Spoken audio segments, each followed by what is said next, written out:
Jo.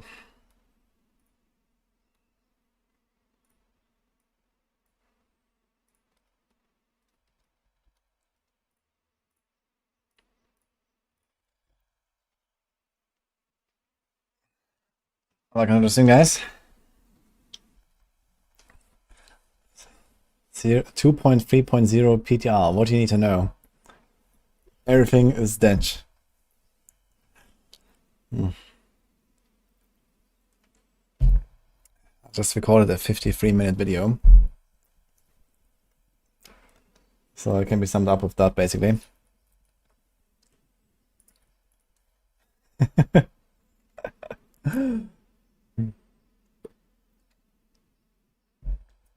Pulverize season.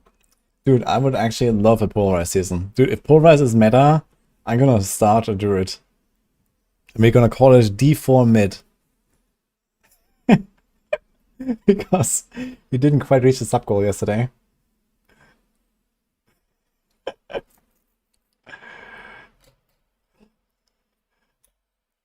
Last night, someone asked me how many subs to name my character D4 bad in season 9. And I said 100. And we got like around 70 subs. So I guess D4 mid is a fair compromise.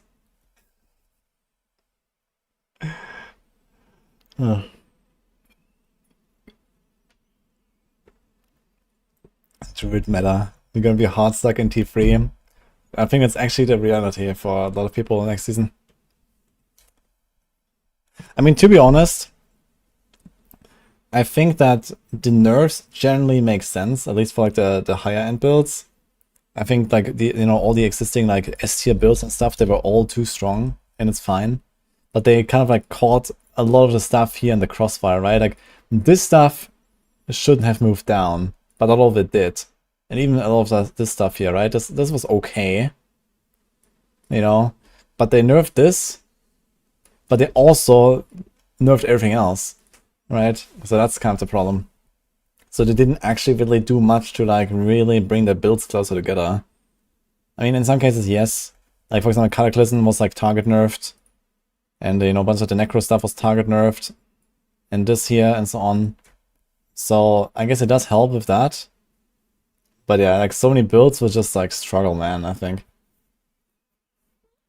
That's the thing.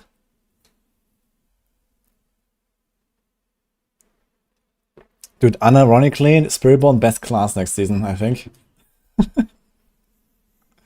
I mean, okay, it might not push as high as like the Earthquakes, but I think overall Spiritborn might actually be like best class, but not not in the way we expected. Oh man. Yeah, it's not stonks. This is not why. Oh god.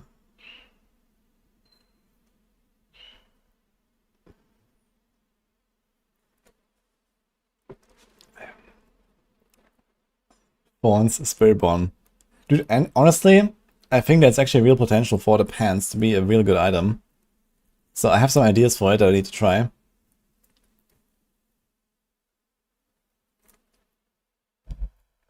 You surprised Spiritborn wasn't meta this season?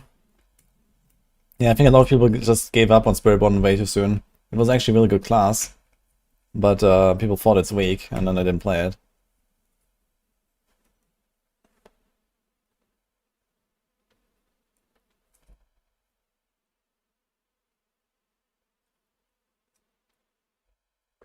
Druid needs more nerf, not gonna lie.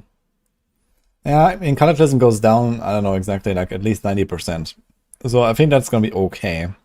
The thing is that the next best build is like Boulder, which is also an overpower build, so that will also go down a bit. So Companion might actually just be the best build on Druid now. Oh no. Like all the Minion stuff is actually kind of unchanged. Like Minion Necro is gonna be very good, Companion Druid is gonna be very good, Minion Barb. Like all this stuff, it's like a Minion season, dude. Spiritborn, yeah. I mean, the thing is, Rock Splitter is going down because it's kind of caught in the basic attack nerfs. It doesn't really get much.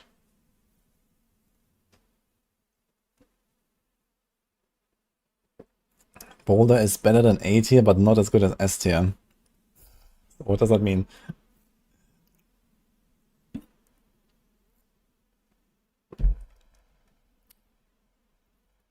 Spiritborn, Fawn Spiritborn finally on top. Yeah. I'm not sure it's gonna be the top build. I mean, Quill Volley is hard to beat, but Quill Volley is also losing all power synergy. So that will be felt, but Quill Volley is pretty good. So with like everything getting like hard nerfed here, Quill Volley is actually gonna be the kind of like a lone survivor almost. Together with the Earthquake Barbs. And I guess stuff like Companion Druid or so.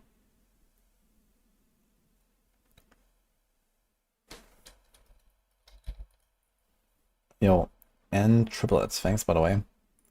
And we had some other... Oh no, this was earlier, okay. Like if you look at this here, right? Like this is probably like here or something. Or maybe even lower. Something like that. This is probably gonna be like this. And something like this. This is probably gonna go like here. Yeah, Minion Barb is gonna be fine. Inferno is going like way down. Like here maybe. Cataclysm is probably also gonna be like here, maybe. Yeah, and then basically everything's gonna be squished. So we're gonna move some stuff up because probably the bar is gonna be lower. Like right now the bar for S tier is pretty high. You know, these are like builds like, you know, Pit 110 or something, or 105 I think he said. You know, like really high builds. But the bar is gonna be overall lower because, you know, even those builds like Minion Barb is gonna go down like 5, 6, 7 tiers or whatever. So, you know, S tier builds are gonna be like 100 plus maybe, or even less than that. So that would mean probably something like, you know, quality up. But yeah, I mean, like all the stuff here, like Incinerate goes down, Firebolt goes down.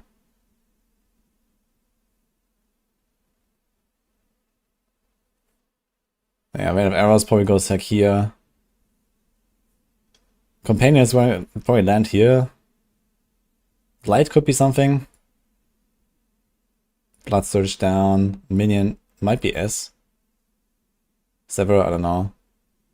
Yeah, Meteor might still be okay. Chain Lightning, I don't know, probably here. Shred might actually stay here. Twisting Blades goes down. So yeah, this is kind of like how this is gonna go, I think. Incinerate, I mean, I have that. Bone Spirit might still be okay. Boulder might still be okay. It's a good farming build. I mean, Boulder is gonna remain like a pretty good farming build.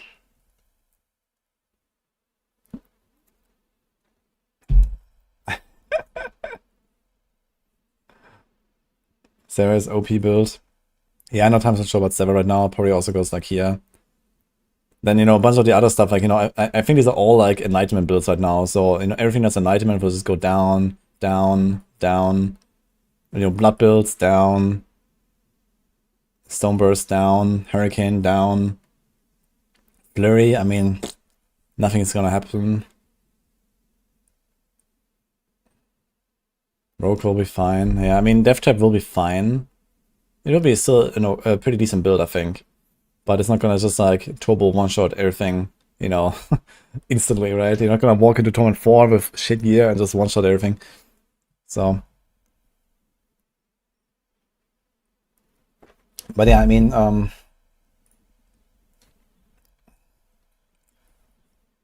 like, dead.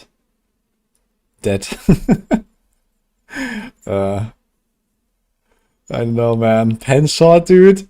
No way. Like, Eagle Horn, like, I would barely call this a buff even. So. Andy's rogue should cook, man. I think you should stop smoking.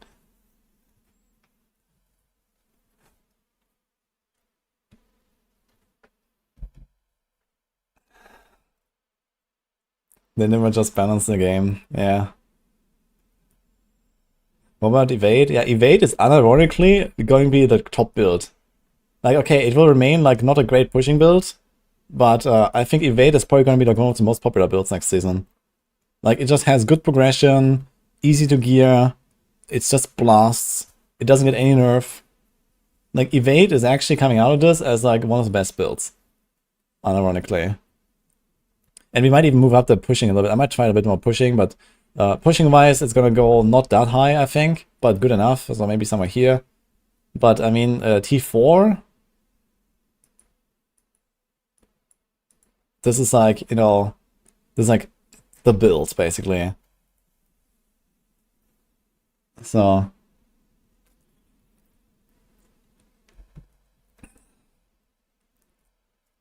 Dude, I played Evade. Like, you one-shot everything in T4 with the right setup. And you don't have to do anything for it. It's literally just like, scroll for Evade, hold down one button, that's it.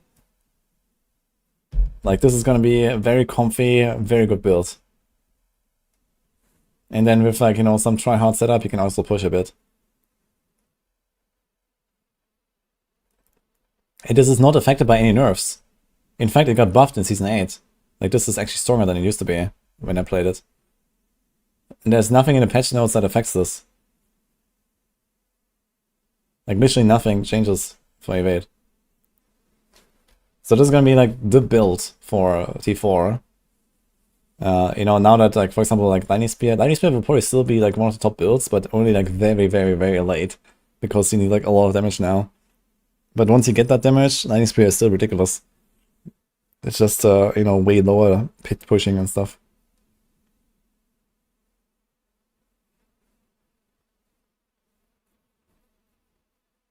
Firestorm style is completely useless. Now, the Firestorm is pretty strong, actually. It does help Evade to push higher.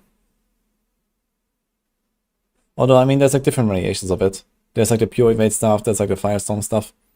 I was actually just playing a variant at the end where I used the neck, but I didn't use the Firestorm. I just used the neck as a stat stick. And that was actually pretty good. Because it has ridiculously good stats. And it gives you the Jaguar tag for your feathers. And it allows you to profit from like Potent and, you know, some other stuff. And Furnace. So you get those two synergies, and that actually makes it really worth it over an aspect. Dancer Knives did okay. Yeah, forget about Dancer Knives. This is not happening. I mean, right now, even if you try really hard, it's kind of working in Tone 4, but that's it. But yeah, Dancer Knives, it will remain like the best leveling build, but then you go into Torment 2 and you swap, like, no question. Pit 150 is impossible. Dude, Pit 110 is impossible next patch. Heartseeker, yeah, Heartseeker's got a bit of a buff, but it's not really gonna move. It's gonna like stay here. I mean, okay, a lot of stuff is going down here, right? Like, you know, all of this is overpower. This is straight up all going here. And then, okay, this is gonna go down. This is going down. This is like a Noxious Resonance build that nerfed. This might be okay, but it's probably gonna stay here. Like, you know, all of these here are going way down.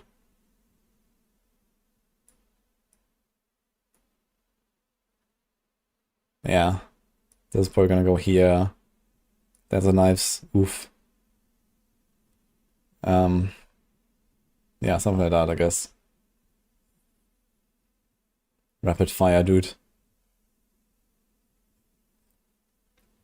Rupture stays up. Yeah, maybe Rupture stays. I'm not sure about Rupture. Maybe that's fine. Yeah, Rupture might survive.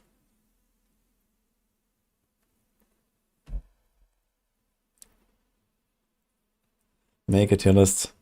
Yeah, I mean, I can't really make like a very accurate tier list right now. It's just like, you know, a lot of gut feeling still.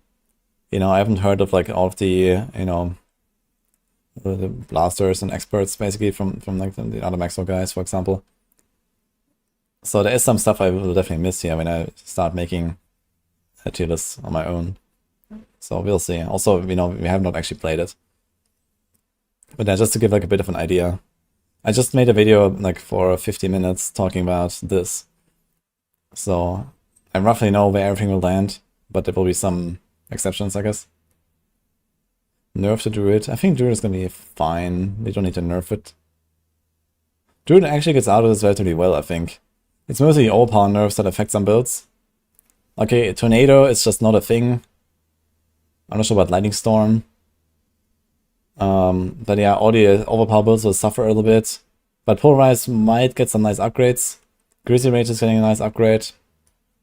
So I think they will mostly kind of stay here. But all kind of like maybe move to the bottom of B, and like this goes here. And you know, this, I'm not sure about Shred actually. Maybe Shred is fine. So Shred might be okay. Earth Spike, yeah, that might be actually a build. So there might be something new there. I think Eaglehorn is better now. Yeah, Eaglehorn is still trash. I suggested a rework to them, like a, you know, like a snipe kind of rework from PoE. You channel it and you release it for a big boom, Kamehameha. That would be cool. That would be a very fitting penetrating shot unique, I think. So maybe you're gonna do some rework. You know, you charge it up and then poof. I think that'll be very fun.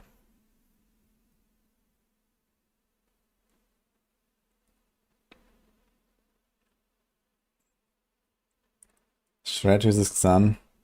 Yeah, Shred also uses Xan, then yeah, I guess it goes down. But there's probably like alternatives. So it's like a werewolf build. It doesn't have that much overpower synergy as like the bear builds usually. We did not Crucible, so I just announced my character is gonna be called D4 Mid. So we got almost there, but I think we're gonna have a compromise.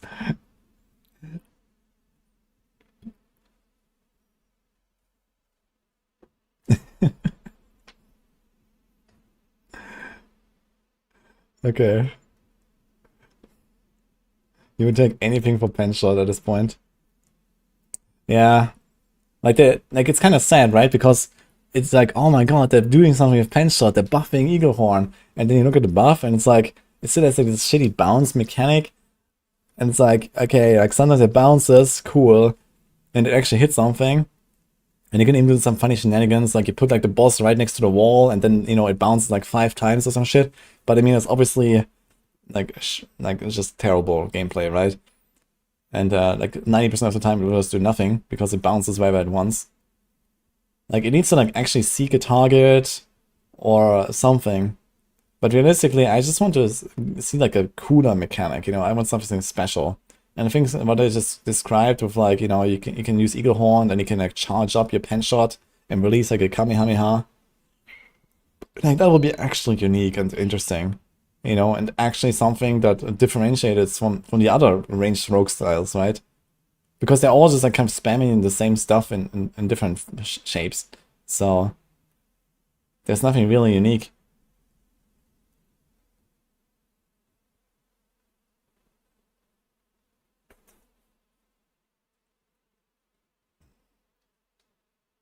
Next season is basic skill builds. No.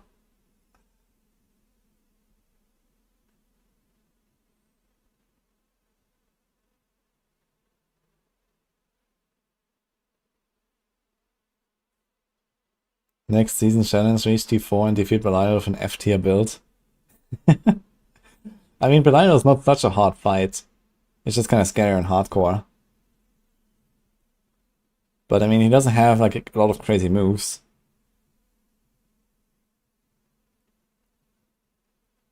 Rogue core skill builds are pretty much dead. Yeah. The Death Trap will survive. Vein of Arrows will be okay. I don't know, Heartseeker will be okay, I guess. But yeah, Victimized builds don't exist. Poison builds don't exist. Flurry might be okay. Like, I don't know. Yeah, they listed all the season powers, but most of them basically do nothing. there's like very little like actual power in there, I think. Yeah, Poison Trap is actually going to be a build, actually. We don't have it listed right now. But Matthias was cooking on this already like 1-2 weeks ago when they did the update. Poison Trap is unironically one of the best builds on Rogue next season. And it actually doesn't get nerfed.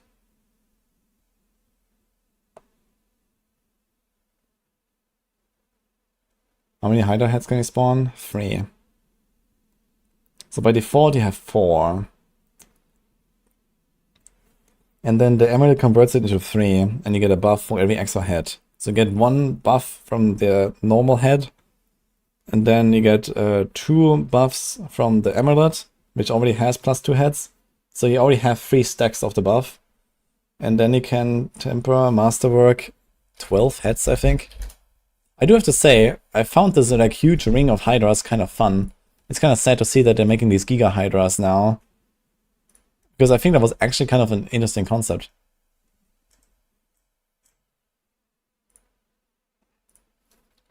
Hydras have +4, +12 heads. Okay, so you're gonna have 15 extra heads. You're gonna have 15 stacks of the buff with the amulet.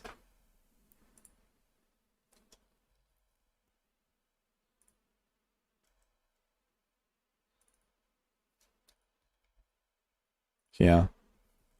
So there's the 2. You have 1 extra already, so that's 3, and then you have 12 on the weapon.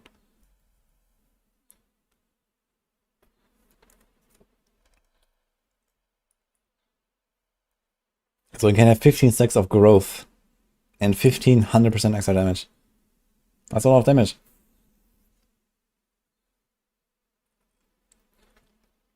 Like, they showed a screenshot here, but we don't know how many stacks it have. But when in doubt, they might not have had a temper, right? So maybe this is the growth of just the amulet. So this thing is gonna be ridiculous.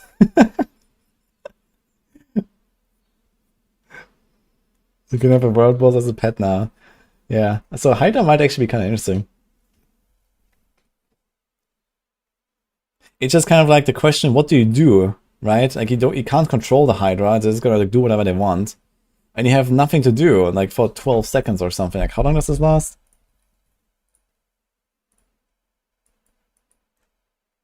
"10 seconds.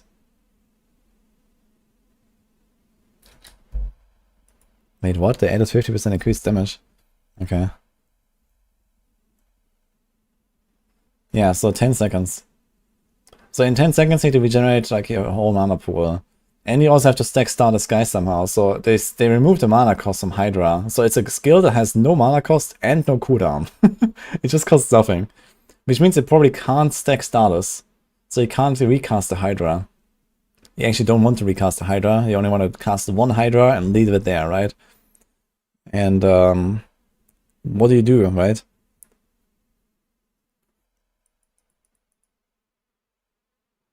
They're probably not going to go for something like Firebolt. So I guess realistically, what might happen is that we're doing this.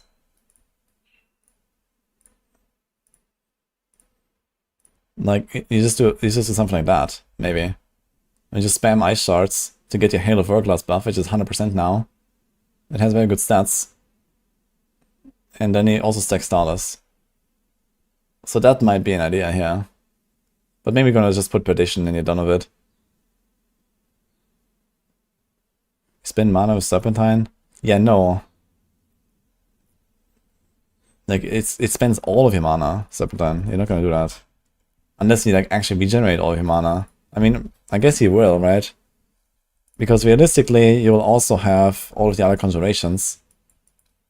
Right? So, you do this, this, this, and this. I guess it's just gonna be like, you just cast all the other conjurations, because why not? And then you get Primordial Binding. So yeah, probably something like that. You need those 10 stacks here somehow. So this is what you have to do. But you still have to like keep your status up somehow. Probably not with Hail. It might be too clunky. But it's like, you know, cast Hydra, cast some core skill, cast an Ice Blade, cast a Core Skill, cast a Familiar, cast a Core Skill, cast a Lightning Spear, cast a Core Skill, or something like that. So, at least for like higher end stuff, this might be the way to do it, because it's a pretty strong item. Battle casters is plus 10 ranks. Yeah, I mean, realistically, only the Hydra will do damage, right? The other skills don't care about ranks. Like, you don't care about any of this here. This is only for primordial binding. But I suppose this big Hydra will only count as 1. Also, what about the Hydra enchant? A 5-headed Hydra spawns for 10 seconds after spending 200 mana. So you might actually just get 2 of those, right? I just realized. So wait, you're gonna have 3 actually, right? You can have 2 Hydras and then you get 1 here.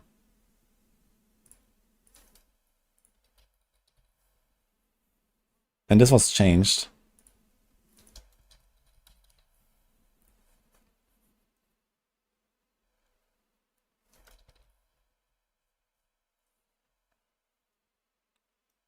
Yes. 2.5 damage per mana.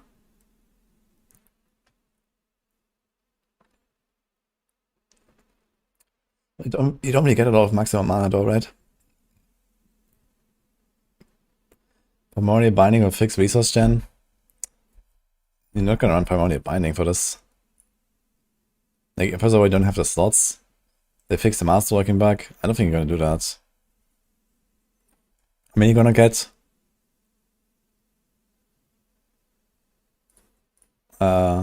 7 ranks, right? I mean, this thing has literally nothing but 7 ranks to Primordial Binding. This is not enough.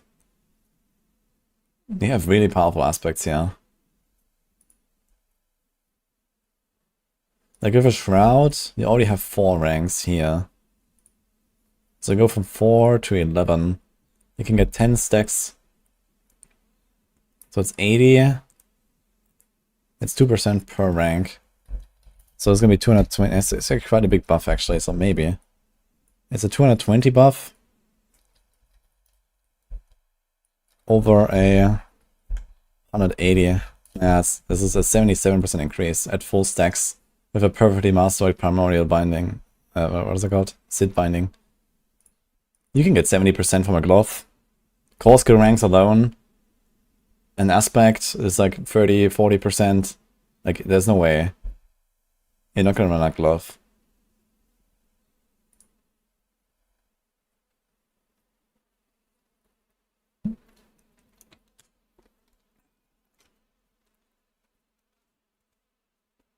%5 on stuff.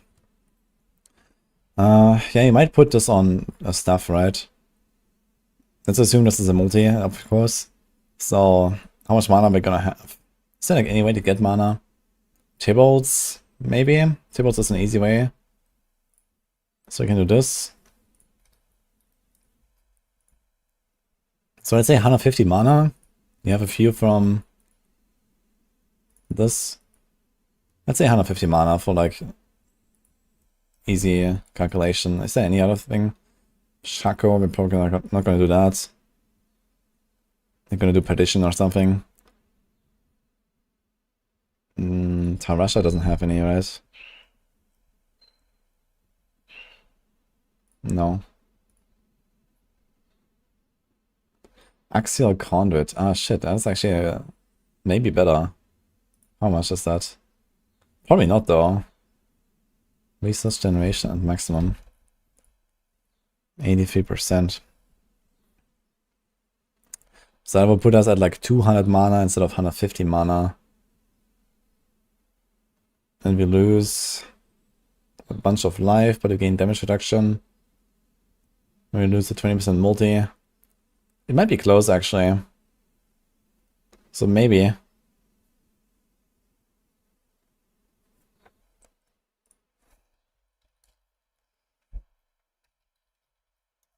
I mean, it's a 1000% buff if you have a 2-handed Serpentine aspect and 200 mana. And otherwise, it would be this. Wait. 150 times 5, so it's this. It's a 29% buff. It could be close with Tybalt's, at least. Tybalt's is 20%. And I mean, I didn't like really math out the resource exactly. So this could be a solution. But Tybalt's has better defensive value than this. Because it has life and damage reduction. If you give out the damage reduction.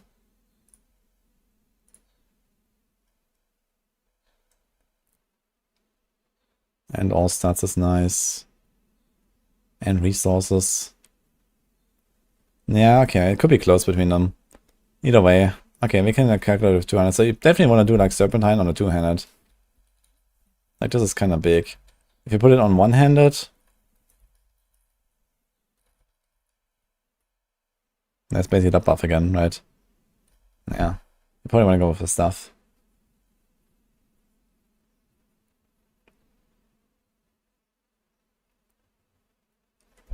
Why did it buff Enlightenment? They did not. Serpentine will feel awful for clearing. I mean, for clearing you might not always need full mana to be fine, right? If you just want to clear some small packs or something. Because realistically you have like now AoE and stuff. Like you have these explosions and whatever they do from the amulet.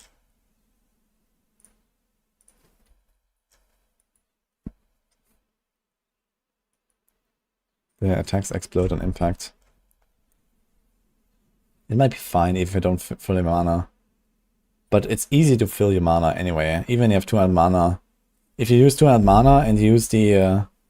I guess that's an advantage of the Exile Conduit. You also get more resource generation, right? You max out, or you have a higher maximum, but you also have more resource generation. So you max it out at the same time. Where with Tybalt's Will, you have a higher maximum, but it doesn't go faster. So this might actually just be better in that case. So effectively you just need to generate the same like 100 mana and you fill out the 200. And that's easy to get, honestly.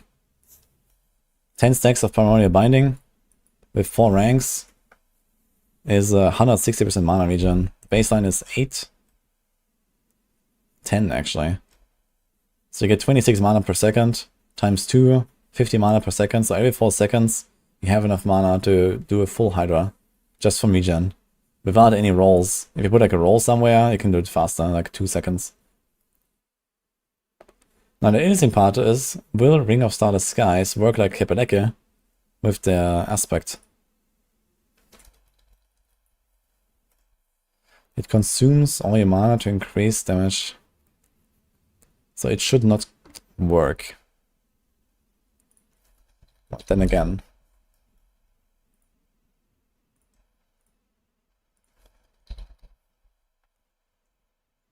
Your skills consume all vigor to cast a larger size. Increase damage for each point of vigor spent this way. So it uses both keywords, consume and spend. So it's kind of confusing. But the way that Kepeleke works is when you have Starless, it has a larger pool. You get a bigger multi because of the resource cost reduction. This is why you have resource cost reduction also in the tempers.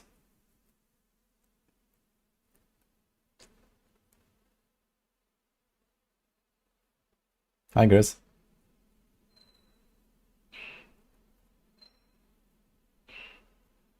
Yeah, it seems like Season 9 is a big Minion season. Minion Necro, Minion Barb, Minion Druid, Minion Sorc now. And, I mean, Shadow Clone, everything on Rogue.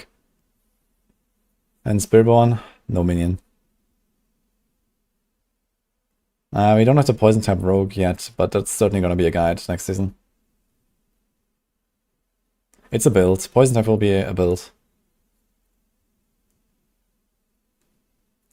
The amount consumed is fixed and cannot be lowered by resource cost reduction. Well, yes. But Kepeleke also consumes everything, but you deal more damage when you have resource cost reduction. Right? So it doesn't leave you with anything, but it does more damage. And maybe something similar happens here, and then this is going to be kind of busted.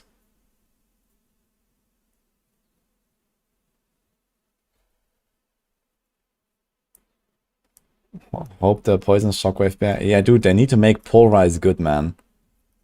Like Pulverize, like this weapon needs to be big. They need to do like something really cool. Like if that weapon solves the boss damage for Pulverize, and you know there's like some other little perks maybe, that's gonna be really nice. That's what it needs to do. Like Pulverize is such a cool build, but then it's always like you fight the boss and it just feels awful. So if that weapon solves the boss damage, that's perfect.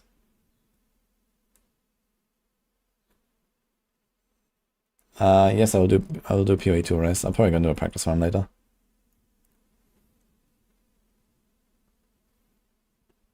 Yeah, dude, if Pulverize is actually like meta or like, you know, close to like the top builds, I might just season start Druid. It's gonna be cool.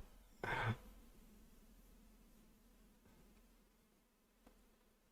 feel like the only way the weapon is gonna be good is that they change the cooldown on it. I disagree actually. I mean, okay, it would be nice if it was a bit more consistent because 10 seconds is kind of long. But, you know, we're talking about fixing boss damage. And an effect like this is good at fixing boss damage. You know, it's like slow, clunky, infrequent. This is exactly what you need to boost the boss damage, but not boost the build overall, right? So if you want to lower the gap between boss damage and AoE, then a mechanic like this is actually optimal. It's just that I think it's too weak. Like, it doesn't look like it will actually do any damage. Because this 400% damage as poisoning over 6 seconds, like, I don't think it's going to do anything. Because it probably doesn't scale with the crits, it doesn't scale with the overpowers, and so on. So all the stuff that you build into will not function for this. So there needs to be some synergy here.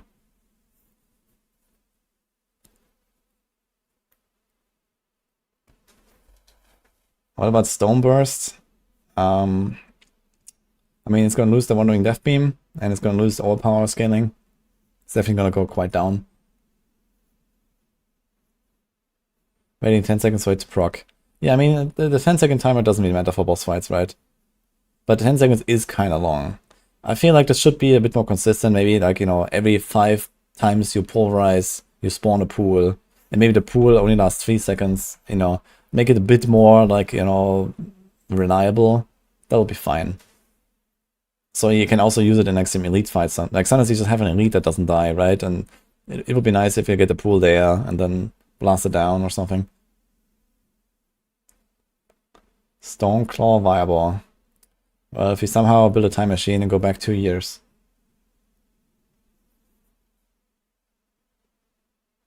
That won't be a dot effect? It is a dot effect. The problem is that this 400% damage is probably just based on... It's probably going to be like poison imbuement or something. Where it's like the base damage of the skill that matters, right? Like basically like everything that affects the character, but nothing that affects the enemy. Like, you know, the actual hit with like the crit roll, the overpower roll, like all the stuff will not matter. What matters is just like the buffs on the character. And, you know, no envenom and so on, right? All the stuff will not matter. So this 400% is just nothing. This will not do anything. I'm pretty sure we're gonna log in on Tuesday and this will not do anything. So they have to combine this weapon with what we already do on Pulverize somehow. So I suggested, for example, to make this pool like a, you know, like a fake enemy, and you hit it, and it transforms all of the damage done to pool damage, right? And the splashes and so on, right? So it directly scales with the damage you deal. And then that would make sense.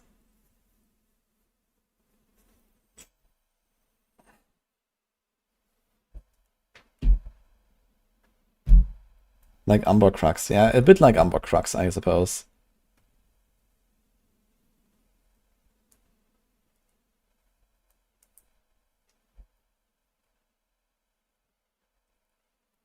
Turns a 20M Pulverize into 100M dots and it would be good. Yeah, I mean, numbers, you know, I don't know. I mean, you give up the two-handed weapon, right? Two-handed weapon is kind of big. Like, Druid has ridiculously good aspects. And let's say, even if this 400% was working with everything, if that was actually just like a 400% of a Pulverize, like 4 Pulverizes in one, right? It would be kind of too weak, I think. And even with the splashes. So I think it needs a lot more numbers, and it needs to be like designed in a way that it just functions with everything that they already do. The idea of like having some poison in the mix is kind of interesting, but the poison needs to be 100% consistent. Because if you want to use this as your source of poisons for envenom and whatever, you know, you need to be able to rely on it. And right now you can't. And I also just think the stats are not good enough for giving up a two-handed aspect and a temper. Okay, temper is built in, kind of. Actually, is that temper more? It's probably more, right? Than what it can temper. How much is that, Druid?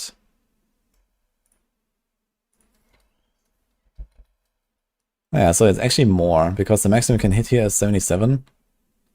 And on this weapon, you can probably hit 94.5. Yes. So actually can reach more with a GA. So that's kind of cool, but it's not 100, I guess.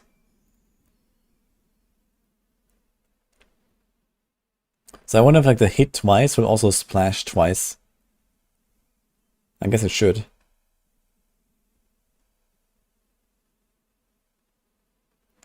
Would a poison tornado druid work with the new Rabbit Bear aspect? Nah, tornado is really down bad. I think that's more like an archive angle.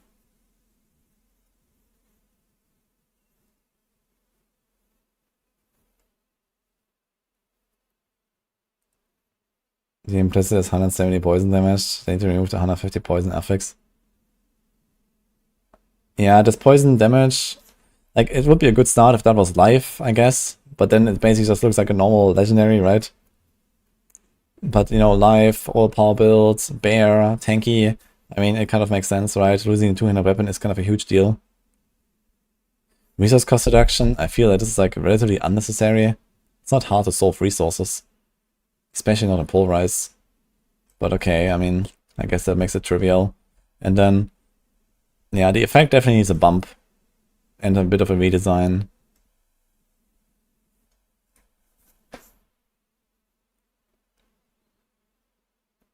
When does Season 8 patch drop? I don't think there's any more patches. The RCR is the GOAT. Yeah, I guess it's just gonna make it comfy. Like, you find this thing, you equip it, and it's just gonna feel comfy, so that's the advantage. Realistically, you don't care about resource very much. It's easier to get resource in like plenty of ways.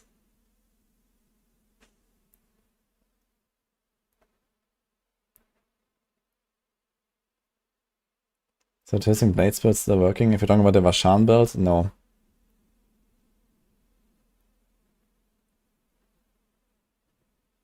Belial is staying. Druid will be the worst class next season. I doubt that. Actually,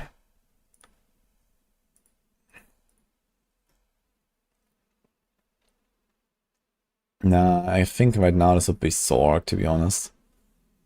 I mean, Rogue is gonna be okay. Necro is gonna be strong. Barb is gonna be strong. Spiritborn is gonna be okay. Maybe too strong, actually. Yeah, so maybe Druid is actually on the lower end. Companion Druid, though. That's gonna be a thing, apparently. And Cataclysm might still be good enough, actually. Like, I saw... Okay, I mean, I literally saw Boiler running around in Torment 4 without overpower on Cataclysm. And it was just one-tapping everything. But on top of that, they also nerfed Cataclysm itself by like 18% or something, or 70%.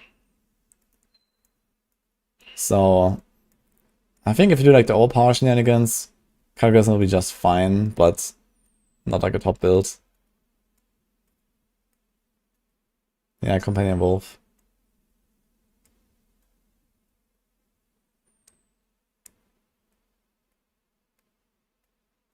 It does make the implicit useless. Wait, where is it?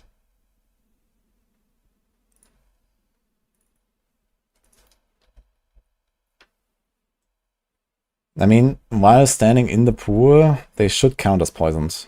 So that should work. This is like an instant damage, and this is like a dot. And this should count as poisoned while they're in the pool. I mean, either way, I mean, you don't really care about stuff like this here. This is like, you know, flavor and not much more. So, a little bit of damage. Mjolnir. Yeah, Mjolnir is kind of dead.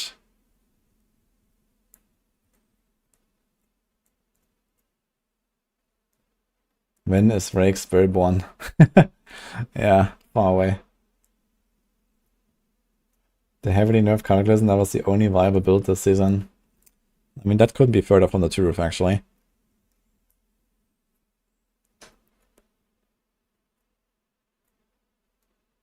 The weapon should be an amulet, making a weapon removes a ton of damage that Druid needs. That is also just a numbers problem, right? You just need to make the weapon bigger, and that's fine.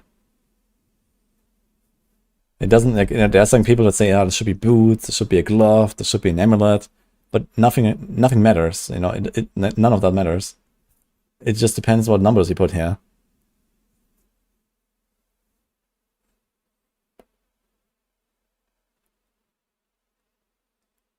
What's my opinion on higher torment, better gear? Fucking finally. That's my opinion.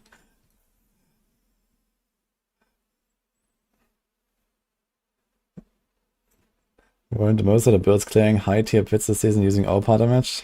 They indeed were. It should be a legendary potion. That's damn right. To go over the ice nerf. The ice nerf is so bad, you're probably not gonna use it on Death Trap build anymore. You probably just run like another pair of pants. It's kind of funny.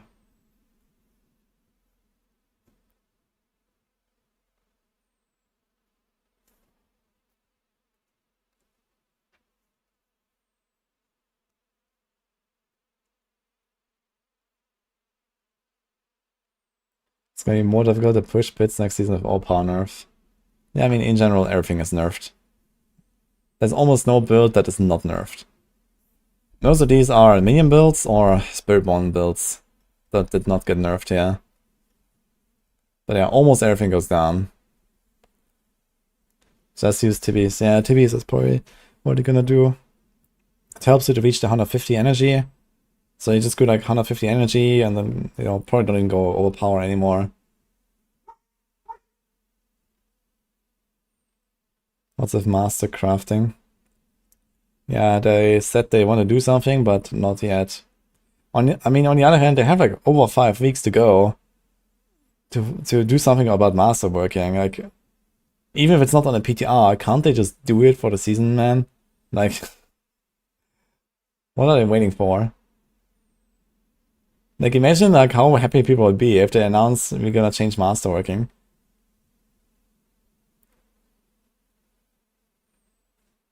Do I see a Monster Life nerf? They literally just made a season where they buffed Monster Life. They're not gonna nerf it again.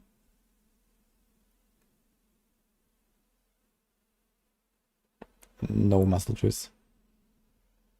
They announced the first stage already. It will come in 222. Yeah, they just said it's gonna be like slightly cheaper to do like the first 4 ranks or something. Which I mean is like slightly helpful, but it doesn't solve the problem that Masterworking has.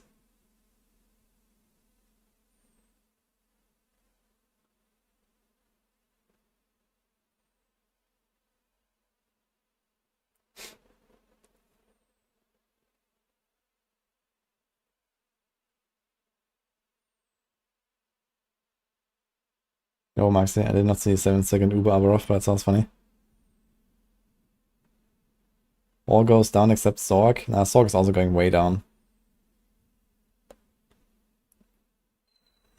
Like, there is some real hope for a Hydra build.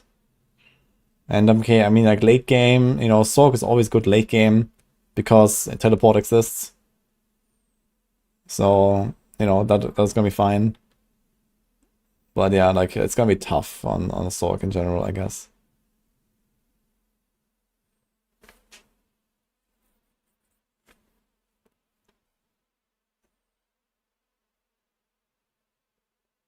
There will be a day when you see our Merc become S tier. Right here, carry. Dude, I did my... What was that? Altkin. I killed Lord Zir on T4 with just Altkin. I remember that. In Season 6. Was it Season 6 or Season 7? When did I do it? Altkin killed Lord Zir, Taunt 4. That was funny. Hydras will do splash damage. Yeah, I mean, Hydras definitely suffered from like shitty AoE damage. So the splash will help with that. And I mean, the buffs in general look kind of strong. Hydra starts at a pretty low point though, so we'll see. But I think Hydra, at the very least, will end up somewhere in this range here or so. So it's gonna be fine. I think Hydra is actually gonna be a bit of a hype build this season. You know, it's finally a thing, I guess. But it's not gonna be like the best, probably. No mention of Mythic unique rebalance, yeah. Crushing Hands. I mean, Crushing Hands also got a bit of a nerf from the overpower shenanigans. But currently it's pretty good. And it will remain playable, I'd say. Like, Crushing Hands is actually a really good build currently. I played it a bunch in Season 8. But, yeah, Torment 4 bosses is gonna be a bit of a struggle. With the overpower nerfs.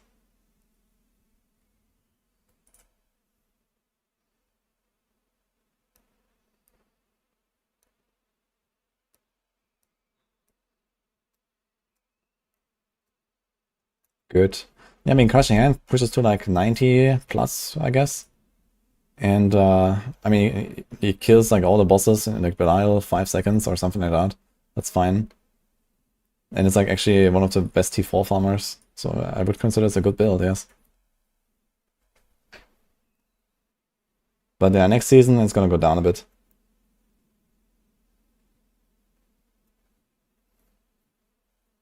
$90 plus if we sweat it. Yeah, I mean, you know, if we're talking about whatever a build pushes, we're always talking about sweat, right? So.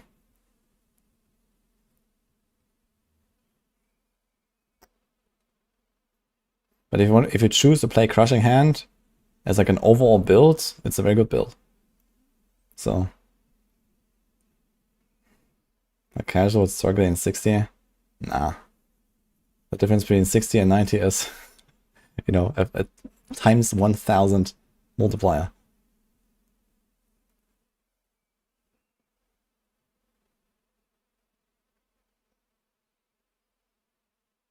You hope Penshot is gonna be a thing next season.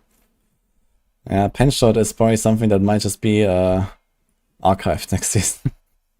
So don't get your hopes up for that.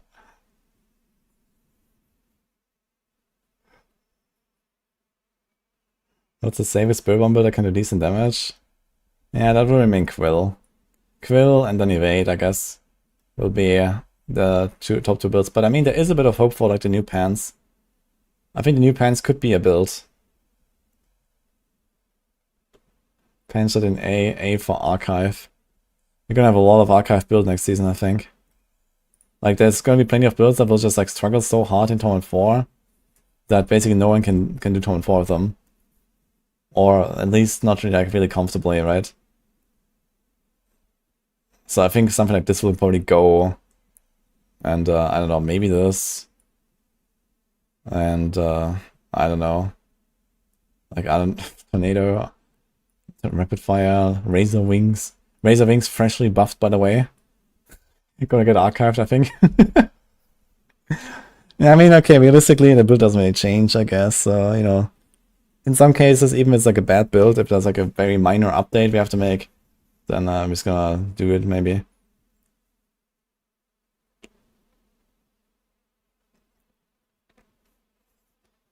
How does the new 0.33 forever work? Well, if they don't want to break the game, it will go +1 stack every half second, no matter what. But I do expect the game to break, so we'll see. I have some ideas for that.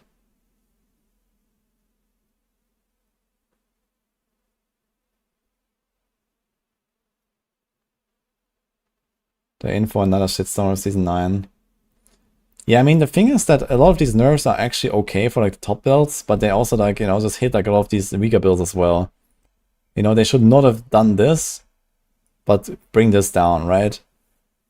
On the other hand, I guess they're just trying to find like a bit of a stable state where, you know, okay, they have like this baseline of a key passive gives you like that much damage and so on. So from that perspective, it does make a bit of sense, even though it kind of upsets the current balance, right? But at least you kind of know what you get now, right? For every key passive in the game, basically, and for like most of the legendary paragon nodes in the game and so on. So they don't want to make sure, they want to make sure that there's not really any like big outlier, like Enlightenment and so on. Even though, you know, Enlightenment technically balances the class against others, right? It's like you don't take Enlightenment and your build is not a build, right? So that's kind of the problem. So I kind of see where they're coming from, and it's probably a good move for the long term. But right now it kind of like scrambles everything, because it's like all over the place, right? Things that get nerfed. The Death Eater board, you mean the Flesh Eater? Yeah, dude, Flesh Eater board. I actually talked about this in Partner Discord as well. I was like, you know, every time I level a Necromancer, I'm done leveling, I'm chilling, and then I open the Paragons and I just want to vomit. Like, you know, wipe off. Like, holy. They really have to do something there, man.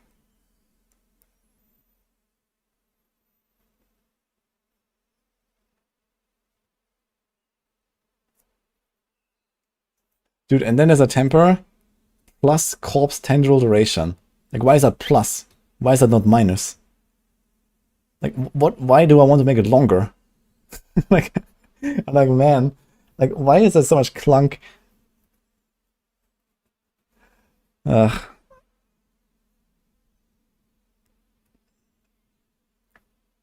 I think Death Trap will still be no rogue number 1 build. It's actually pretty likely.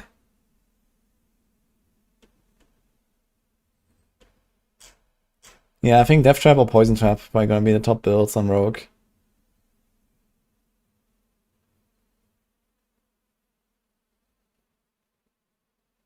The first legates. To give monsters time to get away. Nice.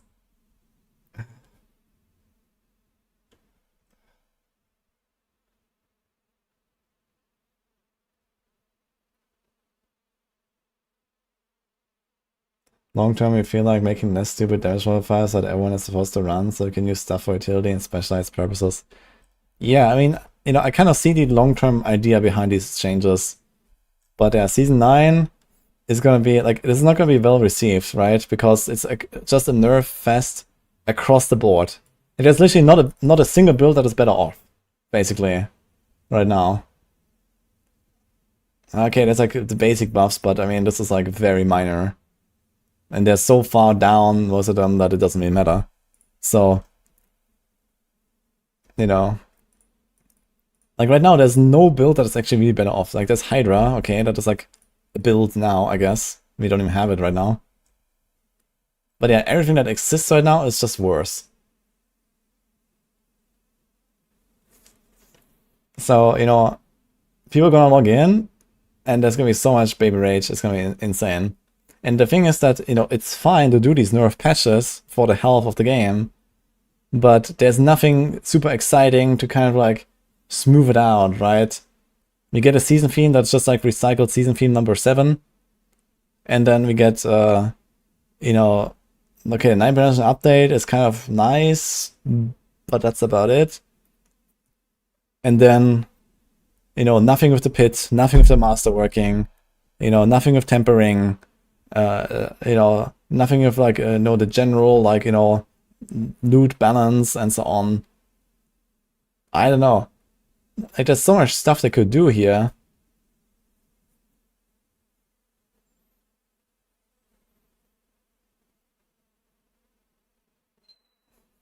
I'm really dooming about nerfs that we barely needed. I'm not dooming. I'm just saying that it's like Season 9 is gonna be a shit show, like the reception, right? That's what I'm saying. But I do have to say, you know, that's also what I said in my Season 8 feedback, like, playing these builds was a lot less fun than playing, like, these builds here. Not because of the builds themselves, but because of, you know, how they just fit in the overall, like, progression and, you know, the power level. So bringing stuff into this territory here would be ideal. Like, everything should be here. Like, you know, all the stuff was too strong, I think. And it's good that they nerfed us. And all this year, this was a lot more fun than playing the ST builds for me. So, you know, from that perspective, it's good that they're doing all these nerfs. But it also just crowds out a lot of builds, like, you know, all the stuff down here, like, it will be, like, borderline unplayable for most people. Only if you really know what they're doing or so.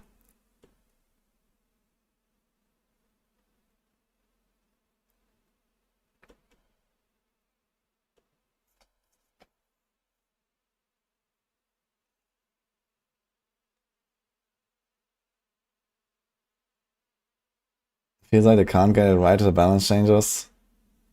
Yeah, I mean, they have been trying like this, and then have been trying that, and so on. You know, now they buffed Torment 4, and now they're nerfing the top stuff, and you know, they're doing like this overall balance pass on overpower and the key passes. So yeah, they, you know, they're trying to like bring things into like a more controlled environment. So I think that's fine, right? So that nothing really just goes off to insanity. It's just that for this season, until like season 10, I guess, or maybe like, you know, the first patches in season 9, they're probably gonna do some follow-up patches when the patch is live to like fix a few things. Like we also got some buff patch, for example, like, you know, 2 weeks in season 8, right? They're probably gonna do something like that again. But until then, you know, it's gonna be like a lot of really weak stuff and whatever. And then, you know, season 10 might be like, you know, the rebalance of, you know, kind of like lifting up a lot of stuff again to the point of wherever like the top builds will be. Thanks, Kinoshita.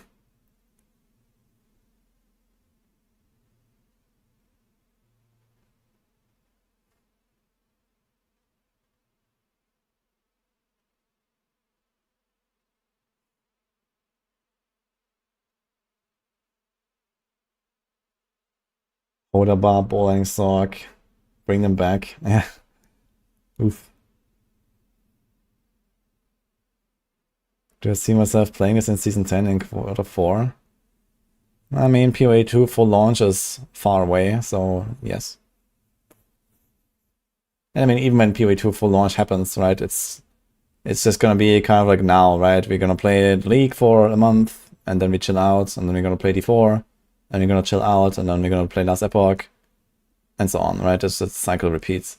So even when PoE 2 is live, I'm not sure if that's what you're referring to, but I guess, you know, I don't. First of all, I don't think the PoE 2 is launching this year, and yeah. Second of all, I mean, the game keeps getting better overall. So, you know, we have the expansion 2 on the horizon as well. I think expansion 2 is gonna be huge for D4. So yeah.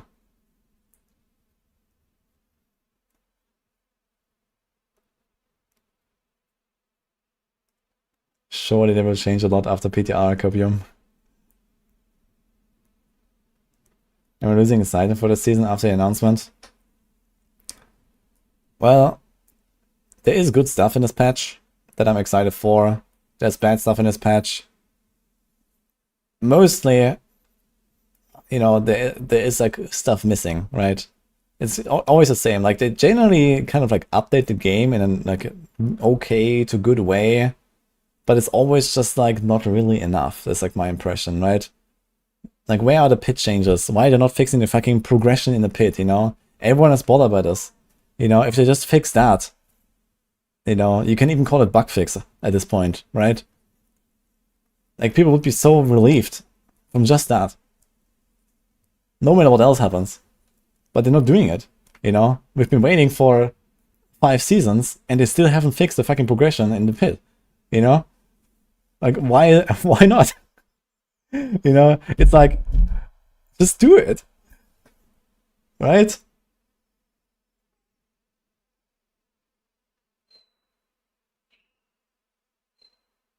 Yeah, and this is like the kind of stuff when I always like, okay, you did this is fine. You did that, this is also fine. You know, you did like a new season theme that's like a copy pasta from the previous season theme. Whatever, you know, I don't really care. You know, it would be nice to see something better, but it is what it is. But then I'm like, why did you not do this and that and this, right? And then we just keep asking the same question every single season. Like, why did you not fix the pit? Why did you not fix Masterworking, right? Why do we farm bosses 500,000 times per season? And so on.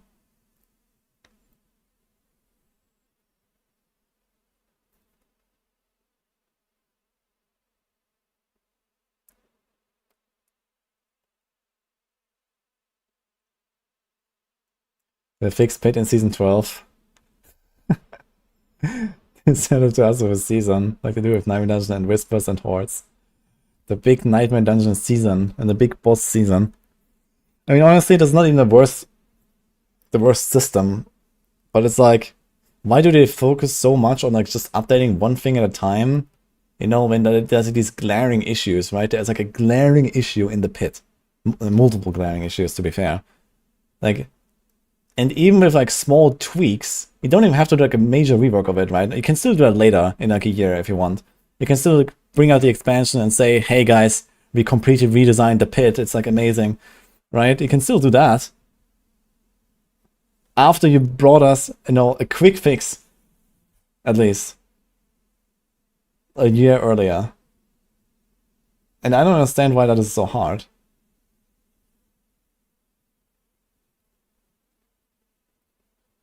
What is wrong with the pit? It's fucking... like, have you played the pit? I mean...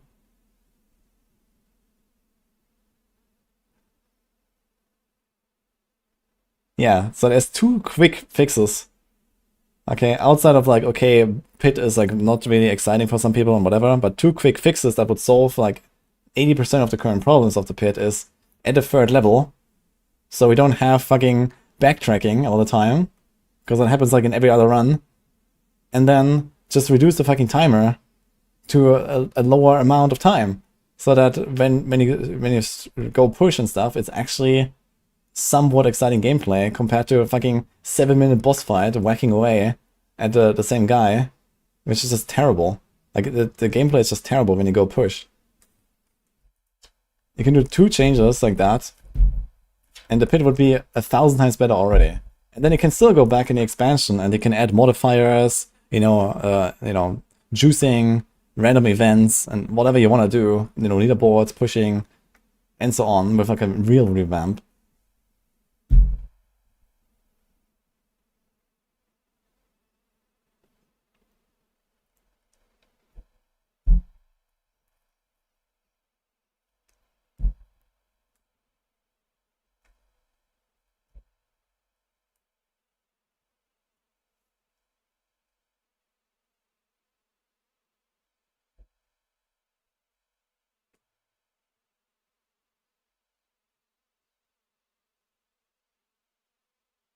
Time reduction is because they scale the enemy HP based on a 50-minute runs. Yeah, the reason why I want a timer reduction is because the gameplay flow is just terrible when stuff lives too long. Like, Diablo 4 is a game where a pit run needs to be done in like 2 to 5 minutes. And then, you know, you have like the right flow, you know, the right pace of combat. You walk into the pack, and okay, like in a speed run, like a 2-minute run, you kind of like blast them in one shot, whatever. But let's say you do like a 5-minute run.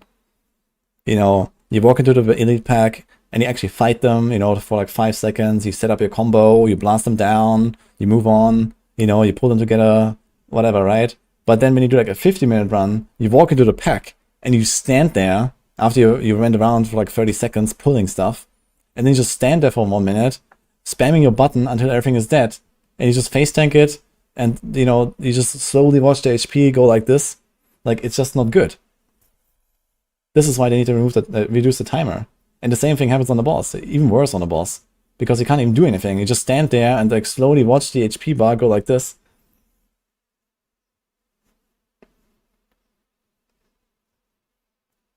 Like, the game just doesn't have, you know, long, like, exciting combat. You know, the combat needs to be fast. It doesn't need to be, you know, one-shot fast. Like, in fact, I actually wanted to slow down the pit meta a bit. From like, you know, the pit meta is like do 60-second runs non-stop, right? This is how you play the pit effectively. So I don't want that. I want like 3-minute runs or 4-minute runs. That should be the norm. This is the pace that we had in Diablo 3, where, you know, elite fights last a few seconds, boss fights maybe last like 10, maybe 20 seconds. And that would be ideal, I think. This is the optimal pace. What we have right now is like, you know, on the farming side, it's too fast because it's just boring to one-shot everything all the time with like nothing going on. And then also it just like crowds out like half the builds in the game. Like, how is a necromancer ever going to be a competitive paragon farmer when you just one-shot everything. Like Necromancer relies on like corpse tendrils and like dotting them up and bone prison and your minions actually finding a target. Like all the everything on Necromancer just doesn't work for like a speed meta that we have. And then you have like lightning spear. You teleport like 5 times per second. You one-shot the entire screen and the next screen. Like, you know, how is that ever gonna be a balanced system? It doesn't work. And it doesn't matter how much you know of Lightning Spear. Lightning Spear will always be superior to everything Necro does. Because the pace is just too fast.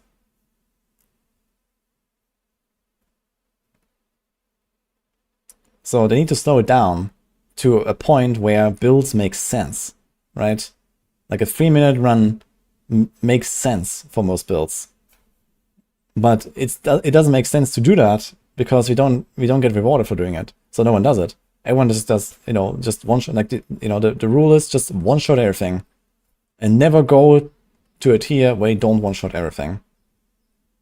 And this is why people get bored of the pit. You know? It's just boring. You do this like 50 runs and then it's just boring. But Diablo 3, everyone loves farming Greater Rifts. And you know why? Because the runs are slower.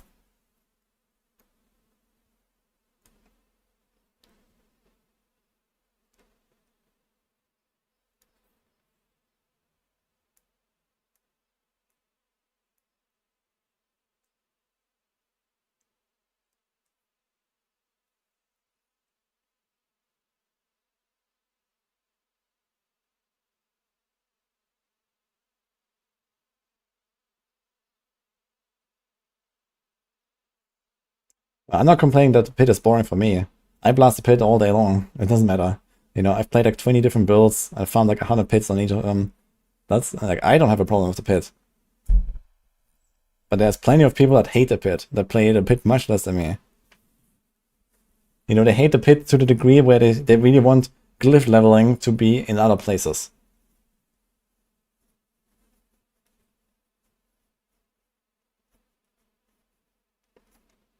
And I mean, how are we ever gonna play like a build like Double Swing Barb? Or, you know, Companion Druid, or like anything on Necro? Or, I don't know, Infinimus, let's say that was a good build. Or Bash is also kind of a good time, like a Fawn's build. Like, how are these builds ever going to be played in the pit when the meta is to do 60-second runs? Like, these builds just don't exist in that world. No one will play them, ever. You know? Like, the whole, you know, combat design is not made for that. You know? You need a build that one-shots the entire screen.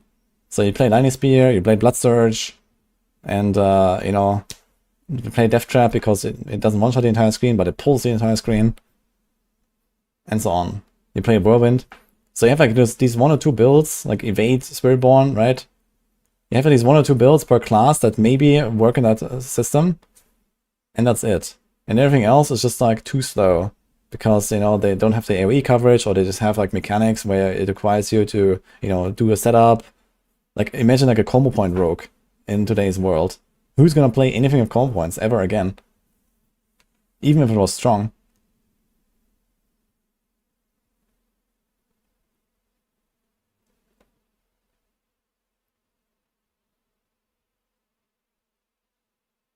Might be accelerating things a little bit. Mildly. But not much.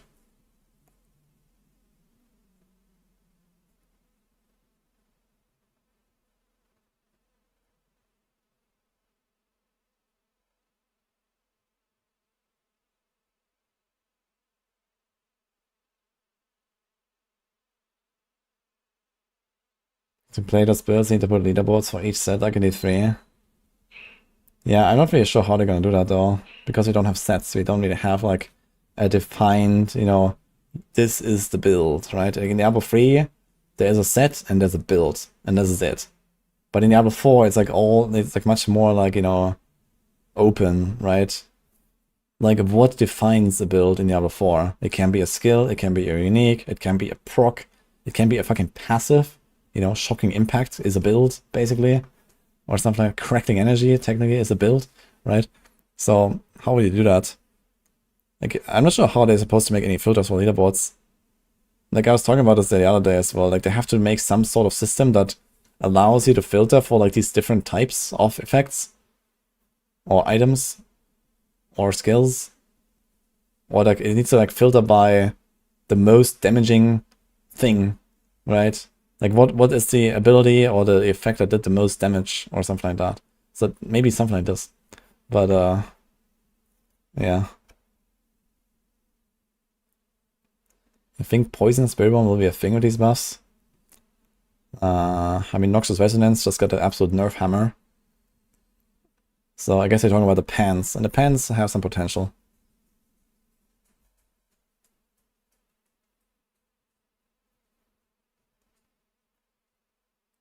Who's fair crafting a Hydra build? Yeah, Hydra is the first thing I'm going to do on Tuesday. Key passive filter. Yeah, that doesn't really mean anything.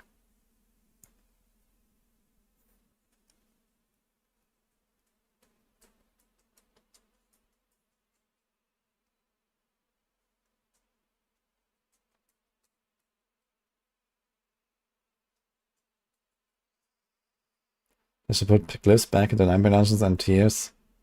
Yeah, we don't even need like 9 dungeon tiers necessarily. Torrent 4 is going to be hard enough for most people.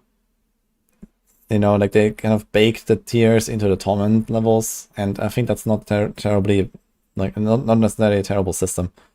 So, especially with torment 4 actually meaning something now, it's fine. But I do agree that, you know, right now at least the pit seems like it doesn't really need to have that exclusivity. They made it so that you can level your glyphs to 100 without ever going into torment 4. You can literally farm pit 49, which is below torment 4, and get your glyph to 100. It's kind of funny. So at that point, like, why do we not have glyph levels elsewhere, right? On the other hand, I do like if there's like a certain thing to get a certain reward. So I generally like there's like, you know, a reason to do a thing, and then you're done with that, and then you go do the next thing, and then you're done with that, and so on. And yeah, it's like a bit of both sides, I guess.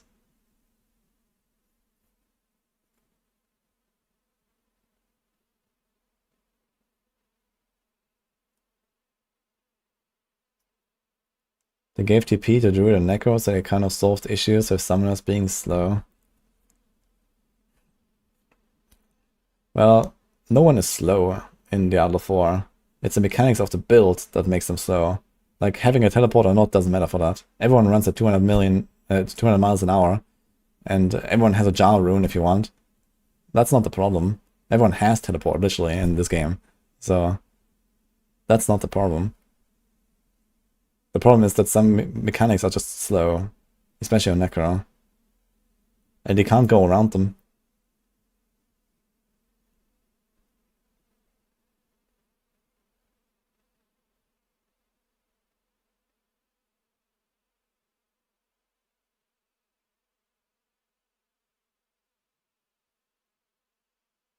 Hard disagree. 200 miles is awful. What do you mean it's awful?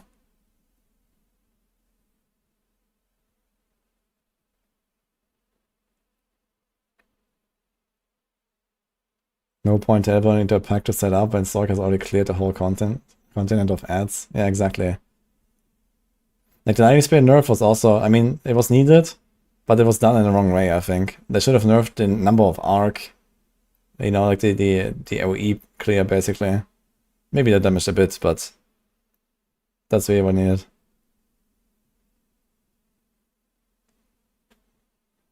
If you're in the pit and get feared, we run to the next pit. Yeah, okay, like the lack of Unsolvable is at least going to be alleviated in this season, right? You have Unhindered again, you have Unsolvable all the time. You're going to be fine in Season 9. But yeah, like a better Unsolvable trigger would be cool. Blood Mist is kind of clunky. Like, it's like, I want to break the fear, but then I have to go into Blood Mist, and then I have to go out of Blood Mist. So I have to wait like a second to actually cancel it. Like, that is actually annoying as well.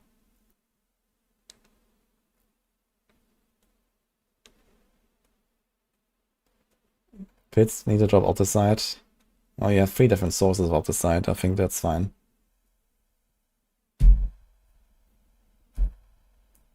Oh yeah, true, there's another thing I forgot to add about the pit. They need to nerf the XP in the pit. So there's 3 changes they need to make. A timer, a 3rd level, and less XP.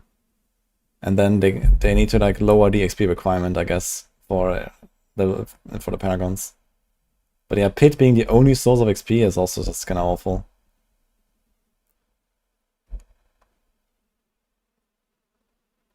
D4 season 20. What?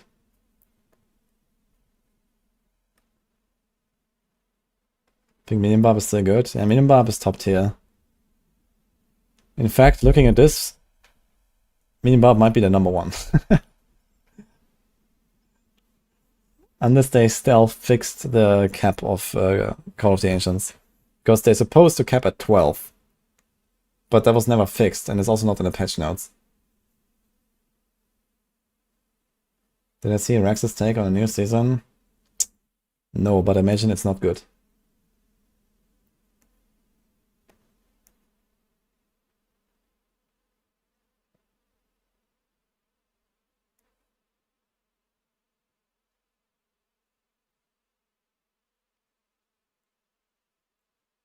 I should add a Paragon 300 leaderboards. Yeah, that would be cool. Definitely one of the leaderboard types they should make, at least.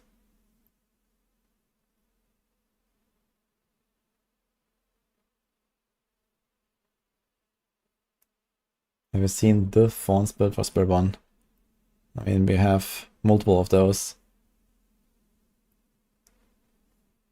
The Fawns poison build will go hard for season 9 with Noxious Resonance. I think that's cope. I think the Pans might have their own build that is very similar to the Vashan build that I made. So I will try that. There's a tiny bit of hope of just including the Pans on like just Rocksplitter or so. But Rocksplitter has like all these like basic skill buffs that do not affect the Pans. So the Pans are just like kind of like adding a little bit to the mix. But they do allow you to not poison through your primary Spirit Hall. So you could maybe do some shenanigans with like Jaguar Spirit Hall then. Because right now you run Centipede primary to get the poisons. To get the 100% multi from Toxic Skin. And the Pants will do that for you. So now you can change your Spirit Hall. So there might be something there. But you're gonna lose a lot of defense doing that. Because you lose the Layered Walls aspect. And you lose the 20% damage reduction from the Centipede Spirit Hall. So it's gonna be a fucking squish. So we'll see, I guess.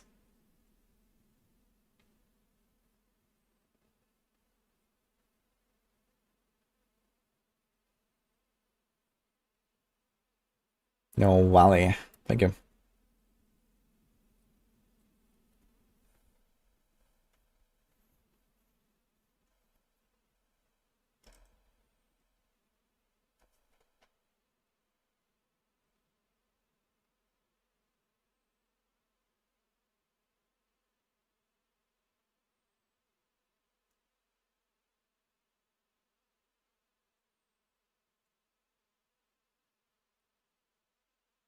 What's the hope for Druid next season? I think they're not doomed. But yeah, we'll see where it'll land exactly. They have plenty of like okay-ish builds. But nothing that really shines, I guess.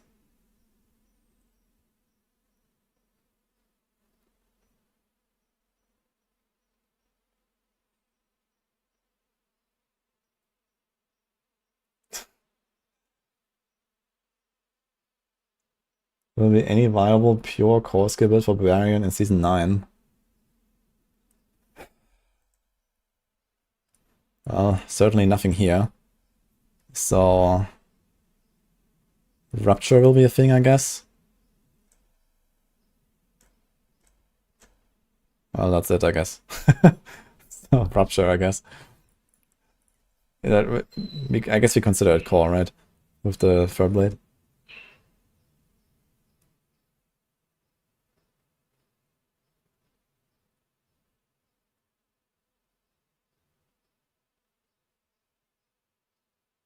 I heard you like gauntlets, so let's put gauntlets in Nightmare Dungeons.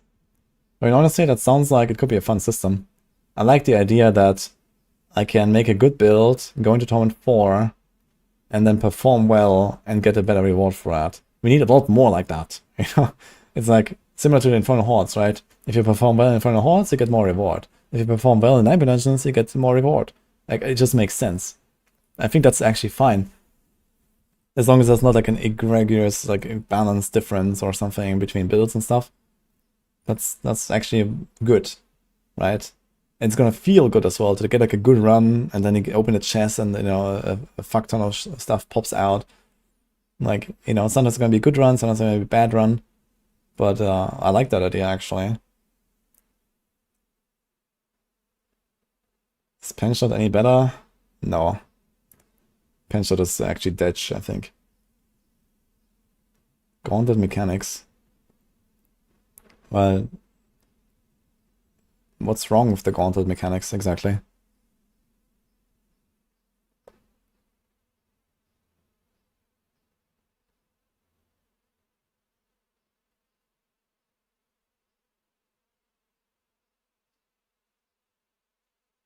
We don't know how Druid is gonna do yet.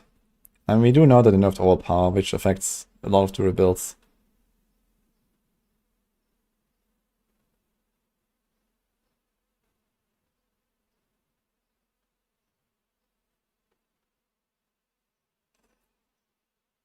Andariel viable again? No. I mean, they did nerf overpower, but then they also just nerfed like the key passives and like a lot of other stuff. So, you know, Andariel is already unplayable basically, and it's just further down in the unplayable range.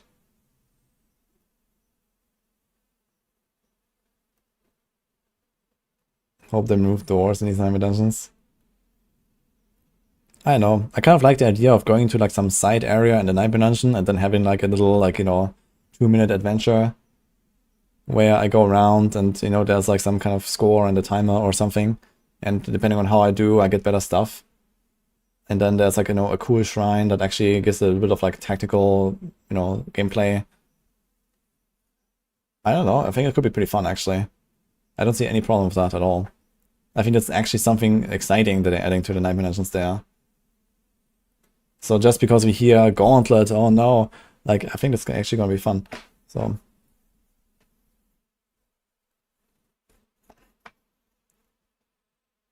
Yeah, Stormclaw is not coming back. But Earth Spike might be something for us that, so we'll see.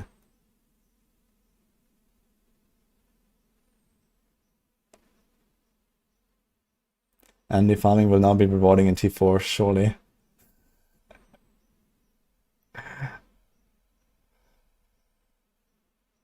Sure, and Darius dead even with Stricken. Yeah, I mean, okay. It depends on how the Stricken stacks. If you can stack it like 10 times per second, or 20 times per second, or something like that, yeah, it's gonna be something. But even then, you're not gonna stack it while like it's just blasting, right? You're gonna stack it on the boss. And okay, the boss is where you need it the most, by far. But I mean, Andarius is so far down right now. Like, in fact, we don't even have it here anymore. We actually archived it this season. So, you know, the difference between this and this is like a times 1000 right now.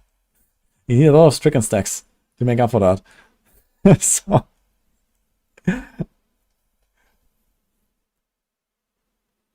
Who's ready to fight Astaroth 7 billion times? Yeah, dude, I really hope that we're not gonna see Astaroth like literally every 3 dungeons, right? That would be a bit wild.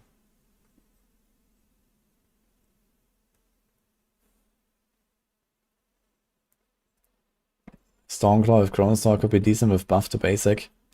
Yeah, again, like Stormclaw is not even on the radar, right? Stormclaw is like if here is F, then Stormclaw is here. Okay? Like, buffing your Stormclaw by ×2 is gonna move it here. Yeah. Like, I'm not sure what you guys are expecting. But Stormclaw is not happening. Okay? It's not happening.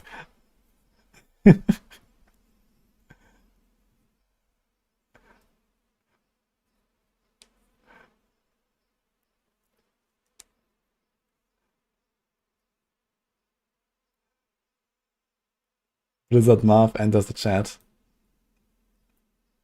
Like, the gap between each of our tiers here is roughly a ×10 each time.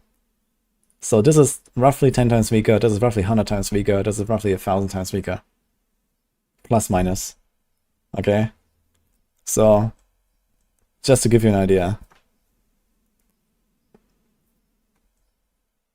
This is how large the gaps are.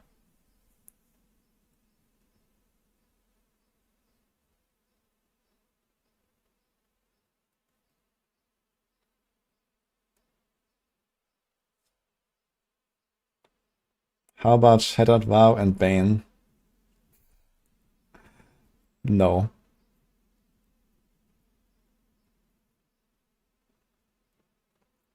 You will test Earthspike in PTR. Yeah, Earthspike is something I'll also try. There might be some potential there. I mean, how would you build it? I guess we can go look at the like old Windshear build or something. But I guess it would just be like Shard of Irathiel, like the Moonrise, adaptability, the Earthspike aspect. What does that do actually exactly these days? They remove the cooldown, I know, right?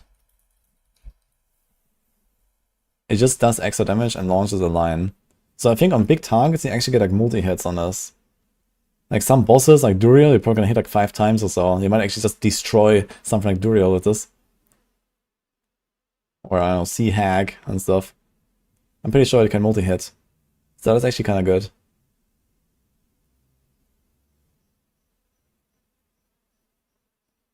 Why you don't have full alphabet tier list?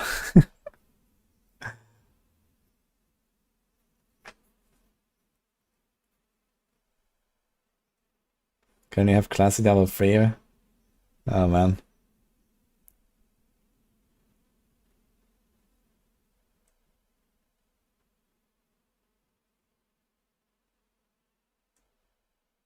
You build Stormclaw in Season 8, you can do Pit 55 easy with it.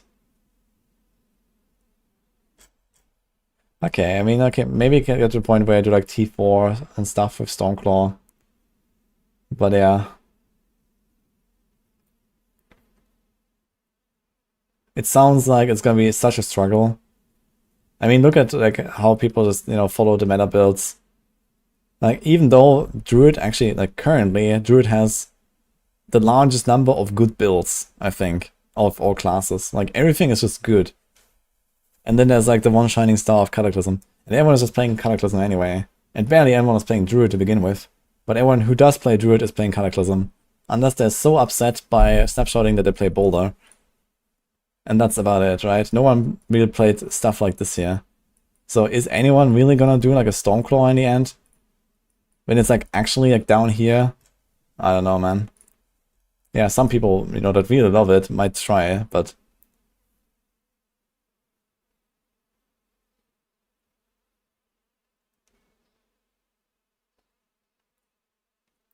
I mean, there's always someone who tries to make some meme build work or so, you know, and, you know, I appreciate that. I love that stuff as well. You know, sometimes I just load up some random stuff and start blasting, right? Even though I know it's weak. You know, I've done it 100 times.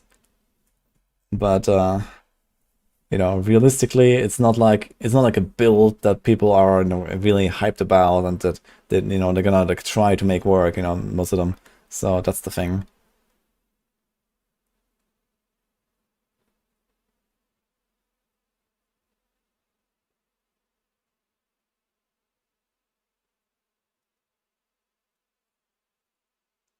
Isn't there a Grizzly Range build that cleared Pit 100?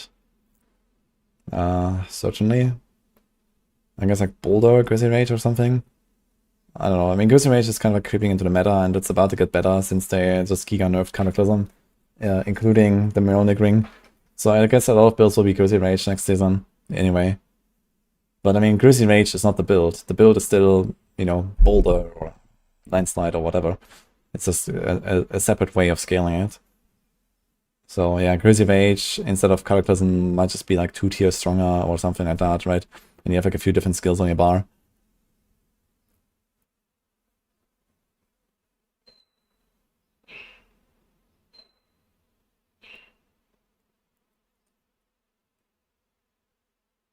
Boulder and Ice Shards are the best for me. I also had actually the most fun with... Well, Ice Shards was my favorite this season. But Boulder is also high up for sure. I like that as well. That was fun. And it's going to remain strong enough. Boulder will be just fine, I think, even with the overpower nerfs. It's not really getting nerfed by much else, I think. It's mostly overpower nerfs for druids, right? And cataclysm. And not much else. So if you say, okay, like overpower builds go down, let's say 60%, 70%, this will be acceptable for something like Boulder. Why is Sorc and Rouge so much better than the rest? Well, Buck,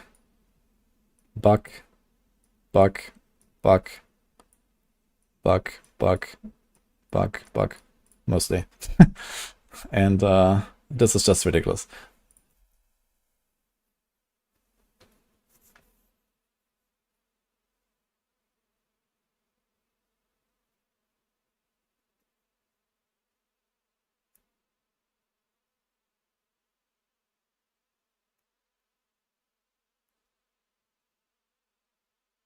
Full Blackthorn in D3. Yeah, that was a good time.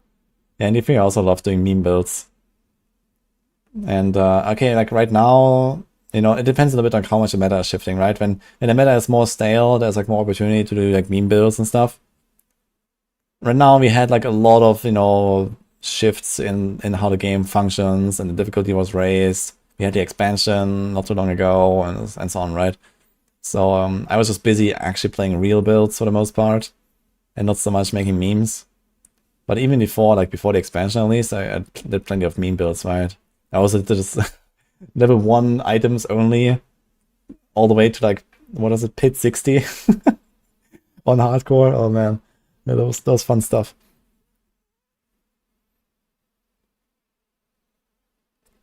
Yeah, I'll play season 35.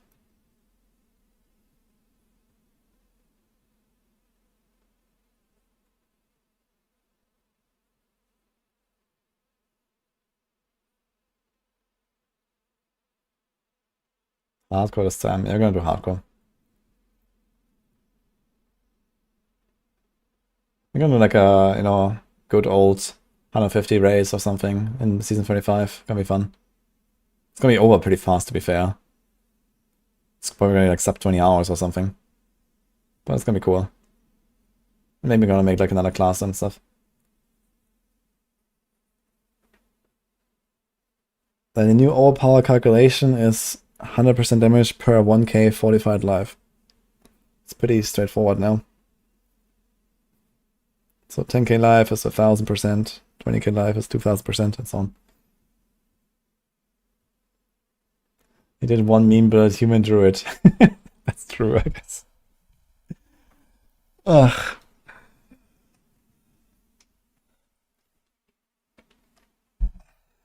Mr. and Rogue had 10 builds in SNA.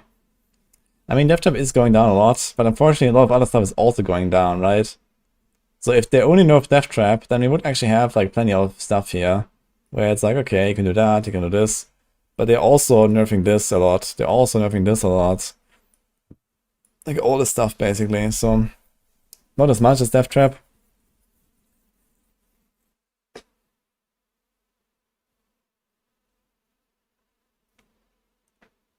There's a 2-button druid pushing bit right now, that's human, but it rolls around overpower timing.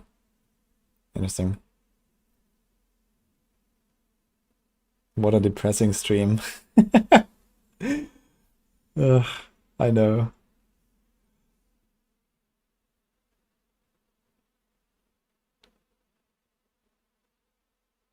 We tried last season a build of Dust Devil and Flay, got pit 100 done. Nice.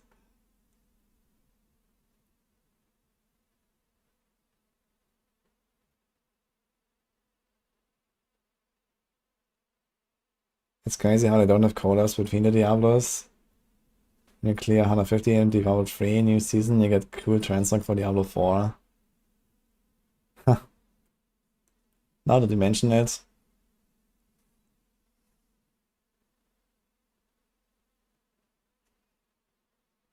I like how they introduce Assassin's Stride and just have them ignored since they're adding them. Yeah, I mean, it seems like there's like a bit of a pattern of them just like adding kind of like mid-tier uniques lately, right? They don't make uniques that are like just meta-defining, which I think is not necessarily bad. But if no one ever uses those uniques, then it's also like, you know, why, right? It's like, okay, they're adding a bunch of new builds, maybe, but some of them don't even make new builds. So what was added this season here? Sanguivore, man. Right? They tried to make a new build, but then it just sucks. And no one ever does it. And, you know, it just lies here. Right? It just like clutters the loot table for no reason. No one cares about it. No one ever wants to play this. Like, it's like the same thing as Stormclaw right now, right? It's like, why would you do this? Just to suffer.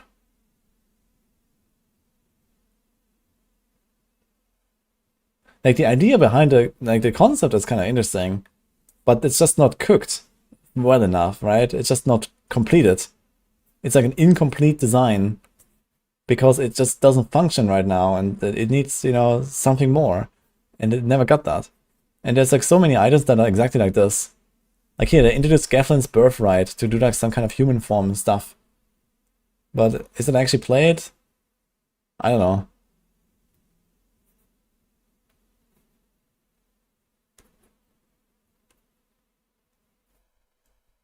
Shattered WoW, right? It's just like, yeah, okay, you level your Druid from level 35 to 60, and then you salvage it, right? This is Shattered WoW. The same with Arvarion. Melted Heart is literally just a spark. Necro, you level your Spiritborn from 35 to 60 and salvage it. Like, I don't know.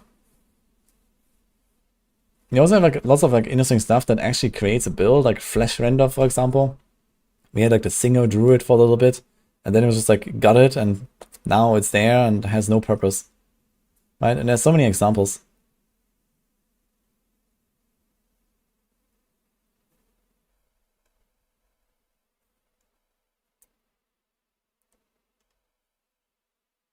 Stuff like Andari that used to feel so good. Yeah. Andari Rogue was really fun. But I guess it's time to load up Andari Spiritborn and see if we can do something with the infinite stacking. I mean, it did nerf Noxus Resonance. And you're gonna feel that a bit, but it's gonna remain like in playable territory when it comes to the poison builds on the Spiritborn. And they also did nerf the overpowers. So I think it's actually gonna be somewhat equal. Like the overpower nerfs and the Noxus Resonance nerfs, they might somewhat even out.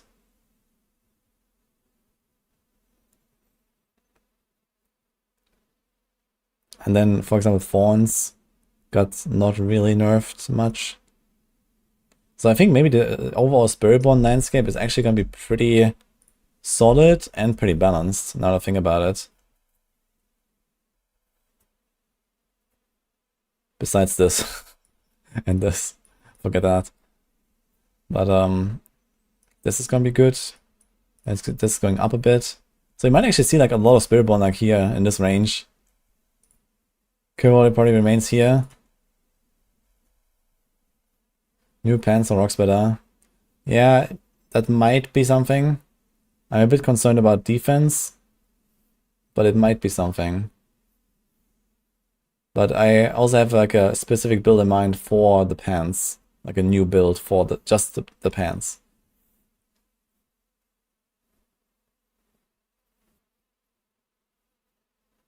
No ST for Spiritborn. The way it looks right now, it might be somewhat realistic to see Quill in S tier actually. Because you're probably gonna lower the bar for S tier. And that will just, you know, put Spiritborn there, I guess.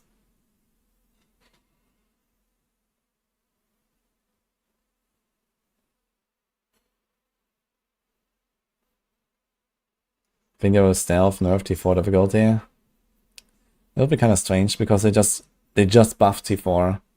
And now they're gonna nerf it again. I don't know. It doesn't make sense, I think. Like, it will do Torment 4, and it will one-shot bosses in Torment 4. At least with some builds. And, you know, there will be plenty of other builds that will, like, you know, kill T4 bosses fast, let's say. You know, let's say sub 10 seconds or sub 20 seconds or something like that. So we will have plenty of that. It will just be a longer journey.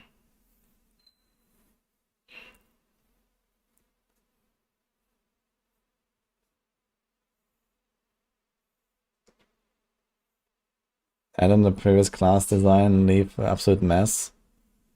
I'm not sure if that's necessarily all his fault or so, right? It's like a large team.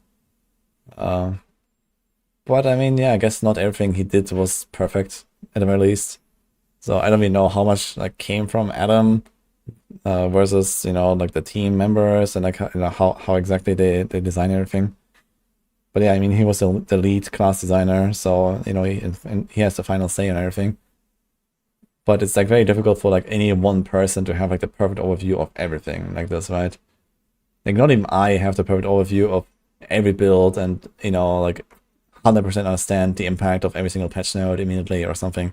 So I also have to sit there for hours and like kind of like go through it piece by piece. And even then, it's done as a bit of gut feeling. And, you know, I don't, you know, you would have to make like ridiculous amounts of Excel sheets and stuff to really pinpoint, you know, the exact pit tier of every build or something. So I can't do that. Thank you.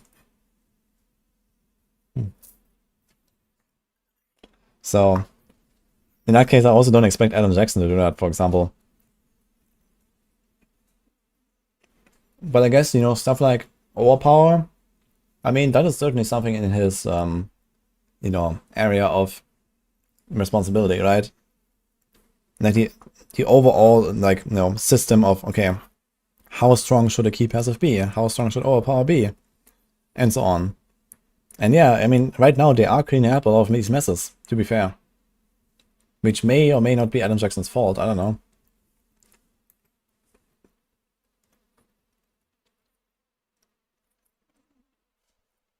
But one thing is for sure.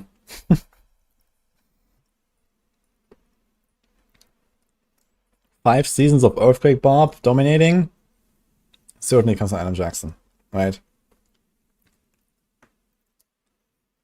Well, before it was Twister, now it's Earthquake, same thing.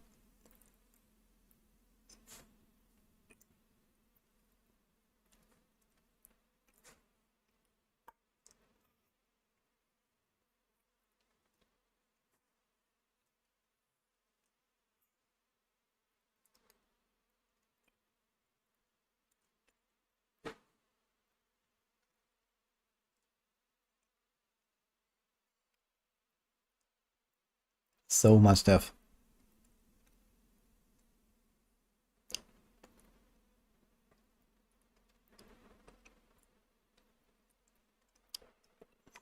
Now guys, be a bit respectful, okay? I mean, I also found some things kind of cringe and whatever, but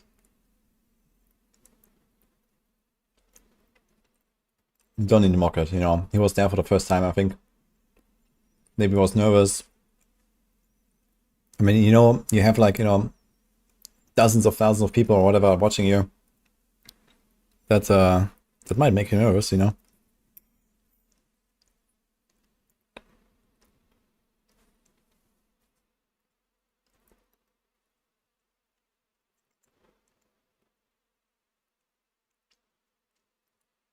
You know, all bits about Twister and Earthquake being useless and doing no damage. Yeah, I mean, that's a fair thing to bitch about, I think. I think that's just fine. But then, you know, they just turn it upside down, and this is the only thing we have for like a year. And this is also not how it should be, right? We want builds to play, we want diversity.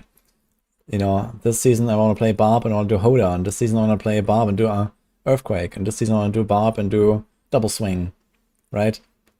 So that's what we want. And then you just went like so far overboard. Hey, do you guys remember the first iteration of fucking Twisters on Season 4 PDR? Where the entire fucking screen was just invisible? Because there were like 5,000 Twisters? Like, how did we ever end up in that situation?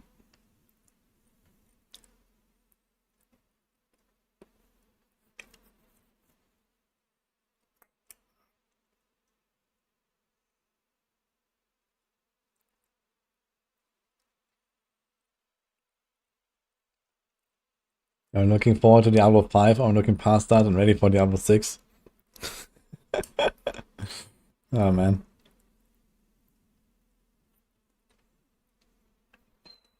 I'm gonna play Diablo 6 when I have settled on Mars.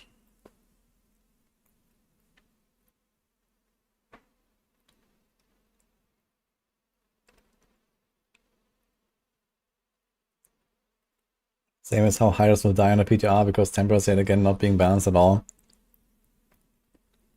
Yeah, I mean, it definitely looks like they were thinking about the Hydra temper when they made the amulet, right?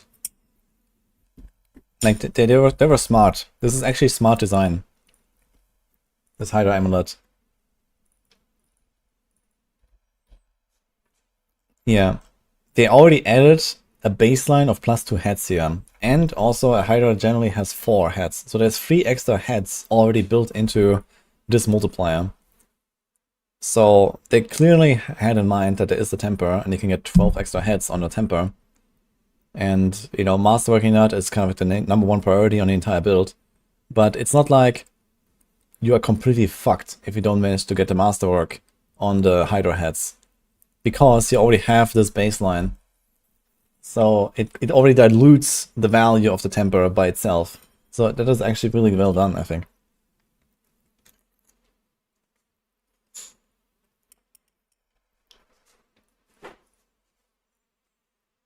Like, if you don't hit the last Masterwork, you're gonna have 10 heads on the weapon instead of 12. So this multiplier will be 1300 instead of 1600. No, wait. It's 1600 now. It will be 1400. So that is like a loss of, I don't know, 7%, for example. Which is like an acceptable range, you know. I'm getting a double Masterwork on, like, you know, the number 1 priority of the entire build. You know, that is acceptable. And getting the triple is like really nice, but it's not like you have to have it. And part of that is because they already have this built in +2, for example. When you have a world boss size Hydra doing 1500 damage, we'll see. I'm ready for it.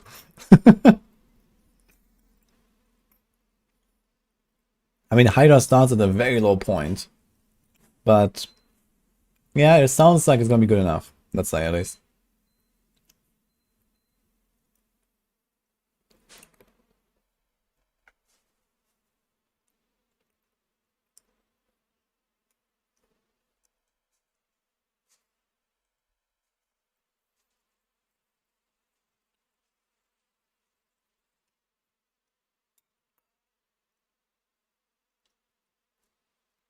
Yeah, it's fine to criticize the presentation, I think. I also said on the panel Discord, like, guys, you know, effectively I said, you know, make a better presentation. You know, like, they need to make these campfires like 3 times shorter, play like some badass 3-minute trailer at the start, talk about the changes a little bit, and then goodbye. You know, and everyone will be happier, I think. Maximum 30 minutes. And I think everyone will just be happier, honestly.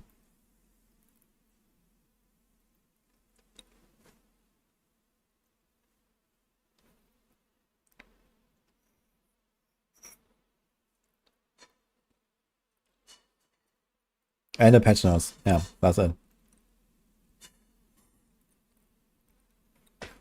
Like, I also try to, like, you know, stay positive with the campfires and stuff, and, you know, I understand, you know, these devs sitting there, like, you know, he's never been in front of a camera, maybe, and so on, right? Like, it's not really a great situation sometimes. But maybe he volunteered or whatever, right? Or he was like one of the like leading devs behind some systems, so they want to have him there, so he talks about it. Yeah, sure, whatever. But, you know, just rehearse this like twice before. You know, make this like 30 minutes to the point. After you've shown off, like, you know, this 3-minute trailer that gives you like a broad overview. You know, hey, unlock heroic powers, craft your own spell. You know, show some cool clips, cool music, right? And here, Nightmare Dungeon update, delve into the heroic strong rooms and whatever, right? Escalation sigils. And you just show them like for 5 seconds or whatever. And next, right? And then people are kind of like intrigued and hyped up. And it's like, you know, oh, cool new stuff, right? And then, okay, the trailer finishes. And then you go through this a little bit and you talk about the general philosophy and whatever. And you're done. You know, this is it. You don't need more. We don't need to talk 5 minutes about a fucking Druid unique and show this like 3-second clip like 7 times.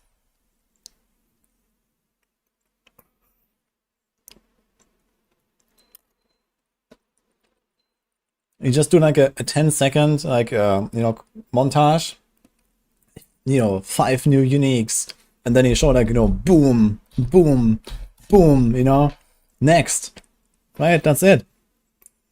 Let the people figure it out later.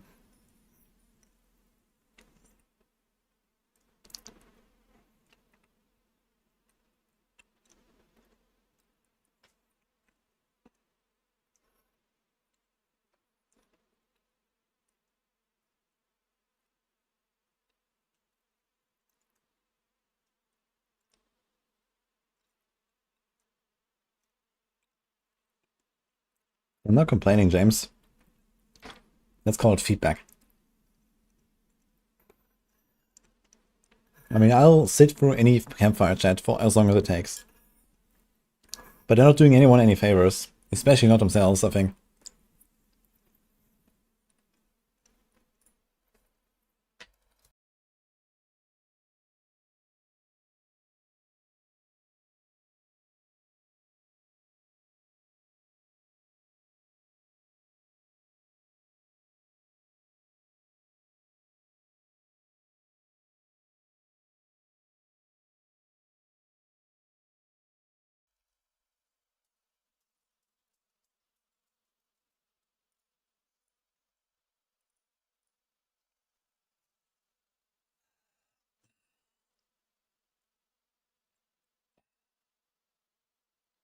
Yeah, it actually makes me sad to, like, you know, I sit here and I watch the campfire chat and it just, like, even in my chat, which is probably like, you know, the most positive chat out there almost, right? In terms of the bigger Diablo streamers, or not Diablo streamers, you know, like even my chat, people are like just mocking these presentations and, you know, like everything, right?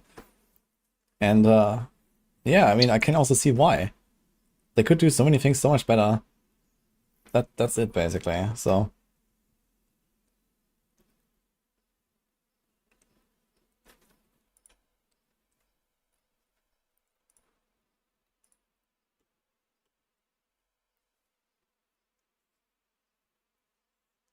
the real question is, am I logging in as default Matt at the start of Season 9? Did Twitch do the thing? They did not do the thing. So yesterday we had the stream sub goal of 100 subs to name our character default Matt on Season 9 launch. But we only reached like 70 or so. So I think we're gonna make it default mid.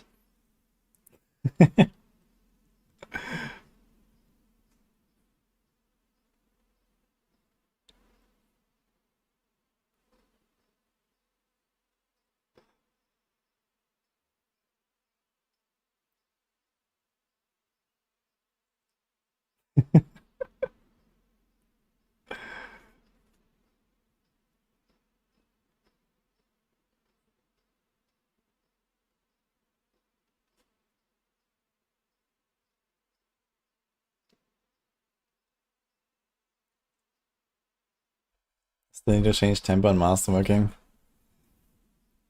Yeah, they need to. I really don't. I really did not expect that they would delay it. That's actually crazy to me. Like I was 100% sure they would change masterworking. And I was waiting for it, the entire campfire chat. I was like, but wait, there's more. And there wasn't more.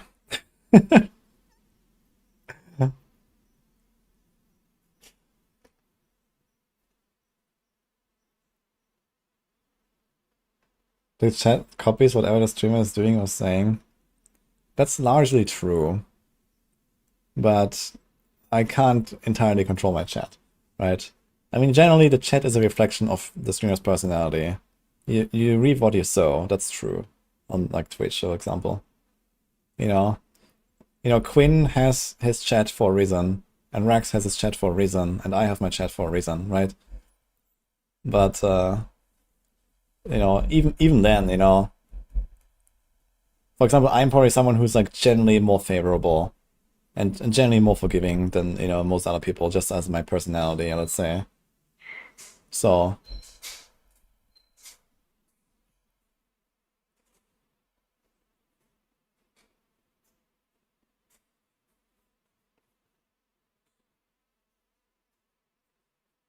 It just came off as looking like an infomercial. It's kind of a funny way to think about it.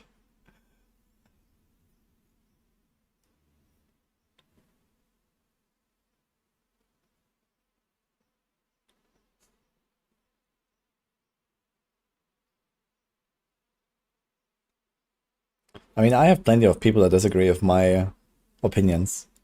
And in fact, you know, I know that some of my opinions of how I would like the game to be, for me personally, are far away from what many other people want.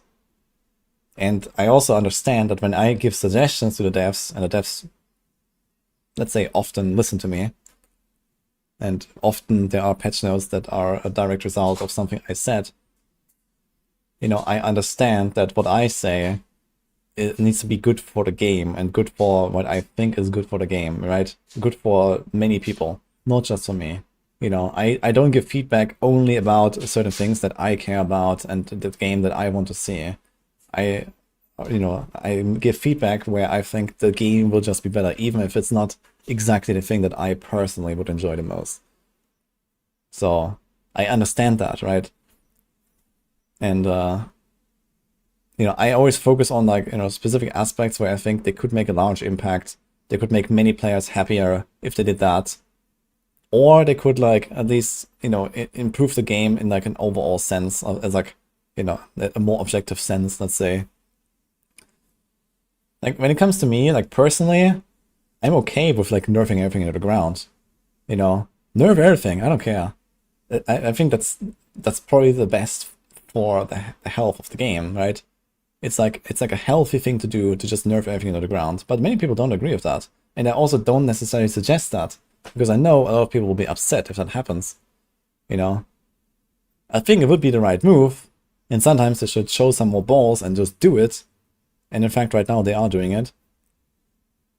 But I also understand that, you know, it can be a very scary thing, because the community will be upset, there will be baby rage, you know, people will not play the season, and so on, right? There's like, and you know, if you do like nerfs, then people will just quit at some point. So while it can be good for the game, it can also be bad for the game. So it's always, it's very tricky to do this. And this is also why I don't just go and say, hey guys, you need to nerf everything, right? Everything is too OP, and you know, this is too crazy and whatever. Yeah, I do give feedback like that, but I do this in like, you know, the right doses, basically. And sometimes they go even further than the thing that I even suggest with nerfs, for example. So it just happens, I guess. So, and on the other hand, I also like advocate for a lot of other things that would make the game more interesting and more fun and more build diversity, and you know, buff this build in that way or something like that, right? Like we have plenty of stuff where they could do something. And you know, I give feedback on builds that at least no one plays right now, because I want to play that build, or I want other people to play that build because I think it's an enjoyable build, but it's just bad, and you know, or it maybe there's a build that is like kind of fun to play, but it could be more fun in some way. And you know, I give plenty of feedback like that as well. But then most of it just never happens. So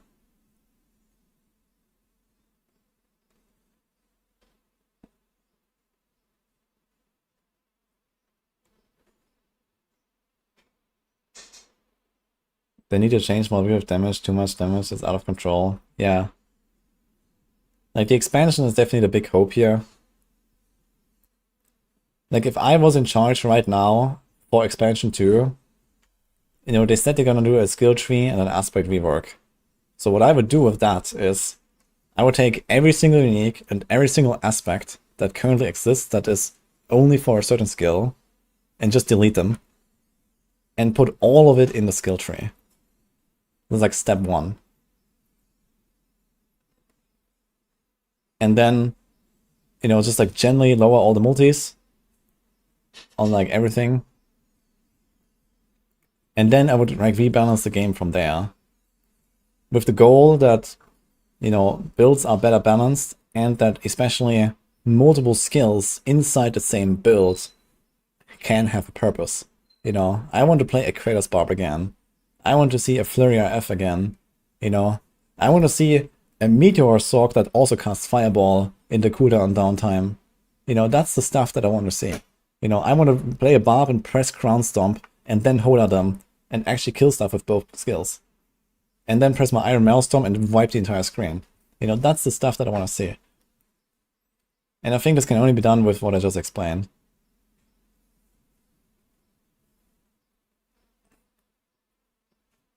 Yeah, I'm not saying delete every unique. I'm saying delete everything that is only for one skill. And take it and put it in the tree.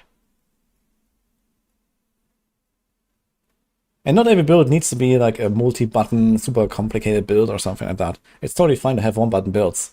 And to also have like investment into like a certain skill, right? But like the hybridization needs to be way stronger. You know? Like it's fine to buff one skill by 20% or all skills by 15%. You know? Those need to be kind of like the numbers. And not buff one skill by 200% and, well, nothing else, right? Because you also have the other 200% buff to that skill from here and another 100% there. And so that skill just does like 50 times the damage of every other skill in your kit. You know?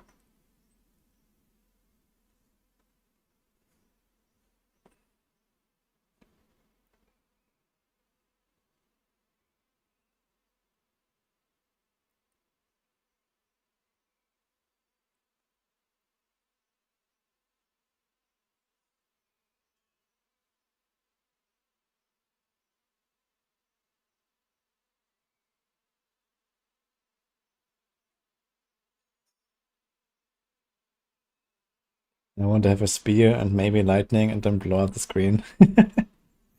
I mean, it's okay that certain builds just go really wild. But it's not okay that this happens after like, you know, 20 hours of progress or so, right? I think it's okay to have a build like Lightning Spear, actually. If it takes you 100 hours to get there.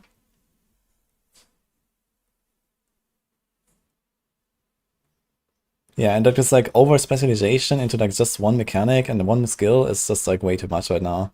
Like we had so many cool, like, you know, the core concepts of like what we had on launch in 2023 were actually really good. You know, we had that situation where, you know, we had stuff like Kratos Barb, we had stuff like Flurry F and Penner F and whatever, right?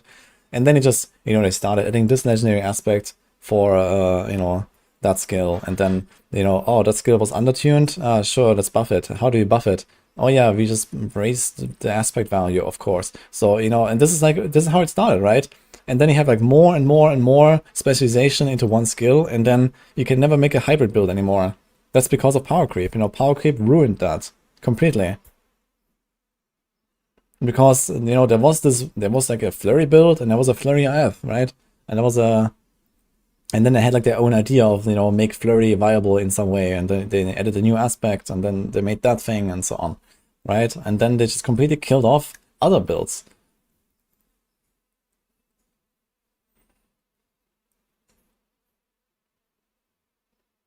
It's perfectly fine for an emerald to get 1500% damage to one skill.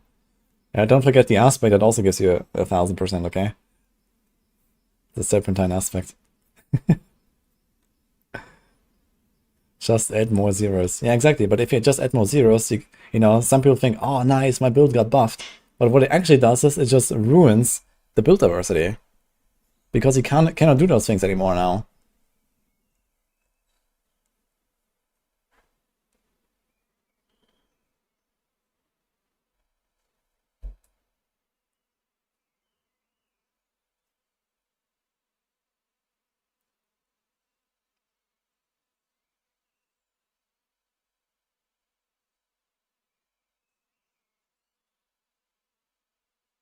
Yeah, and then we have the Temperers. You know, Temperers was just like the next step, right?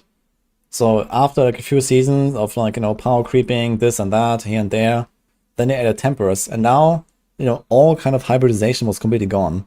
Because Temperers, like especially the weapon Temperers, are just only for one thing, right? Like that skill now does double damage. And everything else does not. So good luck. You know? Like that was kind of the nail in the coffin. And from season 4 onwards, we never had a hybrid build again. So the temperers need to be deleted, at least like the weapon temperers, or they need to be at least an option. Like it's fine to make like okay, Barrage has a 50% chance to cast twice, but there also needs to be, you know, your core skills have a 40% chance to cast twice, or something like that, you know? Like, it's fine that there would be at least something like that that's like slightly weaker, but hybrid. But that doesn't exist, right? You can't hybridize. It's like the gloves do it right? We have good gloves, you can have 8 ranks to a main skill, or you can have 7 ranks to all your core skills. Like, that is exactly how it needs to be, you know? Obviously, there is an advantage to having a hybrid build where you have like, you know, one big AoE skill and one big single target skill, and, you know, use it does this in that situation and this in that situation. So buffing both by exactly the same would probably make that too strong. But right now it's just like, you know, you buff one thing and that's it. You can't do anything else. And then that thing just has to do everything. And then we have the situation where, you know, we have a Blood Surge Necro, and you can't combine Blood Surge with anything else because of this specialization. So Blood Surge has to be able to kill bosses now, even though it's not made for that, right? Like, Blood Surge does not kill bosses. And, well, tough luck, you know? You blast everything, and then comes the boss, and you just want to uninstall. So, because you don't have an option to include anything for single target, there is nothing there. You can't do like a Blood Surge and then like a Blood Lance for the boss or something like that. It's actually something I've done, like, you know, like 2 years ago or something.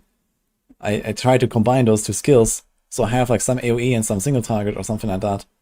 But I mean, today this is unthinkable.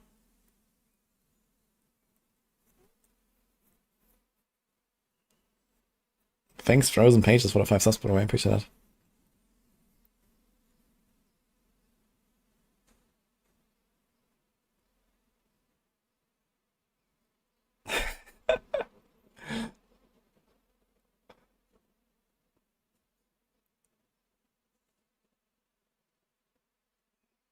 The trash killer and the boss killer doesn't really fit in D4. Yeah, I'm not really saying that it should have the, like, you know, group play and the trash killer and the boss killer, like D3 style. I'm just saying that right now we don't have any tools in any of our builds to really, you know, fix a problem that the build has, right? Like, Blood Surge is great if you don't kill bosses, but if you go into the pit and you want to do a push, or you do like T4 bosses, well, unless the build is somehow ridiculous, well, you're not going to kill those bosses, right? This is like the opposite of a boss killing skill, right? Just by design. And there's nothing you can do to fix that. You know, you can't invest more into boss damage than in AoE damage. It doesn't exist. There's no aspect that allows you to do that, or there's no way to get a second skill in the mix that would alleviate that problem or anything like that. You know, this is how Flurry RF or how Pen RF came to be. You know, Flurry was a good enough skill back then to clear shit, but it couldn't kill bosses. This is why I originally made the Flurry RF build, because I tried to find solutions, and, you know, one solution would be go the poison route and try to poison them up and whatever, and the other solution was, well, why don't we include a build that actually, or why don't we include a skill that actually does single target damage? And this is how Flurry RF came to be. And that was amazing. You know, and not every build has to work like that, you know? It's fine for builds to be a one-button build, but we don't even have the option to do this.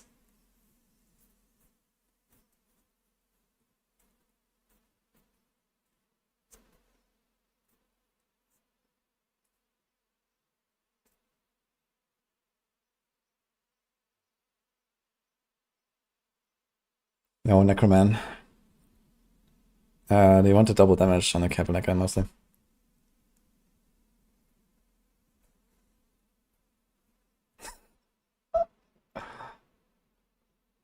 Have faith in Blizzard. I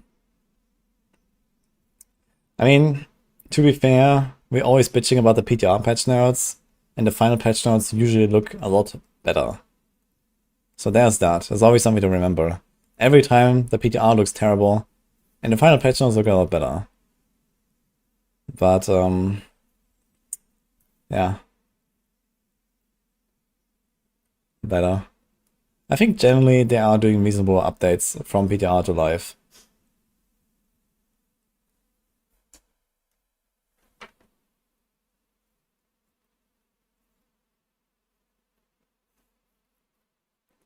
You're the only one who's not happy that we have Stricken in the game. I'm not really sure how I feel about Stricken. I mean, on one hand, it's kind of like, you know, you concede, right? It's like, okay, I give up. We cannot fix bosses, so have a Stricken. But on the other hand, it's also a relatively elegant solution. It's like, it just kind of smooths it out really well, you know, just by itself. Like, it smooths it out across all builds, and it actually did the job really well in Diablo 3, to be honest. So, I'm not really sure how I feel about this Stricken mechanic.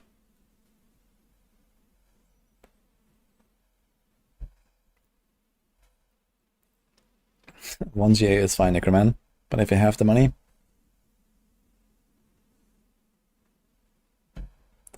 Why wouldn't it scale down the boss health in higher pits? Yeah, because that just goes wrong so easily, right? It's actually a suggestion I gave to the D3 devs a long time ago, like half a decade ago. Where, you know, I said, okay, you scale HP by 17% per tier.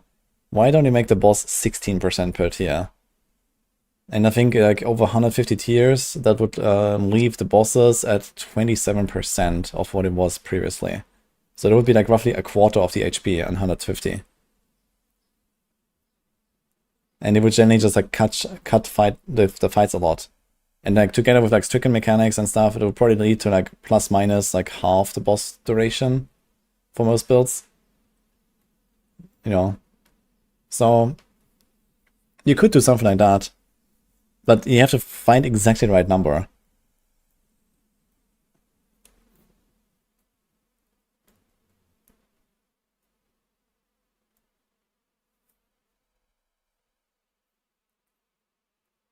Is the DPS Pinata issue I have a problem with? Scaling speed so boring. Yeah, I don't really understand. Like, they have the system in the game where they can actually scale, like, you know, what's it called? Monster intensity, I think, is the system called. Right? Where, like, from Torment 1 to Torment 2 to Torment 3 and so on, like, the elites cast their affixes more often, and they're faster and more precise and whatever. Like, why don't they do that? Right? They scale up the damage, they scale up the intensity, you know, like why not every pit tier is like plus 0.5% speed for all enemies, or I don't know, something like that, right? It would actually feel a little bit.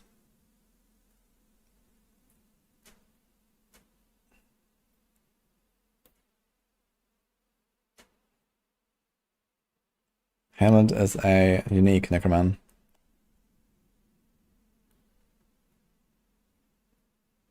Before T4 was aspirational, now they want all bits to be able to be T4 capable.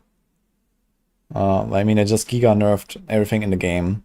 So it seems like they are making true on the promise.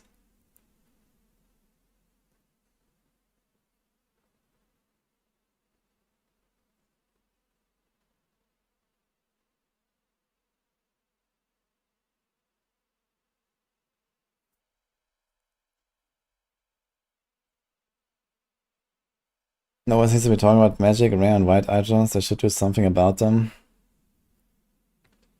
I mean, if they do like this big aspect rework, whatever that is going to look like, maybe they're also going to do something about that, right? If you have like a real crafting system or some kind of like item progression system in the game, then I guess it would make sense to have something like white items, blue items, rares, and so on.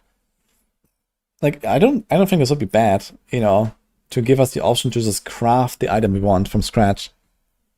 It doesn't have to be like as complicated as like, you know, PoE 1 or something, but, you know, similar to the style of like PoE 2, maybe. I think that would be okay. It's like, you know, sometimes you just want to kind of fill a gap, right? It's like, okay, I got everything but there's one thing, and, you know, I've been grinding for 50 hours, I just can't find it. Let's go, you know, I'm gonna make that thing. Or maybe it would be like some kind of like endgame solution where it's like, you take the item and then, okay, you've done the tempering, you've done the enchanting and whatever, but now there's also, you know, another step, like a step on the cost level of, let's say, you need a spark for it, you know, or something like that, right? It's like an endgame thing, and you know, there's like something else you do with like a spark. And, you know, maybe it would require you to have like a white item base to do that or whatever, right? And then you can like make some cool item.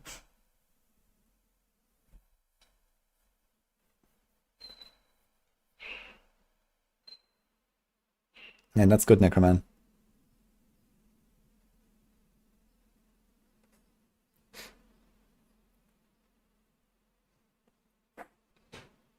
Blue runes make the white blue. Yellow makes the blue yellow.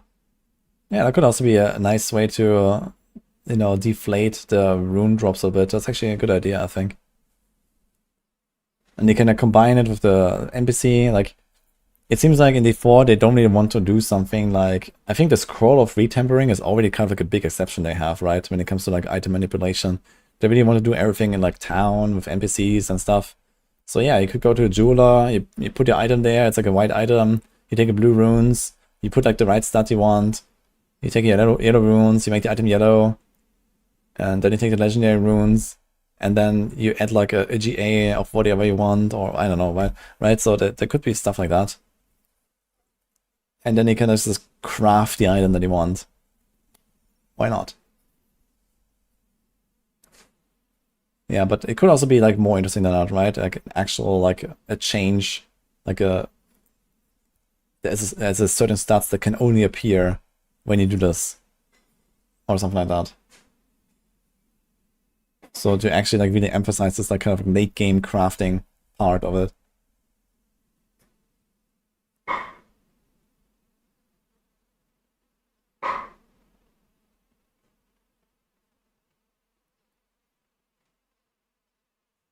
Thanks for saying Spiritborn is more fun than Necromancer Bloodwave. I mean, everything is more fun than Bloodwave, to be honest. But yeah, like Spiritborn was really cool. I had a good time on Spiritborn in Season 8.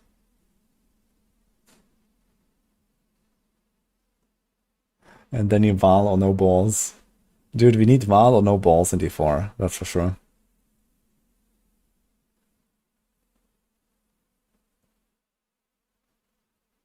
We could have done rune modifying on sigils. We craft base sigils and send magic, rare, and then legendary rune to the sigil.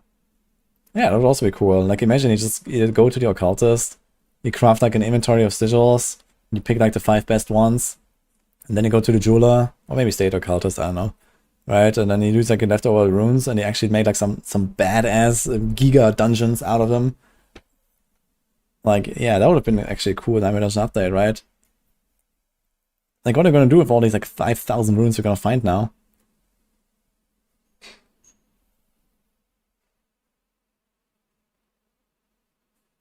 The new Spiritborn Thorns looking T4 viable. I think that could be a very good build, it depends, but I want to play it first before I say anything. But I have high hopes.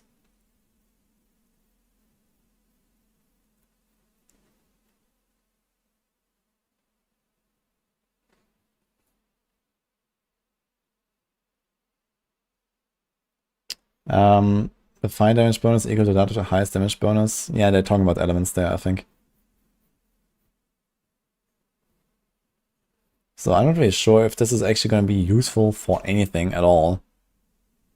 Like, is there like any scenario where that would do anything at all? I don't really see anything.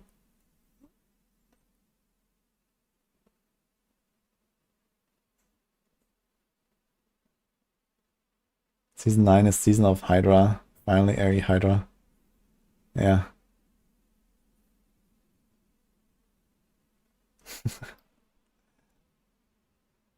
I'm having a good day, yes. I'm just yapping.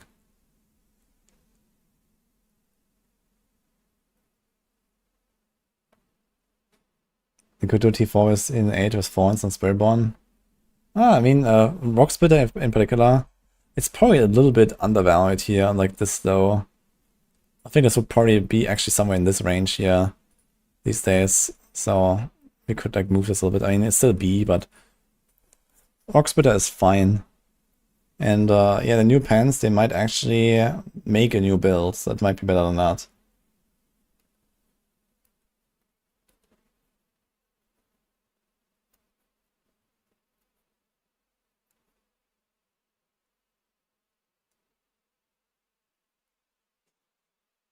Does the order in tiers matter? Yeah, I mean, we don't necessarily have like perfect data on every single build of every patch, right? But we kind of know where the builds land. So, you know, we know that, you know, these are some of the better builds and these are some of the worst builds. And, you know, we kind of try to rank them a little bit inside the tier. Yeah, this is why it looks like a little bit like a rainbow here sometimes, right? It's like, okay, here's a Barb build and here's more Barb builds. And then, you know, here's a rogue and there's a rogue and so on. So we do try to distinguish. Like here's, for example, like, you know, Lightning Spear is the best. But then there's a Frozen Orb Lightning Spear, which is, you know, also worthy of being called S tier. But it's basically just a scuffed version of this, right? So this is why it's on the bottom of S, and this is just the best. So it's the top, and so on. So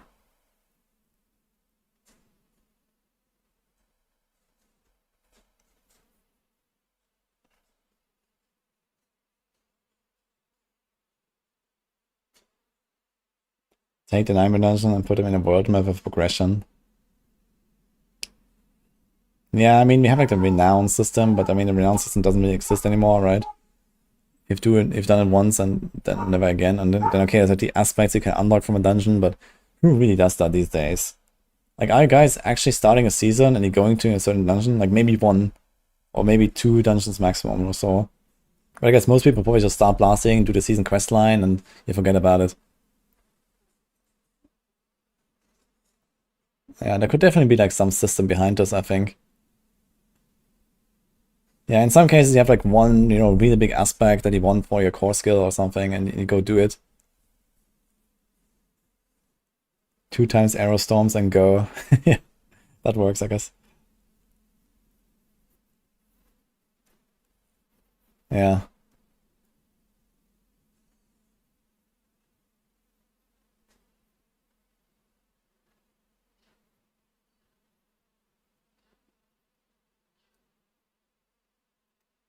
Yeah, I think the open world stuff is definitely like really undercooked. Like we have like these open world events, but who the hell does those, right? Who the hell does Legion events? Like, what about like Nightmare Dungeons? Okay, Nightmare Dungeons is getting an upgrade now that might be pretty good, but this is not really open world, right? It's like instance content. They're just like located in the world, but you don't even go there anymore. You just teleport there anyway.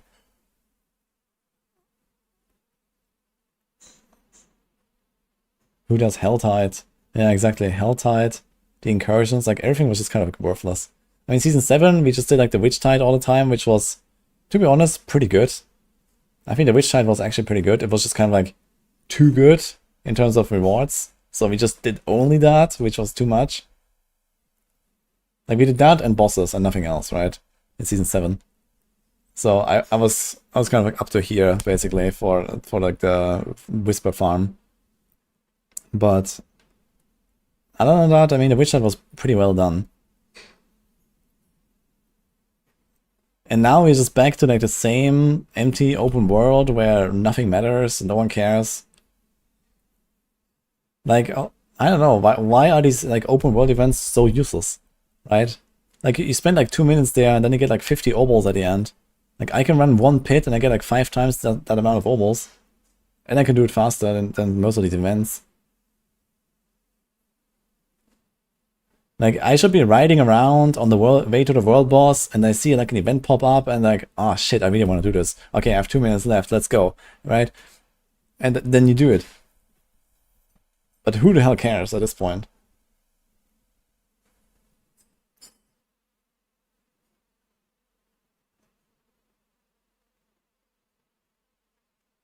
I did one Nightmare Dungeon at the start because he hadn't played in a year and he thought that's how he leveled glyphs still. Oh, huge mistake.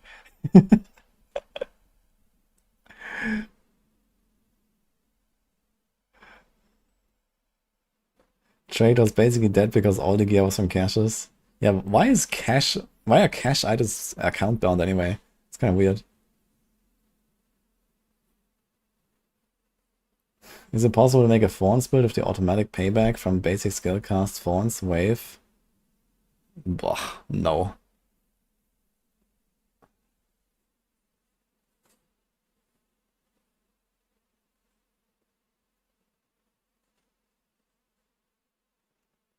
Remember when Legion event spawned in a Helltide? It was Giga Juice. Good times. Yeah, that was actually good. I remember vaguely doing a Legion event sometime.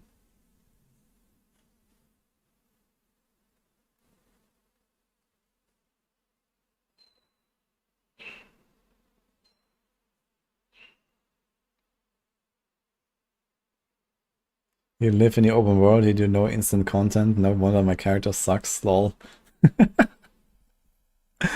Oh no. Like, honestly, I think it would be fun if there was like a viable way to kind of just like ride around, you know, do an event, find some things, you know, whatever, and that was actually a way to play the game and farm something, you know.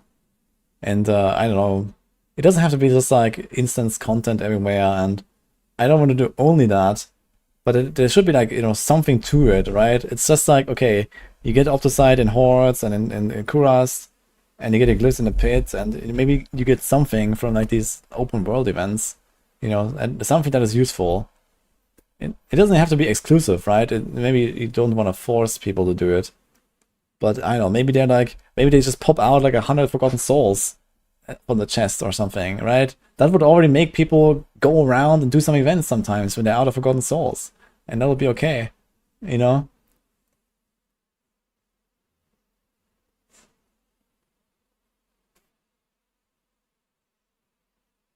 Yeah, same to Legion.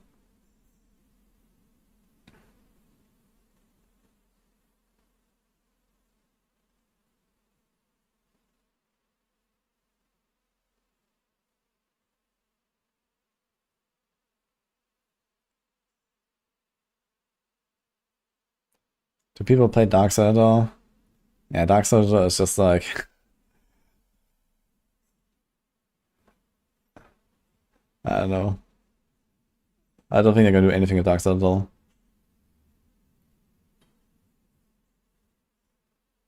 In the past, we constantly had Legion events fill all remaining Grim favors.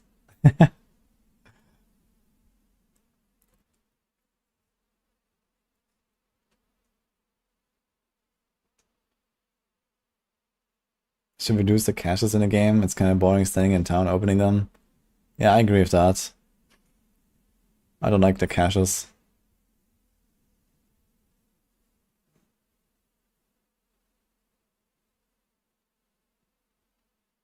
You do open worlds when you happen to be there or something. Yeah, I do open world events. When I see them on the way to the world boss, that I maybe do, but most of the time don't. And the world event that I found is Defiled Ground. Then I do open world events. So it's like 2 per season, basically.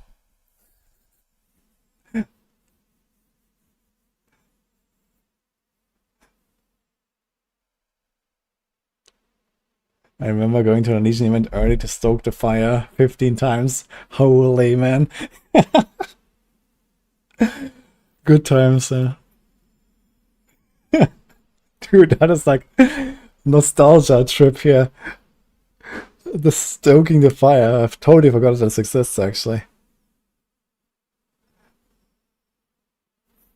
Remember when I could fail an event?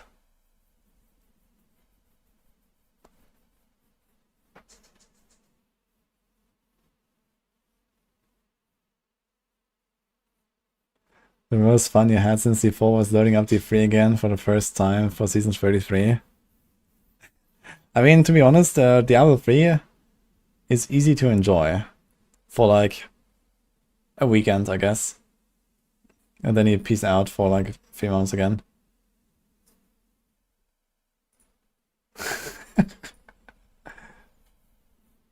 Flashback to trying to keep those NPCs alive for 9 redemption events. Yeah, I remember like back in like season 0 or season 1 or something. You know, the hallmark of an S tier build was, can you keep the 3 guys alive in the Night Mansion? that meant you had a good build.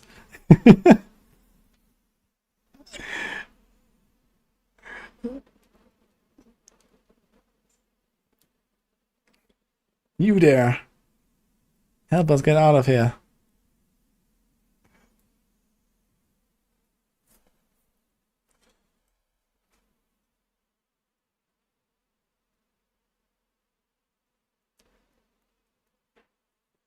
Oh man. What a time it was, man. The game was so different actually when you think about it.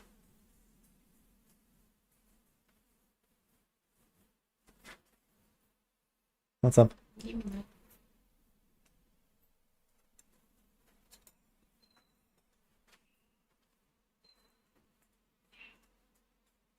remember the biggest borrowing anyone had was CC in 9100? Yeah.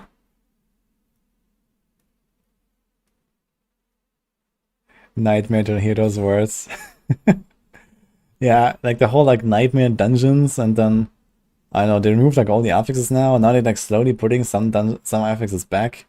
Actually, how's that gonna look? We had like some examples here, right? So here there's one affix. Avenger. And there's this. Like this is actually a buff. Like this actually makes the dungeon easier, right? And then there's this, which is kind of irrelevant. Like, they didn't actually really update this, and now we have, okay, monster barrier, cold damage, suppressing elites. So here's like a bunch of stuff that adds up. But I don't know. Like, this is less affixes than we used to have back in the day, right? I think we used to have 4 negatives. And this is like the, you know, final escalation sigil.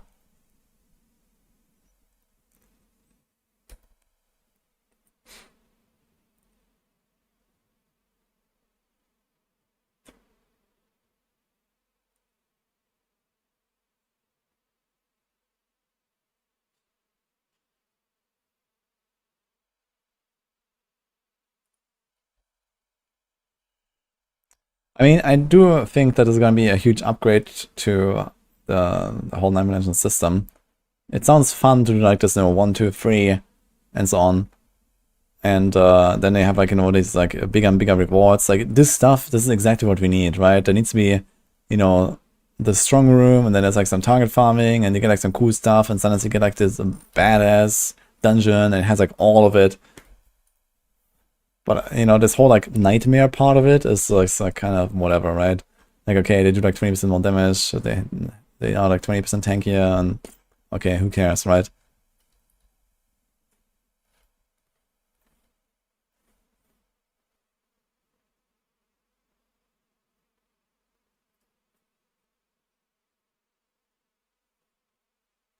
TPing from one dungeon to the next, that's the win.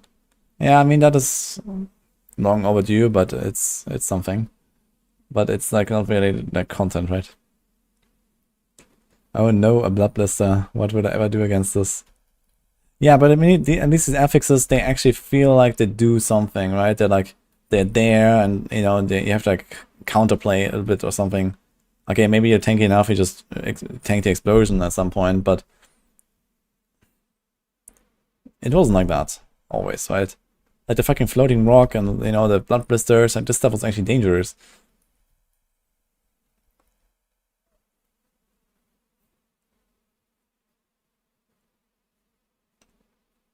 Having to search the whole dungeon to find a strong room sounds like it's going to be annoying. I think it's not going to be that bad. A lot of nightmare dungeons are very streamlined these days. They have done a lot of work on like updating layouts and stuff. Like some of them are still kind of shit. I'm not sure if they're gonna fix that now. That would be probably the time to do it. But most of the nightmare dungeon layouts are actually, you don't really miss stuff, basically.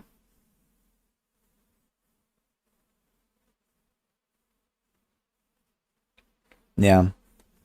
And even if it's like not the craziest content ever, it's like, okay, first of all, you had to go to Torment 4, you have to be able to blast Torment 4, and then, you know, it does make it a bit harder, I guess. It's just that there's like some sort of juicing now, but it's only kind of like the first step of a system that I would like to see, right? Like, I want to see way more.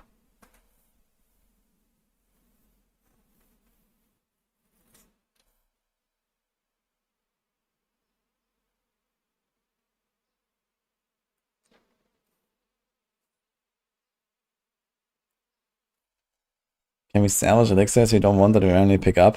That would be amazing. But usually just drop them on the ground. They add 3 negative affixes and 30 Horadin powers, they remove them again. Yeah, like the thing is, like, we're still missing, like where's all the previous season stuff, right? Where's my vault sigil with all the traps, and then you get like these like 20 stacks of the buff at the start, and you have to reach the end with like at least 15 remaining to open all the chests. And then where's my, okay, here's a sigil and it has like Super Butcher inside, and here's like a sigil and it has like, you know, a goblin pack, and here's a sigil, there's Bloodseekers hunting you, and these Bloodseekers, they drop, you know, some upgrade for your build or something. And then here's like the Minion tunnel sigil, and you go in and there's like all these Minion dudes, and maybe a random Vashan pops up, and Vashan drops his uniques, and the Minion guys, they drop legendary gems like in season 1, and then you use those. And you know, like, this is the stuff that I want to see.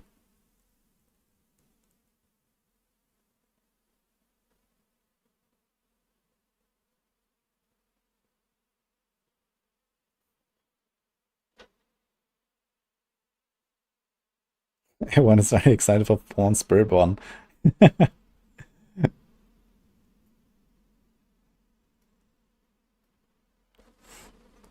I think there's some hope for the pants.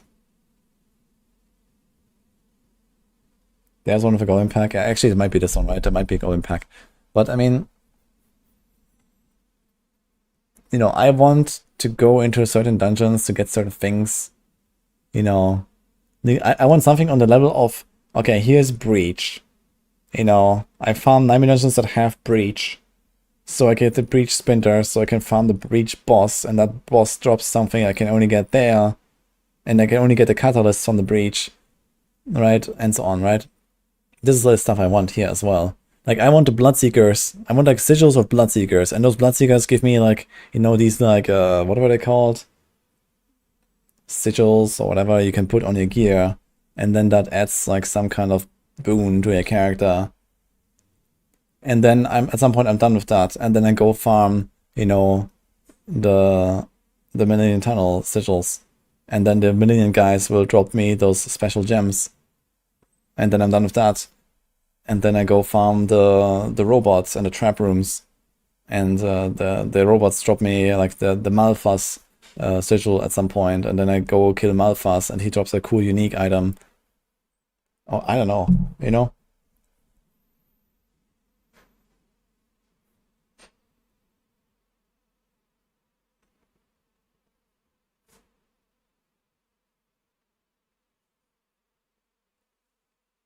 Still no line dungeon that is active marker, or someone else suggested a map tab.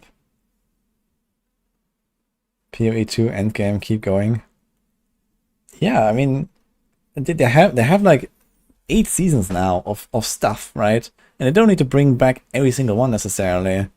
But why do they just like phase it out and it never comes back? Like, by now they have enough stuff to take it and make a comprehensive system out of it, right? We have the Minion guys, like we have the Bloodseekers and the vampires and whatever, right? And then we have the robots, and we have the witch stuff. There were like these special monsters as well. Like, you can take all these things and make like a separate like mini content out of it, and give them a purpose.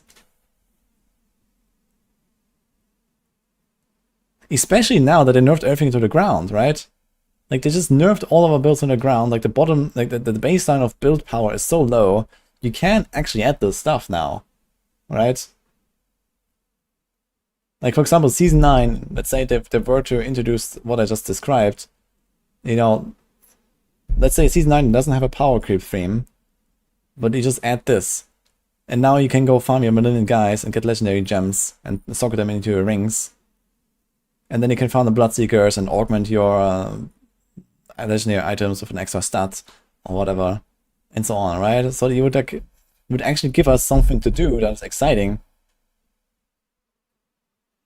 And you would solve that power gap issue.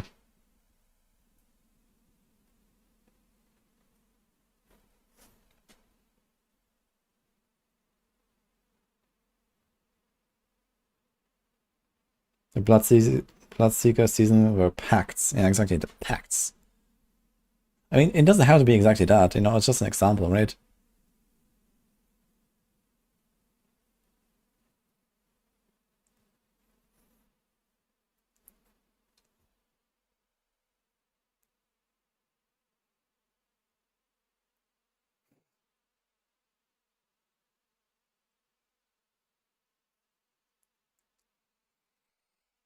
I mean, maybe expansion 2 is gonna do that, and they're gonna take like the, you know, 11 seasons of stuff, and then, I don't pick like the best 5, right?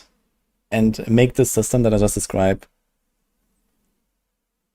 And then you can actually have like, you know, interesting, like 9 dimensions should be kind of like the gold standard of gameplay in D4, right? This is like, okay, this is like the main thing. And it's also the most customizable thing. And there's like, you know, those like, there's like the standard dungeons, then there's the escalation stuff, and then, you know, there's like stuff that 9 dungeons just have, like the strong rooms and whatever. And then there's, you know, those extra contents, like there's a Minion guys, there's a Bloodseekers, and these are like, you know, special sigils, or these are like, you know, special affixes, like just like this, right? Yeah, it just says like, okay, Bloodseekers are present or whatever, right? And okay, Millennium tunnels spawn and whatever, right? And there's like, you know, side content inside the dungeon, just like how they made it here. But they just made like something new now with the Heraldic thing, and that's probably gonna disappear again, and then we just have nothing again.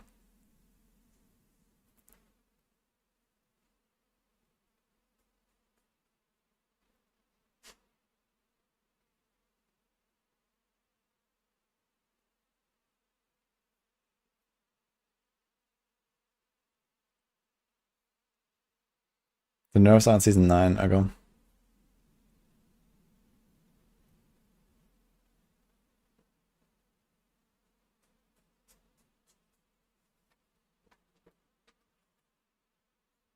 Yeah, exactly. Like basically, Naminas need to become more like maps. And I mean, I don't want like the degree of like customizing every single sigil like we can in PoE. Like it's kind of exhausting doing this as well, especially PoE 1. Like PoE 2 is, I guess, it's a bit easier, but you know, I don't want to sit there and roll my sigils like 1,000 times and whatever, right?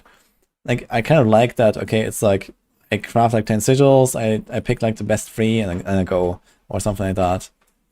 And sometimes you just don't have enough sigil powder. You just blast like next, and then you have some again, and so on.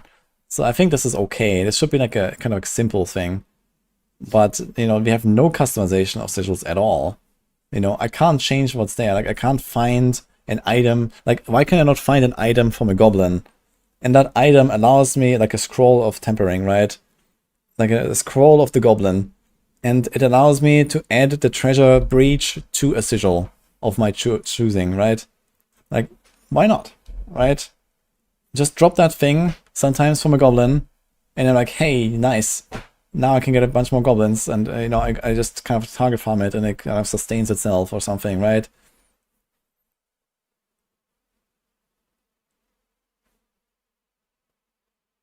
And the same thing with like all the other stuff. You know, it's like, okay, why can I not like make a bunch of like these Millennium Tunnels sigils and a bunch of these Bloodseeker sigils and so on?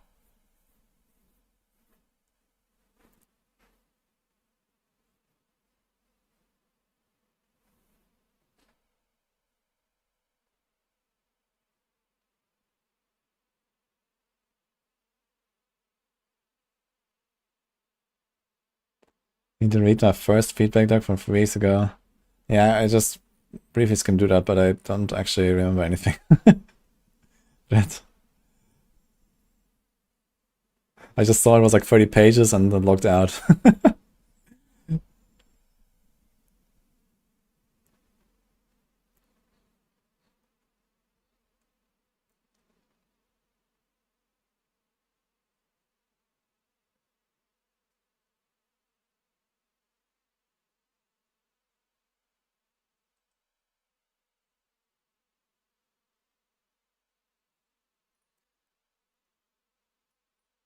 Flashbang. Is there a way to do like dark mode on Google Docs?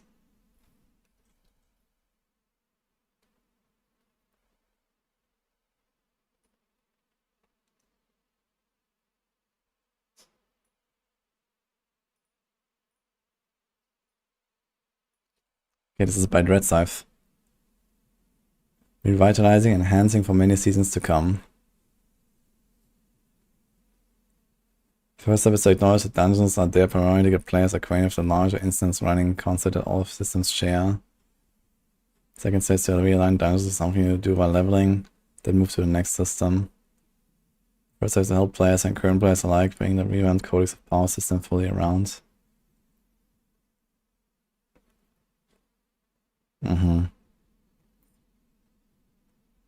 Nightmare fight dungeons.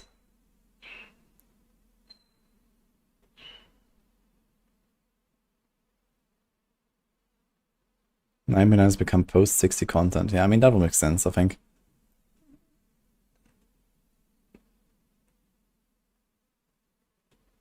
Nightmare is getting back to one major and minor negative affixes, also 3 positive affixes. Now centered around progression and resource acquisition. Ah, look at that.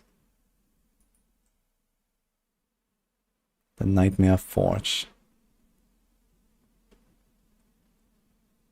Yeah, it could even be as simple as like you click this thing, the interface opens, and you know, you don't have to like min-max every single like individual affix or so. You just kind of press the reroll button, and that's it, right? And you just skim it, and it's like, okay, this one looks fine. Boom, go, right?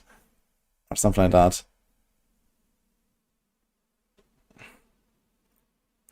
Kill streak. For this animation, gain a kill streak. Continuously kill enemies to get a kill streak multiplier. Okay. Upon successful completion of a dungeon, a chest containing a large amount of random material will spawn. Goblin Recycler. A friendly obstacle will spawn, offering a large amount of gold for items you sell to it. Yeah.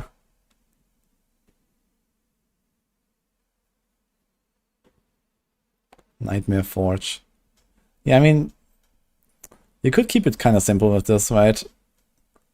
It's fine to like, you know, add some kind of complexity to it, but as long as you keep like the UI simple and make it like very low effort to actually like, you know, reroll or, you know, customize or something, I think that's okay. You know, I don't want like PoE levels of enrolling my maps and trying to like get exactly the right stats on my map, and then it has to also be the right map, and you know, then I also need to corrupt it into like an 8 mod map and so on, right? This goes way too far. So it could be simple and it could be much more fun.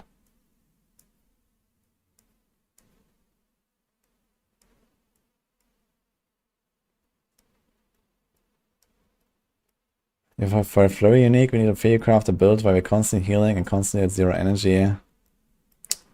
Yeah, realistically, that flurry unique seems pretty dead on arrival to me, because perdition exists and it's not really all far off. And then like this whole like spend life. I mean, it's easy to make up for the life loss, but the problem is if you don't spend energy, you don't get preparation procs, which means you don't reset your shadow clone, which means you don't have damage. So I don't really know how this is supposed to work. And even if it does work, it's barely an upgrade. So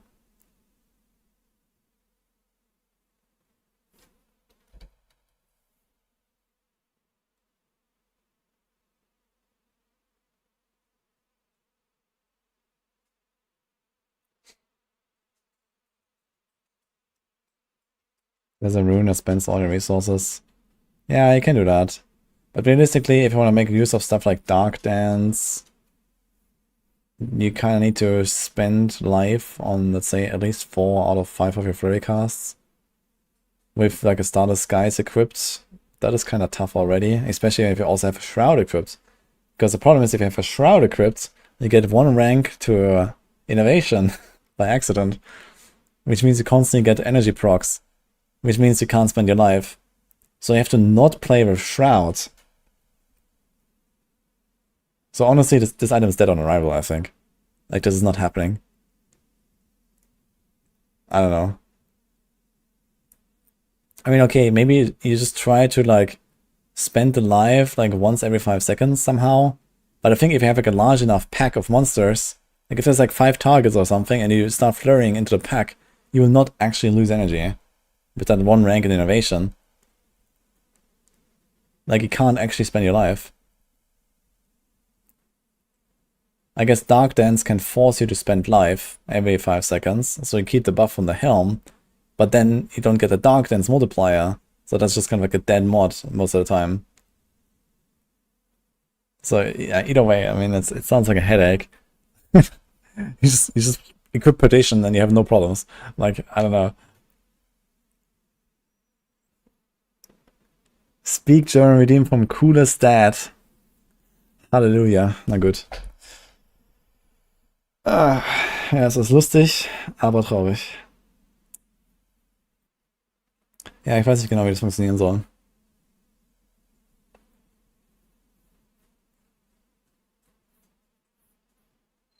Ja, I mean, die Idee dahinter ist schon interessant. Aber das ist halt irgendwie ein künstliches Problem, was sich nicht lohnt, irgendwie zu lösen.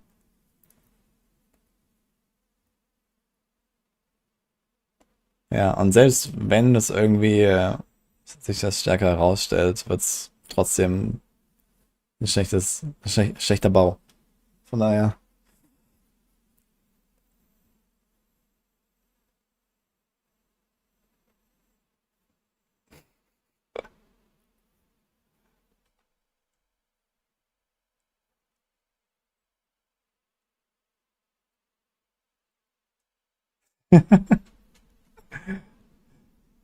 Ja, was Crucible sagt, stimmt auch. Viel zu viele einzigartige Helme, die alle nichts taugen. Oder fast nichts.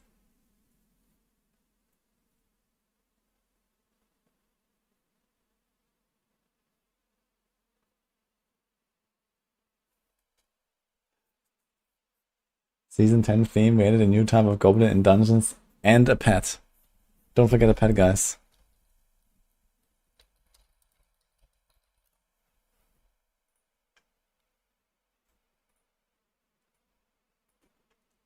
Earnable pet, guys. Okay. Aspirational Burge. Look.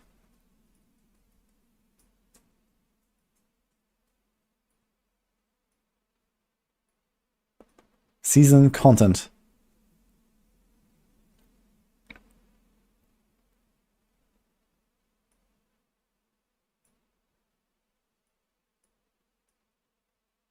Don't forget this. Oh, wait a minute. We get the anniversary. Wait, that's in like a week. Did they say anything about the anniversary? Is there anything coming for it? I totally forgot that this is happening. But what is happening, actually? Guys, Mother's Blessing returns. Log in.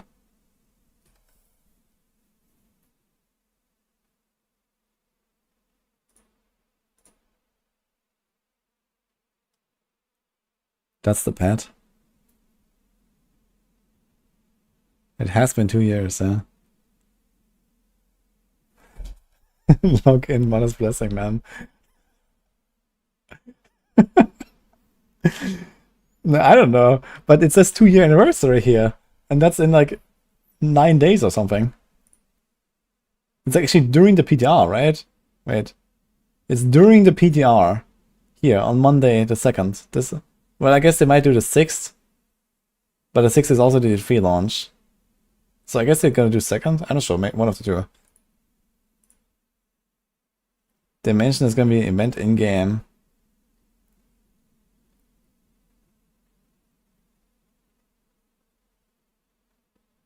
Anniversary event is going reverting all the changes, and we go back to season 0.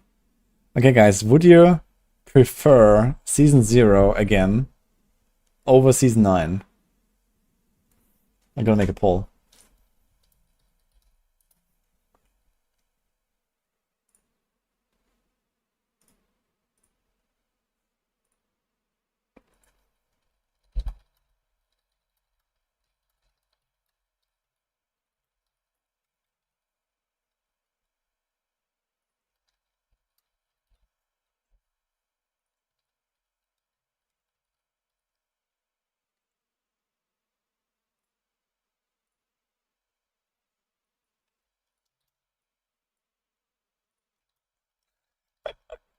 I'm actually curious about this.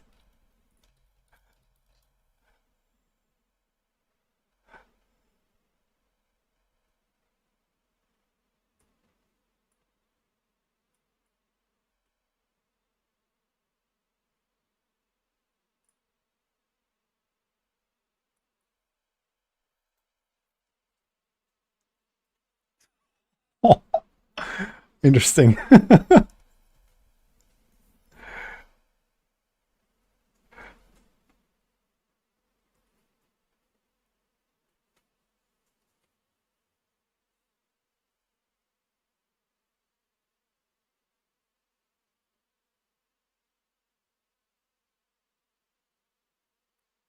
D4 resurrected.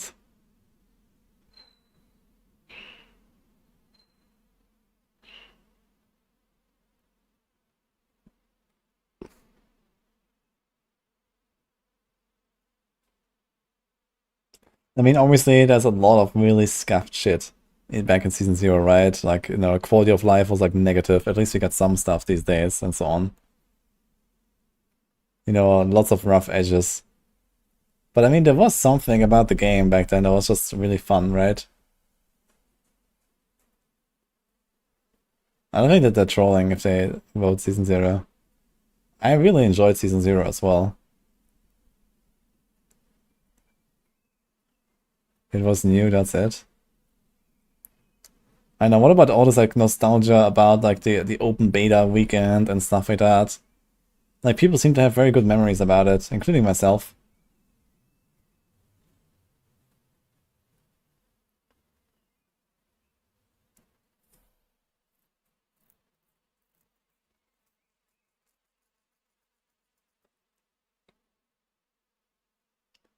Were resistance broken in Season 0? No. But I remember people were talking about that. Why was that again, actually? I remember there was always a lot of talk like resistances don't work or some shit. But that was actually untrue.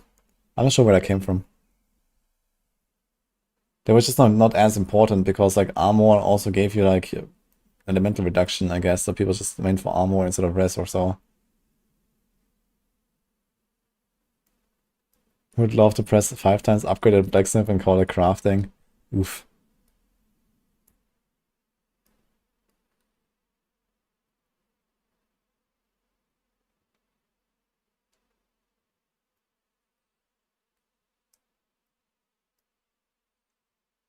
Nah, res was not broken.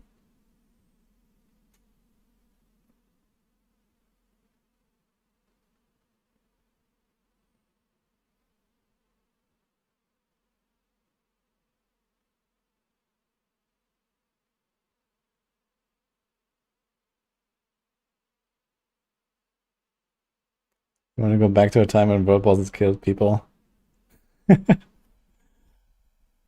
Okay, anyway, enough of this.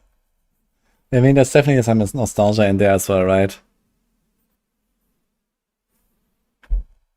But interesting to see it so much. You think you want, but you don't.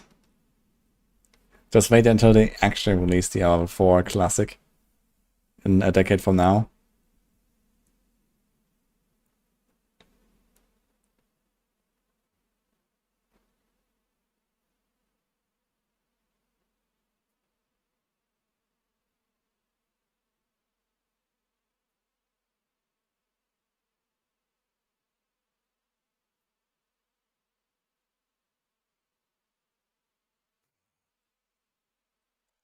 Why would they make the rest 75% now next season? Yeah, that is like the most random change, man. I don't know why.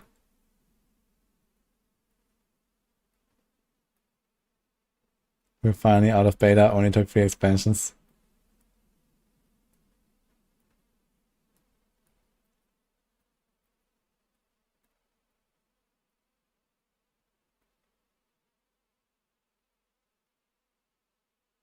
Is LE the only RPG that is delivering satisfying content?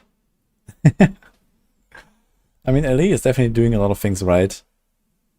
They just don't really have like the manpower, and the speed has been a problem, right? Like they have been very slow with everything, but they generally do the right stuff, so that's good.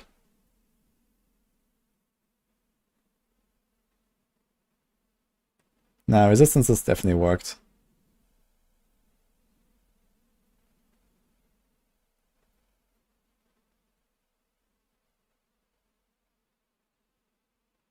But I think it was in season 4 when they like completely removed the like armor reduces elemental damage taken thing, right?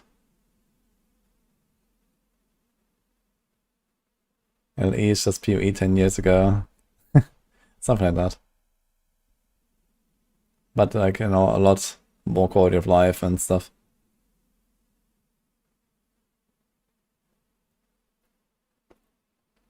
Then we get Heraldic powers now, guys. And then next time we get the Chaos powers.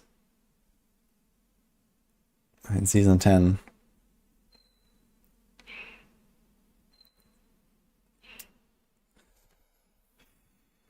The question is, which season is going to be the expansion? 11, 12? 11 would be January to March.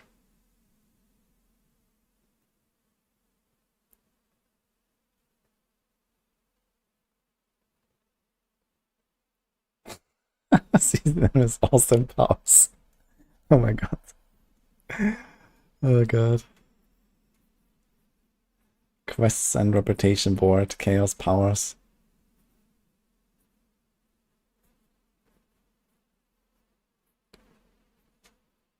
No way they're releasing expansion January. Yeah, I don't think that. So it must be the first season after that basically. So season 12. Season 12 being the expansion would make like a very nice.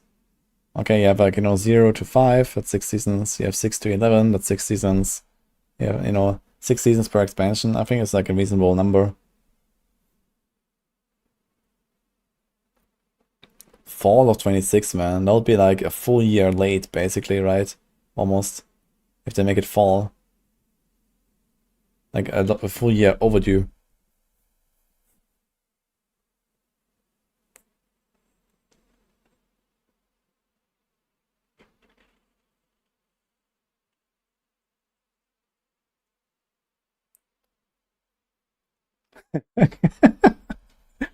The Empire chat in September. Pause again. Are they joking? Oh man. Yeah, of course, there's plenty of people that either have not seen this or don't remember this. And then maybe they have seen this, but they didn't understand that it's just like a copy pasta every season. You know, I mean, we already know, okay, it's just gonna be like another random board power thing this season again. Okay, whatever.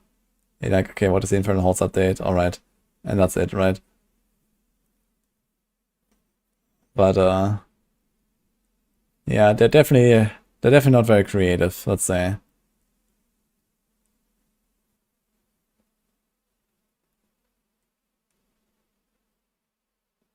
As long as the leaderboard's line for expansion is good, you don't care when it comes out. I mean, to be fair, right?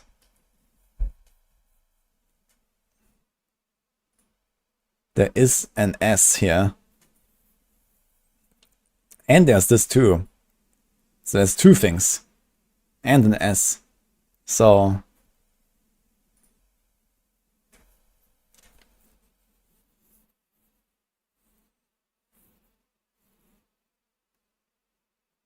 expansion 2 is certainly after BlizzCon reveal. Oh my god, man. Wait, when is BlizzCon? May next year? It's like in 1 year? June?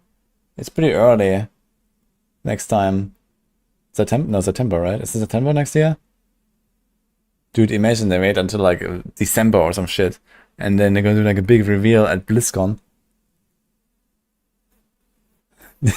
New ranking system in-game tier list. Usually it's November, but they're doing the next BlizzCon earlier.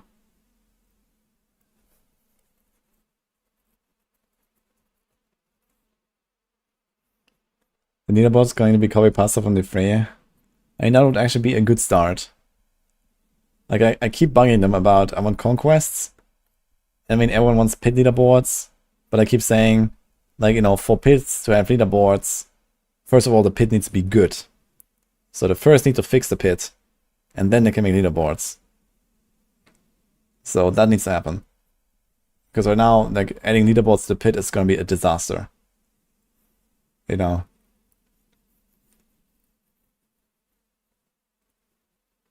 But yeah, like a level ladder would be cool. SSF mode needs to be there. Conquests would be cool. Like there's lots of cool stuff they can do. Like Diablo 4 has so many things where you could make some fun competition out of it.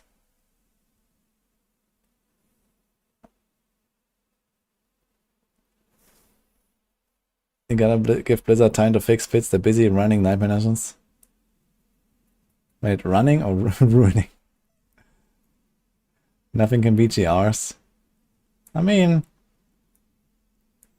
I don't see why they couldn't beat Greater Rifts in Diablo 4. But they need to try, and they're not trying. Most money spent leaderboard. Yeah, new IP collab.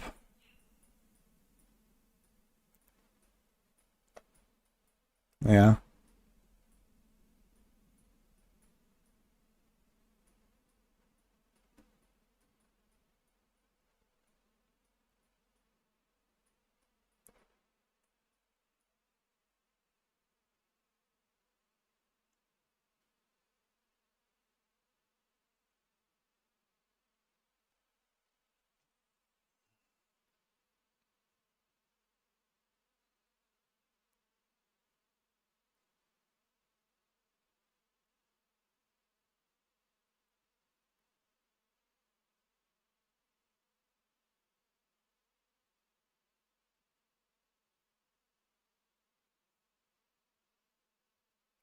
IP collab is PayPal. Oof.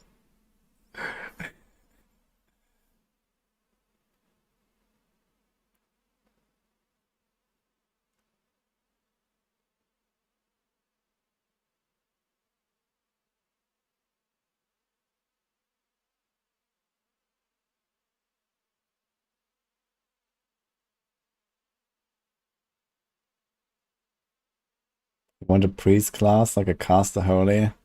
I would actually prefer that as well. I feel like the game is like very melee focused, right? It would be nice to actually get like a more of like a ranged class. Like even our ranged classes are very melee focused as well. So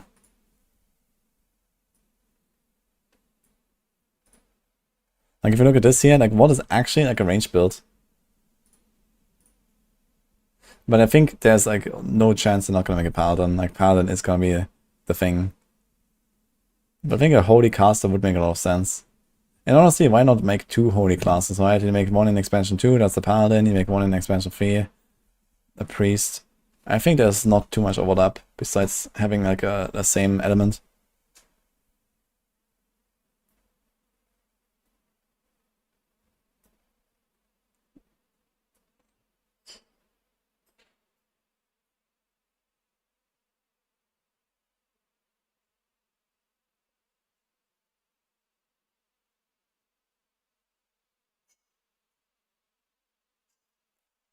You need like 3 new classes at least to make it interesting. I mean, you have plenty of classes. I think realistically, the maximum that this game can have is 8. They're only struggling enough with 6. And okay, one more is certainly coming. And then maybe one more after that. But yeah, I don't see Diablo 4 supporting more than 8 classes. Like, it's so much work to make a class. And, you know, every class they add also adds so much more work for every single patch after that, right? It's not just you make the class and you're done, but every class needs attention every single patch. So, you know, this is, you know, there's only so much you can really handle, I guess.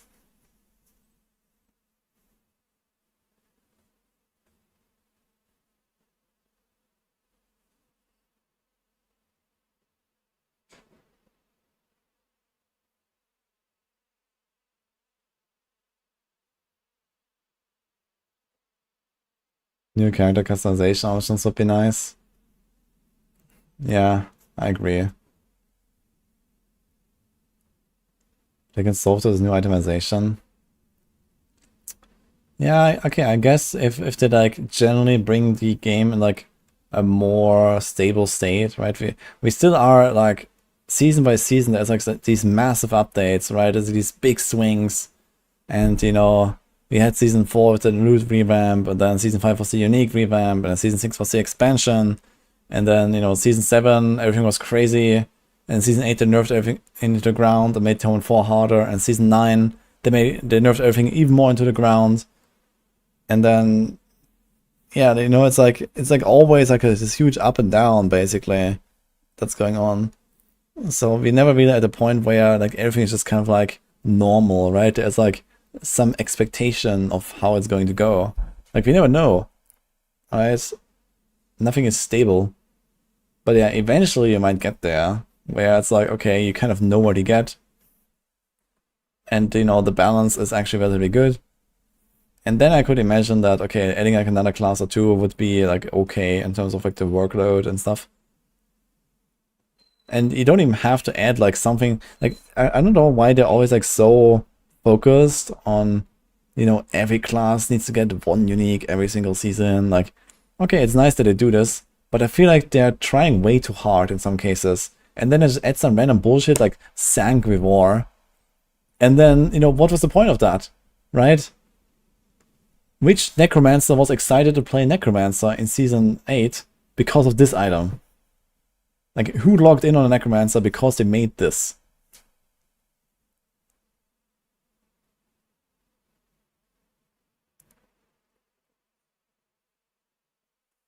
So, why do you do it? Right? It doesn't serve any purpose.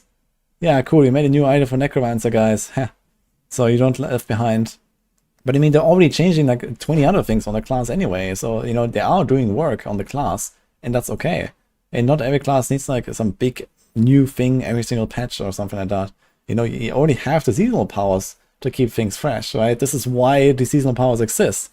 Because it's a very, you know, low effort way to shake up the entire build landscape, right? You make 10 powers, give people some options, and then everyone can play Twisting Blades for the 8th time in a row and still have a bit of like a difference, right? That's the whole idea. So why do you need to make this?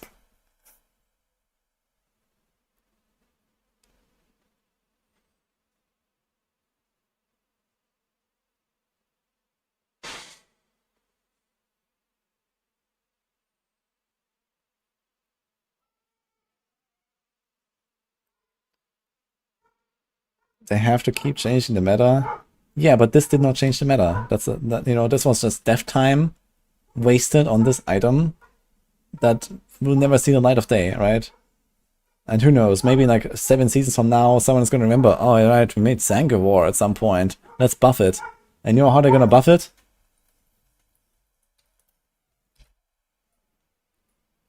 Wait, didn't I do that already? I think we have an outdated tooltip here, right?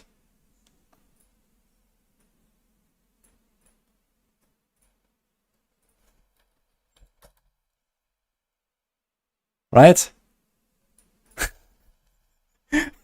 And then they're gonna leave this item there for the next 2 years.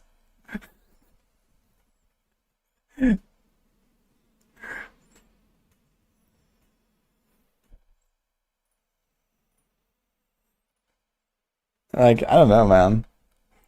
Like, also, like, in some cases, they just add stuff that, like, everyone knows is just not going to be popular, right? Like, we have builds that we like, we have builds that we know people like, but they're just not good enough right now. They could just see a buff and everyone will be happy. But instead, they make bands of Icarus Rose. And in fact, Poison Trap is going to be a strong build next season. Like, no joke. It's going to be good. But who the hell wants to play it?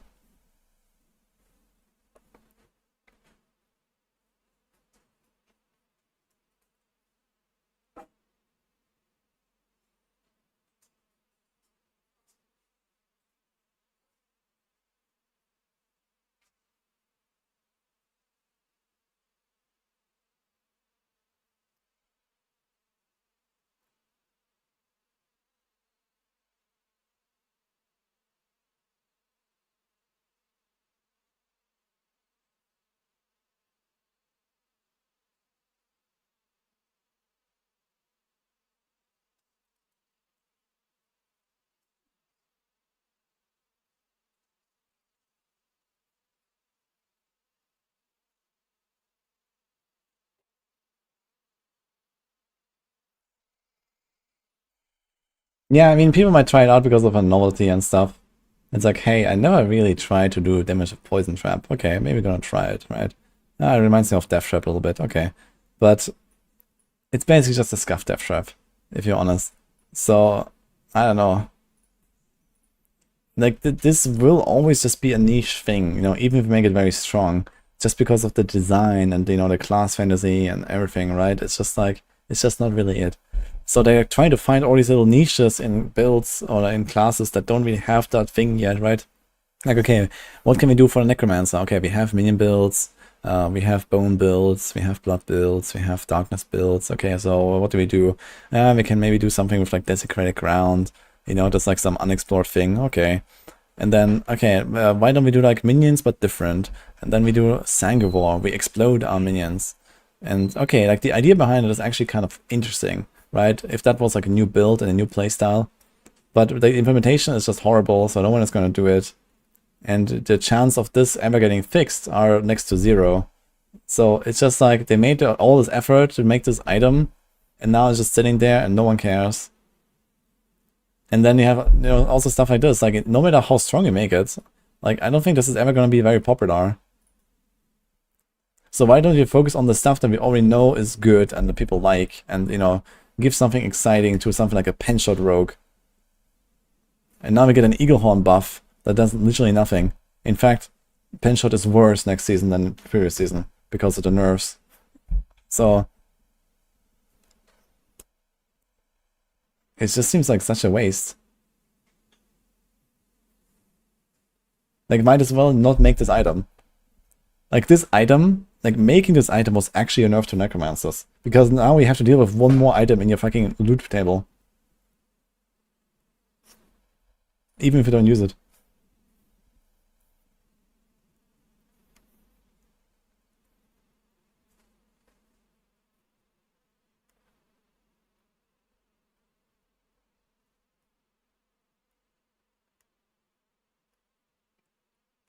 A new items on the website? No, there will be once we get the data mine. This is all from data mine. We don't, you know, manually make them.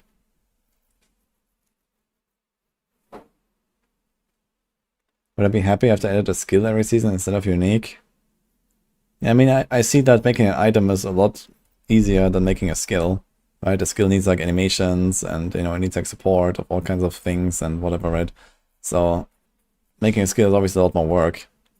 And a new skill every season would be ridiculous. But I feel like they're just adding too much random stuff, you know, when you look at these items. And the topic why I got here was because of, okay, how many classes can the game support, right? If they keep going with this system of, okay, every single season, every single class gets one unique and maybe some aspect or something. This time they didn't make new aspects, but they reworked a bunch.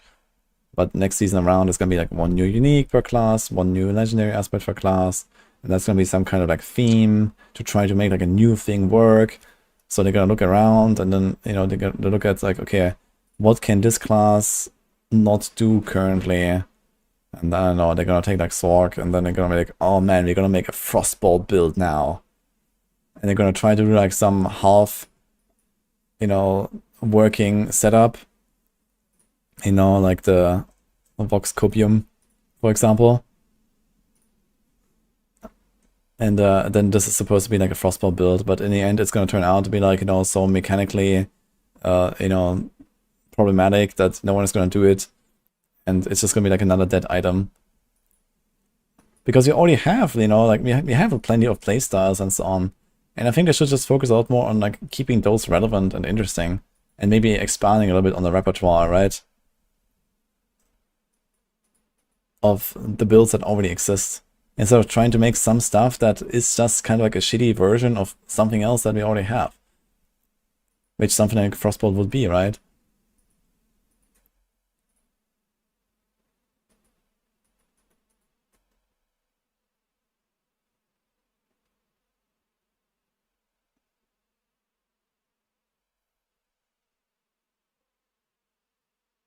What's my take on being able to pick what dungeon you want to make an Item dungeon? Well, we would all be back to blind burrow farming. I'm not sure if that's a good idea. I think the force variety in 9 dungeons is kind of good.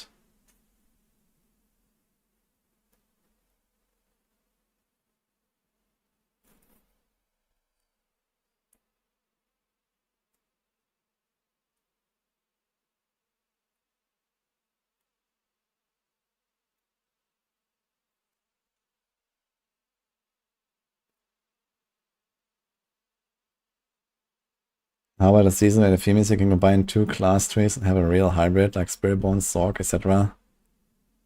I mean, everyone's gonna just put in like teleport and flame shield, and that's about it, or something.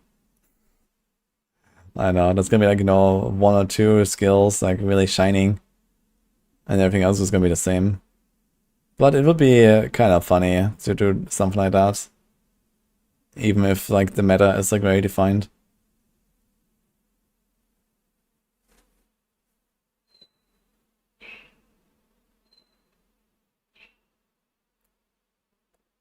Yeah, one concept about the Nightmare dungeons, where it's like, okay, you can do the dungeon you want and you don't have keys, is the one that we just saw from Dreadscythe. Where basically you go into the dungeon and there's like a, you know, a obelisk at the start or whatever, and you click it, and this is where you create the Nightmare dungeon, basically. Like, you know, there's like a list of affixes that roll when you click the button, and you can reroll them if you don't like them, and then you just start the run or something. So that could be a good system as well, and you can run the dungeon you want. But I feel like I like that we are not just running the same dungeon, right? Because if you do this, then it's gonna be like one dungeon that's just better than everything else. There needs to be some sort of variety. And the sigils kind of solve that. But there could be other ways to solve it.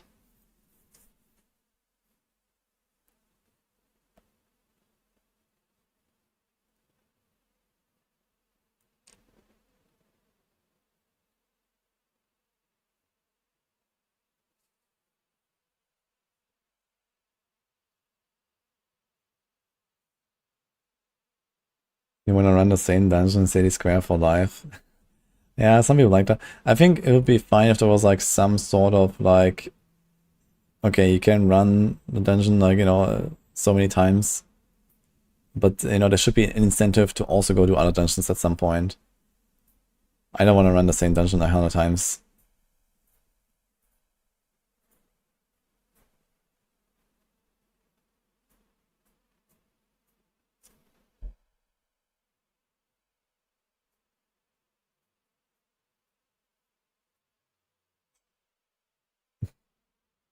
I didn't go through anyway, Dylan. Yo, Jasper, thanks for Prime. You got a shroud from Overwinder, grats.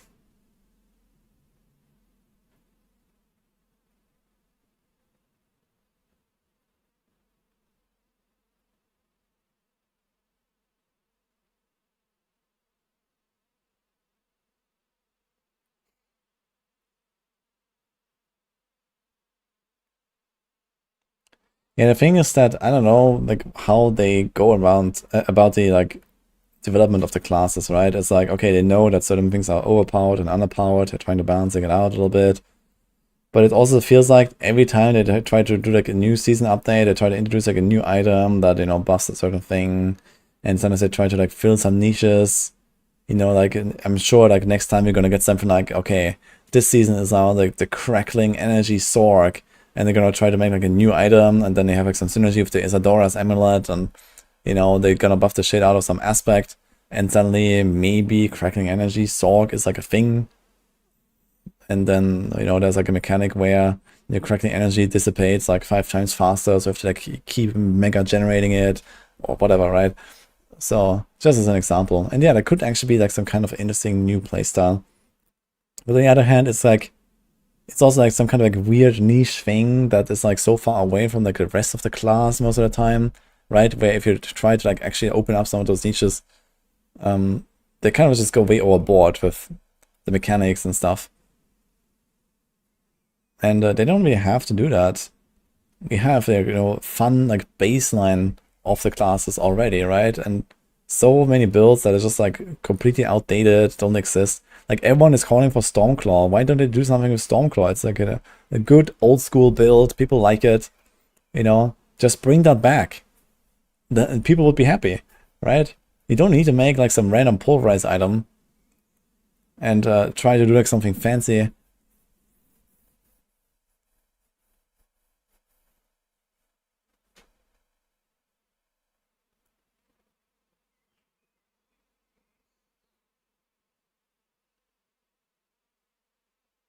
What do I have to do? What do other games do? Just keep buffing the same 5 builds for each class every season. No, we don't want to just like buff everything all the time. But we have a lot of builds, like, you know, fan favorites especially, that are just completely irrelevant, right? So there should be like some kind of like good baseline of builds that we know are popular, that people like, that are kind of just good. And then you can still do like some random fancy stuff here and there. But we already have, like, you know, you already have a lot of builds on every class, right? If you look at this, we don't even cover every single build that is like imaginable, like let's say T4 viable. But you know, look at this, we have a lot of builds, right? You don't need to add another build on here or whatever, right? These are a lot of builds. But you know, half of them are like borderline unplayable for most people, because they're just way too weak. And you know, we don't really need to add like a lot of stuff most of the time, because they are sufficiently different. But I mean, when was the last time someone played Sorc and did not do Lightning Spear? For example.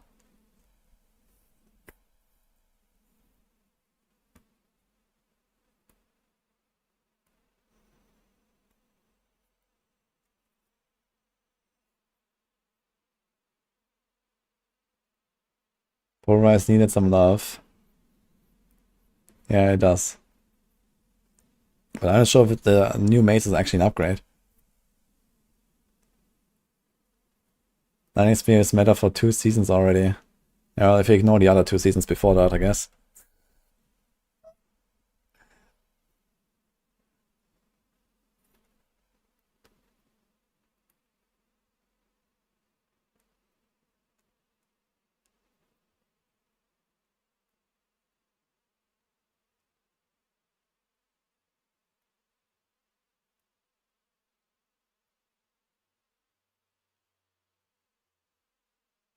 Did a Thorns poison Sorc yesterday.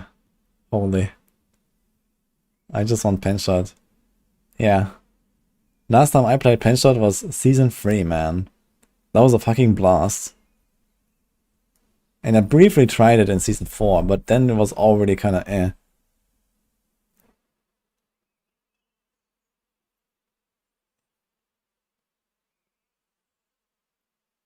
Players want Hydra, we're getting Hydra. Yeah, that is actually like the one good update, I think, so far that we've seen here. I mean, it's like ridiculous how strong that one item has to be for Hydra to be playable. Plus the aspect for it, like the numbers are completely out of whack. But at least it looks like something that people will enjoy, and that is actually something of a build now. But I feel like most of the other stuff they added here is just like either whatever, or useless, or maybe a side grade. Like, I'm not even sure this is an upgrade to Pulverize. It probably isn't, to be honest. Like here, okay, this is definitely quite an upgrade to basic skills on Barb, but far from enough, I think. Then we have this, which is probably just a downgrade to other minion builds. And at most, it's just like a little bit of different flavor. Then we have this, which is actually a downgrade, I think. And then we have this, which is actually maybe a build, but I'm not sure. So it's kind of like all over the place, to be honest.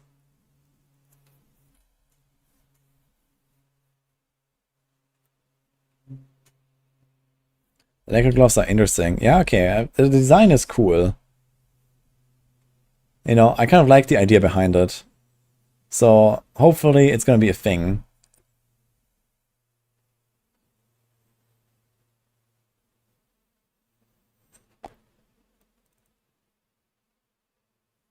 But then again, it's like, I guess very likely that, you know, either this is just the best way to play minions now, or the original minion build is just the better one and people's gonna play that, right?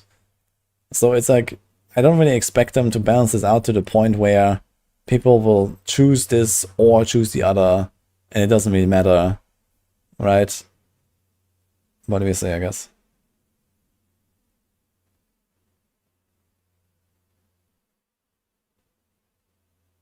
Then you're going to nerf something in Hydra feels too much. Nah, I mean, Hydra starts at a very low point, so... You know, it might be good, but I don't expect it to be the best build. Is Death Trap Rouge gone? No.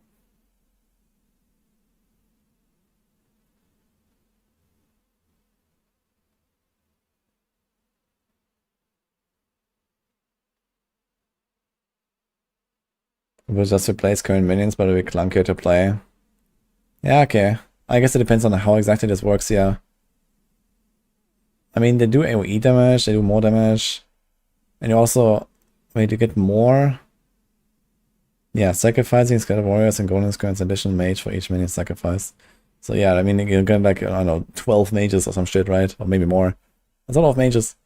And then you can like fully build into mages and whatever. So yeah, this might just be the new minion build now, for example. I guess.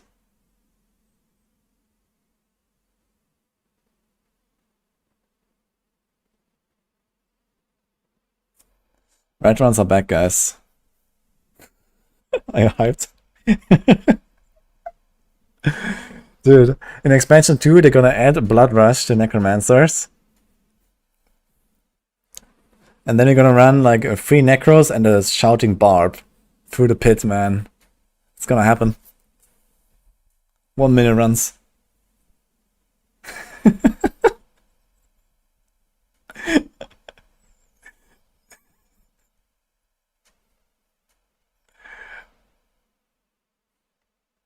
I just want to command my minions to attack a specific target and move. Nah, we can't have that in Diablo 4.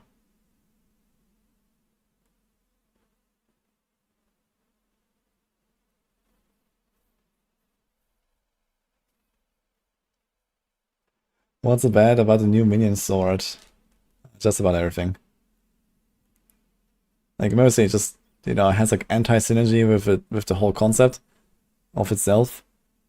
And then it also just doesn't do damage. So...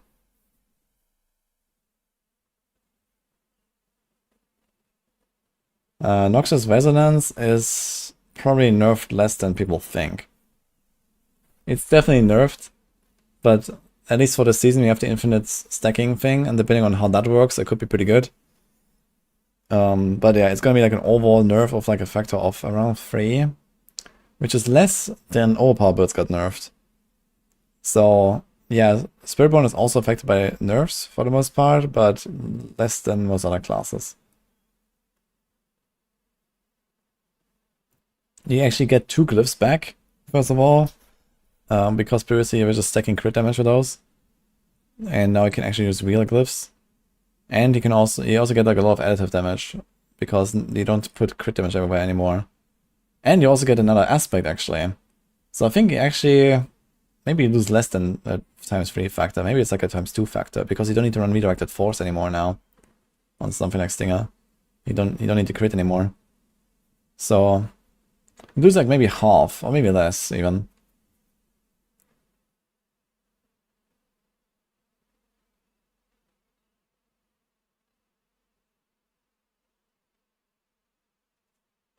How much money on Sorc Hydra being super strong in PTR and getting nerfed before season launch, like Frozen Orb? I mean, Frozen Orb was still like ridiculous though when it made Faction with a glass, no? But yeah, Hydra should be good, at least.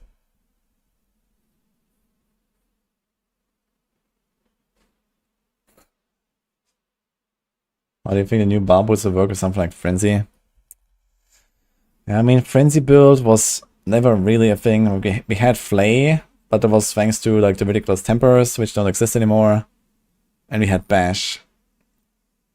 So if anything, it's gonna be Bash, I think. And Frenzy is maybe a bit of a side grade or downgrade to that. As like an alternative, almost same build kind of thing. So if Bash is a thing, then Frenzy is kind of a thing. But I don't really believe in it. It's not really such a crazy buff. I don't know, we'll see, I guess.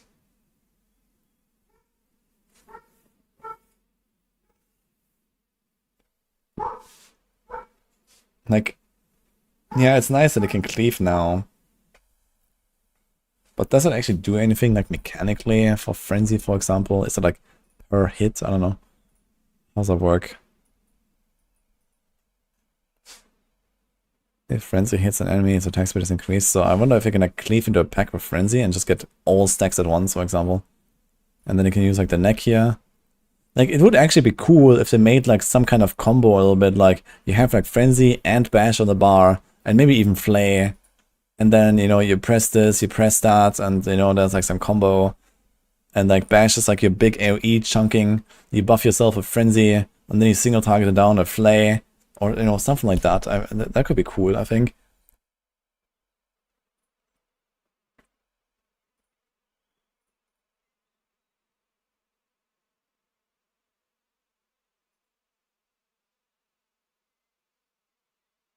So you get 2 maximum Frenzy stacks, so you have 5.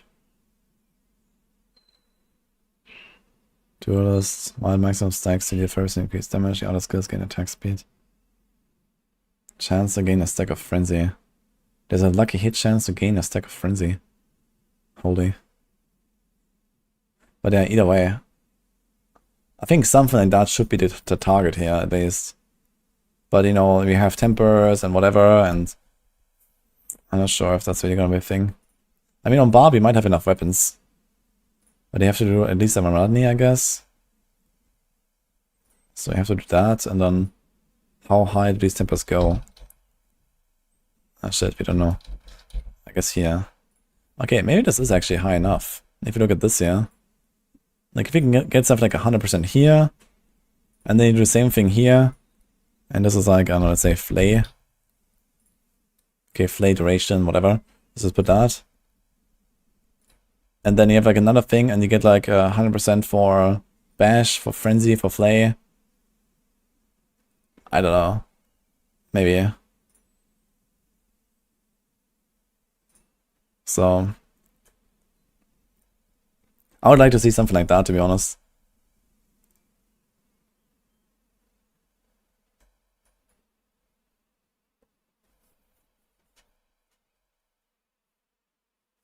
Yeah, I'm gonna do like the whole thing, like Moonrise, adaptability. I guess there would be Shard of Erathiel as well. So forgot that.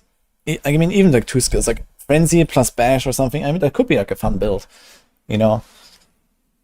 Where it's like, okay, for like typical farming, you just kind of like walk around, you bash into the pack, and you know, that's it. And then maybe there's the elite left, you frenzy him down, and then you go to the next pack, your frenzy stacks fall off, but it doesn't matter, you just like bash the whole pack, you move on. Okay, there's another elite, you stack your frenzy, kapow, you know. I think something like that could be kind of interesting. Lunging strike, yeah. I mean, I didn't really check the numbers now, but maybe it's gonna be lunge instead of bash or something. That's also fine, I guess. But lunge, it kind of feels a bit weird and clunky. But it also moves you, I guess, which has like some nice built-in utility.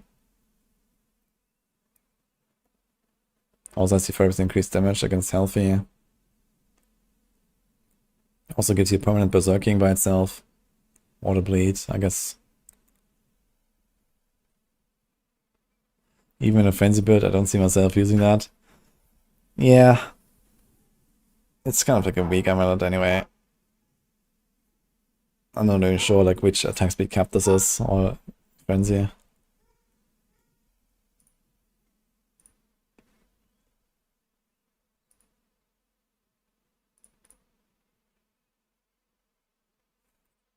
Apparently it's cap 2. Well, frenzy is in cap 1. Nice.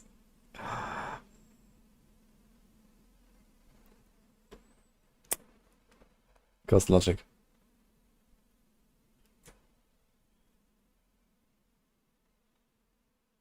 Creator's Barb, but it's basic skills. Yeah, I mean, I don't know. As long as I bring back Barbs actually like hitting stuff with like, how many seasons have we been asking for like core skills to be usable again, right? And now what they did is they just took all the core skills and just like hammered them into the ground. Like, I don't get it.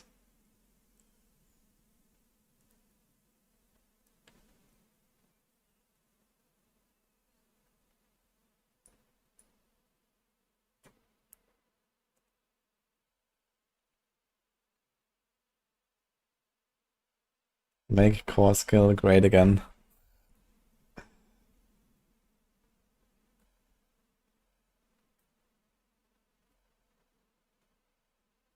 Maybe I'll bring back Twisting Blades, I'll make it viable. I mean, Twisting Blades has always been around as a pretty solid build, actually, since Season 0.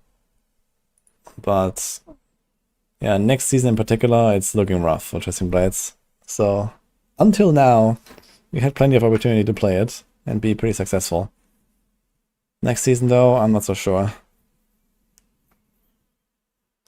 I guess it's technically still one of the better builds on Rogue, but yeah. There's gonna be Death Trap, there's gonna be Poison Trap, and then there's gonna be, I guess Rain of Arrows might still be a thing.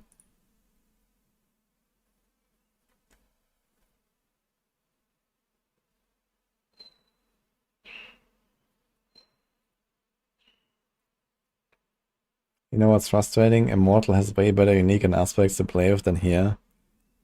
It's probably true, actually. They designed items really well in Immortal, actually.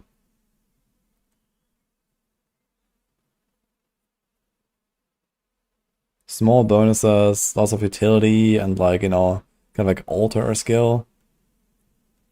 No like massive damage multis and stuff.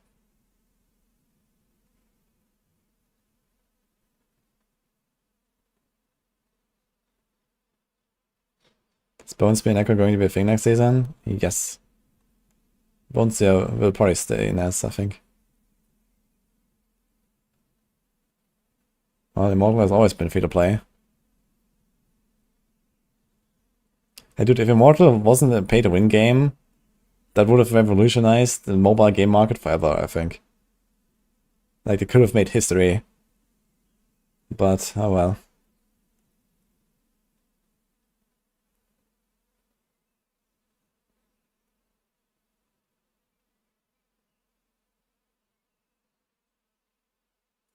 But, XD business.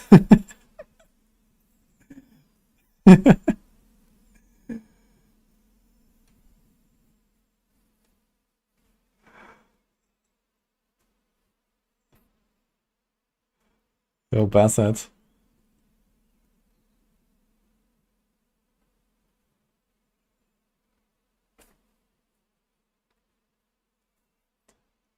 Yeah, like I played Immortal for 4 weeks when it came out. And I managed to reach the Immortal thing and everything. And then reached the Legend PvP rank. Yeah, and then once I had that, I was like, okay, fuck this, man. Game over. And I uninstalled. But it was actually fun. Especially like the first 2 weeks or so, it was actually really good.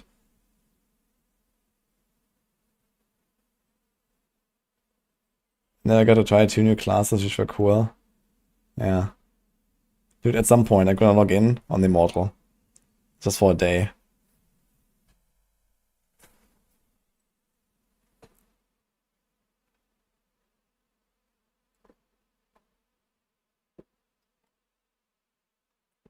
Yeah, I mean, I do recognize that, you know, if you play Diablo Immortal, like, on the side, and you don't really care, and you don't spend anything, it's probably still a pretty solid game actually, you know?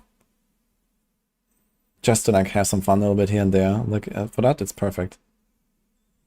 If you can see past the whole pay-to-win stuff. But yeah, like, for me, I'm not going back to that, so...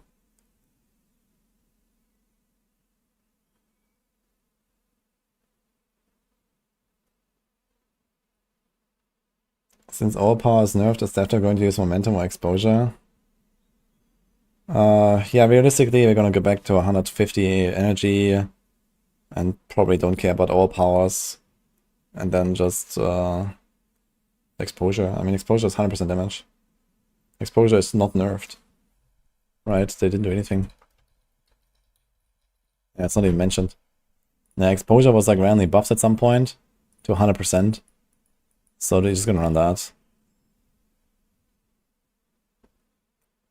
Like, we don't care about the like a hit effect here and the cooldown stuff. It's just 100% damage.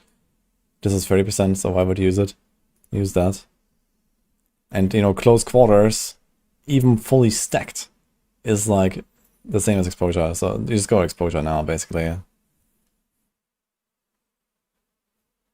And then late game, you're just not gonna care about the cooldown stuff. You're gonna start with like, you know, you reset your death trap and whatever, you know, like when you don't have the uniques.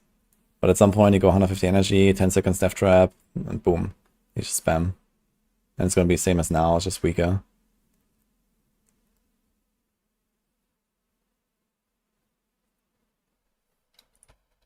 Well, that's soon Stronghold time for you, Dread Toad.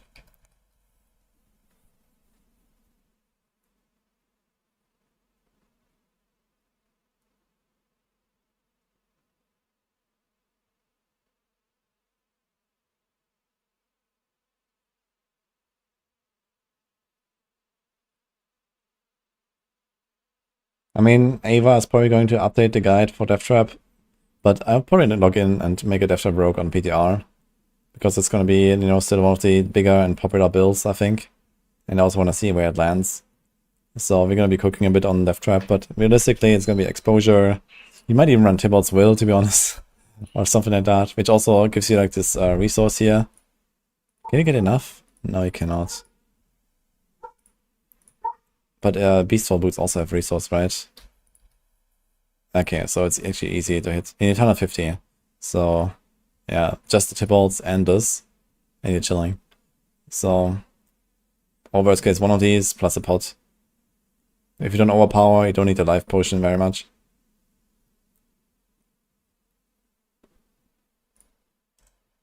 Then, I mean, rest is the same as always, right? So we do this, we do this, we do this. And then it's like, you know, Epoch Furor, I know, some stuff like Conceded and whatever, so some damage aspects. They have to be heard of 10 seconds cooldown. Well, they made it 10 seconds cooldown on Ice in the Dark, which makes it so bad that you actually don't run it anymore, yes. So you're not actually gonna run these pants anymore. Maybe you will, but it's not really better than the Tybalts, I feel, at this point. And in fact, Tybalts also gives you maximum resources, that gives you like more consumption for the Beastfall boots, right? So you actually get like some extra benefit there. Like how much is that? 43. 57. So how much resource would that be? 200 pretty much exactly, right? 75 per energy consumed.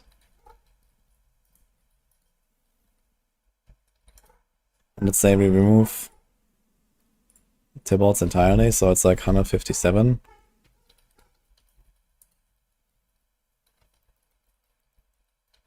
So there's like a almost 15% DPS buff just from having the extra resources. And then comes this 20% buff. And you have pretty decent stats here. You have high amount of unstoppable if you want. All stats is good. Life is fine. Like the stats here are good. And you can solve the resources with Aftermath here anyway, with just like, you know, the ranks there and some resource gen or whatever. So it should be fine. Yeah, okay. I'm not sure if we can get to 150. We don't have Shrouds. Shroud would be +1 plus the resource gen, but we don't have Shroud here. So maybe you have to run Eyes in the Dog anyway. Just for Aftermath ranks. But yeah, the effect itself has a 10 seconds cooldown now. So you're gonna spawn like 50 death traps before one of them triggers with the double and the extra damage. So that is almost nothing. But maybe Aftermath is too important. But I think you can temper it actually. Isn't there Aftermath? You can put Aftermath. Apparently that's a defensive temper. So yeah, you can do that and go Tybalts. This might actually be the way.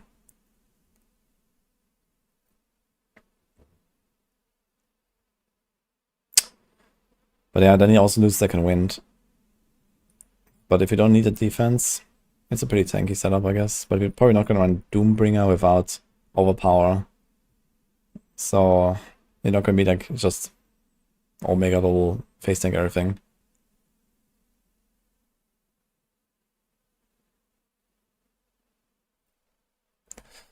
I mean, if you have 40,000 life and 40,000 fortify now, you're gonna have a bonus of 4,000% damage on the build where normally I guess you would have 2.5 or 3k.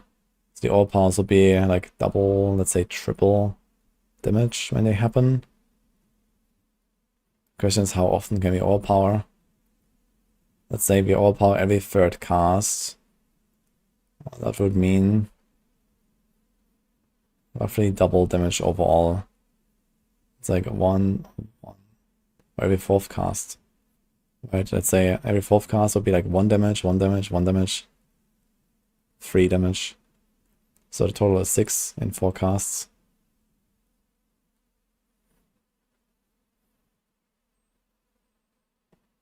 Would be like a 50% bonus. Something like that. So I wonder if it's still gonna be worth to go overpower anyway, because I have this ridiculous amount of like offering generation with Zan. Maybe Xan is still the way. It has a cooldown of 1 second. You can overflow it once, so if you cast 3 times per second, you should get a duration of roughly half a second every second, right? You generate 450 offering. So yeah, half a second duration. So roughly half your hits are overpowered. It might still be worth to do this, to be honest.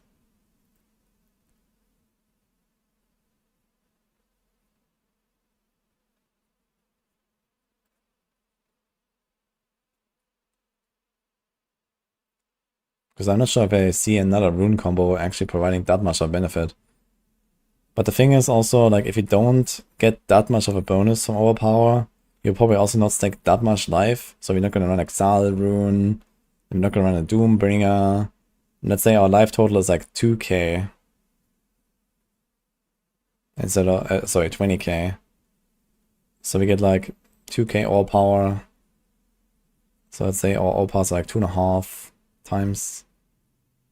It would still be like a pretty noticeable upgrade though. It would be like 50-60% DPS anyway, even if you don't really try. It still seems very good actually. Good thing the nerf precision, yeah. Mark my words, Stormclaw S tier. Okay. I'll mark.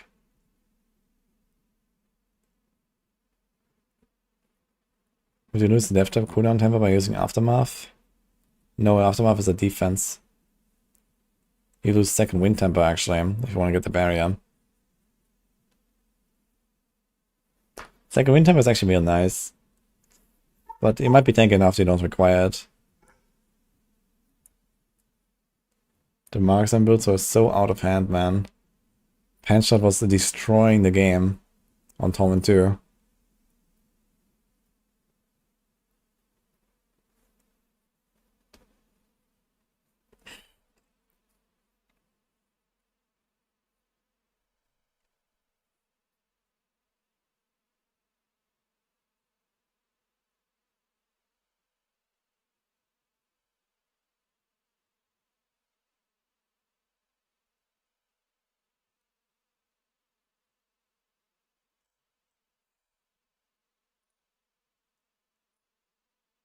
Yeah. So I think you cannot make this work with Banished Lords.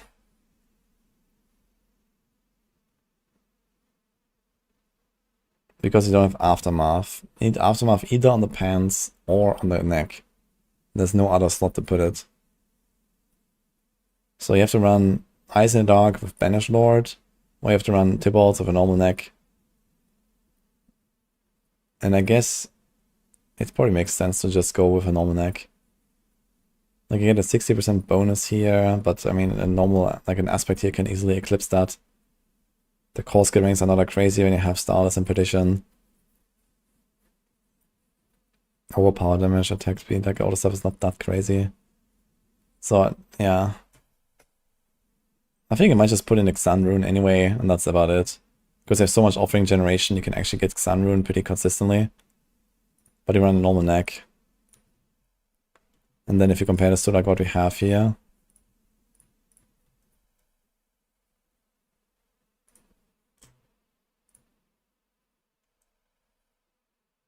this is Banish Lord. Okay, it's all Banish Lord. Trickster, yeah, I do all the grenade aspects, so that still exists. Grenade aspect. It's gonna add like another grenade aspect here. There's only 1, 2, 3. There's a 4th one here that you can put on a neck, for example, and then there's another one you can put on a Doombringer slot. And you just keep the Sun rune, I guess. So I think Sun, Fool, and Neoxal. Okay.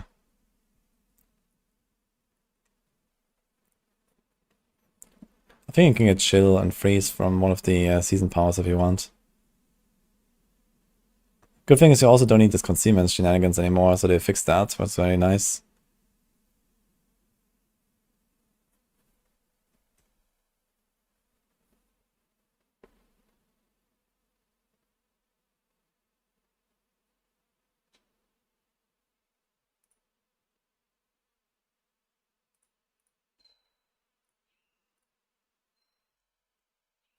Yeah, either way, I think Death Trap is going to remain really good.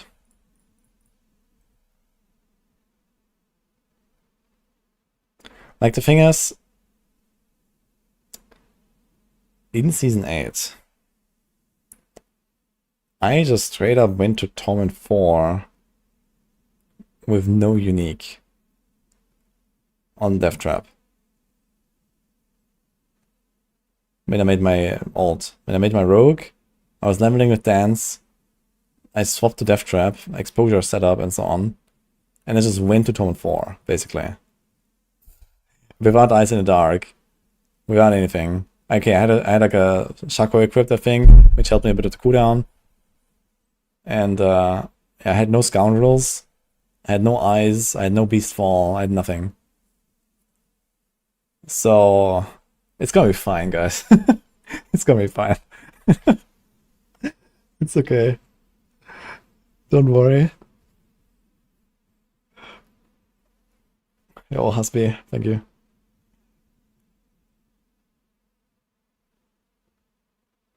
He put on Banished Armor and Ballast One, insta T4 one-shotting. Yeah, we're gonna be one-shotting everything in T4 with Death Trap again. It will be harder to do that, especially for the bosses, but you will do that.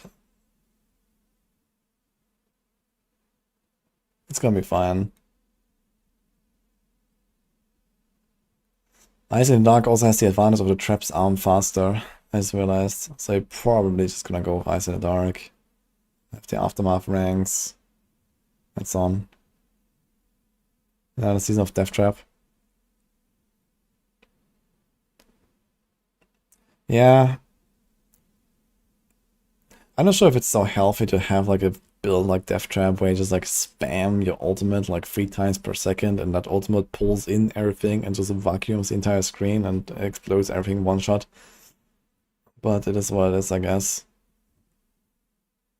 I think it would be more fun to play this actually if it wasn't just spam Death Trap, right? Like Season 6, Season 7 I played Death Trap and it was actually like a bit more like, you know, okay, you have to like use another skill in between and proc your Beastfall boots, and it kind of felt more like a build, right? Where you do something. Here just close your eyes and hold down right click.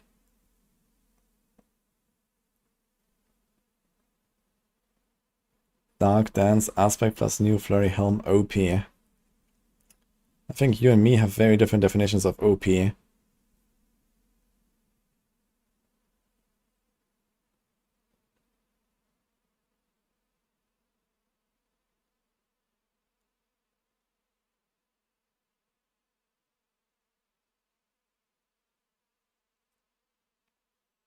Yeah, like I think in general, just like, you know, the idea of like exposure, resetting your trap, and then, okay, like in large density, you can use it more often, on single target, maybe a bit less, but you can still reset it very fast anyway. Like you can still, like in large pack, you can actually spam Death Trap. And I actually really enjoyed that, like back in the day, right?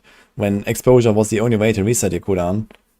It was actually kind of fun, like, you know, like you do like pen shot, Death Trap, pen shot, Death Trap, pen shot, Death Trap, and like the whole pack will be dead, and you also feel really good about it, right?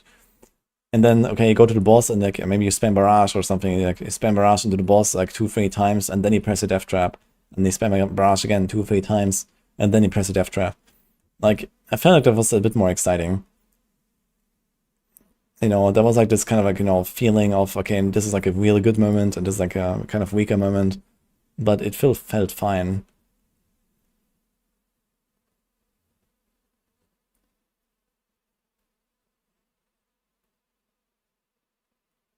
It'll probably use the overpower Rune. Yeah, I'm actually surprised it didn't change Xan at all. With this whole change to how overpower works. Maybe they think it's gonna be fine now.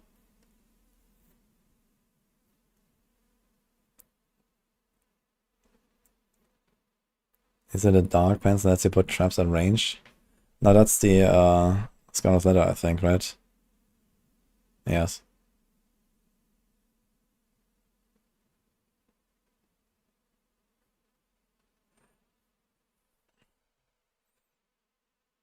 Yeah, I feel like for most people it's gonna be like Death Trap but weaker, basically. Yeah. So you know, for the rogues. Like all the other builds are just like gutted as well, so you might as well play Death Trap again.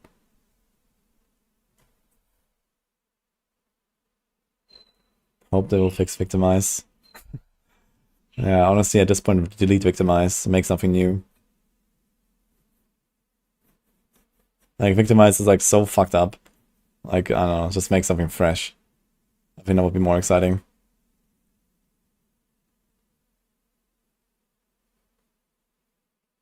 Yeah, you still need to have Aftermath ranks K9 though. Like without Aftermath ranks somewhere, you're not gonna get enough resources. Because as far as I know, the Beastfall Boots energy restore, the 25 there, does not actually work with the whole combo. Like I think this comes first before you spend the resources, so you don't actually get the 25 back. So it's basically just Aftermath that has to fill it. And if you don't have any Aftermath ranks, you're not gonna get to 150 energy. If you don't get to 150 energy, you don't reset. So we're probably gonna go like normal amulet, normal ring, starless, perdition. Basically what I have here, right?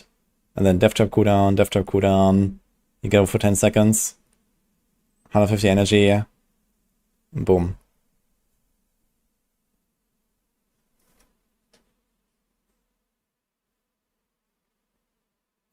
Flurry isn't gonna be good.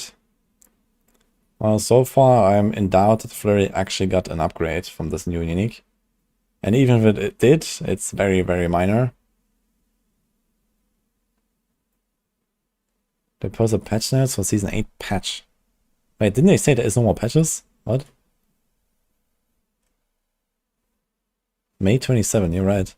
What the hell? Ah, right, they did talk about the Masterworking change, you're right.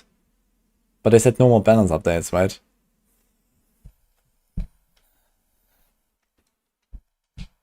Okay, so the basic material cost of Masterworking from ranks 1 to 4 has been reduced, as well as the Masterwork reset requirements. So basic materials, does that include souls? Wait, what is it right now exactly? We have that somewhere, right?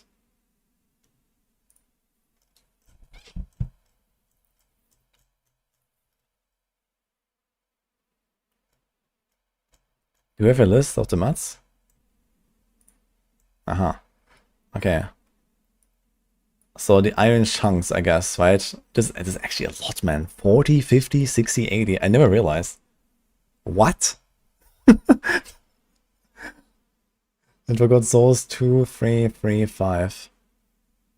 Yeah, I noticed at the season start I was not able to master it because I just didn't have souls until like, you know, 10 hours in or whatever. Like I just didn't find any souls.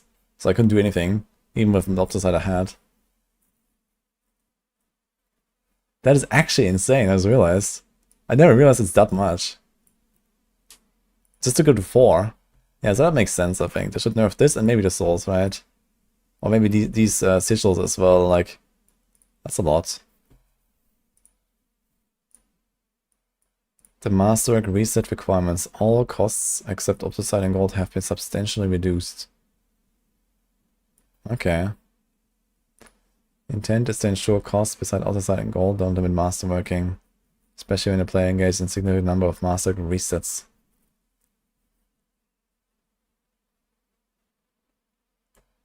We disable in direct storage setting to investigate performance issues.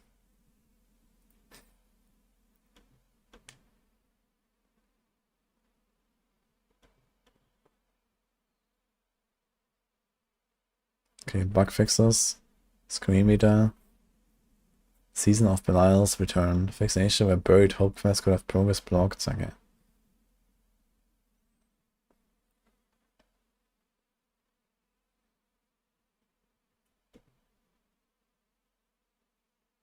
Fixed an attack by weak mass. Hall chest could be opened by players who did not participate in defeating the boss.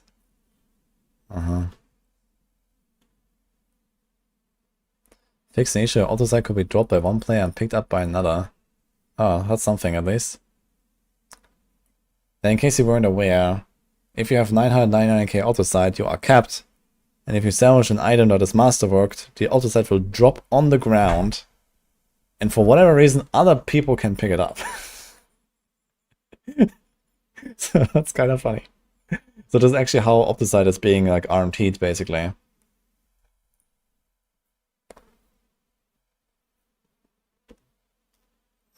It's a good mechanic, guys.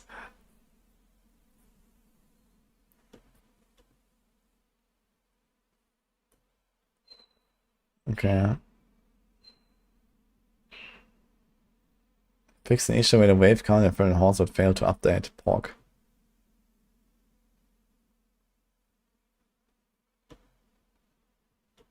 Okay, so basically nothing. But this is gonna be interesting to see, I guess. What does it actually mean? The Masterwork reset requirements. Like they said, all costs except gold and up to that have been substantially reduced. But they like, what is the requirement exactly? Isn't it just 5 million gold? Does it also cost materials? I actually have no idea.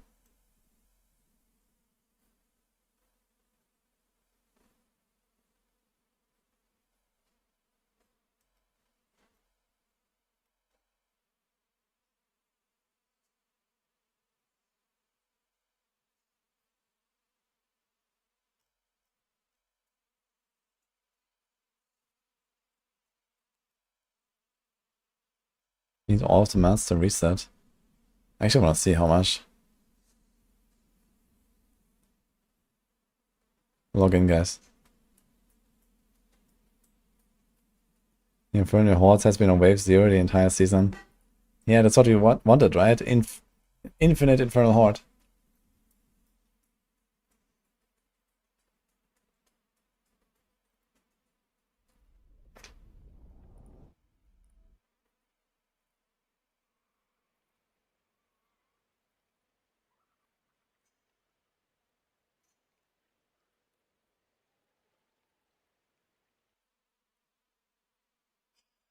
Isn't gold on auto side a limiting mat anyway?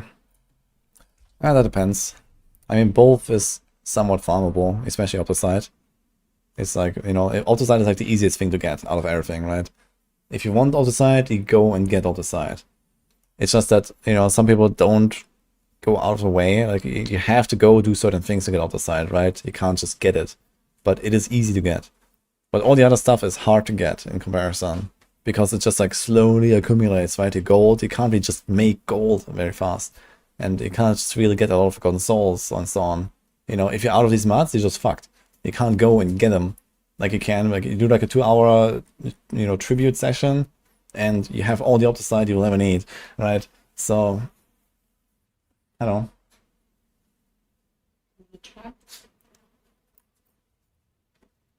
Why are you looking at me like that?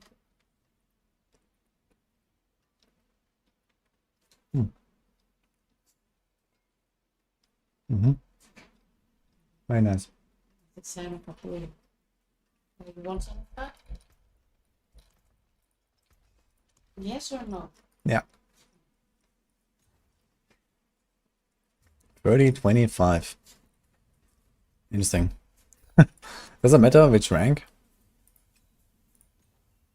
No. Okay. Good to know.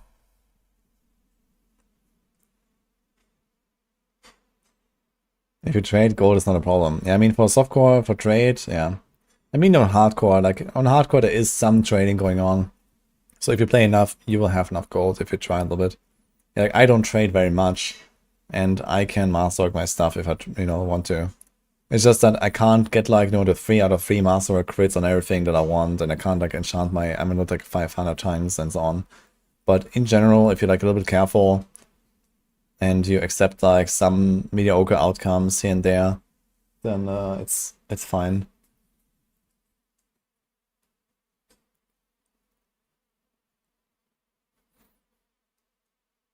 Don't know how to drastically reduce that. Yeah, we'll see.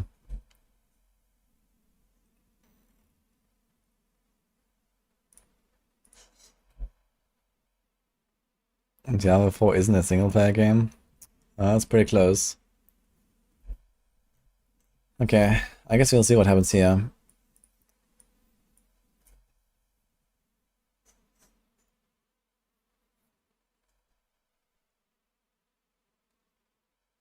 All my gear comes from trading this season, feels meh. Well then, don't trade next season.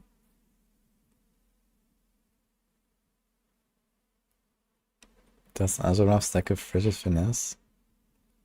What do you mean stack?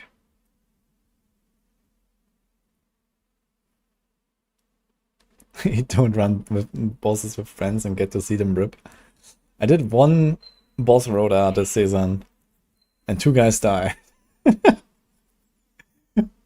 They didn't even die in the same fight. They died in separate fights. But it was funny.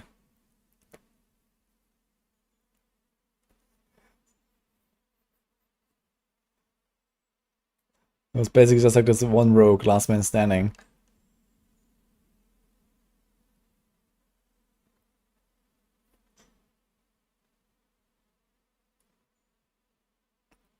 Forgotten Souls is my biggest masterworking problem.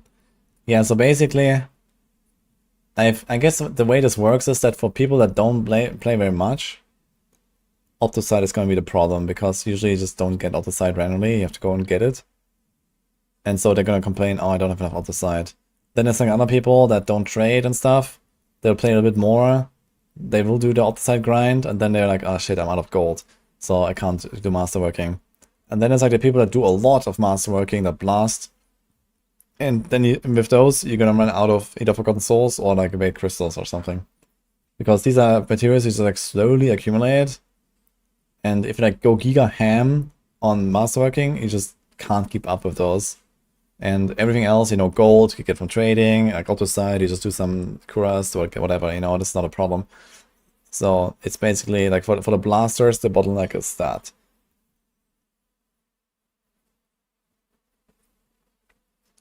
Heartseeker now has 50% damage, man. Wow. Maybe we'll even move it into C tier. Thank you. Have you seen my glasses? No. But I can give you those. You want those? I don't have very much.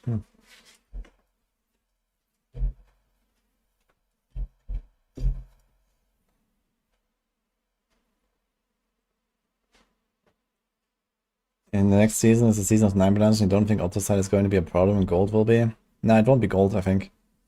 There's like this, treasure goblin mod. And the buff treasure, the gold goblins in particular. Gold goblins are 50 million gold on T4. If you find one, it's insane. So, if you get them like, let's say, 1 an hour or something, you're gonna have more than enough gold.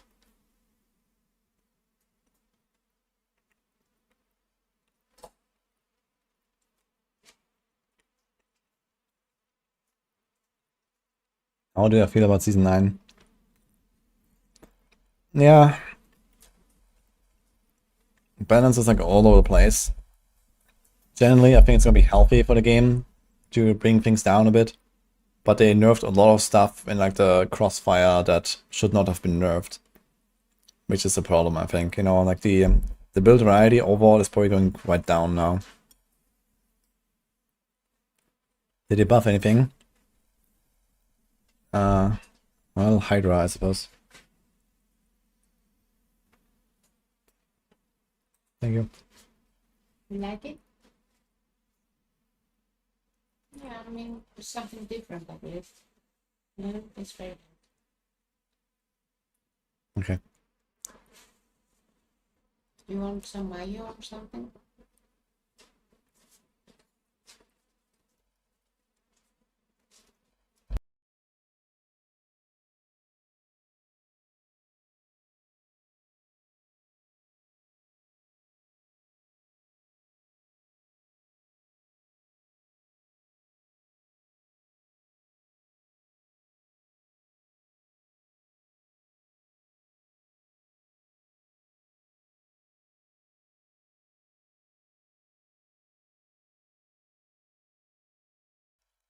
I think this is beef. Unsure what part. It's like super long cooked and very soft.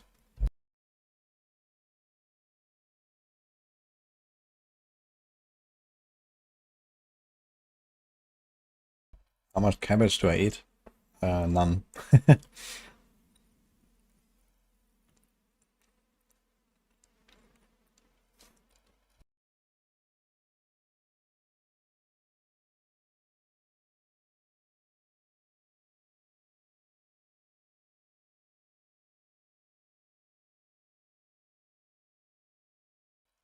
Yes, you do, Mama. Or you get double.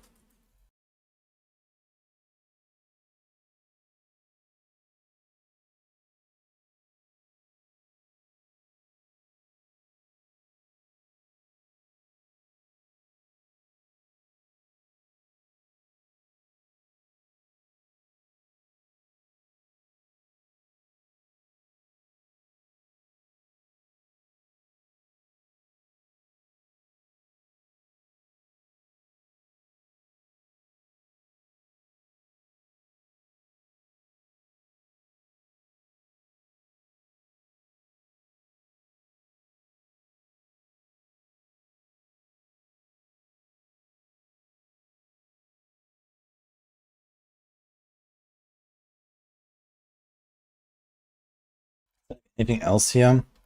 Where I feel like, you know, I really want to jump in and try to make a build or something. I know, I don't really believe in this like bash or frenzy stuff, to be honest. And Pulverize is gonna be fun to try. But I think this thing might actually be too weak to even be used. And even if it's not really a massive upgrade. Okay. Whatever. This is gonna be interesting. And this is gonna be interesting. So there's like two classes that actually get something really new here, I think. And the rest is just like, yeah. Like Bash already exists, right? Basically, the Bash build that we're gonna have with those boots from the Barb already exists. Because they're just changing the tempo now to not cleave anymore. So instead you get this. It's just gonna be a bit stronger, basically.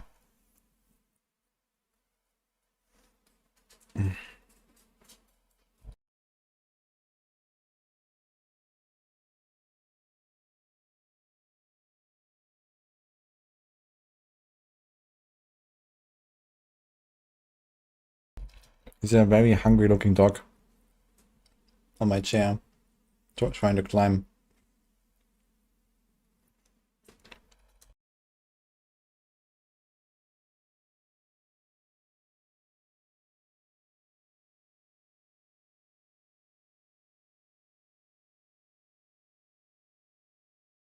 You better have the new heroic unique would not be a helmet.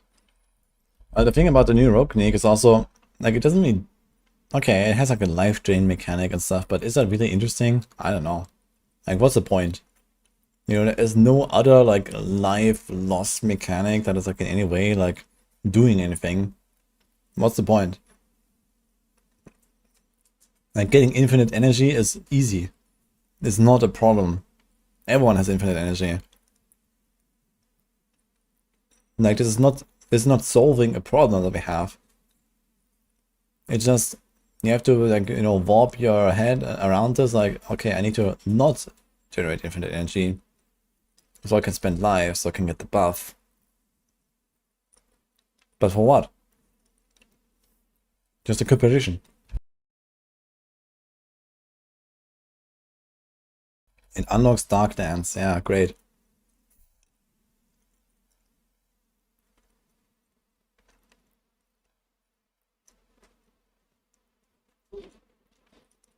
It creates a problem as a sacrifice.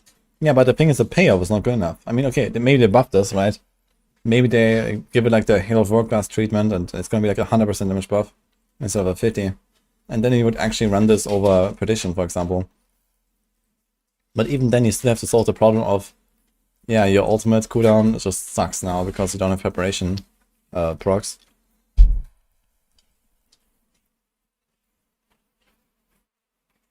Let's see what it did to Eagle Horn. Yeah.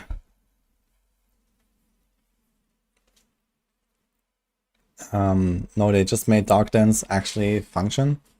Because Dark Dance used to be additive damage bonus and not a multiplicative damage bonus. Now it's a multiplicative bonus, but it's still 80 and then 120 on a neck or 160. I can't do 160 actually. It's a resource aspect. But I can do 120 on a neck. But either way, I mean, you're not lacking good aspects. So if you play Momentum, you have Stolen Vigor, you have the Flurry aspect, you have the other Flurry aspect, you have the Vehement Brawler, you have the Grasp of Shadow, you have the Apogic Furor, like, are there even that many slots? And a Starless. And what do we have? We have like Ring, Amulet, Weapon, Glove. Yeah, this is exactly 7.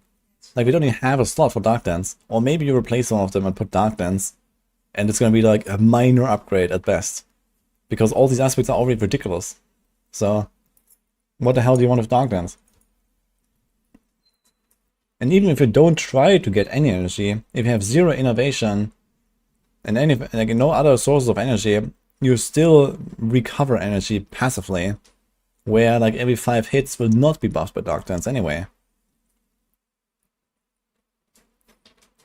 So, at best, Dark Dance is like a 60% buff, or maybe 70. And there's other aspects that have like 55 or 60 anyway.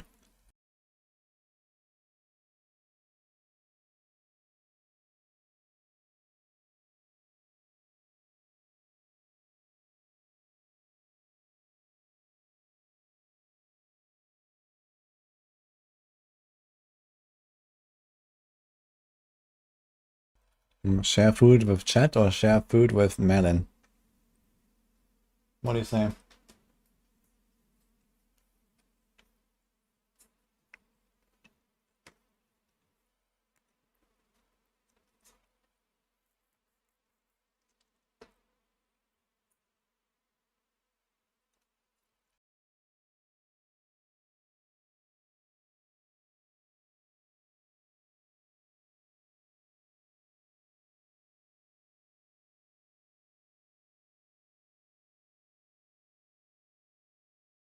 Like, the only way to actually do this is with like probably 3 cooldown reduction tempers for Shadow Clone, or with like a Zek Rune, right?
How long is no witnesses? 10?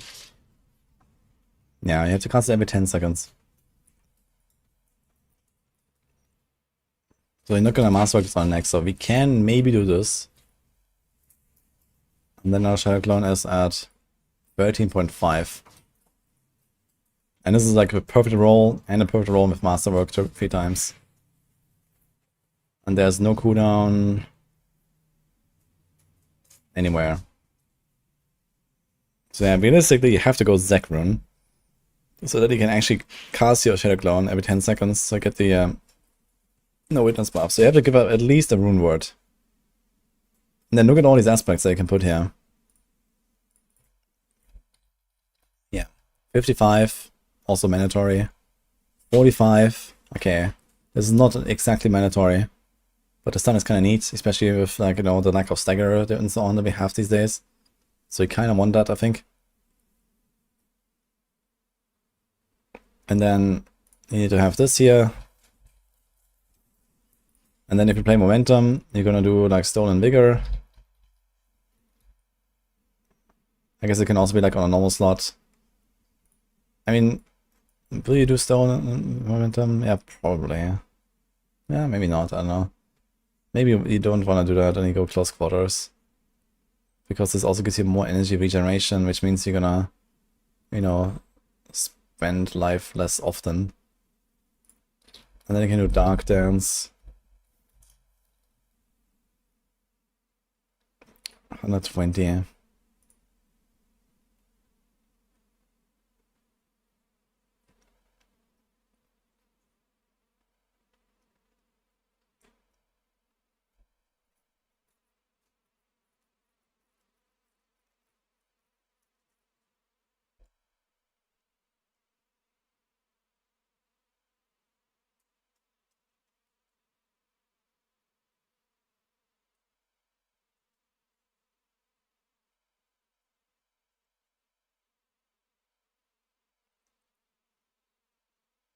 Wanted to give Rogue a Falcon.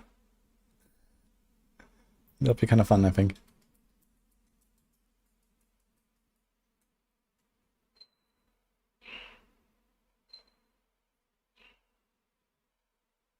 The Hunters came out without paywall. Yeah, okay, but I mean, it's just because it's early access and unfinished, right?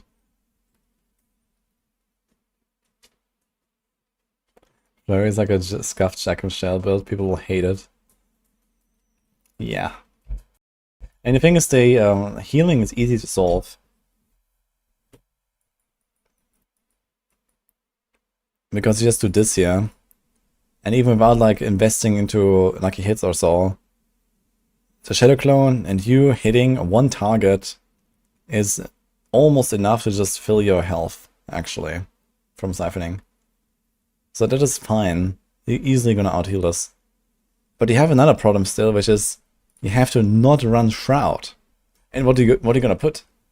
Like what are we gonna use here if you don't run Shroud? Because Shroud gives you 1 to innovation, and if you have 1 in innovation, you're fucked. So, you know, you straight up just can't use the helm. Even with 1 point, it's gonna be too much, I think. So, it also has resource generation, which is like the opposite of what you want. So you have to not run Shroud, which is interesting, but you have no alternative. Right? What are you gonna do? Shroud of Conduras. We just use the other one, guys. Beautiful item. Like, just losing the Shroud of False Death alone is already such a loss.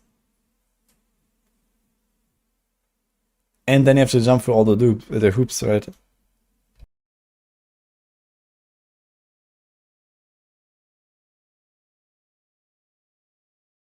Use Rune to drain energy. It has a cooldown of 1 second. So at most it will proc like every 4 or 5 attacks. If you can actually generate like 400 offering, which you don't.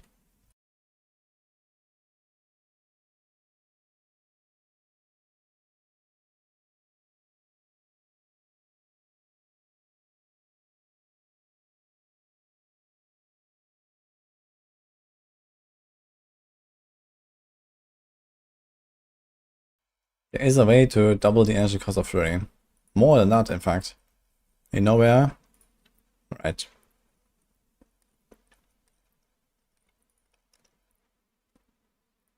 Just use Tyrell's shopping list. That's kind of funny that it shows up here, actually. I just saw that. I found this one, actually, on the Season 8 PDR.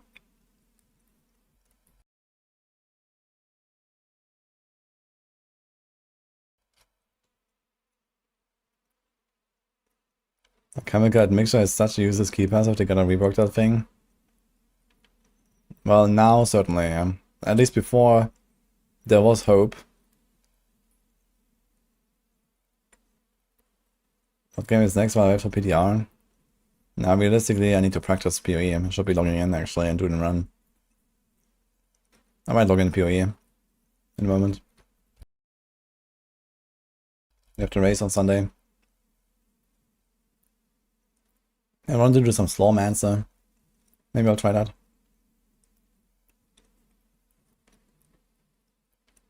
They're reworking all key passes. I mean, it's not exactly a rework when they just like nerf the numbers.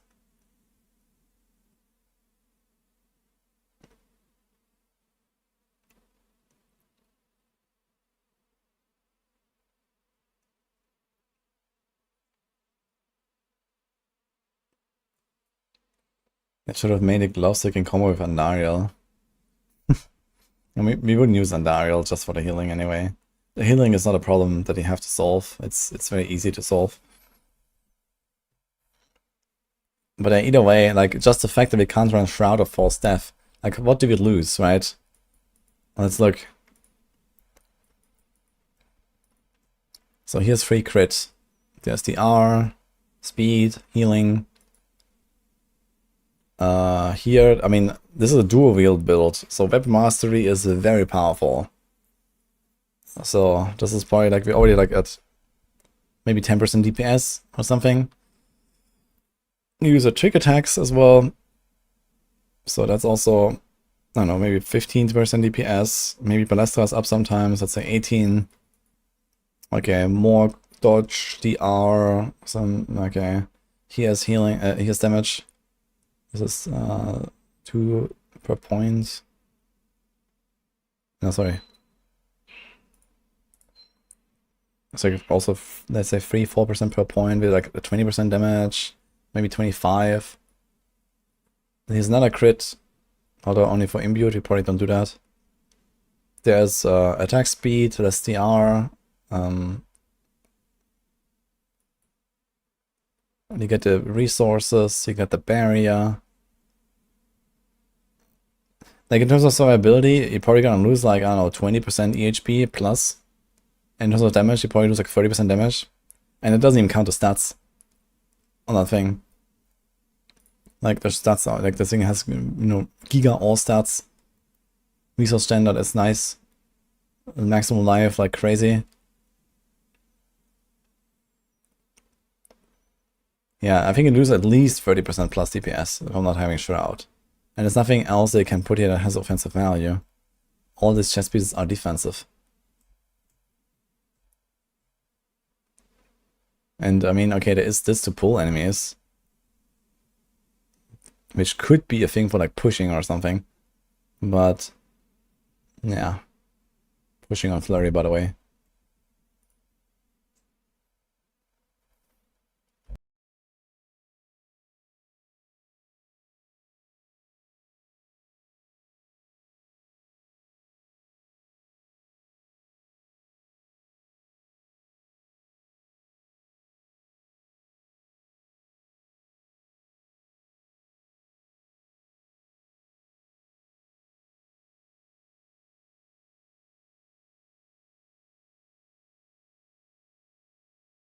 Yeah, honestly, I don't have high hopes for this Flurry Helm. Like, they really need to, like, giga buff this. Like, this needs to say probably at least, like, 100% damage buff. And then maybe this whole thing could work.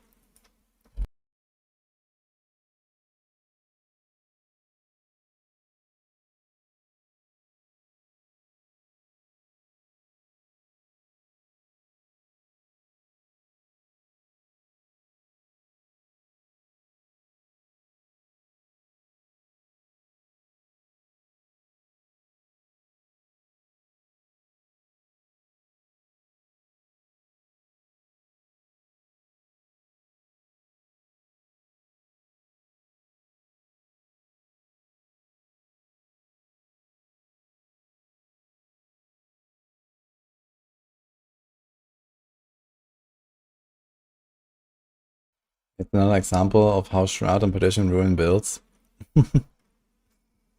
Yeah. I think those two mythics are too good in general. And I don't mind that there's strong mythics and cool chase items. But they just kind of come back in every build, right? And there's like nothing interesting about it. I think like one mythic limitation would make so much sense here. Like in a build like this, it would solve all these issues, right? You have this helm, you don't have to consider perdition, you just get 4 starters here. You don't care about the shroud, you just put another chest. And then there's actually like lots of cool stuff like Shroud of Kanduras, for example, right? It's actually a cool chest. And you'll never run this. Because Shroud of False Death exists. Right? And it's the same thing on like the Druid builds, that is like Insatiable Fury and like whatever, it's like the Werewolf chest. And there's really cool stuff, but you would just never use it because Shroud exists. And in some cases they like really like giga buff those items to be somewhat competitive with the mythics, so I don't know how it is right now if the maybe Shred actually does run the chest. But the bear builds, for example, don't, so I don't know.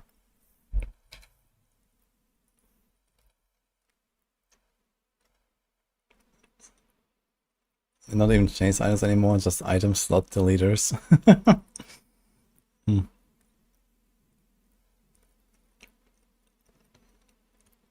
Why making Spiritborn poison tank? What?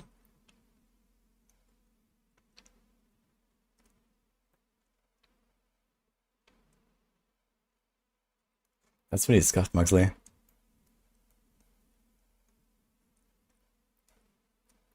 Wait, the new Itemization is somewhat similar to last Epoch. No idea, really. None of the werewolf druids use the werewolf key passive. Oh yeah, there's that too. Totally forgot that's the thing. Oh look, Shroud of False Death. And that is despite Mad Wolf's Clear existing, right? This is a chest made for this build. There is no other build that wants this.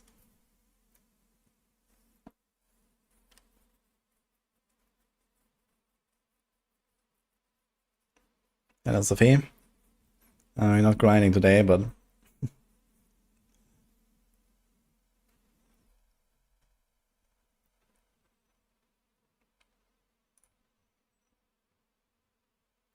yeah, I don't know, man.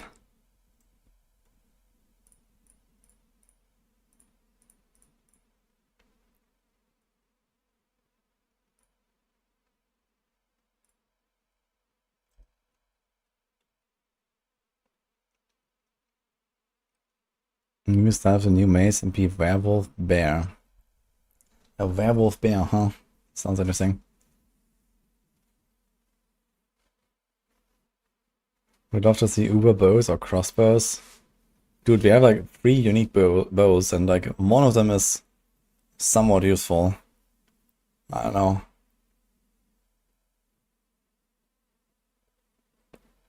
What about Masterworking and Tempering? Well, they actually just posted a patch notes. They are making the Masterworking cost a bit lower and the resetting.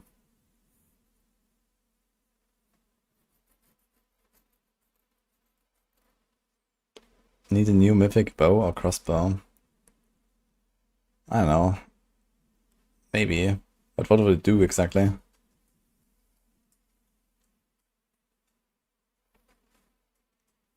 Like all the mythics I have are generally very broad, right? They're just like giga stat sticks most of the time, right? And that's about it. Like there's almost no mythic that we actually use that really does anything special.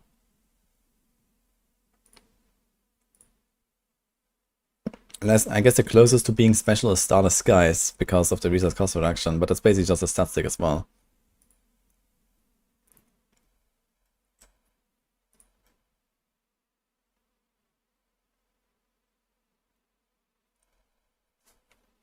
Keep adding mythics, so we were at 9 mythics, yeah.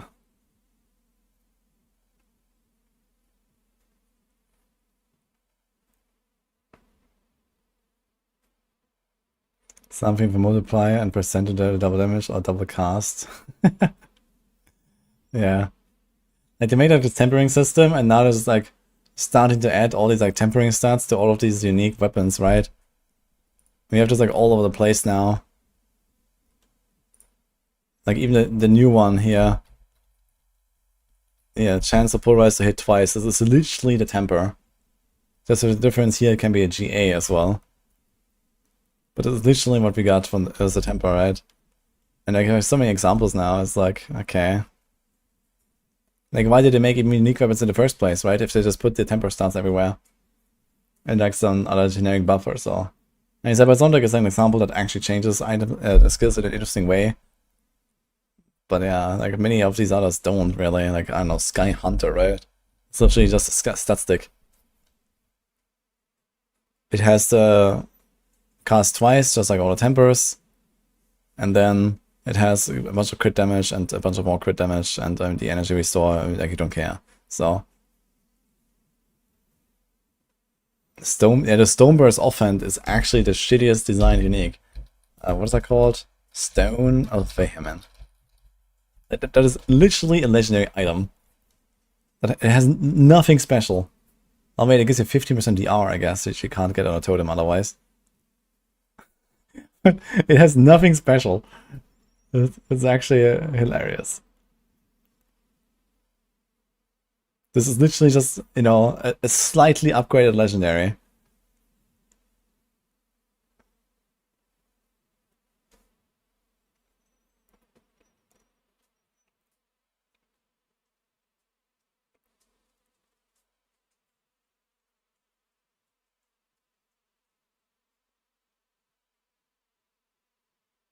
Can we have something like low life, full barrier build like in PvE?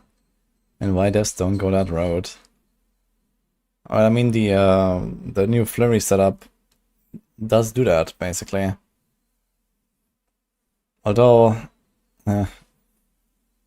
not really, I guess. You're probably going more for the healing.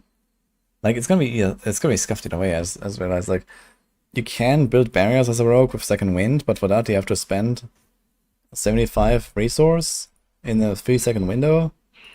So it means you have to, like, very often not... actually, 100 energy. You have to spend 100 energy in a 3-second window. It's actually relatively tough to do this, even with high attack speed, because if you start as skies, your flare will cost like nothing. It will cost 12.5. You have to cast 8 flurries in 3 seconds, which you can, but it means like no downtime, right? No other casts, no running, whatever. So at the very minimum, you have to keep this up. But you also want to be out of energy all the time, so that you can spend life for your flurry. Like, I don't know, man.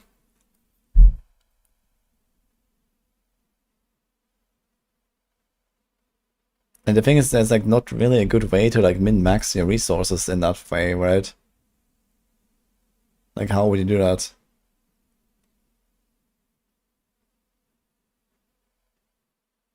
Maybe use Soul Brand. Incredible.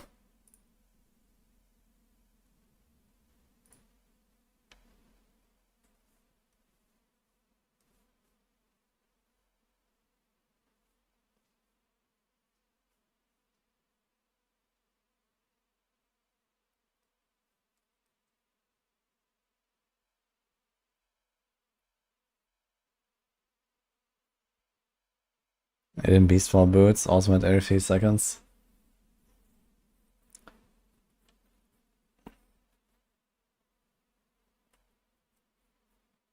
Yeah, with Beastfall you could like insta-dump all of your energy, which gives you the second wind proc, gives you preparation procs.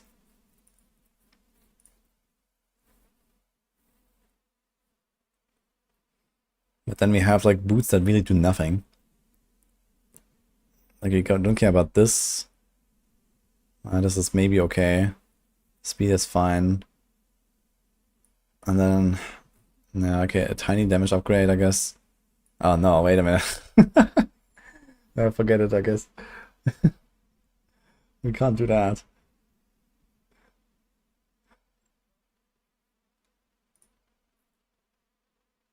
Yeah, I don't know, dude.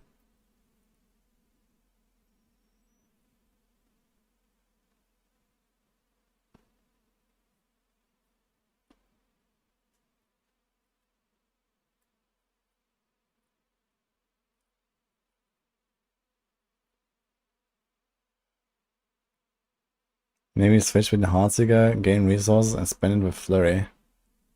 But the whole idea of this new helm is that you do not have resources. So you need to avoid everything that gives you resources. So it means, you know, no Beastfall boots, no innovation ranks, no energy roll, and certainly no Shroud of False Death because it gives you innovation. So you need to just not have resources. I don't know, man. In fact, it could go so far that it would even consider not running starters, maybe. I think starters is probably still optimal.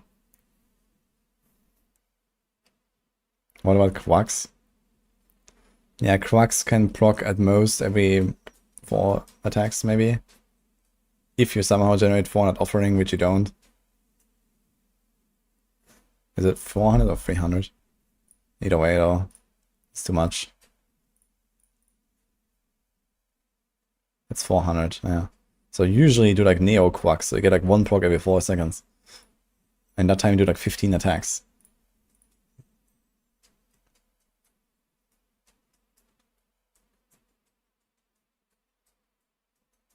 With Beastfall, click all your buttons to get energy, click ultimate, continue spamming flurry.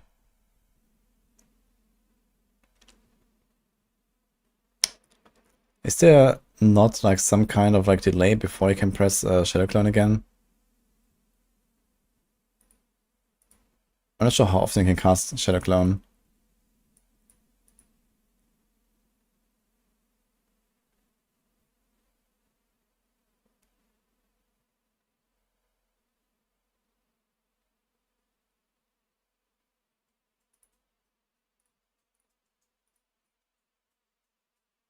Oh, 9.9 seconds.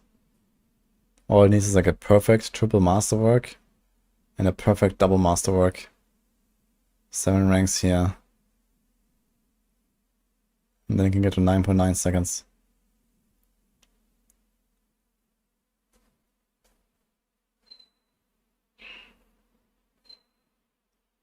Uh, 0 to 60, if you're really fast, can be done in like 2 hours. With a fresh character. Maybe 2.5.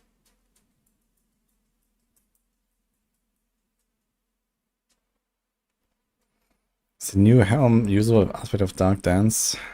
Well, technically yes, but it's just like I just kind of try to wrap my head around it, and there's like so many problems where I feel like it just kind of doesn't make any sense with like the whole kit and the whole synergy that Rogue normally uses. Like you have to like take build and then make it like very scuffed in like 7 different ways in order to use this helm, which is like maybe an upgrade or a petition by a tiny bit, if even that. It's probably not even an upgrade, honestly, or a petition. Even if you don't have all the other problems that we're talking about. So, I think this is just a moot point. I'm gonna just ignore this item, and we're gonna see if they buff it in the final patch, and if they do, then I might just not play it anyway.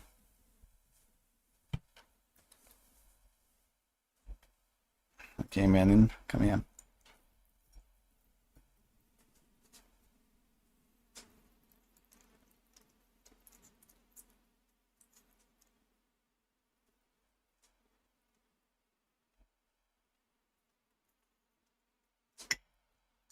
Okay.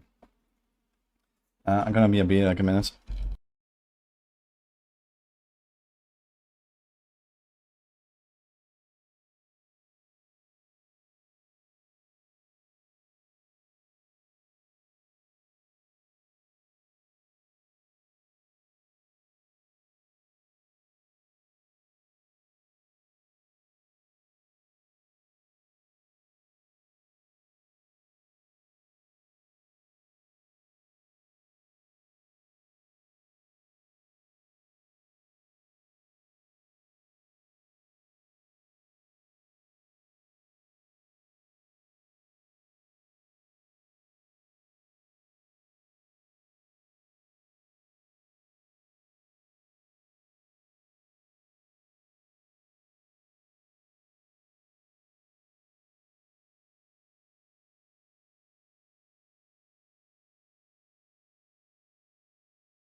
Yeah, what's up?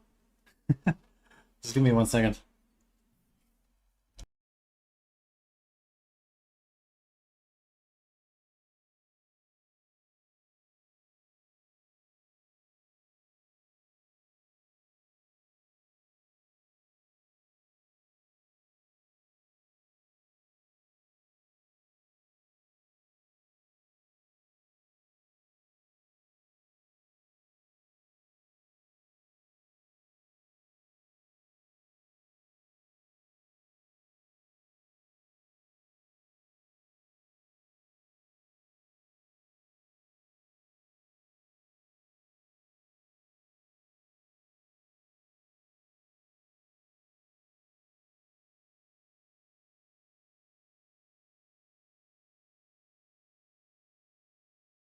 Alright.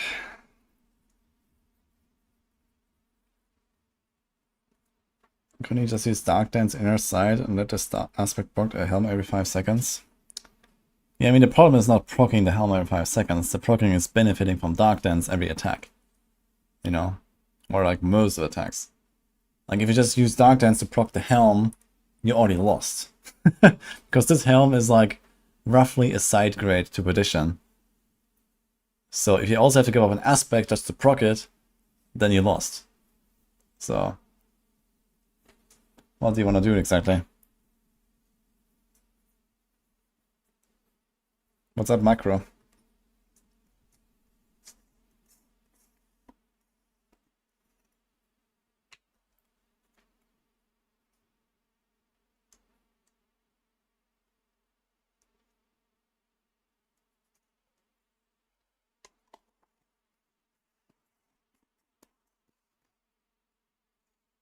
Exclamation mark gamer subs, guys.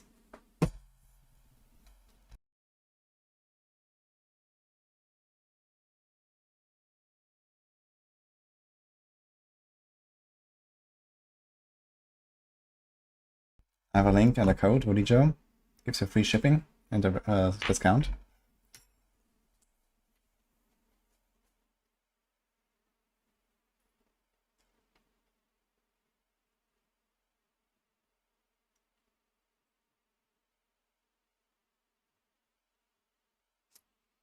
The attack speed is capped too.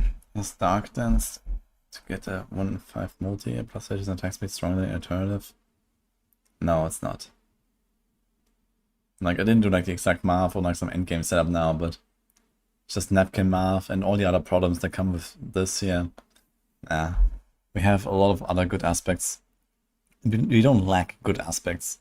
Yeah, Dark Dance is stronger than the others if you proc it almost all the time. But there are plenty of good aspects of this.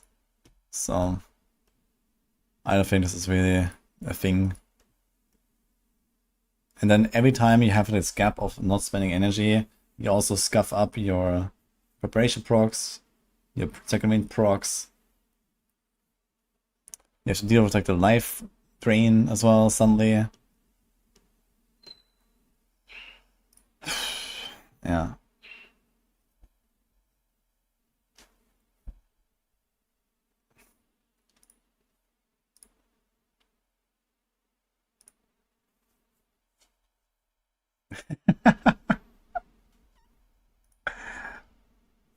Oh man.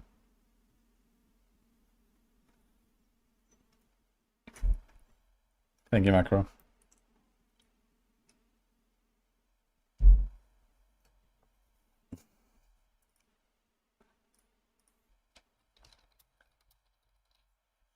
Path of Exile to race prep for Sunday.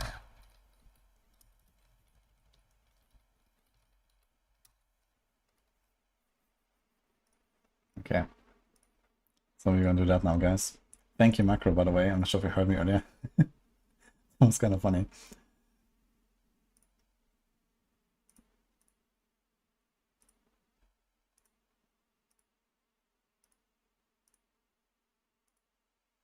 Yeah, on Sunday there's an X3 race. So I did like one practice run like the other day, but I'm kind of rusty. So I wanna see if I can at least do some kind of okay performance or something.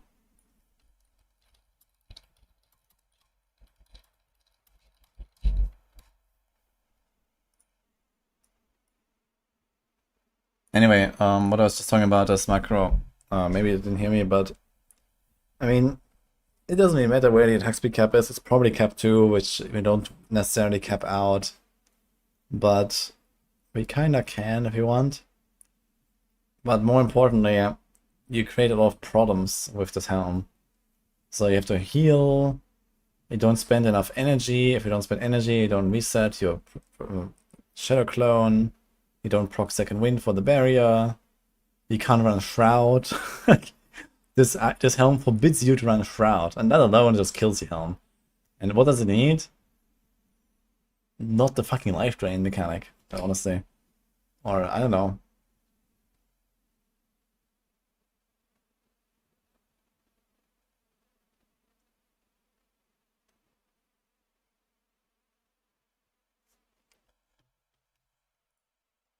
I feel like this helm should just not exist, honestly. Like, they actually had a really cool Flurry unique.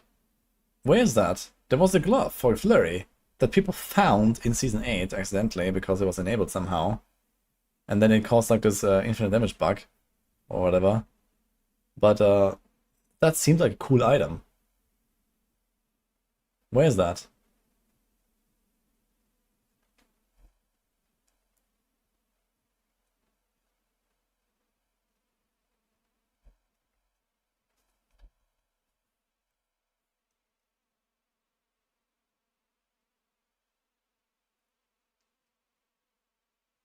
The Dawn of the Hunt. Wait, what?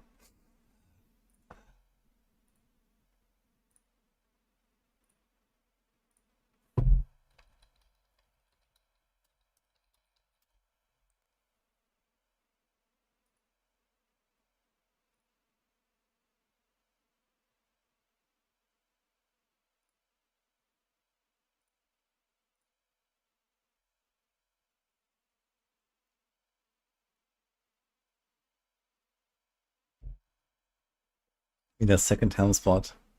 Yeah, maybe we can make like couch co-op with like a Siamese twin setup. They can wear 2 helms. That'll be something. Yeah, either way, man. It's like, I don't know. I'm gonna try out the helm probably on the PTR and see what happens.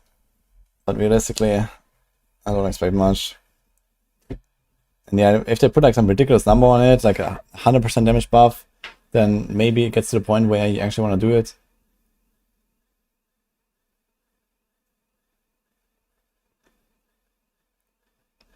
Yeah, Judgement Shell is like a very... It did nerfed it as well, that's the problem as well. Like, it wasn't that bad in the past, but now they nerfed the cooldown reduction of Judgement Shell because they felt like it was like too good, and okay, can agree on that, to be honest. Judgement Shell is still a very strong item, but the life drain just makes it so uncomfortable to play. So those people just don't want to deal with that. There's actually a relatively decent chance that poison builds are going to be good, and Judgement Shell is going to be required for that. And there's no alternative to it.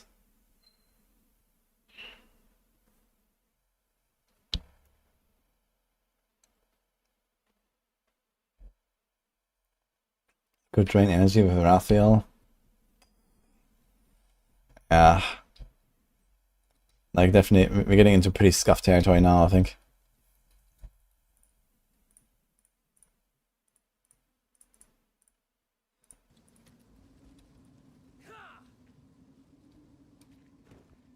I'm glad I would appreciate it if you could.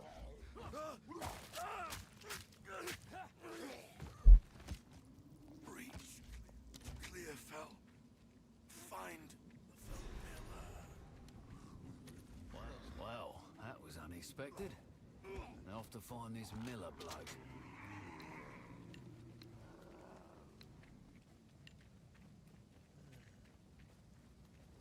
These fall 25 energy, but Raphael costs 25 energy.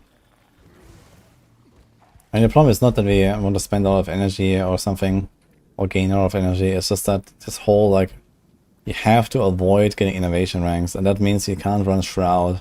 And that means you already lose like a 30% damage multi. And, you know, we already, you know, considering the Flurry Helm to be maybe on par with Perdition Helm, You know, it's like plus minus the same, I guess, depends on the exact setup. So any kind of loss that you incur is just a problem. And you do have a loss from not having Shroud. And you have to deal with all these like lifesteal problems and whatever that you have to solve. So it's just, yeah.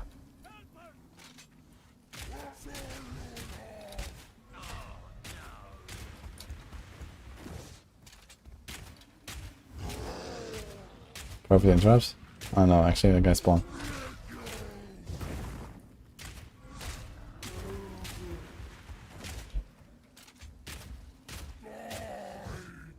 When will the game be free?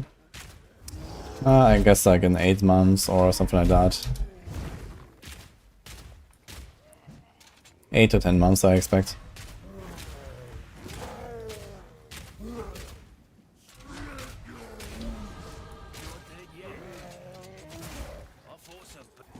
Feels good.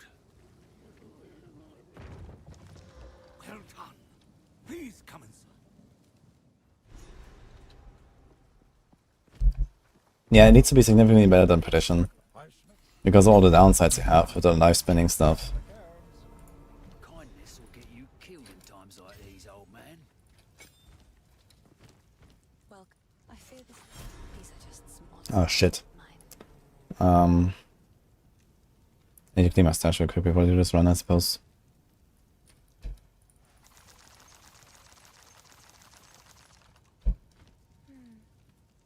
I like to hope I will treasure it.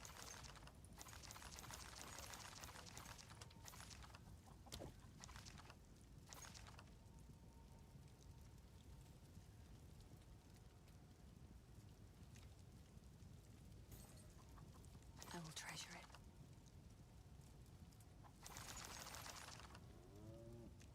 So we already have, we do this.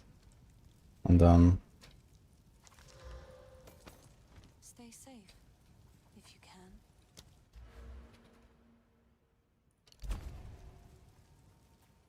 something like that.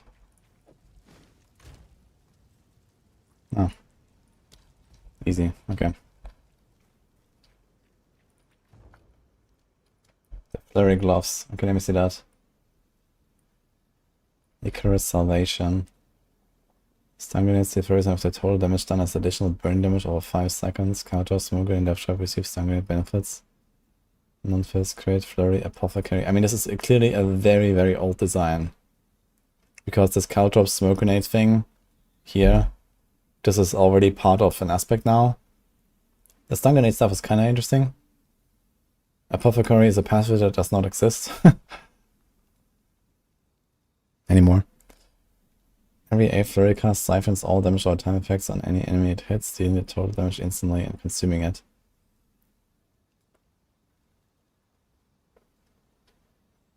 Each unique consumption increases flurry damage by 30% for 10 seconds. Yeah, I mean this is a cool item, I think. Why didn't we get that? With like, you know, some tweaks I guess since it's like a bit outdated.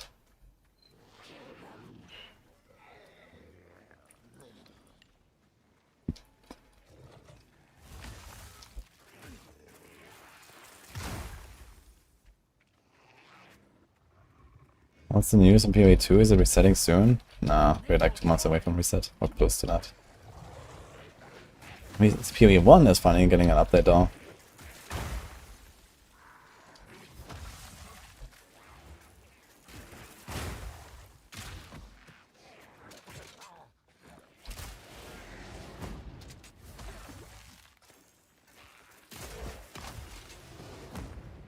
What are these layouts? Let's go up here.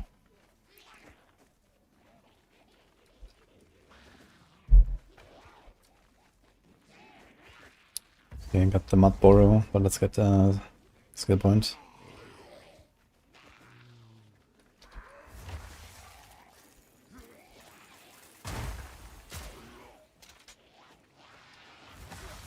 Just a buff, right? We should probably click this. Yo, 2 blues.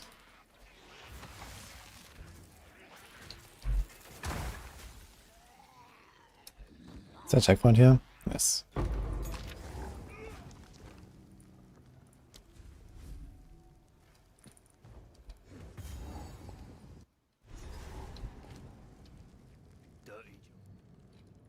job, this. Should have asked for more. Hope they don't bring the PoE 2 map system into PoE 1. Nah, that's not happening. But they are doing an Atlas expansion, it looks like.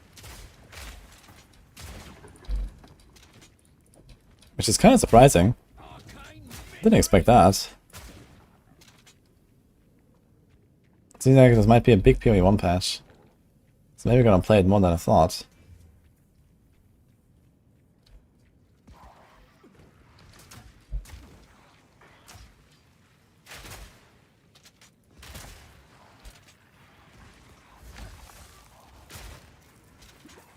Need a sec.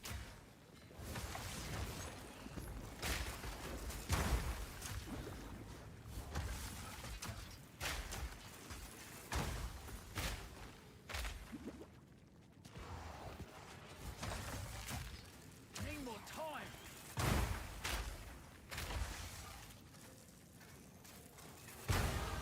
I'm stuck. Starting to get the hang of this. We needed 16 decks for a rake, if I'm not mistaken, but we can do this first.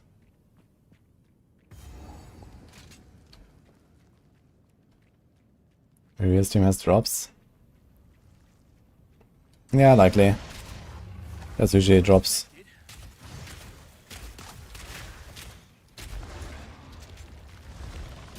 When's the real stream again? Next week, right? Or is it the week after? No, it starts on the 6th, so it should be next week. Fire it now!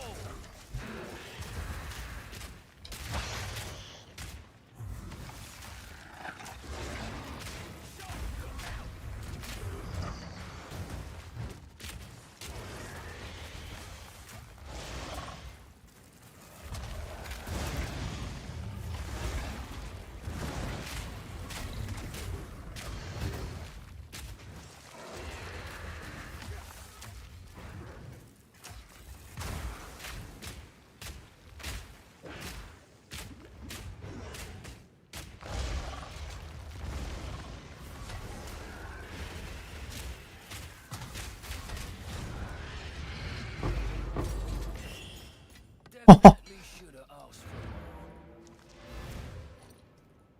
Attack speed? No, his text though.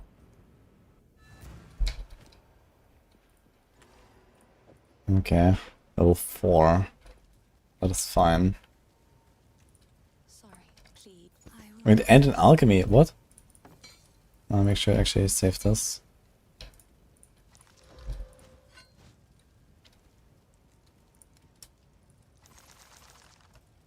Goodbye.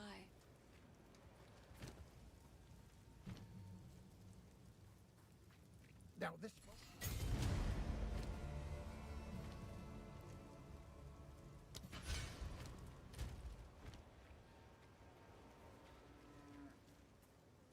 What's our best time on this patch?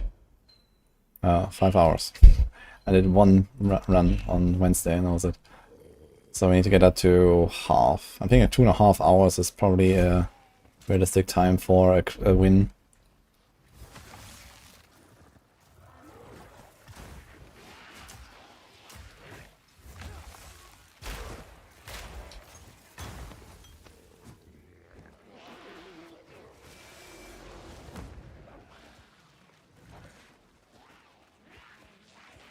Reveal is on the 5th, so it's gonna be during the PTR, right?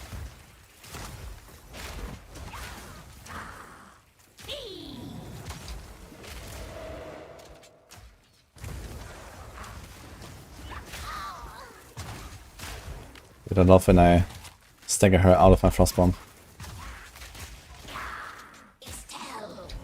I guess I could have seen it coming.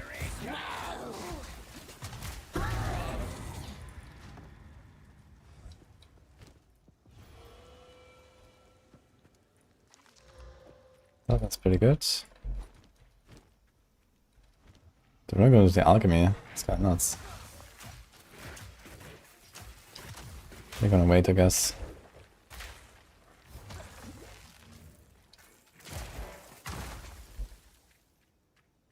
But I can't wait to play actually galvanizing shards.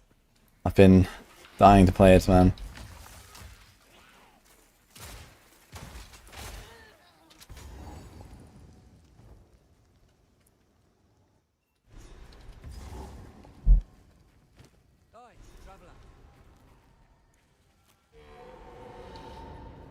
Straight to it then. I don't have to talk to that one, I think. Just run.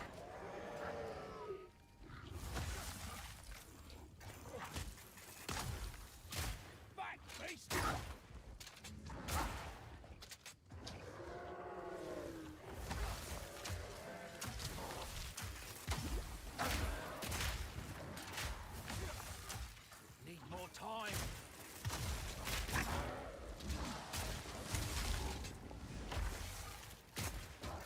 Tangle. This guy's actually very tanky. How much XP does it give? I wonder if it would be worth to actually kill a rare here. Maybe not. But it might drop something, right? Which could give me a faster rusking. All in a day's work. It slaps. Yeah, that sounds good. No getting through here.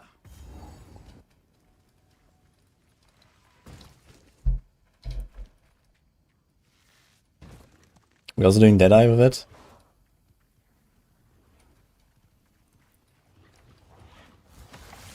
It's like a good setup I can follow somewhere.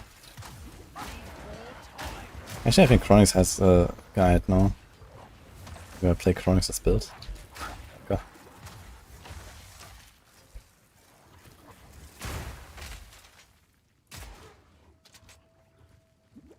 I'm not sure if it's a good idea to hold on to the support gem. I think it just slows me down a lot not having the scatter shot. I should probably go for it. Scatter shot is pretty strong. Or is there like a support I could use? Like something I can make now?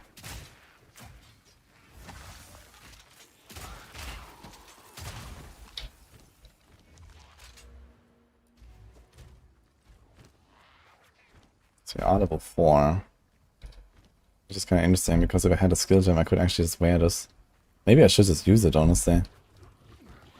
Like, even just like basic skill, spear throw might be just better.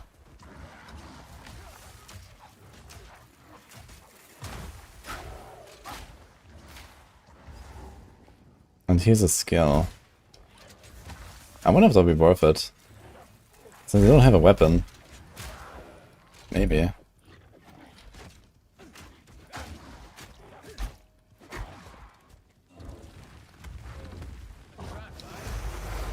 Let's do this.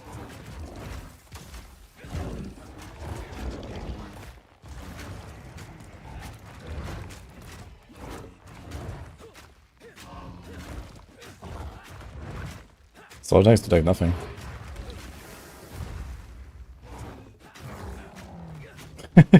Just stab him, guys. Actually, that struck me how flashy this attack is.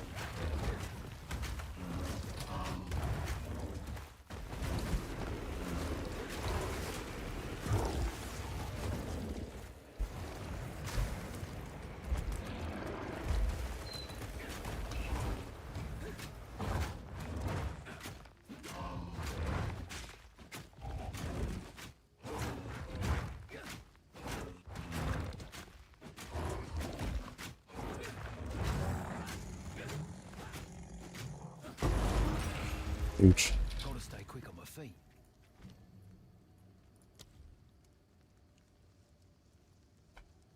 Do we do Whirling Slash? Which one would we go for if you have only one to choose?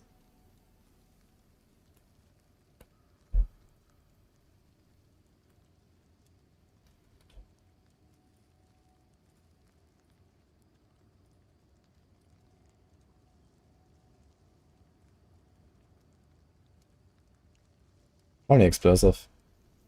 It's pretty strong. Explosion is 145.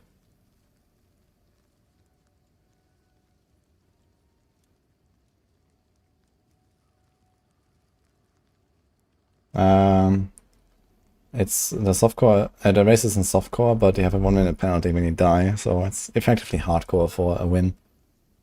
But or close to that at least.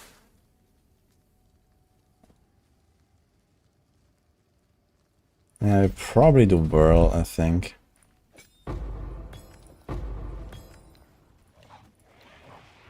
Stabby stab.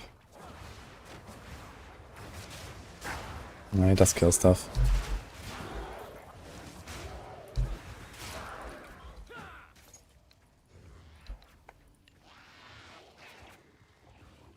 It's kind of weird layout. Is this the top? I guess so.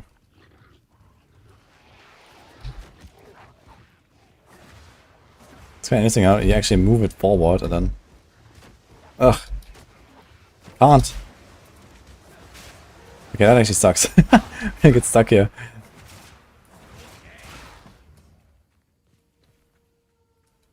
Wait, is this the bottom? It's kind of weird layout, yeah.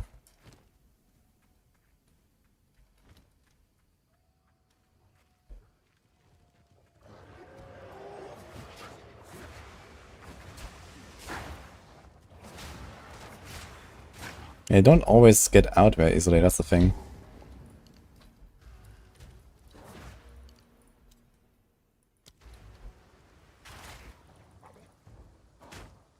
Let's have to find the witch. And shield. A good mercenary knows when to cut and run.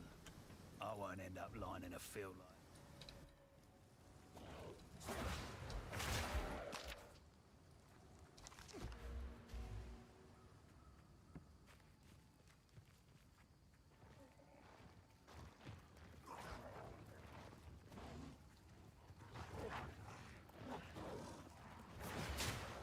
The stream was frozen? What? What happened?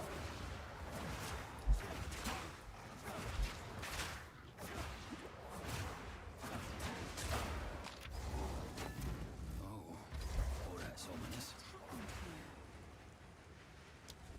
I guess I can TP down here and find the last thing. Actually, wait, this is the bottom part. We have to go up. The hut is here on the right. I need to learn how to read these maps again.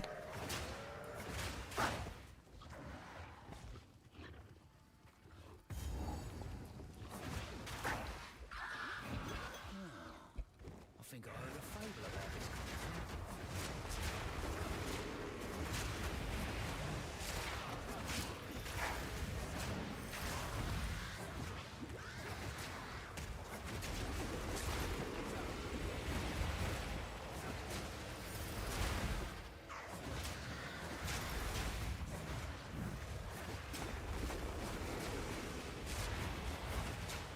I think the nerfs are chilling ground a little bit. I think that used to do more damage.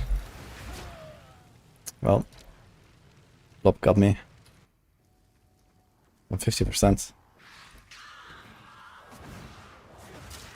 Yeah, actually, even with like a really strong spear, this is actually very weak, man. The start. Okay, I'm actually fucked here. I mean, you can just restart at checkpoint, right? To fish for an affix that you can deal with. Because if I evade out too early, I don't do any damage at all.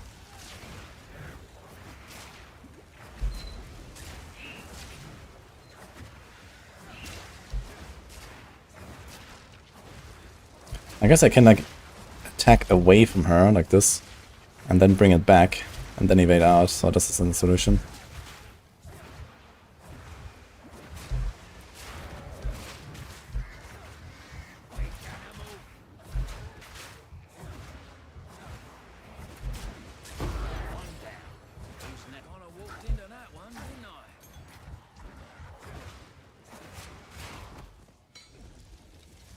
Like this.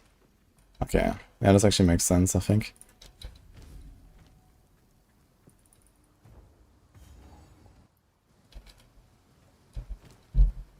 Can I get a shield? Is that like a thing?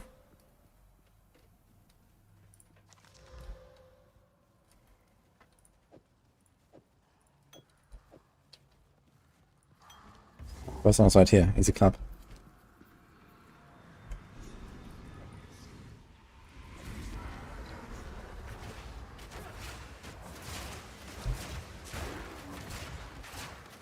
Yeah, this is actually really weak. Like this, the start is just so slow. I think I have to go with Explosive Grenade and the Scatter Shot. Else I just don't have anything. This is just weak. Until we get a Rust King. It's just that's so slow. So it's good to test. I say just uncut the board here. Which I can use to immediately get my Stomping Ground.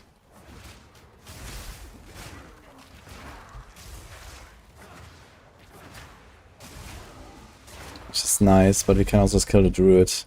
Which is like right after this basically.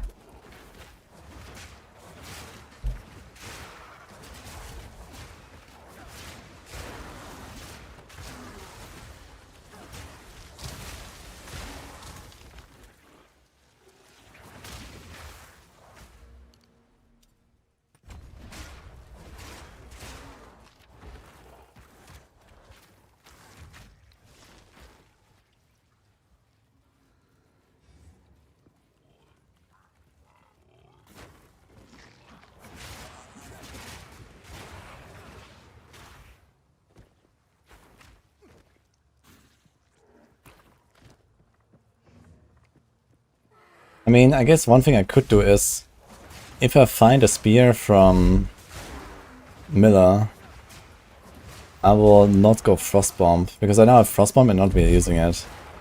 So this could be the Tornado, right? Once I get a second skill gem. And then we have a combo and we can do Tornado and the Whirl. I mean, realistically, it should probably be the Explosive Spear and the Whirl. The Explosive Spear is kind of nice, and it's ranged as well.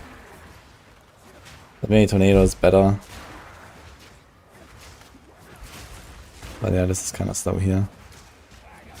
I think we just go typical Explosive Grenade and Scatter Shot.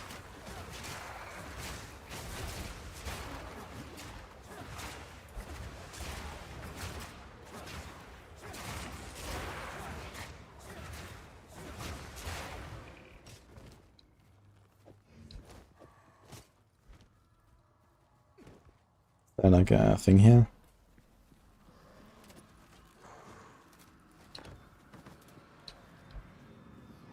I knew it.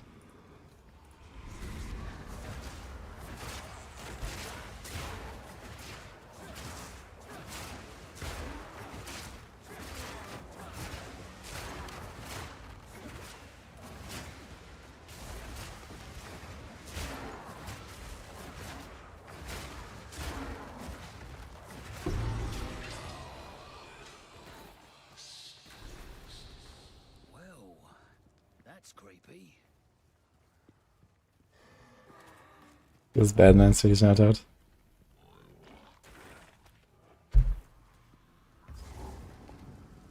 Spear is so bad because of the one hand, like attacking for one hand mace. Yeah, I mean, it doesn't really have great damage here right now, it seems. Has anyone ever used a one-handed mace in this game? Holy. That's like not a thing, right? That's actually crazy how weak it is, yeah. The spear right now. And the spear is insane. It has 2 flat rolls. Like, this is why I switched. Because I thought this is insane, but it's not. Just stabby stab, man. Fuck it. Let me just do this.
Insane.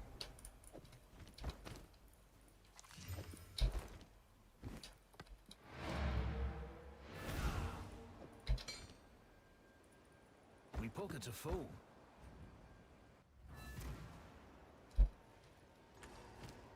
Oh, it's only good for buffing Tornado.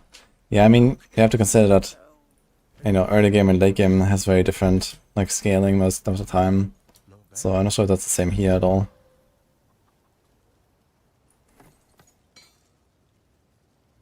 Do we need the mace, actually? Yeah, we need it for later.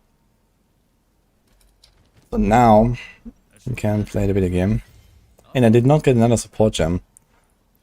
So now I'll be kind of fucked, actually, until I kill a Druid. I guess you can go to the Druid, though, without the stomping grounds, and you're probably gonna be okay. The question is Rake gonna be better than Explosive Grenade?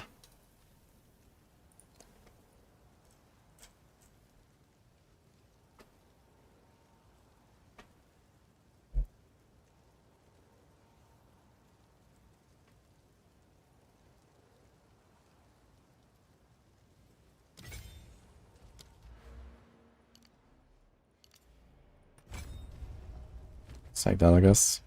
Wait, we do have another support. When did that happen? When did you get it? Is it guaranteed to get? So now we probably do Martial Tempo, or what was the other one? Lacerate, people said. But do we care about that? I think we do Martial Tempo first.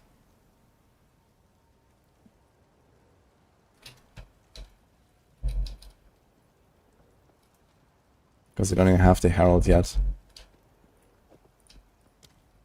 So something like that. This thing is insane, by the way. Life, regen, fire res, strength. Doesn't get better than that.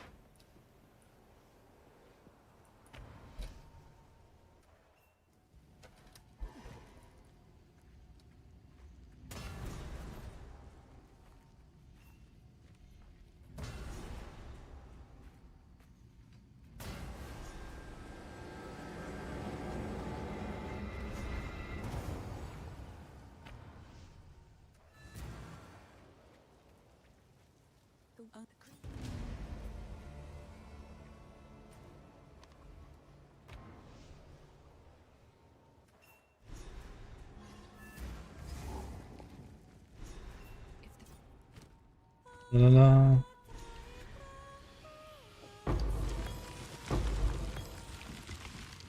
The old magic still thrives. The way's open. Please, hurry. We have one skill. That's all we need. Neat little show.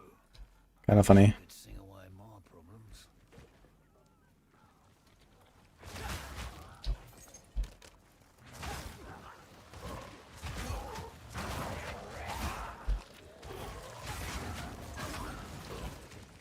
We're gonna kill a Druid so fast, I guess we just kill him if you find him.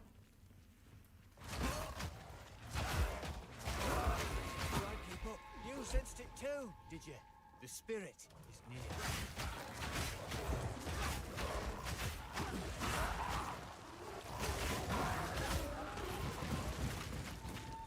No time to tarry.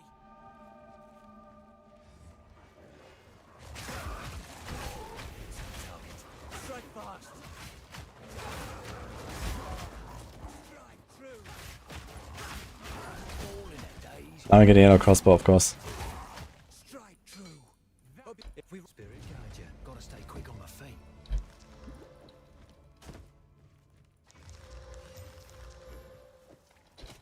Am I big?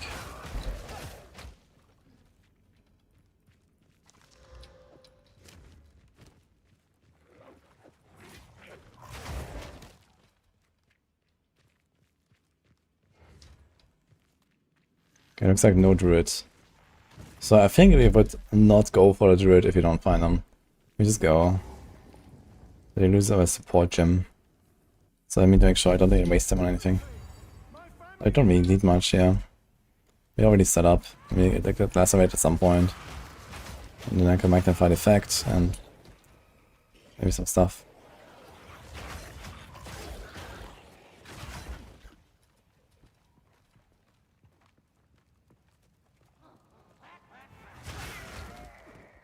Rafa and Sigurd builds of bleed, break, and rake leveling. Okay.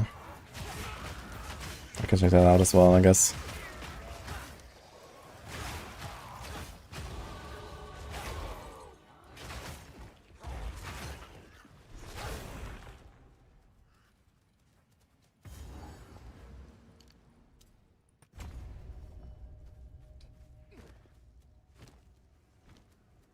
Do we care about the iron ring? Not really, right? I guess it's like a minor improvement.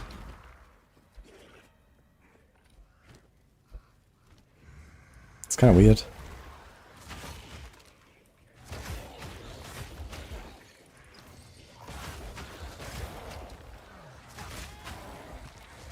It's crazy how I just one-shot an entire pack of blue.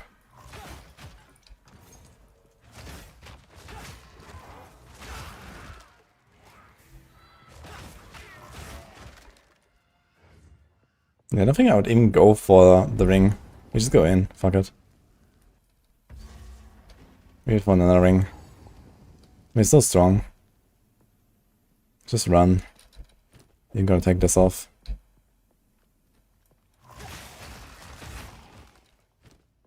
Although it has 6 strength. If it didn't have strength, I'll take it off. But here it actually might give me some damage that might be enough to kill the guy.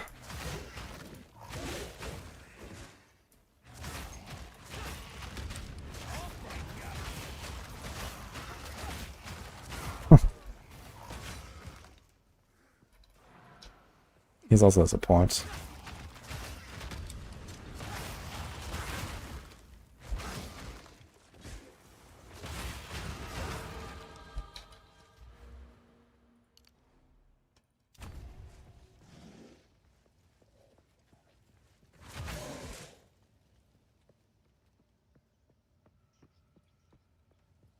Great.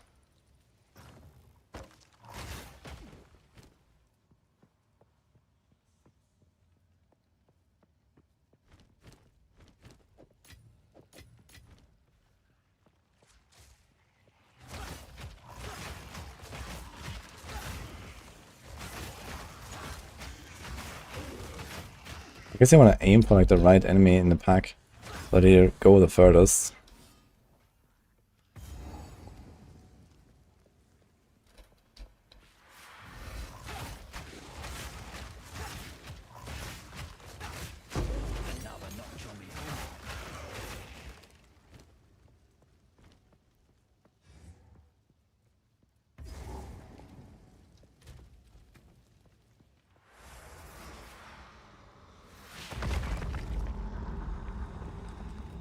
I kind of wonder if I should go Held of Blood at all. I'll just go Wind Dancer.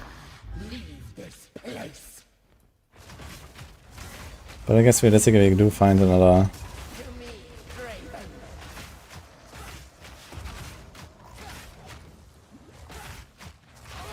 Oh, Spiritum at some point. Wow, you don't see that every day. Never attacks me. Not sure if I care enough actually about shield charge.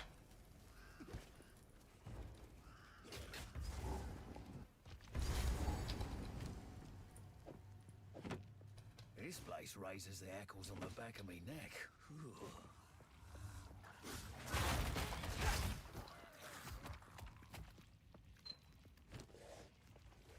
Just a 6 shield, man.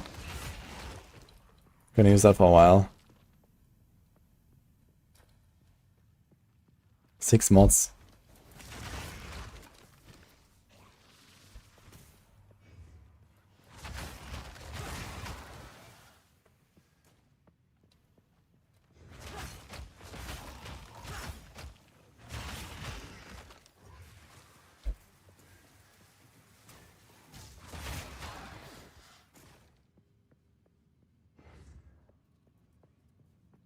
Ooh.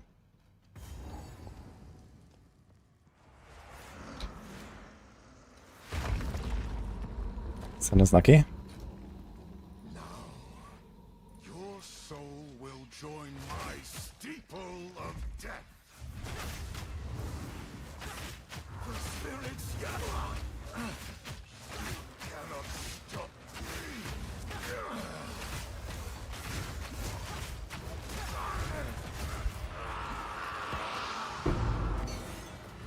Bloody Eternals. Never did know when to quit.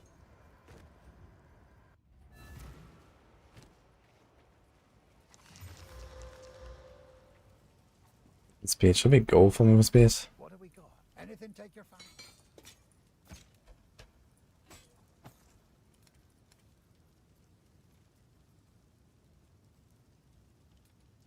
There's rarity. So rarity wouldn't hurt. There's also attack speed, which is kinda cool. And a socket.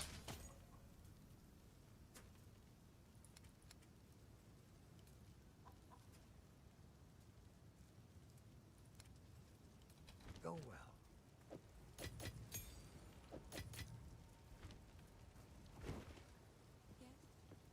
I've collected these over time. Bye. Yes. Bye.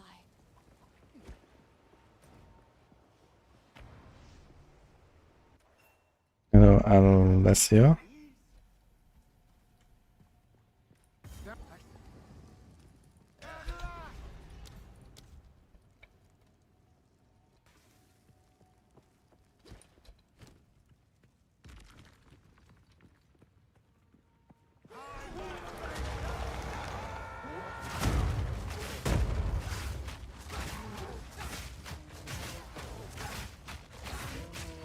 Balanced.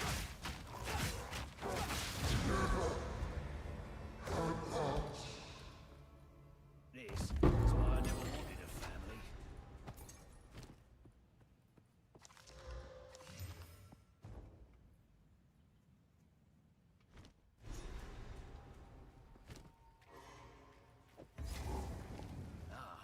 Fresh tracks. So we're gonna get another support gem here, right? So at this point we have enough. We also need to save up some support gems for later. Because I'm gonna do either the mace or the bow respec, or even crossbow, I think. I have never actually tried the crossbow respec. So if I get a good one, maybe I'll try it this time. Let's go waypoint.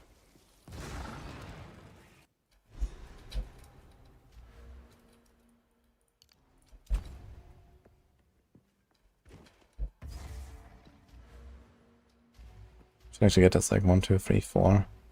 It's a lot of damage.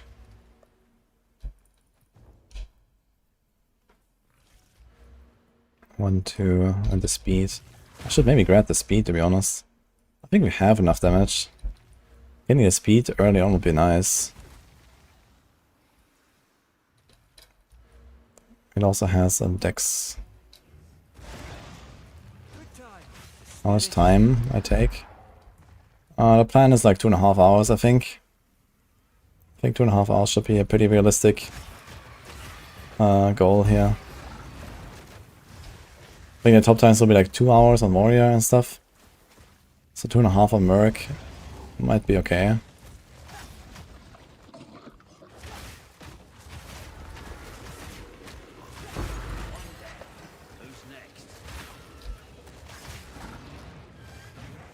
Yeah, I didn't really like time a run yet. I've only done one practice run.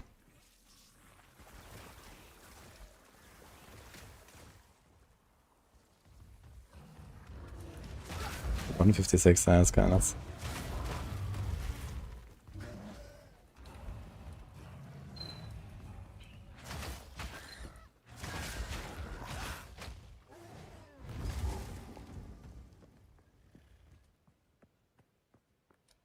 Actually, we can just go to the checkpoint later, I guess.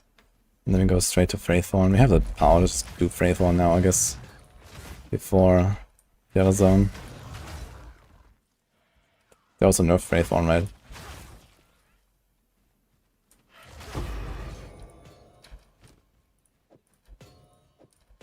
He's not a 3 gem. Do we want anything? There's Call of Weak and there's Shield Charge. And there's Disengage. We already don't have like a low gem anymore, so I can't do a very cheap Disengage. I'm not really sure if I should go Disengage or Shield Charge, honestly.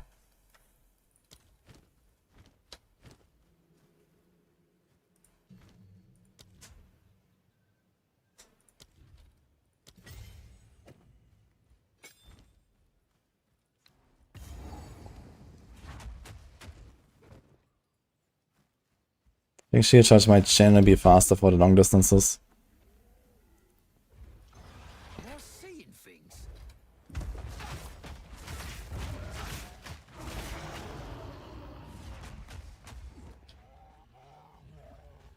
I'm gonna get ya. Whirling, disengage, evade. Yeah, that whirling was really awful. With a good spear I have actually. So I'm not sure about that.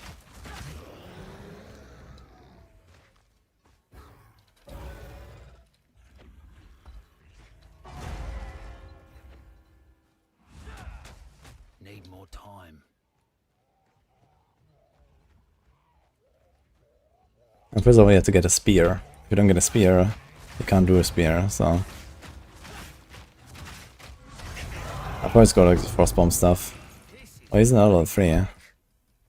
That's kinda big. I never did like birds. And that also is kinda big.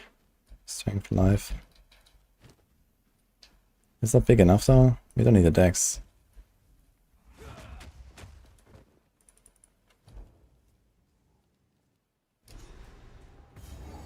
Better watch me step around here. You lose Wake stomp damage at the final of Act 2 at the boss of level 21. What do you mean exactly?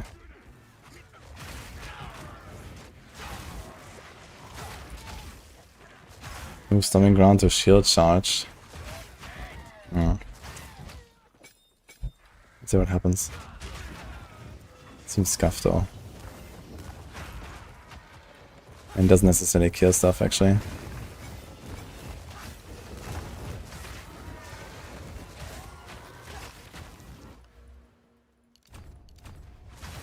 Maybe now it would.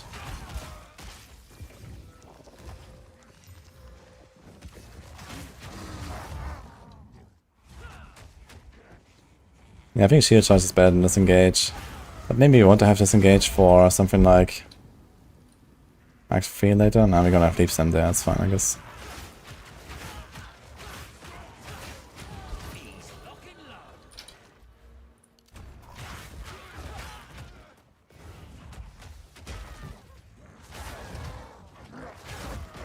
I wonder if we should run Ingenuity now.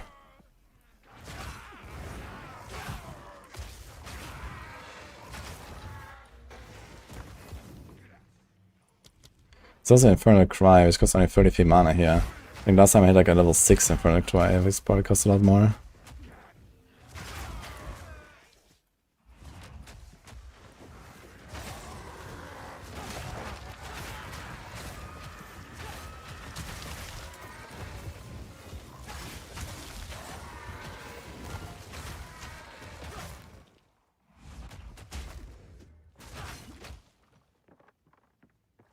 You fight at over 21 the Act 2 boss. 21 is a bit early. What the hell? Wait, are you doing like entire Act 3 with level 21? That seems kinda nuts.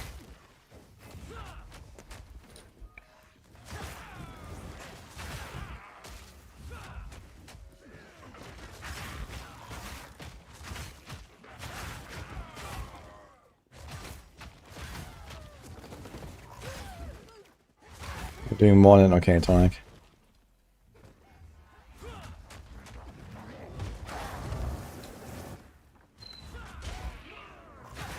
We found the first ritual, man.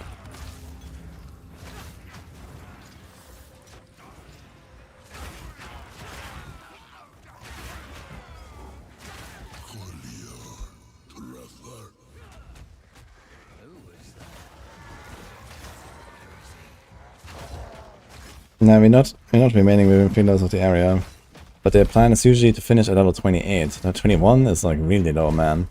You're gonna have like really low gems, really low weapon, and so on. And the bosses will just die too slow, I think.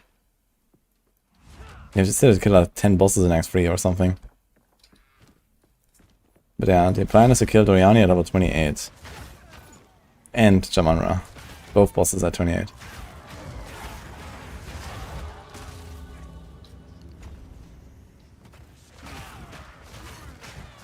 Wait, disengage is faster?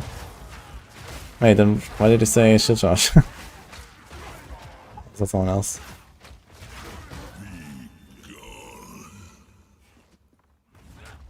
This game looks so slow. Well then I have bad news for you, because I'm playing the most overpowered doubling build of all time in this game. Which is about to get nuked from orbit, I guess. If that still looks slow... Uh-oh.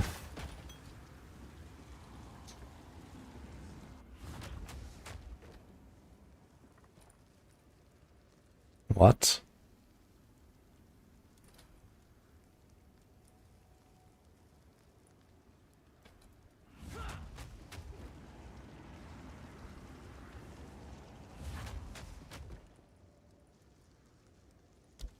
The fuck?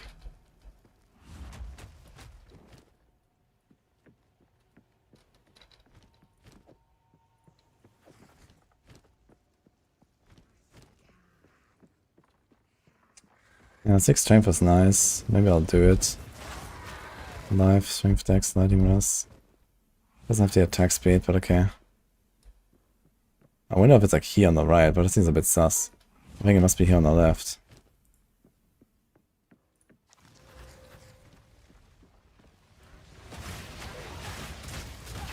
One down. Who's next?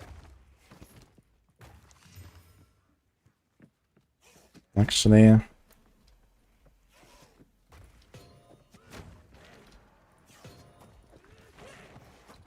It has a socket. So what if we just do this? I mean, like giga damage. You have 85 strength, by the way. Dude, what the fuck? Is it like here on the far top left, maybe?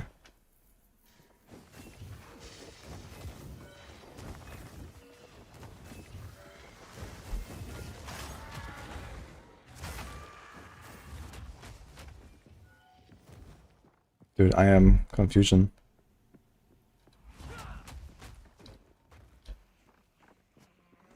No, it was pointing to the top left. So, should be like somewhere in this line, but I mean, there's maybe this here. It doesn't always like point exactly to the ritual, but pretty close, I think. But it doesn't seem like there's a ritual here. What the fuck?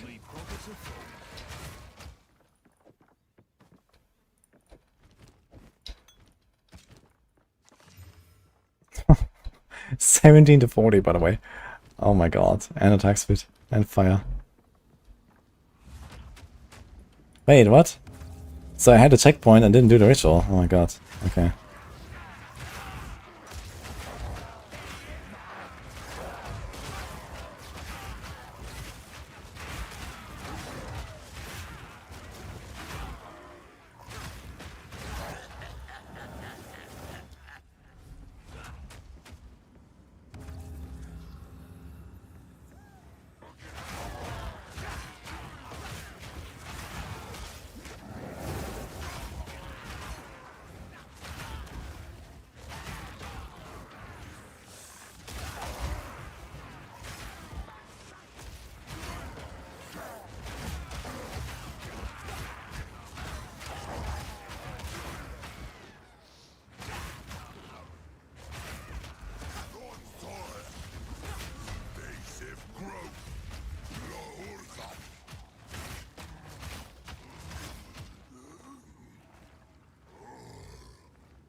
There's a Regal.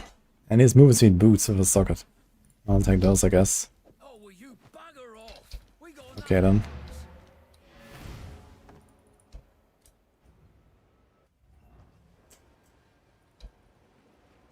Yeah, I can teleport between checkpoints.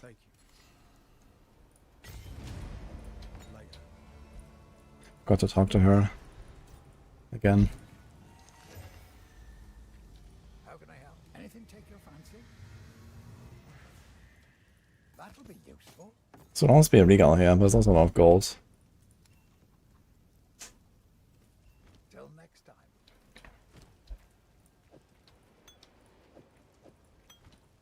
This. So if we... I don't... It's in mind. These are just... I will treasure it. Stay safe if you can. It doesn't even show Herald of Blood.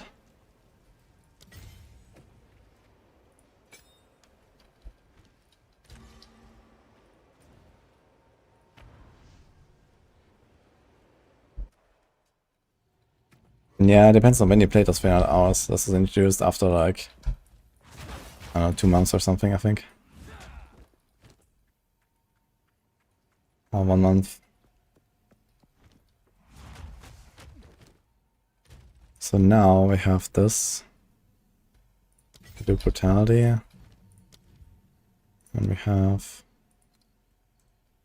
magnified.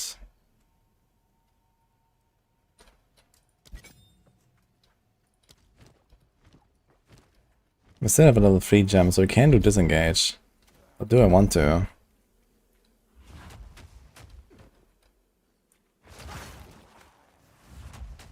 Or will I just debate myself with disengage?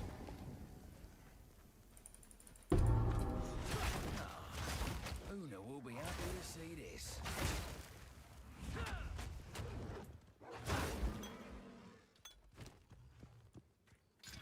Nice.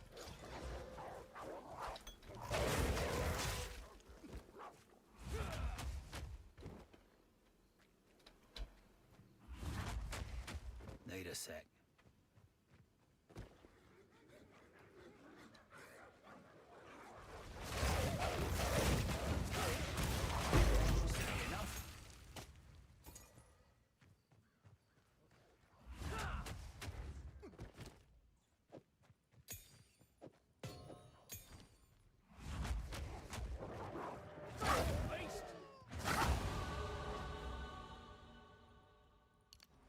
I can go for the move speed up there.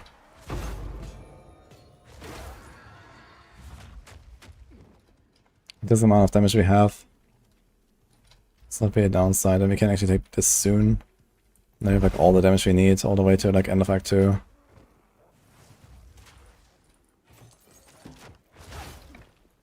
And in fact, I could actually path somewhere where I want to be later. Like this, for example. Already with all the strength nodes, so you don't have to do that much respecking, we save gold. Oh.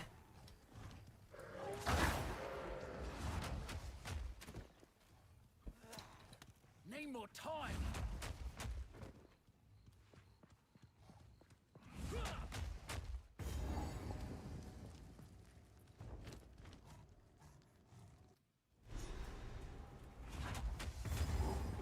So the hooded one was right.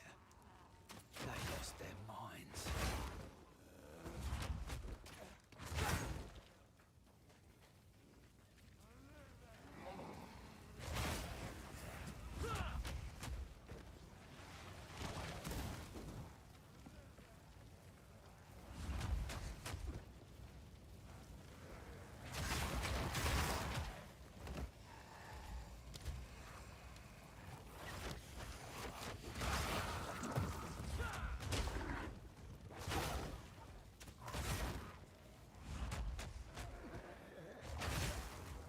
Not yet.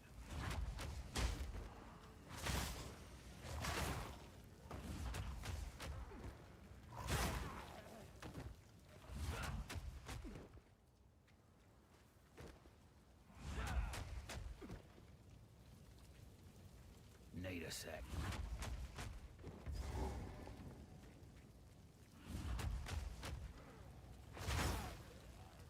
Need more time. I should have TP'd back, I guess. Because usually it's like either here or next to the start on the bottom. So let's check that.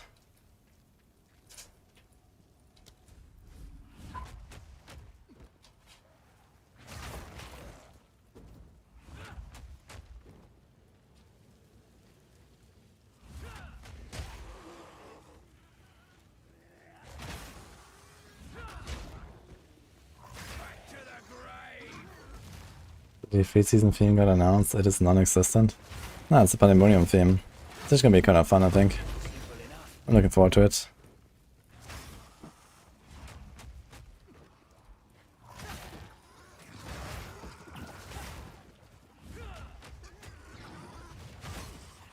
Need more time.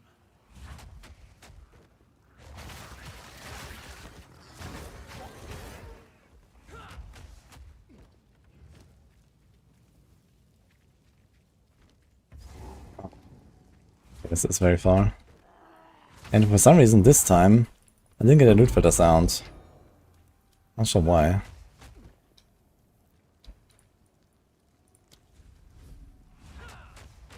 They've all gone mad! Don't do this. Stop. Just wait. Surely we can... No escape. Not this. Nothing changed dramatically. The Kistic season is actually a very, like, you know, especially like pushing wise, a very interesting one. And it also, it actually really reduces RNG, which is kind of interesting. Or like, you know, anything can happen, you know. It's like a very fun way to push with it. Because you can always like save a bad run basically with it. Which is kind of cool. I remember that from season 19, it was very fun. No escape this time, guys. You must Owners, you've caught me at a moment. Take a punt. Not bad. We don't have that. Dude. Rarity, res, fuck. Kinda tempted to use that thing. Later. Dude, we got 2 Alphys orbs. What is going on? Seem shadows haunt us both.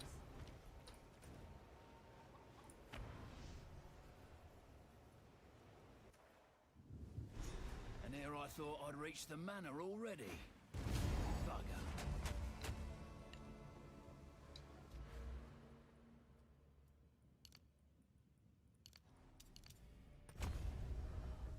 Oh no.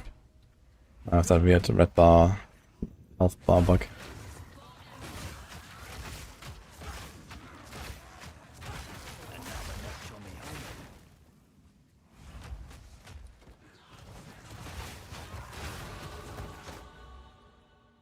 Does it take the move speed? Not sure. I think it still wants damage as well, so we can keep up later in Act 2. I remember I was scaling down towards like Titan and stuff.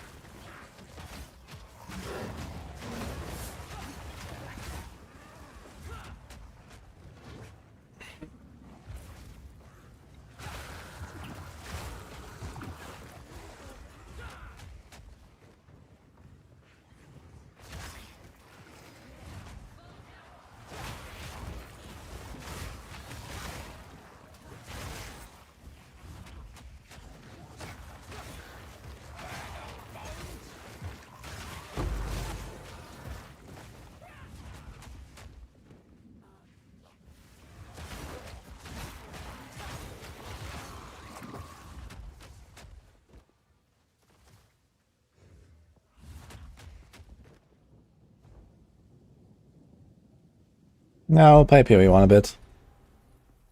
I mean, there's an actual, like, Atlas expansion, it looks like, which sounds interesting, so I wanna see that. There's probably new bosses and shit. It's gonna be cool, but probably not gonna play for that long. It's also... Yeah, it's gonna be like 2 weeks until the 4th from there, right? So... I guess there's some time to blast.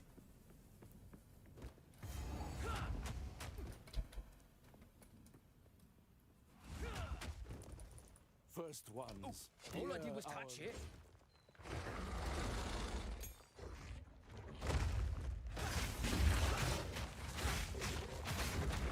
Very balanced.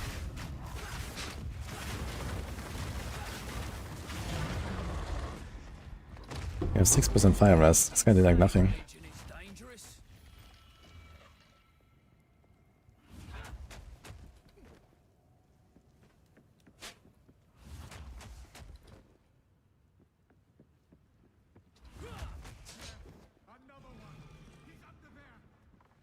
That's him. Soon. Wonder how many people are gonna come back for the PoE1 league. This might be like some insane numbers. Since PoE2 kind of like down and not much else going on. And it's been like almost a year since PoE1.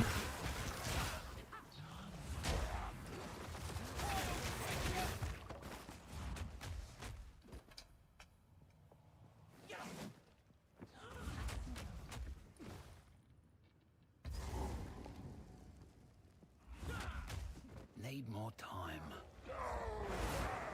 A lot of people.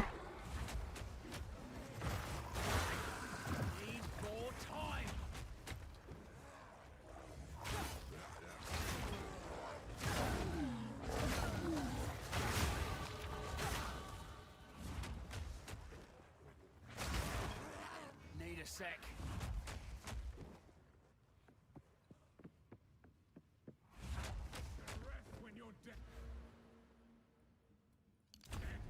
Not yet.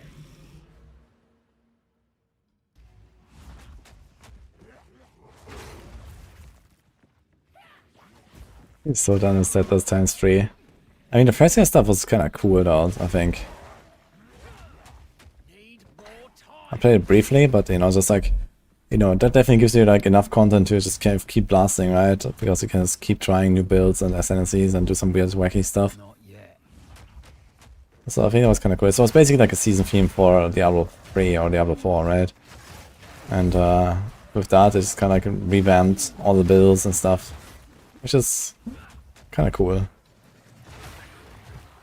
But yeah, people are also looking for like some actual content, I guess. I wonder if the settler stuff is going core or what. Because I'm actually not really looking forward to that. I don't really want to go that, have that go core.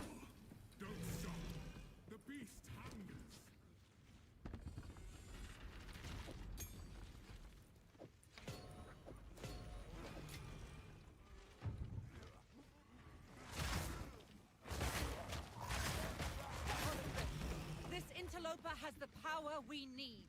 Kill him, and you shall have everything I promised. Going took 300 days. I'll remove your head myself. You can bloody well try.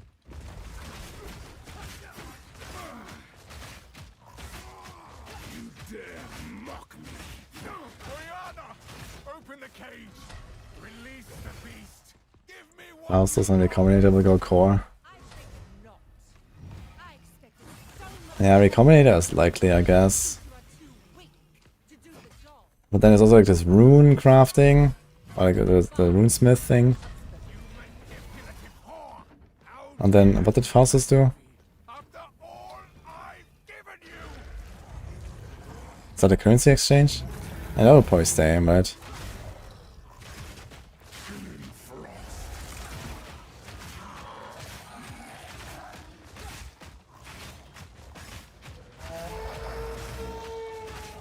The air grows colder. Agnar the Rune.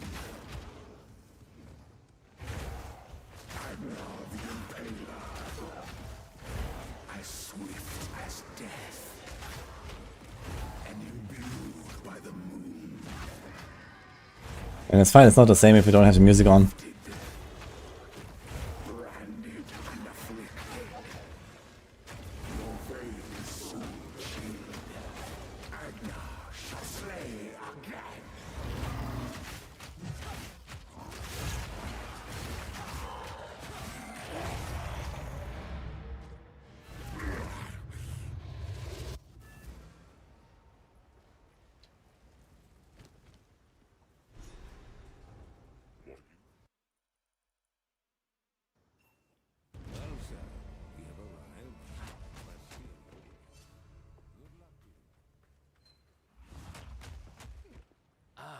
Damarakath, a very rich culture. Need to raise. I think I have a link actually in the description.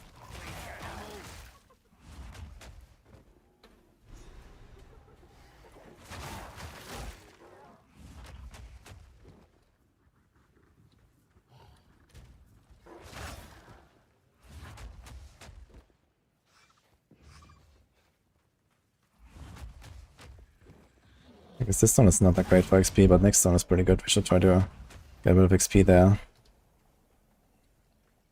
PoE side blocked. Well, I can't help you with that.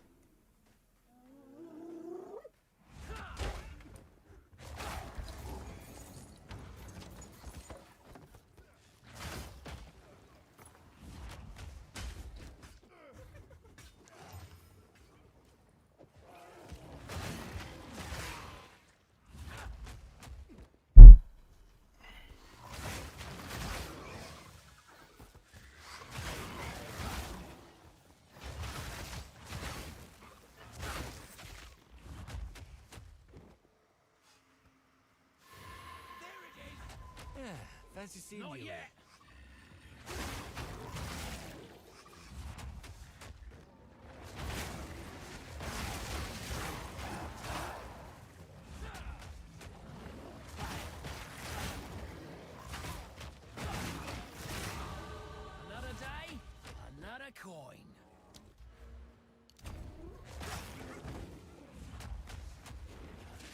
Holy, that's a far boss here. It's not even the boss. What is going on?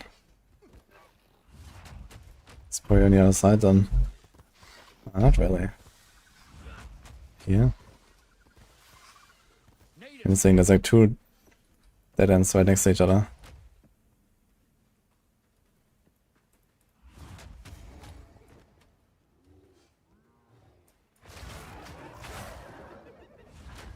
On the cliff.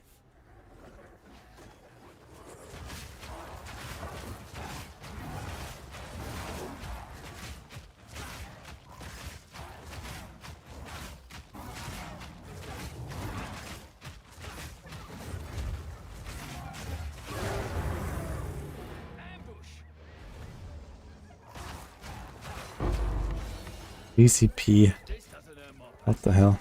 nothing will.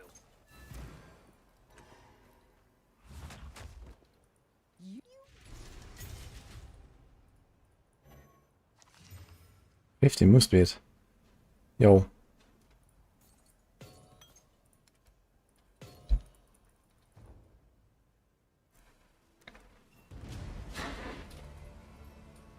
Never thought I'd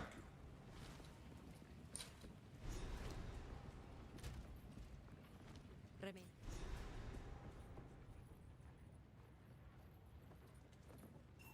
With the for glory.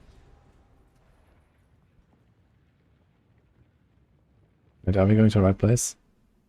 No, we're not. What if I press on this now? It actually says Halani Gates. That's funny. something's up. We've stopped. Even though I changed again.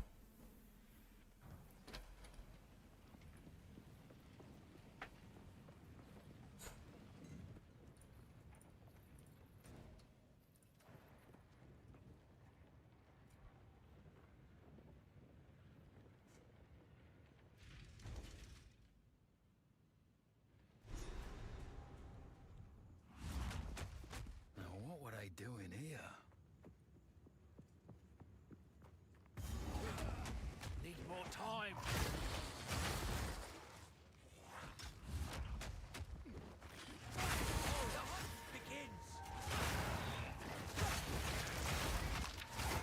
Dude, I really hope they're gonna delete this NPC after this league or something. I don't even want to see this guy every time. Seems very pointless. Lose them now.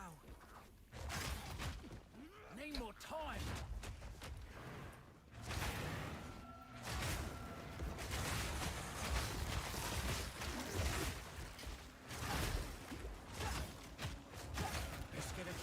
Does it feel good to be back on PoE 2?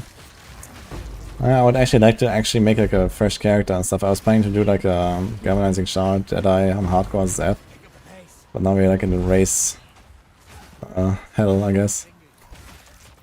I don't know. I guess I might just see how this week goes, and then I'll see if I want to like practice more. Like realistically, I could practice on Monday before the PTR, and then we just have like PTR anyway, right? And I don't really have time.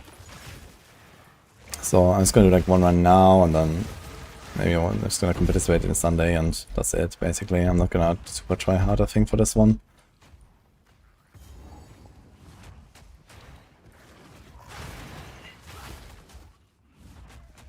Need a sec.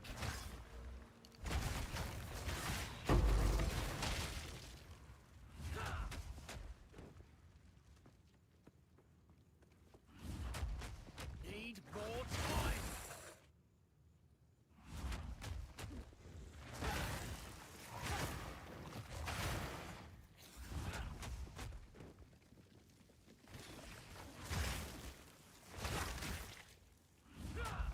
Need a sec.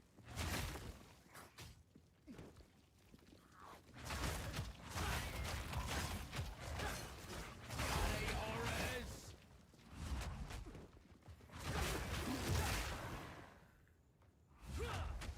Need more time. Like anything you wanna get here? No.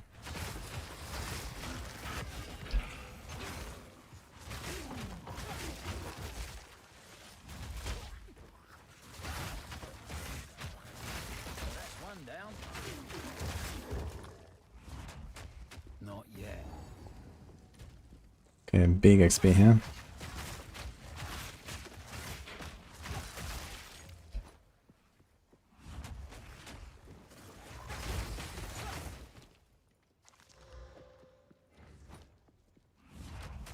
Need more time.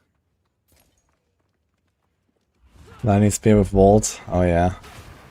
Dude, I had so much fun playing with the Lightning Spear. Like Barrage, Lightning Spear, Vault. Oh my god, that was really cool.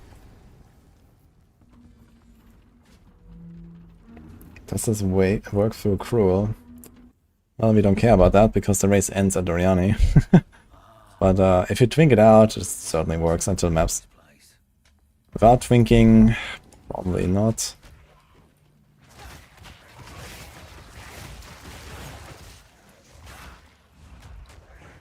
Like, it starts falling off like end of Act 2, slowly. Not yet. Blood Mage, Lightning Spear with Bleed. Interesting.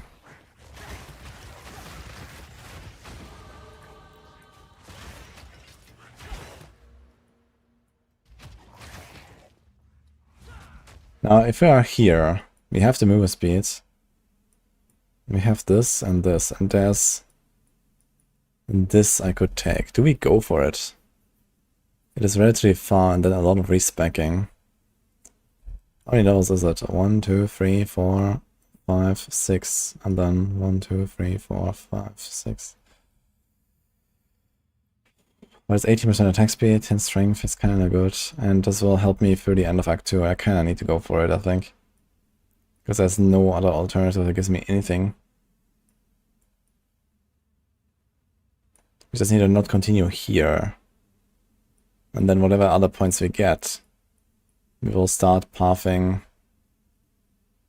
down here to the two-handed nodes, I guess.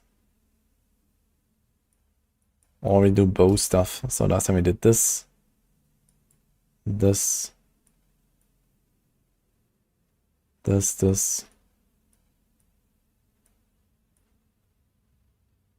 Could keep this here as well. It's just attack damage. And we had this wheel anyway. We go for this wheel anyway. Because this two-handed weapons, it includes bows actually. And crossbows. So no matter what, we go for this wheel. 1, 2, 3, 4. Okay then.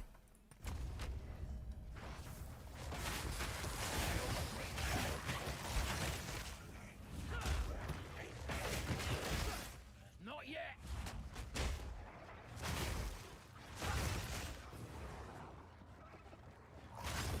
How has practice felt to me? Well, I've done one run where I tried to understand what Rake even does. And this one. And, well, it's kind of ridiculous. That's how it feels. Need a sec.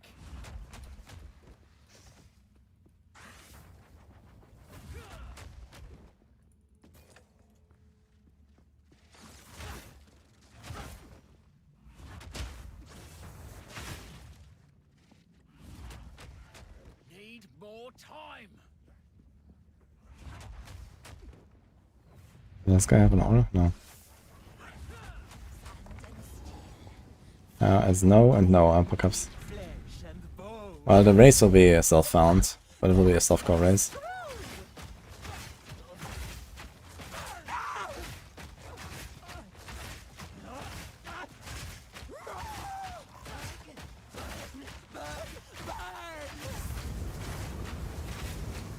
Would be nice to see a hardcore race. I think it'll be very fun. Hope they make some. Level 6. I should charge for this.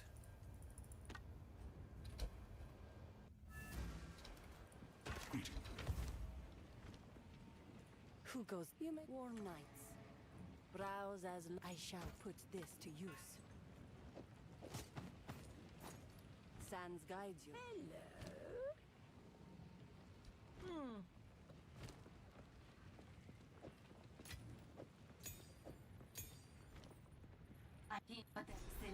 Let us fight to the last.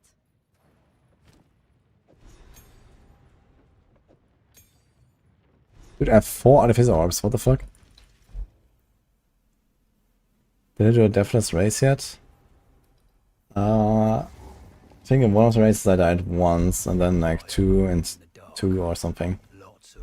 I did do some deathless practice runs for the first race back then, but yeah.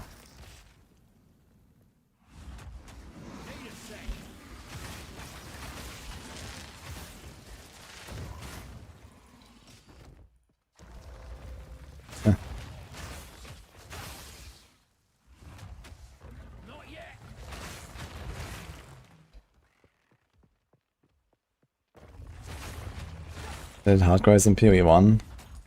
Yeah, they did like all kinds of stuff, but I don't remember, like I don't really know exactly once. I just like read about some stuff once. I had like, you know, different formats, like every week or something.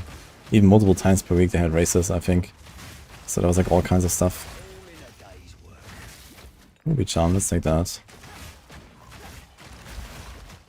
But yeah, anyway, in practice run I've only done 1. So I just try to like actually understand what the skill does and everything. And you know, like I have to learn all the new layouts and whatever. So you have to like, you know, slowly build the strategy basically with, you know, many runs.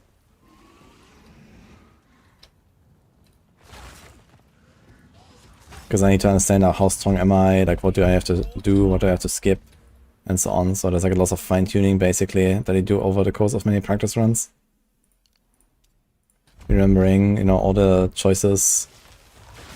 What? Dude, what the hell is this layout? So you are forced to go through the Balbala corridor. That's nuts.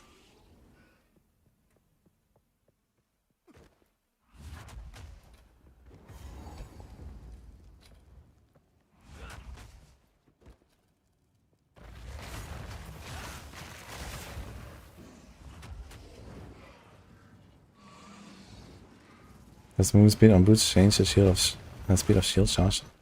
I think so.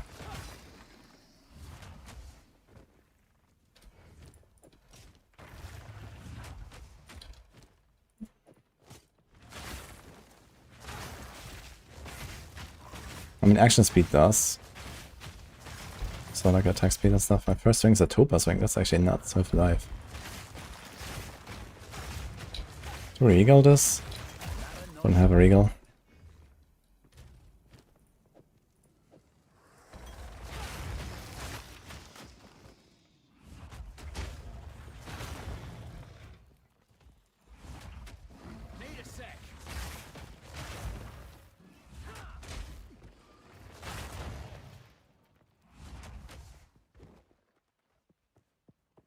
I have not played Valorant. But I'm alt specking too. Well, I tried maze. But the thing is, I have not done any mazing. And if it's only about killing bosses, you can do quite a bunch of stuff that is good. So I might just pivot to whatever I have the best weapon for. Because I won't have a lot of gold to gamble, since I have to do a lot of respecking. So realistically, you have like 5-6 chances of gambling a weapon, and if that's not it, then you don't have anything. So I had a really strong mace last time, and I did not feel that strong. Like my typical, like, you know, lightning rod strat seemed like it was just stronger. And in that case, I might just go bow if I got a good dual string. And they actually buffed lightning rod somewhere on the way, right? And yeah, I mean, otherwise crossbow might also be an option, I think. If I get a good crossbow. But I have not actually done that. But yeah, I guess it would just be like gas plus explosive and start blasting. Especially if you get like a Bombardier's crossbow, but I'm not sure if we can wear Bombardier's. I think Bombardier's is level 33. So this is probably out of the question. So only one of them will have scatter shot and stuff.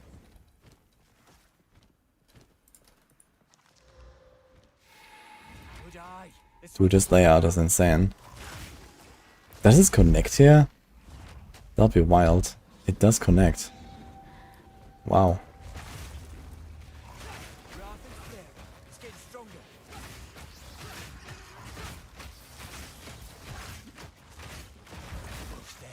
Don't give up now. Gotta stay quick on my feet.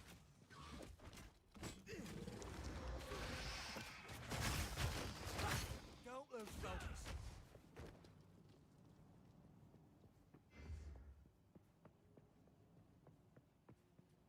PoE costs 40 bucks. Is that worth it? It's like the best deal in the history of deals.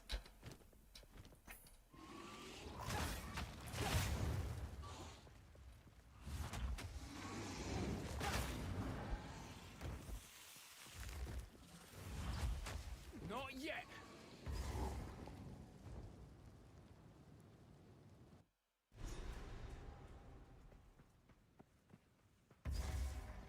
Someone's fighting up ahead. Not yet. Are they going all the way to fucking beef? Holy shit. Yet. Hold them back while I open the gate.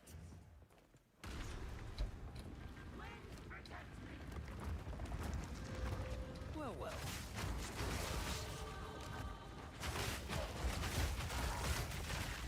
What? Where to the helm? Advance with me. There are 2 more gates we must open.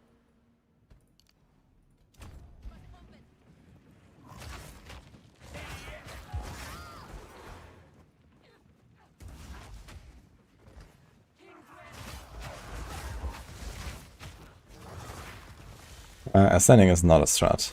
Some people did it like in the first race. And I think the witches kept doing that throughout all the races. But yeah, this time around, I think no one else is ascending. Well, okay, maybe there's like, you know, maybe they're just too weak to kill the Act 3 bosses. Because they don't stick to this. So it could be that people ascend while they're still strong with this here. Just rush through it, but it will cost you like 15 minutes. Even if you go fast. That's a lot of time. You have to do Balbala, and you have to do like 8 rooms and go there and do the quest and whatever. There's like a lot of like dialogue and whatever. So it's a lot of time. So you basically have to save on average like a minute per boss or something for the ascension. That's hard to make up for. Swarm them under.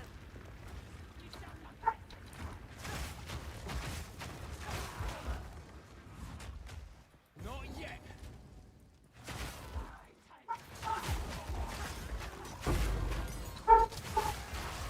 Give these demons a quarter.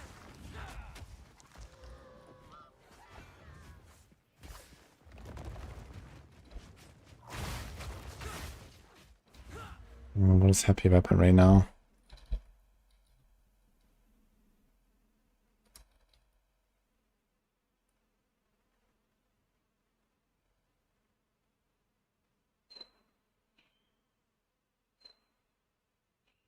Do you mean a node?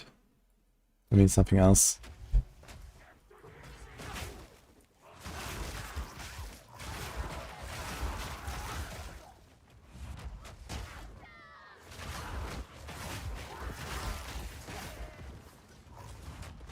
Need a sec.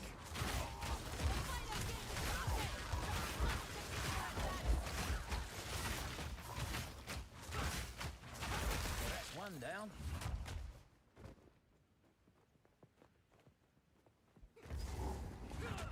Need more time. Noxious Sycamore. Is this possible? The Mannequin will fall. I shall dethrone you, Sycamore, and leave you to the sand. A Blight, a Bone Spear, Agora. I tried to seek peace, and the Sycamores disgraced me. Rot in the sand. This time, we choose war.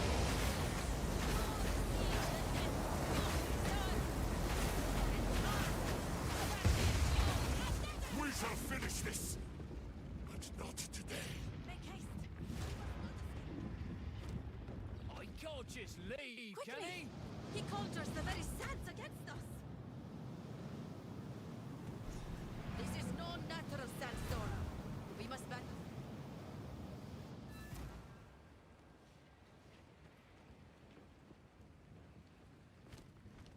The There's Your time. nothing going on right now, the ghosting, so All right.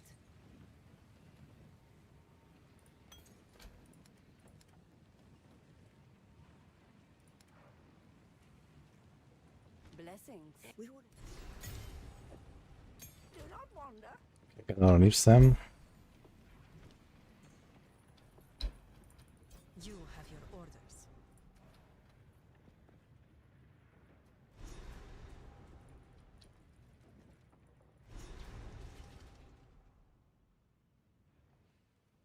I didn't even have to opt out. I was just deleted right after that. I didn't even say anything to anyone.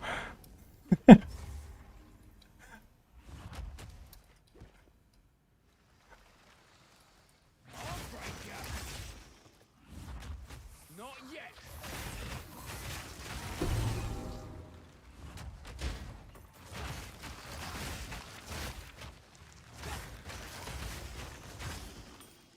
Amethyst ring. Funny. Oh.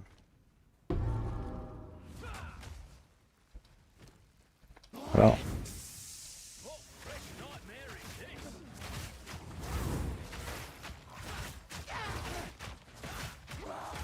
I don't have a chance, Robert, since I am out.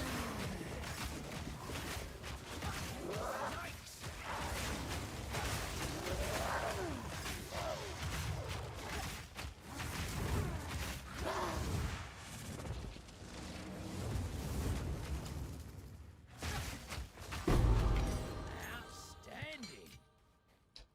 Disgusting creatures. Disgusting creatures. There's another one. That's a lot of strength. Now you don't find our Nick. Yes, 10% increase attack speeds. Okay. Is this the, I think it's the Emerald room, right? Oh. I need to try to learn how to recognize the Emerald building.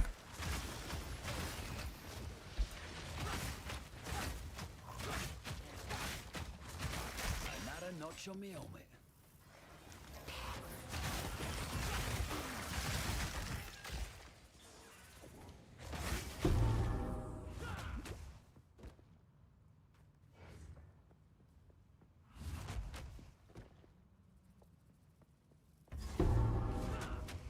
Need more time. I guess for that you need to add Sorc on the Exile Discord. Not sure what's going on there, Agora. Not yet.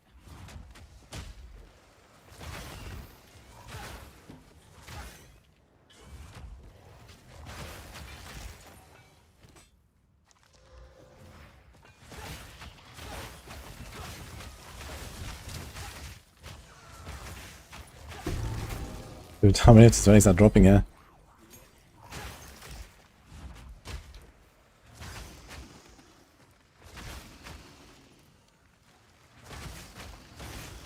It's actually a very good zone to farm some XP as well. Dude, at this kill speed. So it's not too bad to not find a thing immediately.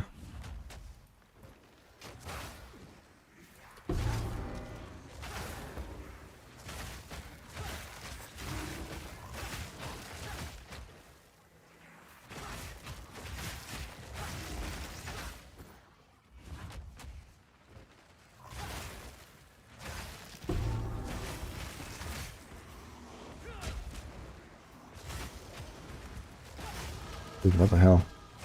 Can't find it. Wait, is this the building actually here? Need a sec. No. Oh my god, the fucking quest item sound. What is going on?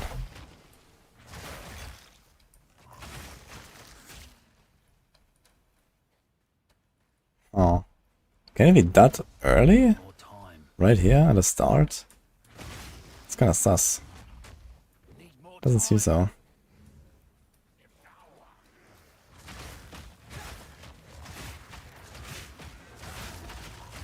Another notch on me helmet.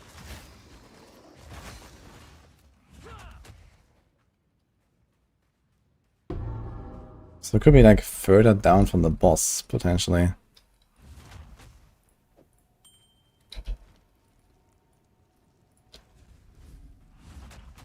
Not No, yet. there's nothing here. That's getting very sus. Oh, dude. Oh. So this building is actually not the same shape as last time, I just realized. Okay. Last time it was just like... more like this. Hmm.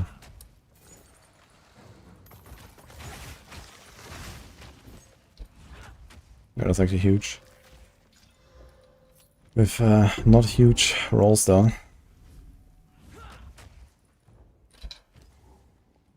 Dong. I hope this place doesn't bloody cave in.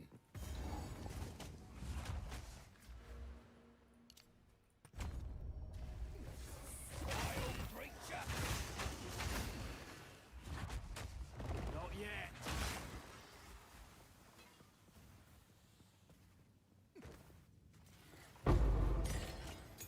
Okay, that's the spirit. I was looking at Wind Dancer later.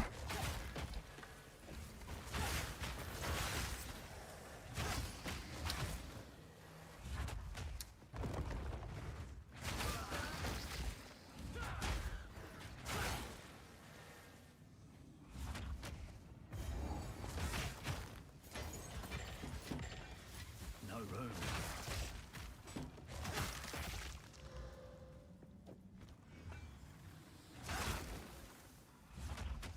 Need more time. So if I go into the buried shrines now, and then come back and make a new instance, will the new instance be a higher level? I guess so, right? It won't save the level forever, I suppose. Or should I have not gone here? There's so many level 6 gems, man.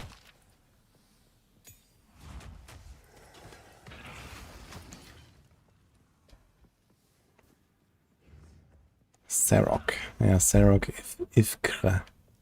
He's our guy, I think, who's doing the bone spear. Or is it macro? Maybe it's macro, actually. Not sure who's doing the bone spear guide. Whoever is the author, you can check. So this is level 23, let's see that later.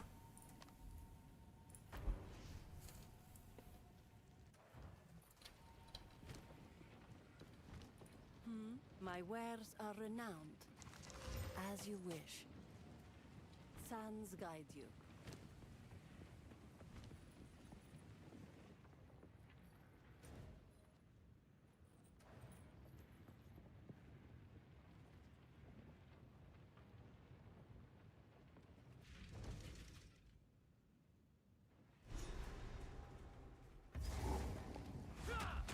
Gotta make sure my bones don't end up here too. Animal.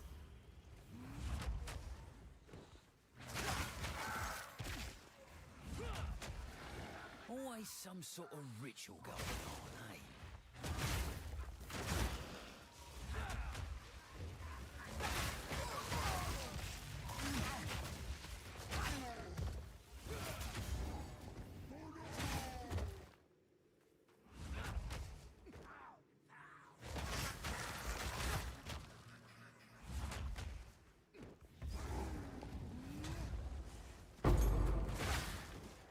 Gem. I still don't have Lacerate here. The question is, do I want it?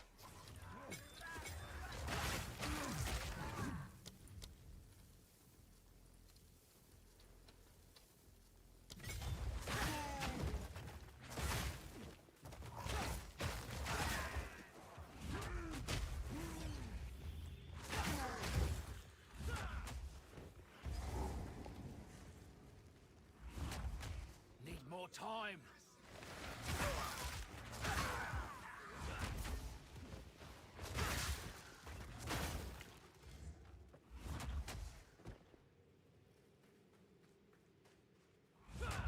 Need more time.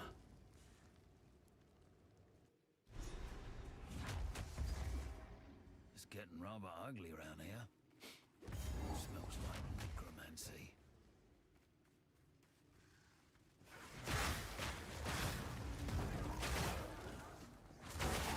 They're quite unknown, despite me feel like I kill a lot.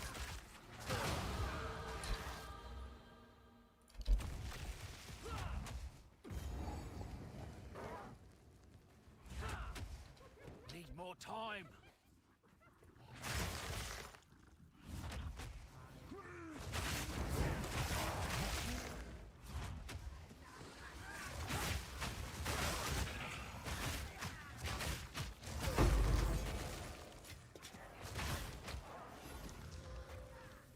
Yeah.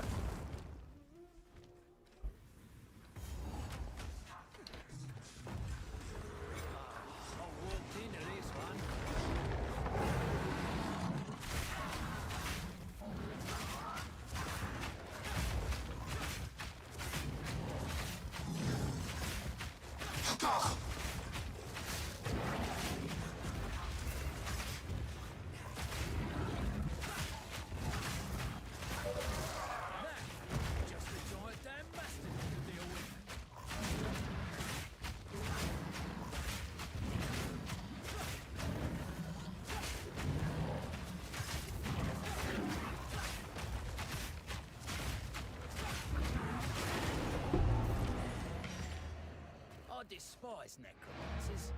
Make me do the job twice. Time to take this trophy and run.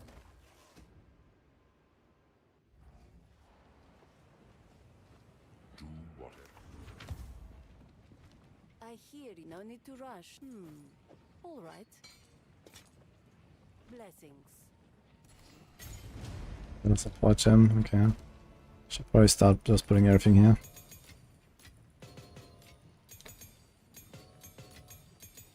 Oh, I saved a blank rune that never turned in.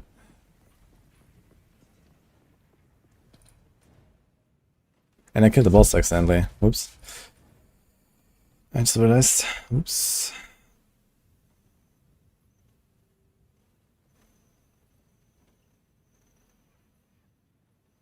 Another whoops. We don't have a waypoint here. Wait a minute. How did I get back? Didn't I use the waypoint? What the fuck? Oh, I do have it. Okay, so that was at the map. So Barrage Finds is now level 25, so that makes sense.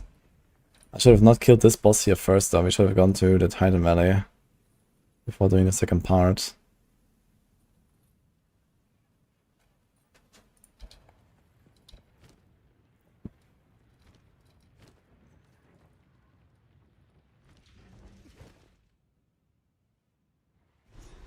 Oh, maybe level 22. Sleep that time.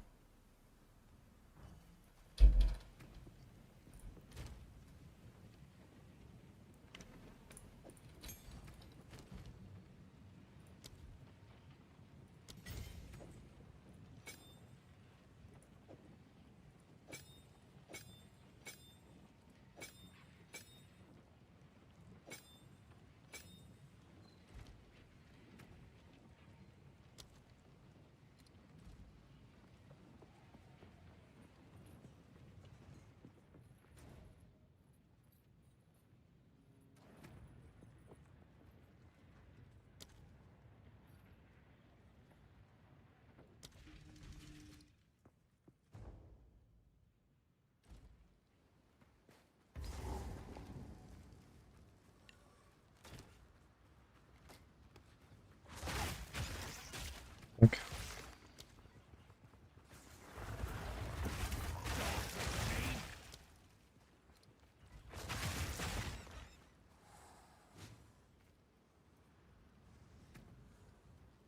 What's going on?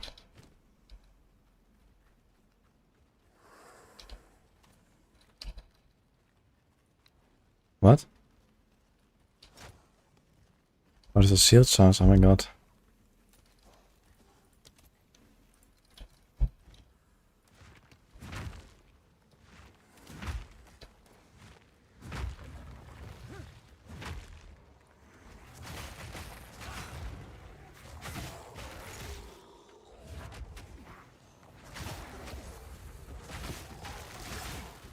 I still need XP actually, we're like super behind on XP.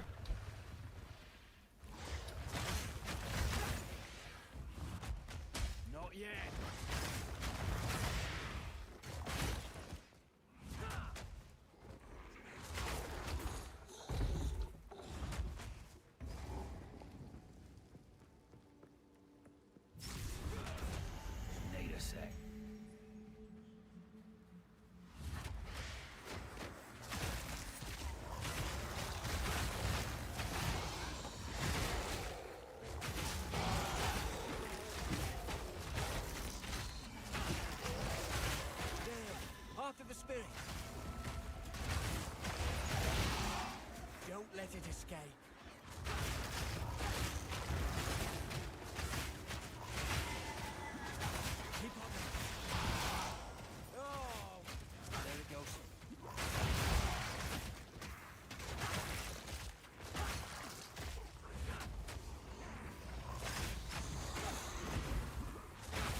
You should probably target top there then. What? How much is that actually? It's like 16 or 17 strength instead of 9. Well, I guess I'll equip it. That is kind of funny.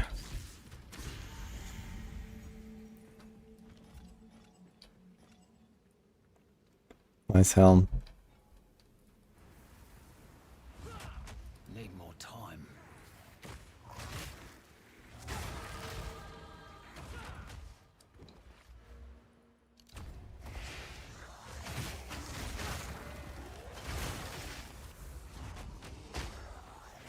Oh, that's kind of funny, man.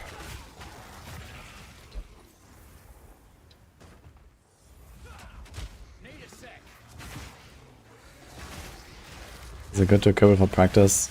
I mean, realistically, I'm like, I don't know, 6% stronger now or something, so that's like definitely in the normal range of RNG of my items. It's not a particularly good helm right now. It's just a bit better than what I had.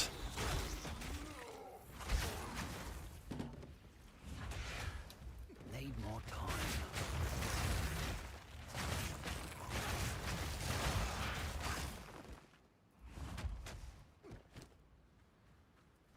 Need a sec.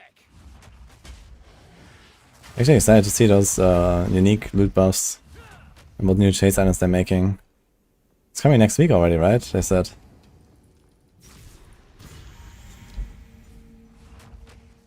Not yet.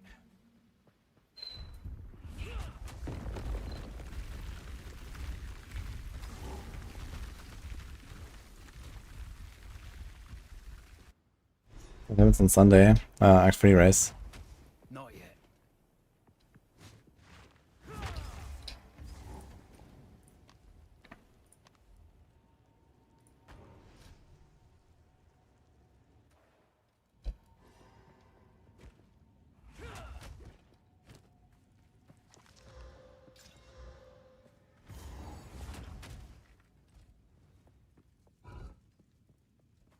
Yes, it's Druid Oriana. Not yet.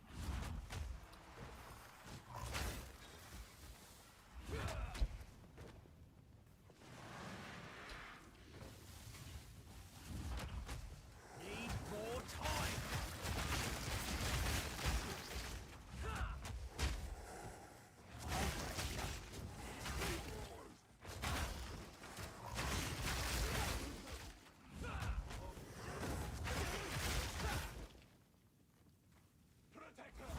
Need a sec.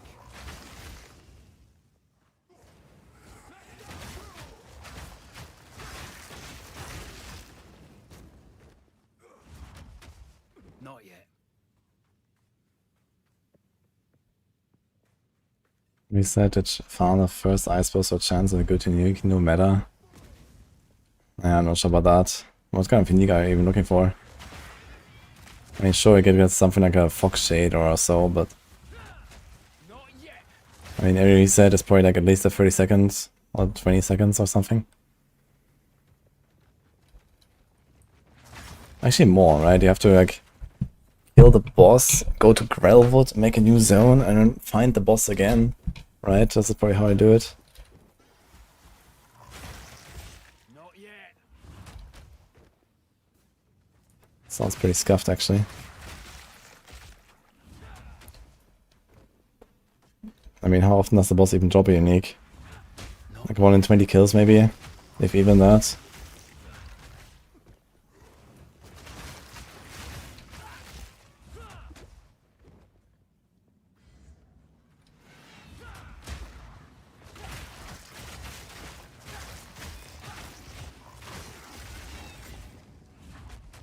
Need a sec. I mean, I guess you can just like full YOLO it, right? Need a sec. Like, you do it like 2-3 kills, and either you get something or you don't. If you don't, you log out. If you get something, you win. So, I mean, I guess from that perspective, it does make sense. Need more time. Depending on how confident you are in winning without a drop.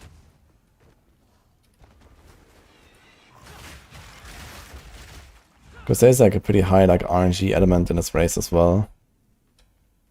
That, I mean, you can overcome, but not entirely.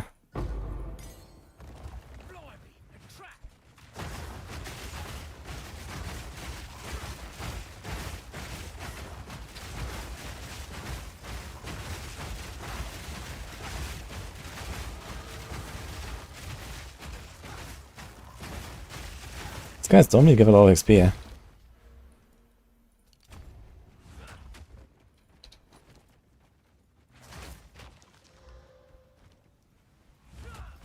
Also, I have 0 regals.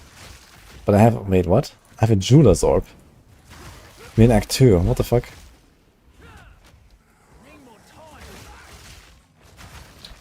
I'm not going to do that.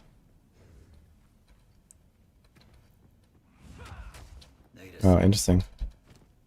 I don't know what to do with it. Guess we could just put in...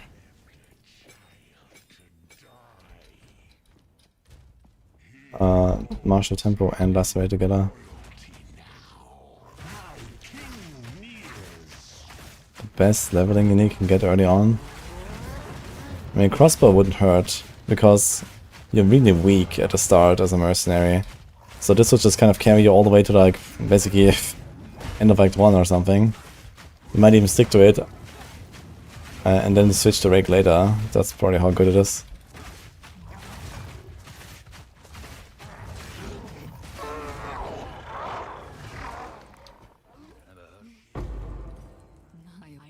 I'll do as you ask, my lady.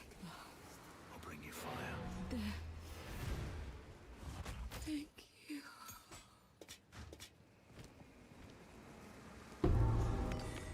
Let's take some.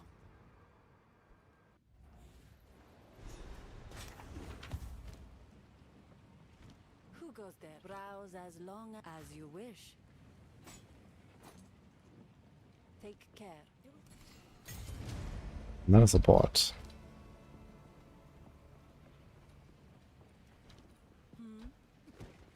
Young one.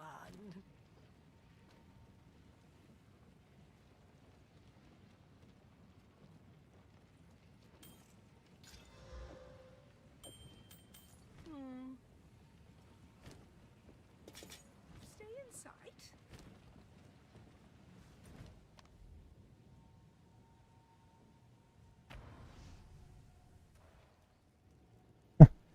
You got a crossbow in Act 1 in your very first character. Yeah, I would really like to level that once, just for those. I don't think I ever will, so... I should make a crossbow alt. Then I can have a fun Act 1.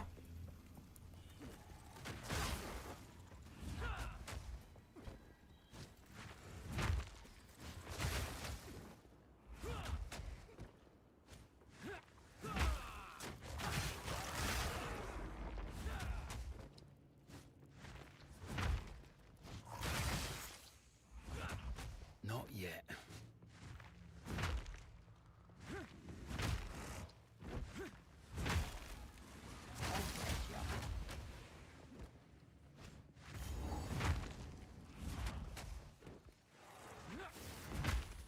Need more time.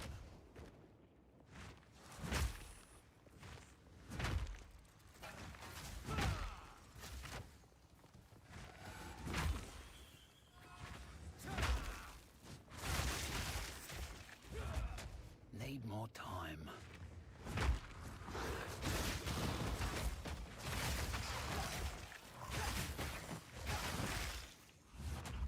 Not yet.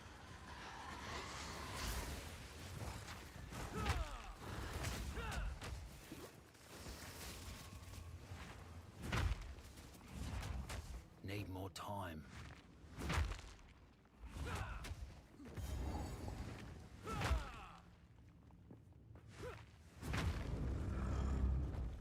Oh, shite.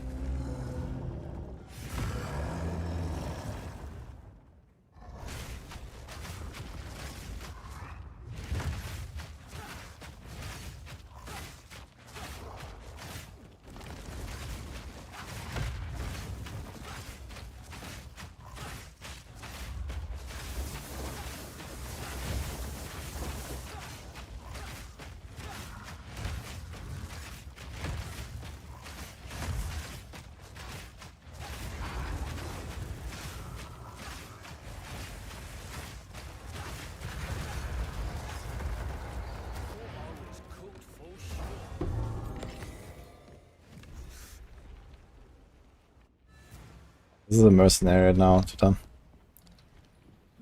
Browse. I'll unburden you.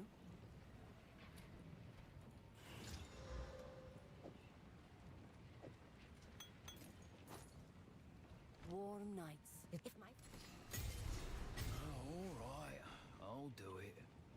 I will tell your tale.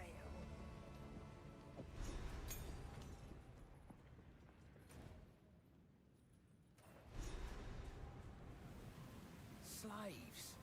Knew it. There's never a good side. Just arseholes all round. So, that's what true power feels like. We are not. We are hollow. Gotta find a way up, I suppose.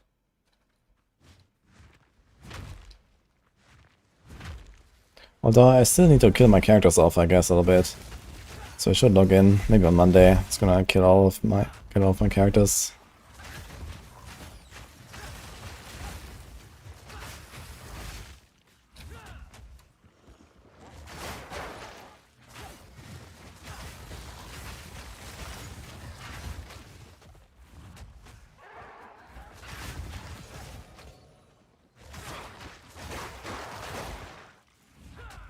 Need a sec.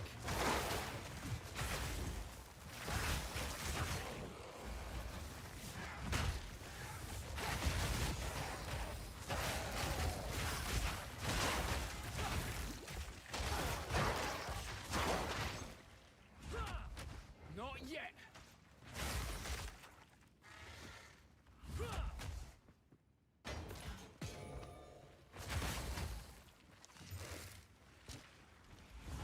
There are so many like Act 1 pieces that I've never replaced. It's actually kind of wild how bad my gear is. Like no resist. Not yet.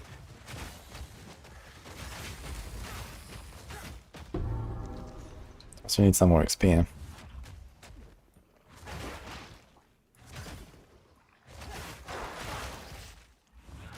We meet again. There it is.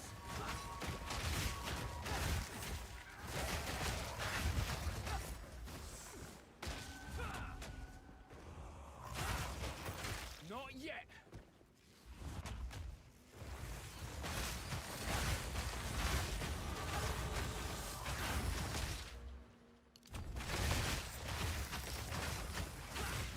All in a day's work.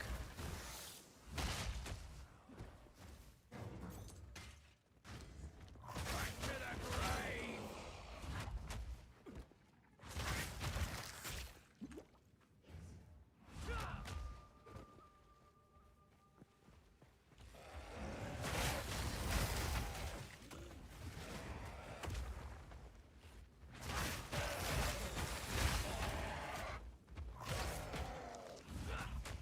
Not yet.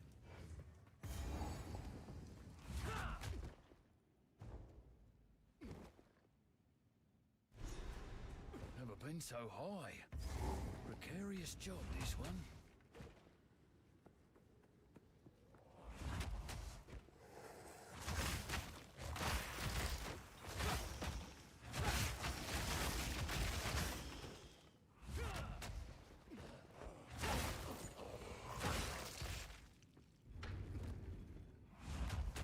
Not yet.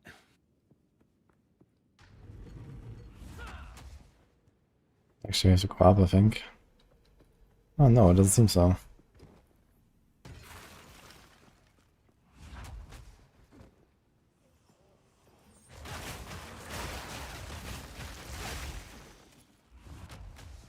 Need a sec.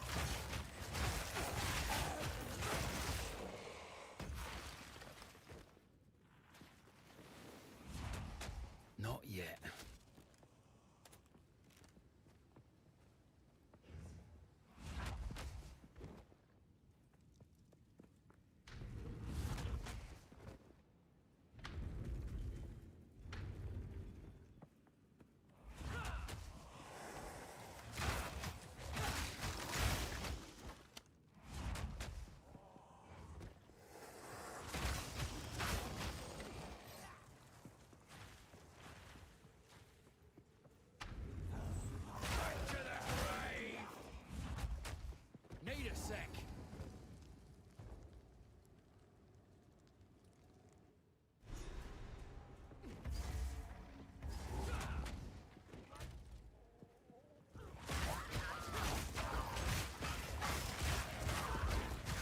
We have to have some XP here, we're level 25. We are almost about to not get any XP anymore. We just have to kill everything on the way now. To hit 28.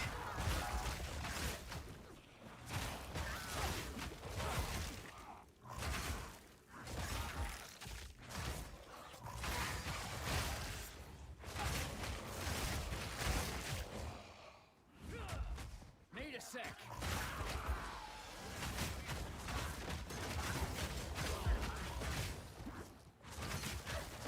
All in a day's work.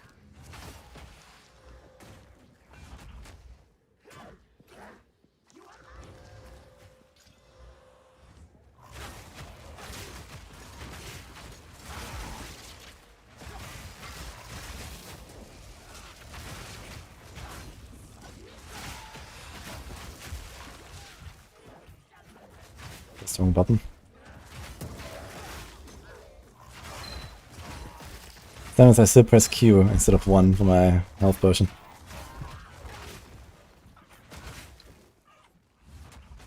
Need more time.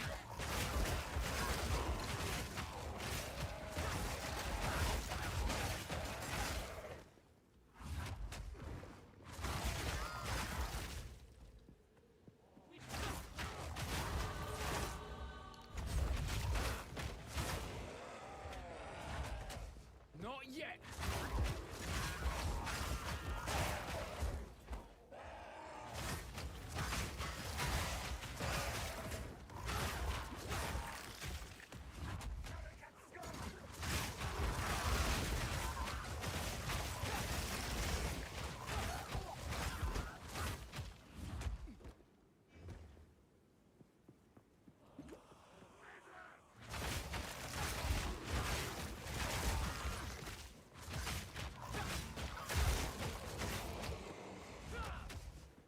Need more time.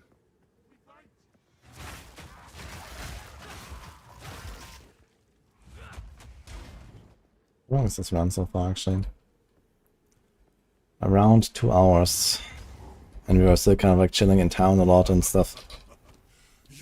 Not terrible. If I can get a Jamanra by... Yeah, you probably want to do like 145 or so Jamanra, that would be good. In the other race we did him like around 2, I think. 145 would be nice for Jamanra.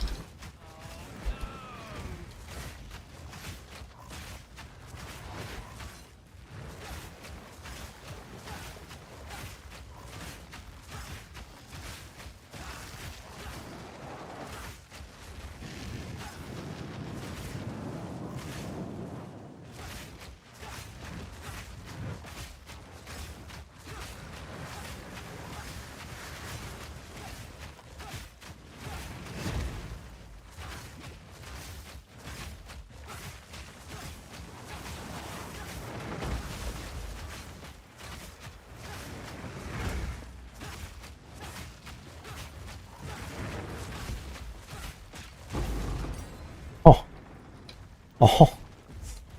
Yeah, dual string ball too. See that thing? Oof. Oh, too bad it's not Sunday, I gotta say.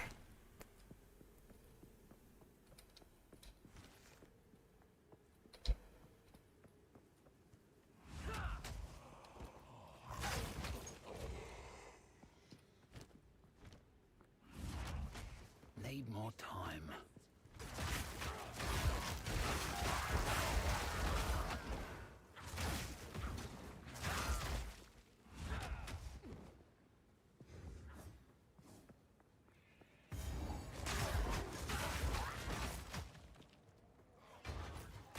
So we are at 26.5. Am I gonna get 1.5 levels all the way to Shamanra? I guess we do. Even being in this underworld, right?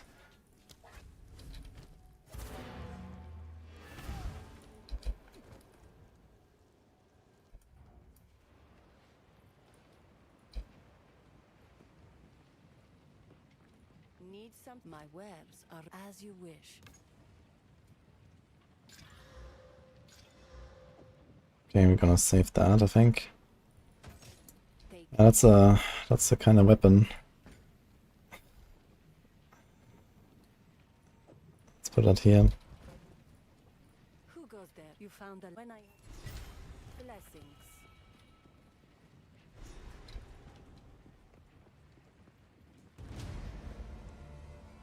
Yeah, so in that case we go down here now, right? We take this, this, and start working on the two-handed wheel.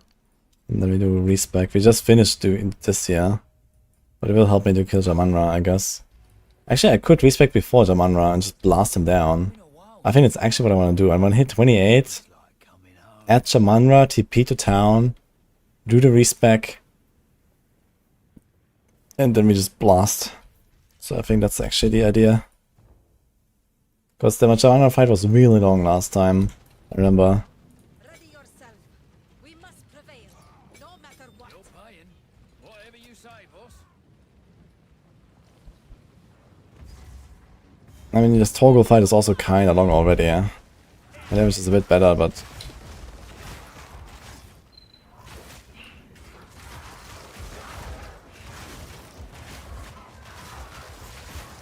I guess we just get the 2 level ups, and then leap time to Jamanra, respec, and kill him. How long is it really in speedrunning? Last time it was like 2-3 minutes fight for me in Jamanra. It was a very long fight. So if I respec to a perfect strike, yeah, we're gonna kill him fast with that weapon. That's a pretty big one. I'm not even sure if I have iron runes, but I guess you can make one with the blank rune.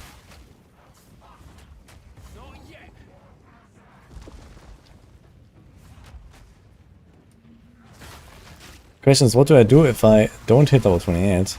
I guess I can do like a waypoint. Wait, no, TP stays, right? If I make a TP at Jamanra, go through the waypoint,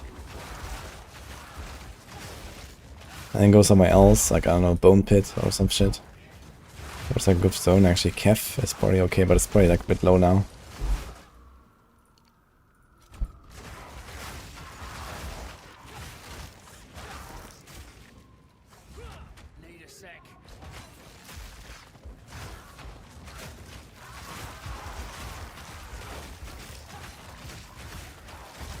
I need to remember to go for a cold infusion gem for the Temple of Copium. Last time that guy took forever for me, because I only had fire damage. And we have a lot of support gems, so we should probably be able to make a safe one for cold infusion.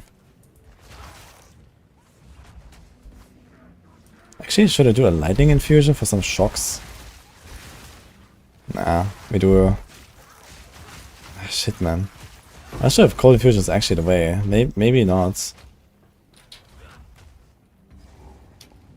Since you do so much fire and then you're gonna do like half of it. But you get like a bunch of cold. I'm not sure how vulnerable he is and how resistant he is. Not yet. But I'm gonna try cold infusion for the Temple of Copium guy. Hi Chronix.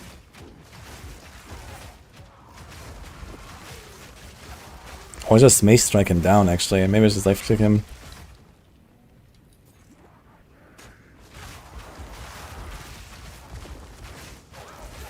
Yo. Yo. We have 10 scrolls left, which is actually perfect.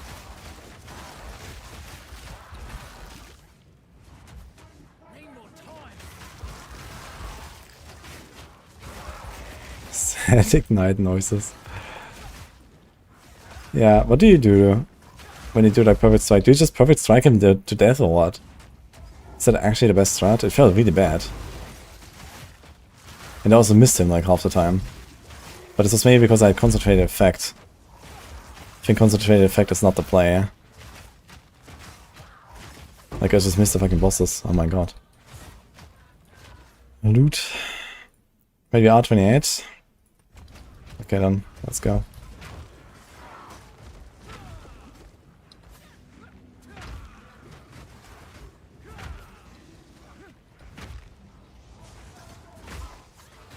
Marshall, Conk. Perfect is too slow now. Oh, we can do martial arts actually. Martial tempo. Sure. I don't mind that at all, actually.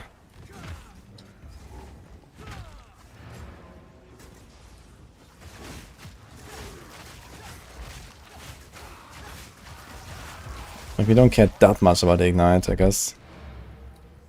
So there's no harm in going martial tempo.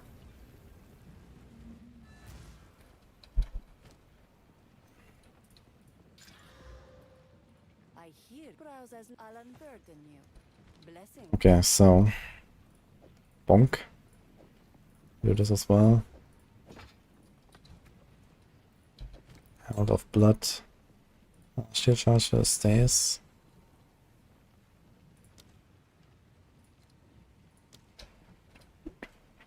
Rake.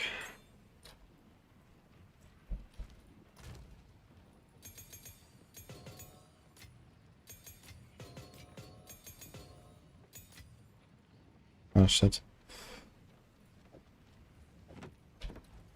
Speak up. Do not wander.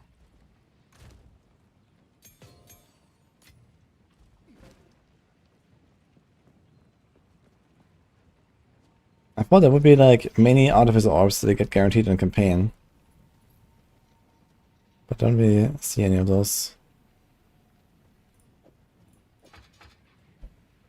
Okay, very balanced weapon here. 92 to 201. Okay then.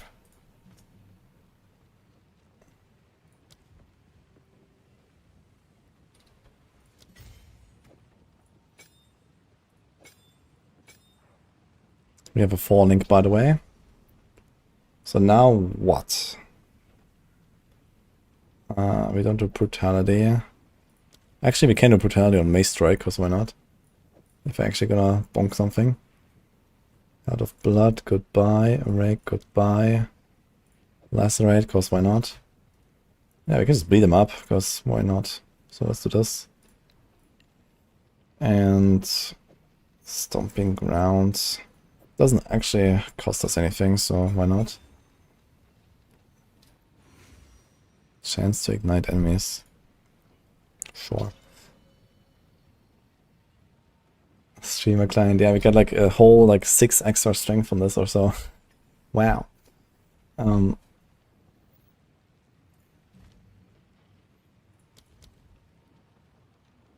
Window of opportunity. And then I guess Fire Infusion, and then I'm gonna try Cold Infusion as a backup for the thing. What else is there? It's not really that much, right? I think Fire Infusion is fine. I forgot about this last time. And then we have, let's make a Cold Infusion. We just like leave it somewhere.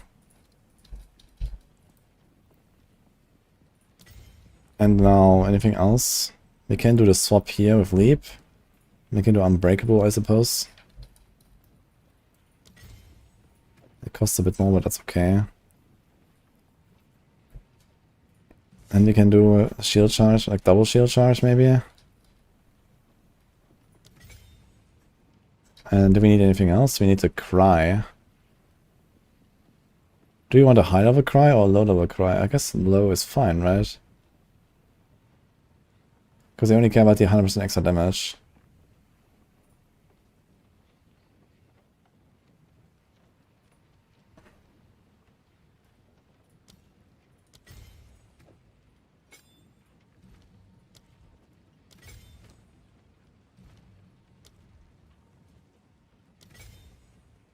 So do this. And then we have everything. Do we need anything else?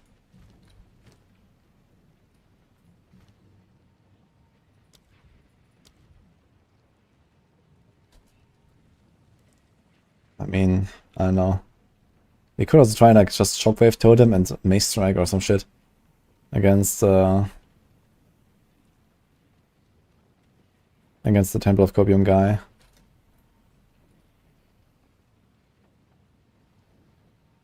You can control left click Chronix. I wonder if it would be worth to do this. I have such a big weapon, maybe it's not worth casting it.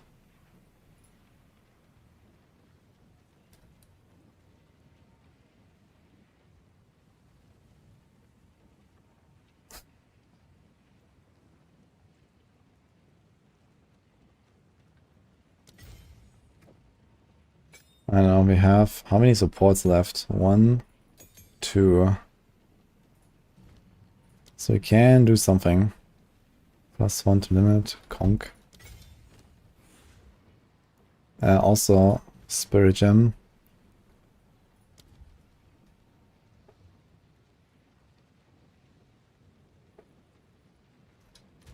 Oh my god. Quickly. I've got a different idea. I wonder if I'm actually too slow now. Oh my god, 14,000 gold. Whoa. That is insane. Oh shit. I can actually barely really change much, huh?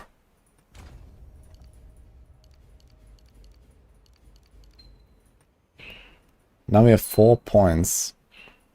That go. There's movement. I don't think I care about this.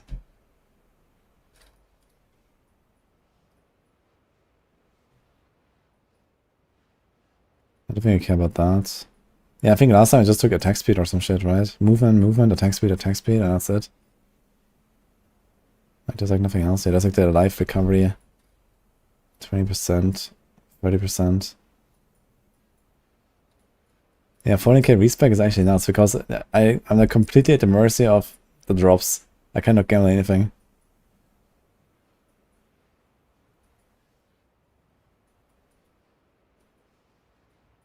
Can I do some shenanigans with weapons at 1 and 2? Not really. Here's like a regen, but do we care? I don't know. I mean, you could do like weapon set 2, this, and weapon set 1. I don't know what else to pick. There's weapon swap speed. I'll just do like attack speed.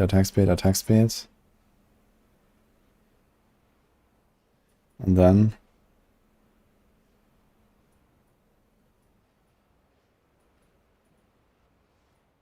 chance to inflict ailments. Pork. Might actually take it.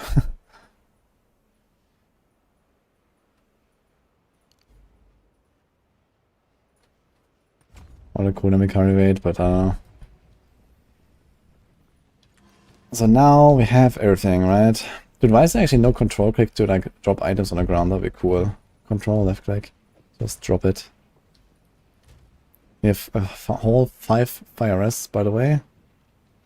Beautiful. And nothing to put there, so I guess enjoy. Okay, time to bonk.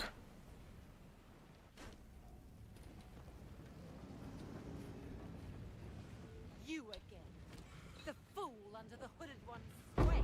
Do you even know what he is? No matter. You'll find I forgot this, actually.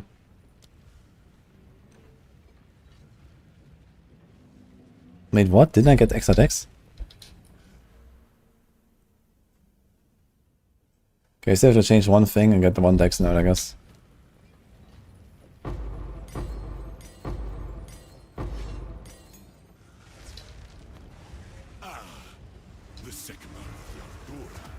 Ah, shit, wait a minute. Where's my perfect strike? Oops.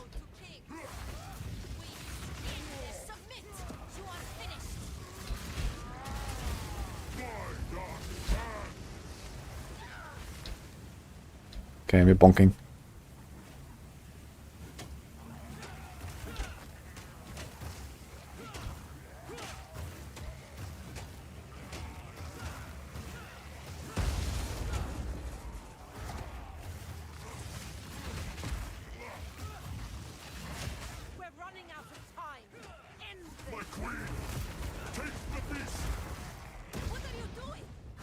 What are you doing? I don't have time for this. Stand. Bend to my will and feed my enemies. We will have blood.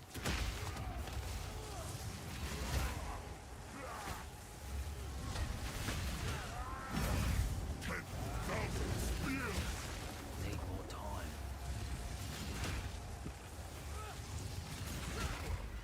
Balance. Oh god. Boss lady. This is not over. Not Can I do like anything? Cold dress, strength, I return you. and dex. Let's just put the dex, fuck it. Then we can do this, yeah. It is done. It is done. Magnified effect. Oh, sure. I think I had a magnified effect lying around now. Oops. It is done. And here's a bombardment crossbow, man. But it's level 33, so yeah, I guess that's not happening. I need like another crossbow if I want to do crossbow strat. That one is too high. Put this to use. Blessings.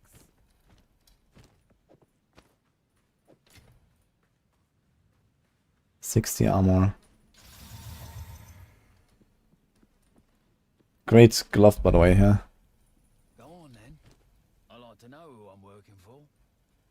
Dude, I found one alchemy, 2 exalt, and no regal.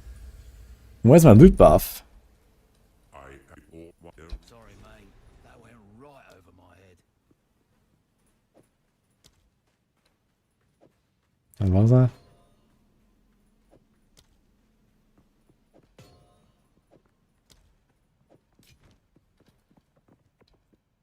We now for glory. Yes, yes, and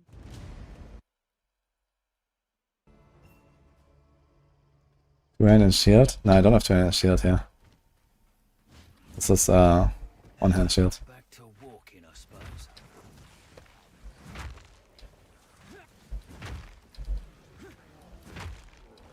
Oh, I'm getting swarmed under.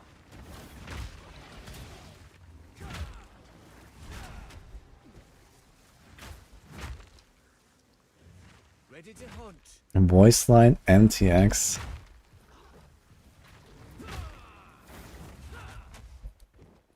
Shield on a two-hand mace? Wait, really? I didn't see that. Do we want another Falling actually? I don't have another support anyway, right? But I guess normally we'll kill these guys, so I guess we just do it. What?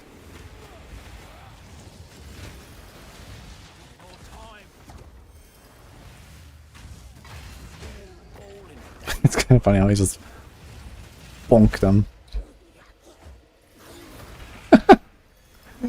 Oh man. Temple Mall.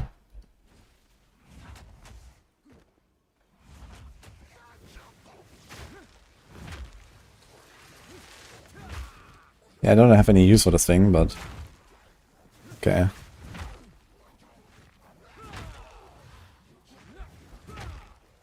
Wait, we should actually do the swap here, right? So Leap Swam, Marshall, okay. Just yoink. Yeah, I found one earlier, so I don't need one. A camp. Level 33, huh? If you want a Gamba, I mean, you want a Gamba. I'll take any help I can. So, a glove. How do I have so much gold now? What? I just spent everything but 4k. Where's that coming from?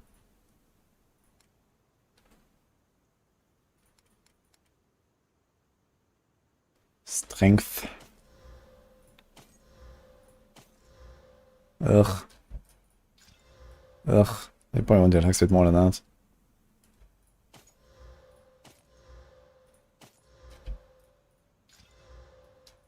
that's quite pretty. That's kind of bad. Yo, YOLO, a ring. IRS, life vision. I don't know, dude. Okay, beautiful. Let's go. He's awfully upbeat.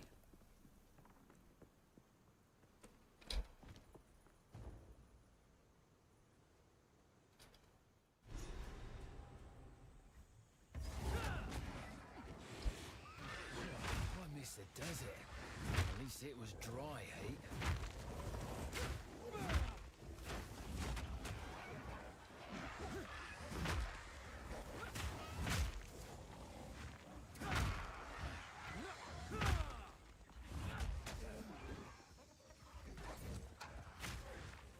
We don't really gun by anything anymore, right? Just ignore all the loot. Find the rarest corpse. Ah, I forgot actually, we can do the belt here.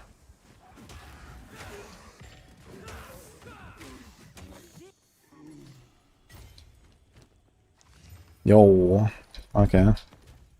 Minus 10 cold rest, very cool.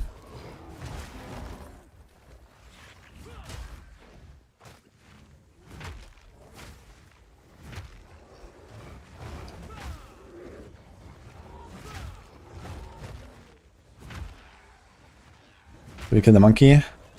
Don't we get anything from killing him? I guess we skip him. Even if we find him, we probably skip him. I mean, with 900 life, he's probably not one-tapping me, to be honest. But I am one-tapping him.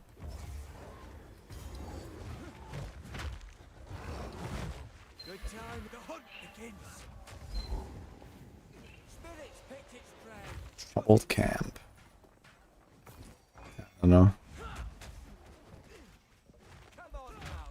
Let's end it. Need a sec. 2 kill points. Yeah, but I mean, what do I get? 10 strength. Like, I don't have anything to take. 50% chance to inflict elements. Sure, I guess. But you should have Ignite running anyway. I guess the monkey should be here somewhere on the bottom now. But I don't think I would turn around to kill him now. It's just like half a minute loss for very little gain, I think.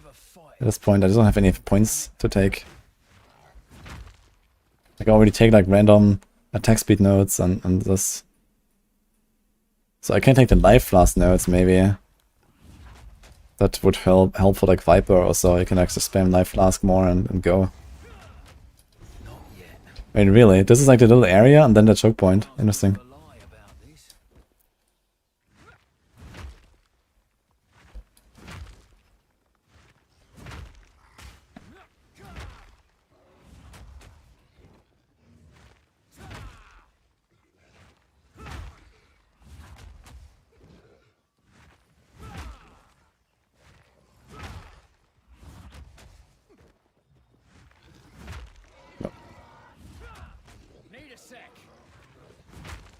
Actually, not 100% sure. Do I want to like roll after the shield charge?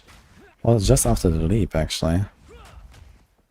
Yeah, we kind of want to roll after the shield charge, right? There's like a kind of long animation here. Yeah, I think this is fine.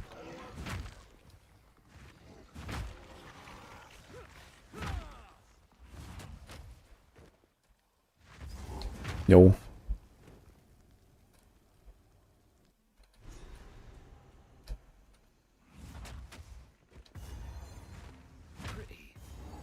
You raise shield. Yeah, but that is over now.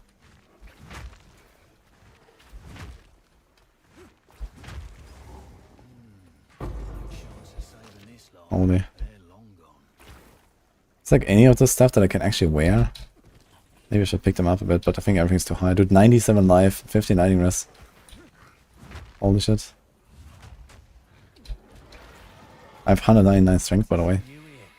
Wait, how much requirement does this thing? 65. Dude, wait a minute. I can do Titan's, what is that? Giant's blood. Wait a minute. That's so far, man. Shit. I actually have the strength.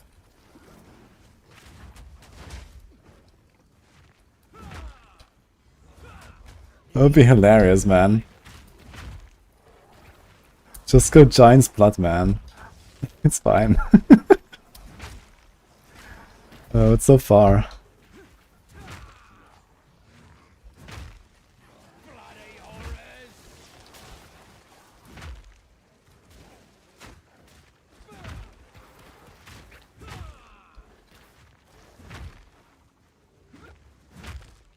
Hi, Toki. Might be a good idea to avoid breathing down here. Need a sec.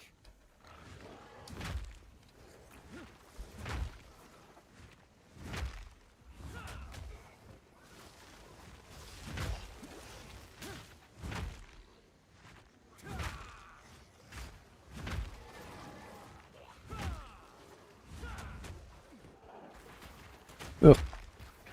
Jump.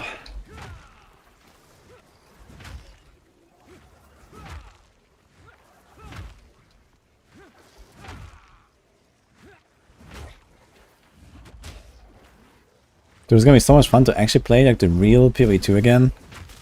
You know, instead of this.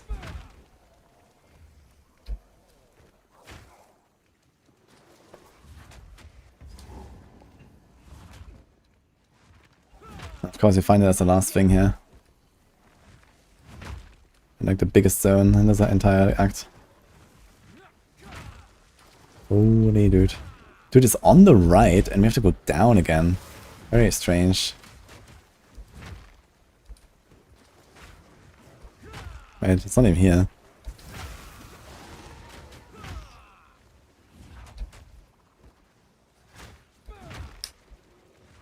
This is a very weird layout. What? You have to start again. It's not here. What is going on? What? This is the toxic bloom here. Wait, where the hell is the Chimera? It's like below the toxic bloom? Bottom of the checkpoint there. It must be there, there's no other way.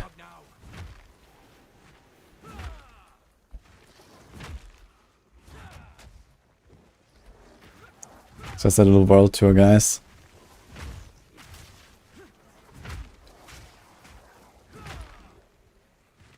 And it goes very far here.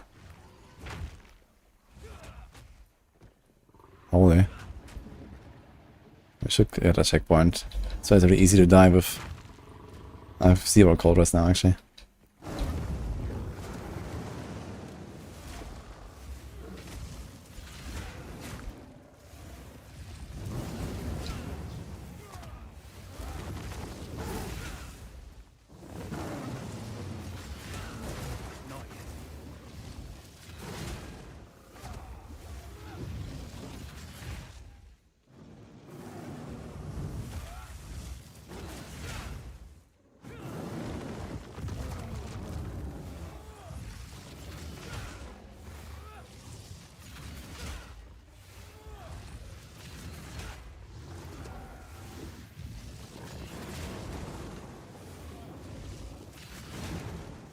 Die, beast! Ugh!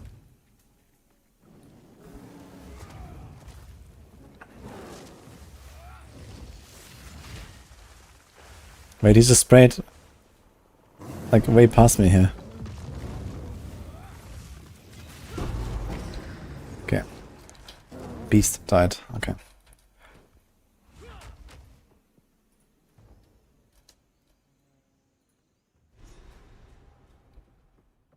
Thank you, X. Yo, thanks for raid. Wait a minute. What?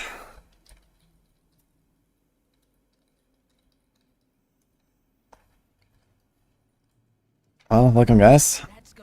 Yeah, we are, I mean, it's my second practice run right now, so just trying to like warm up like to the game again, since I haven't played for like 6 weeks.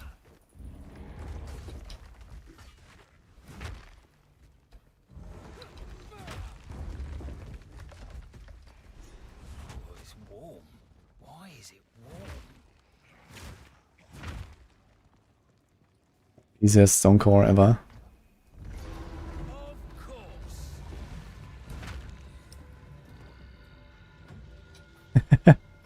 Yeah, look at my one. Yeah, Sunday is Act 3 race again, official race. So I'm trying to prep a little bit. I'm a mercenary here.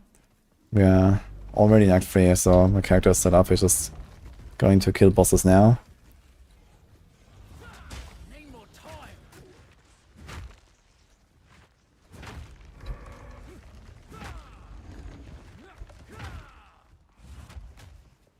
Oof.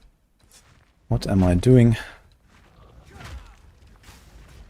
Oh. Dude, why do I have 893 life, by the way? I'm used to having like 650 or 700 maybe. On these races, that's insane. It's all the strength. Very strong.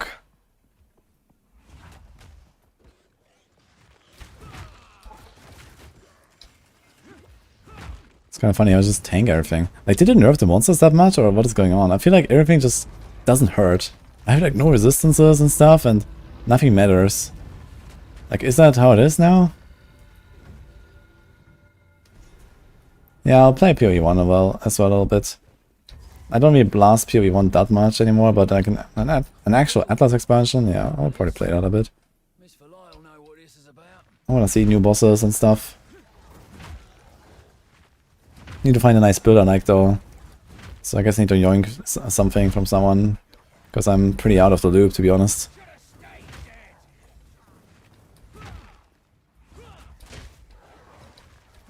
I haven't really done like any real like settlers action and stuff, just a little bit. And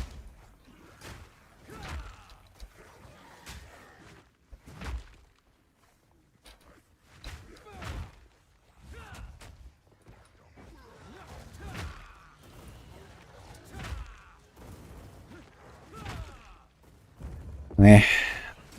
3 soul calls they say, huh? Where are the soul calls? Yellow chest, I kind of can't resist. Maybe where this? 37, never mind.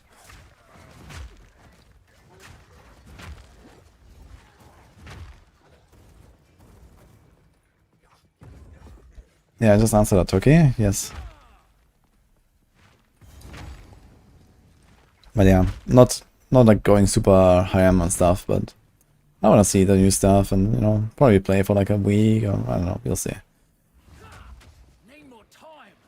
I mean, it's a relatively good timing. It's like 1 week after the free season, so I'm gonna be done with that by then easily, and you know, then we blast some PoE, and then I'm probably gonna chill a bit before next D4 season. So it sounds like pretty good timing. But I wanted to do some last Epoch as well, sometime in June. So basically, it's like D3, PoE, last Epoch, D4, or so, like 1 week each or something like that, maybe. We'll see.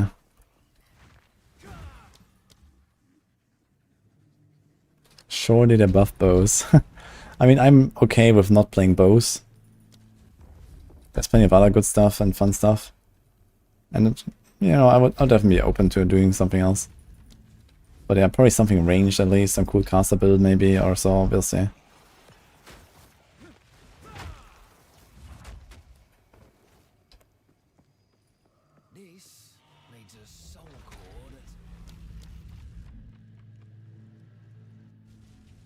There are news on the new season, yes. It's on the 6th. With Pandemonium theme.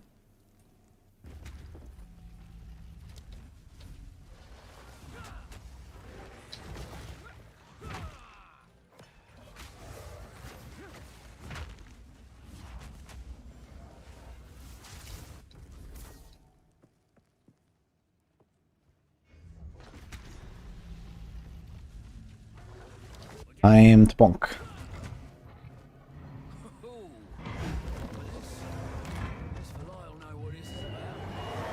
Bravo.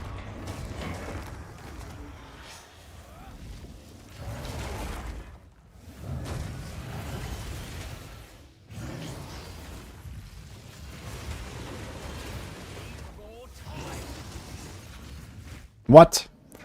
I missed. Can I tank this? Wait, let's see. What? It does like no damage.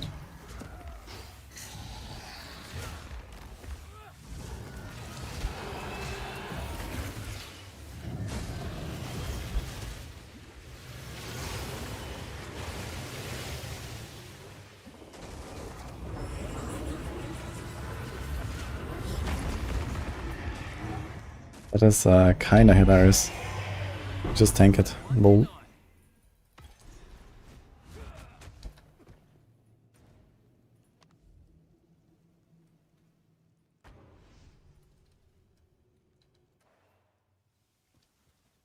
We don't hope they don't release Titan Quest 2 June. And they said summer, right? But summer is basically just beginning at that point, so it's not really so likely. And I think they're also aware, you know, there's PoE, there's D4, so they're not gonna like interfere with that, I guess. That'll be kind of like suicidal, I guess. I mean, it's just early access probably, but still in it.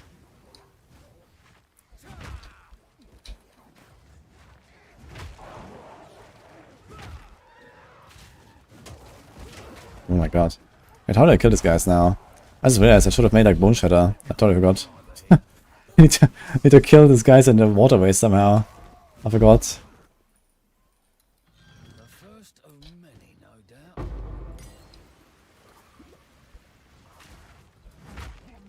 Or do I? Maybe just tank it.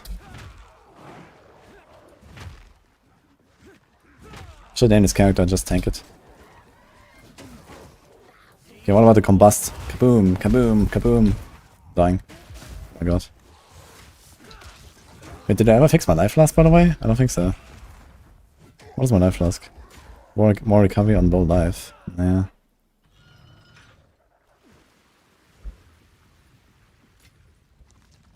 I think they're doing 5 Mythics for one of your choice. I have no idea what you're talking about.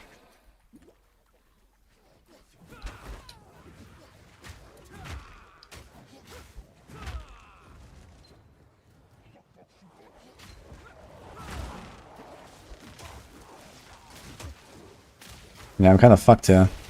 These guys are just wrecking me. I have no life flask. Gonna die. Whoops, man. I threw away all my skill gems. So I'm kind of screwed here.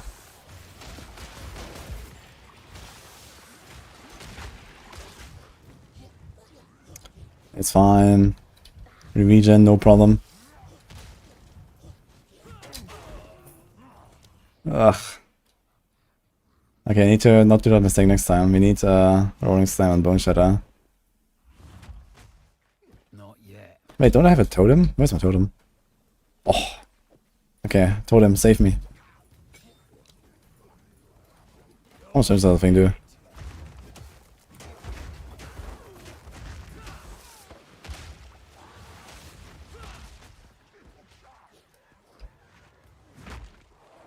Someone data mined that before. Well, I've never heard of it, and I don't think that's happening, so... not sure where that was coming from.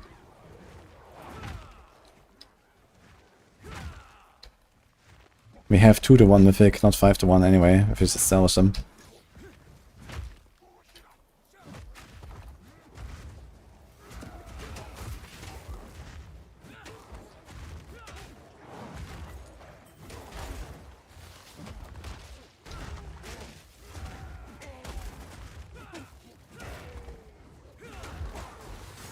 Oh my god, dude.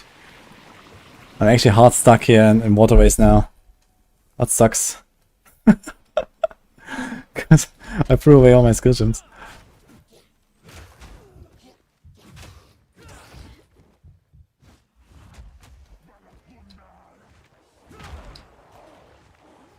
I have to like kite out like a few dudes or something and get them. And not lose my life flask charges too much.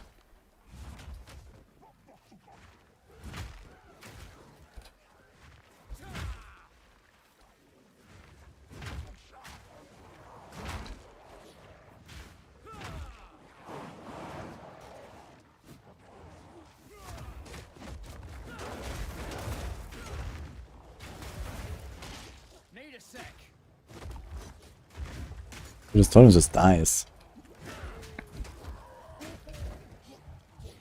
Is low life 35 or 50 in this game? I think it's 35, right?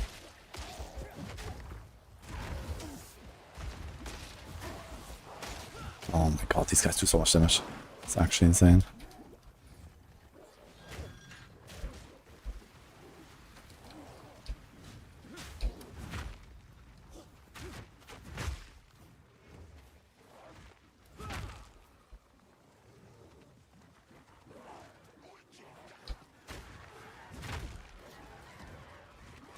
Any checkpoints in chat?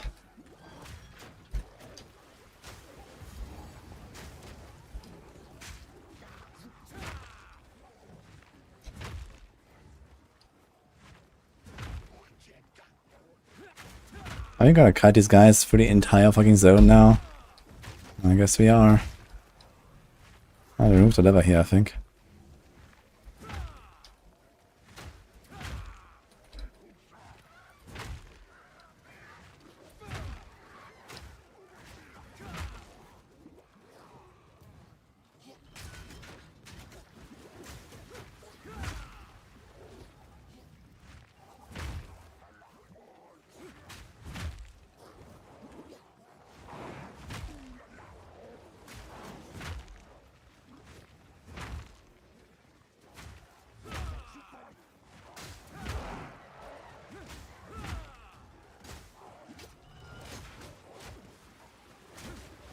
Well, it actually kind of works. It's just equip the shield and press the life flask.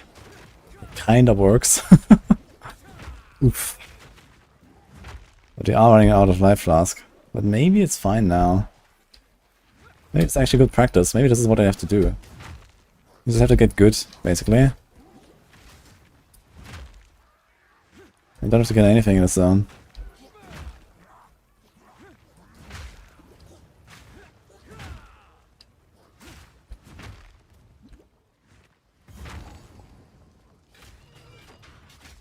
It's interesting how I'm not getting stunned. This was not possible when I did the bow strat. Like the 200 life actually do it.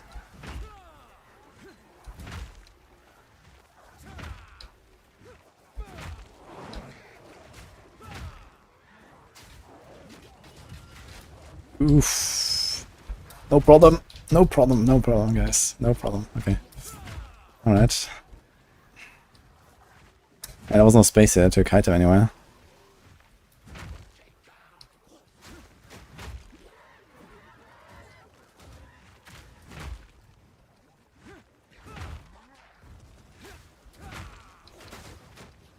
Ooh.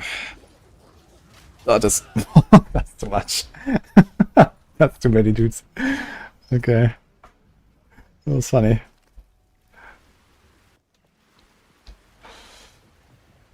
Okay, we have to jump all the way up there again. Okay, so I think we can tank like 3, 4, 5 maybe. If I had a better life flask, like I don't actually have to ride life flask. That would help.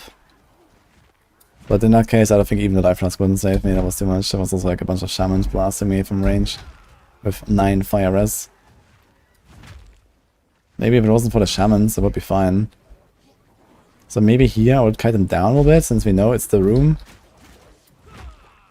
Right, do like this. And then go up.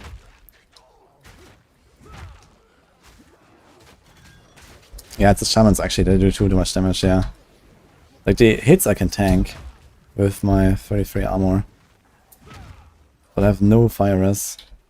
I do have... where's my charm? I had a fire charm actually, that I should be using. It's gone.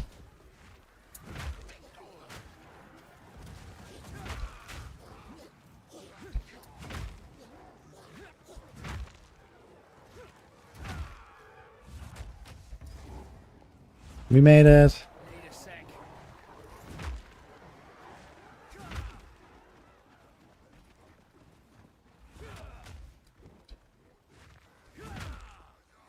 Okay, this guy in particular.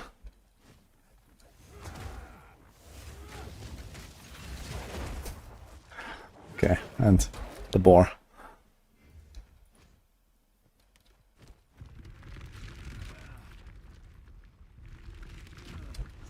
Got to the portal, I guess.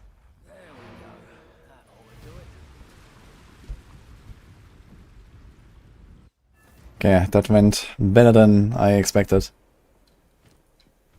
But yeah, next time we definitely want to have the rolling slam here. Even without any supports, I guess it's something.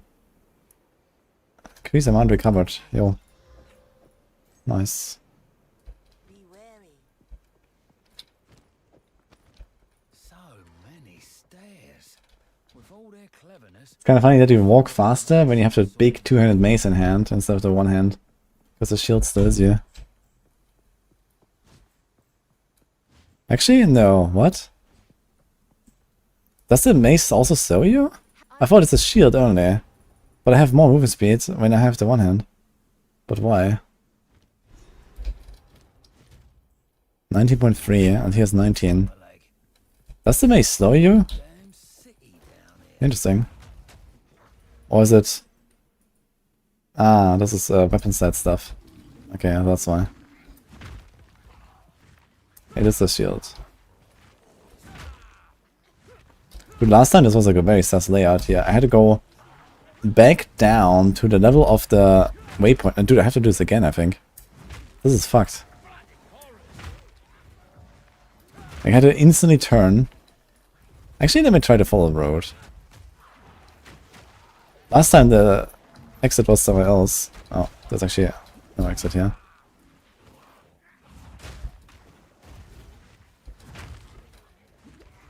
Can I go somewhere here, maybe? Maybe that works, actually. No.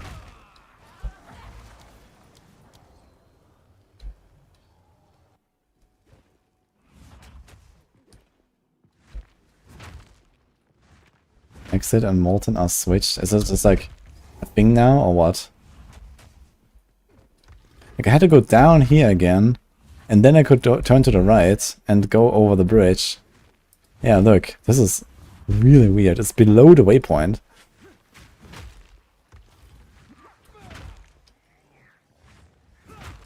It's a Dark Souls speedrun and horse speed. I'm ready to go up to the left. So going up to the left is just how it works now, or what?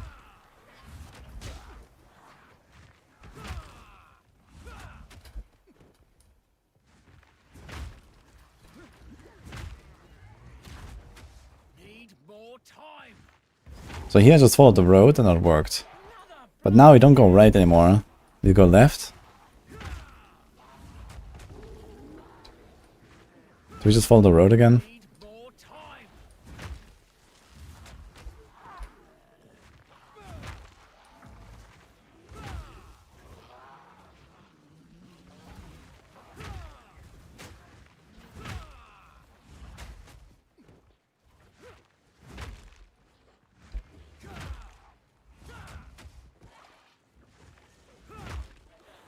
This looks like it's gonna be a vault. Yeah, look.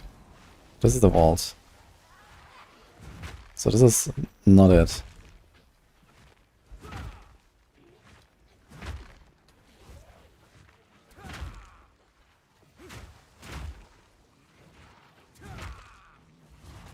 You're actually playing Dark Souls 3 right now.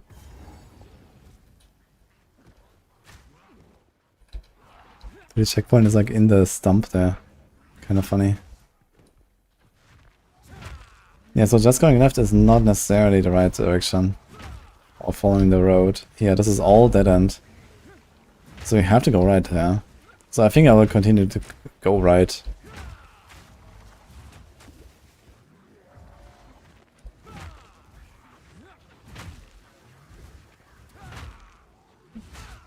Go right strut enabled.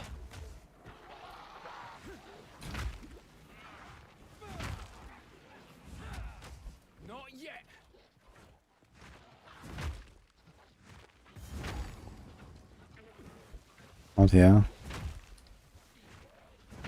Didn't they say they made it easier? But this zone in particular seems fucked now. I don't know. I guess I just don't know the new rules. But yeah, we go right and then around. Okay, just need to like turn up again, I guess. But it's definitely not the vault that switched. It's still roughly the same direction, but layout is a bit different.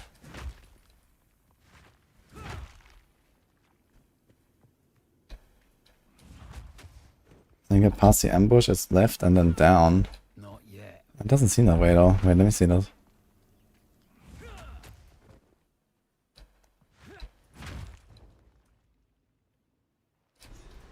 And the ambush is here. And then it was right, up, and it was there. I guess you need to find like this plaza. There's like, you know, this big plaza there or something. So you have to find that, I guess. And this leads to the exit. And if you just follow like long roads, this is the vault. Need a sec. Okay, here I think the new rule is just go to the opposite side. So we try that.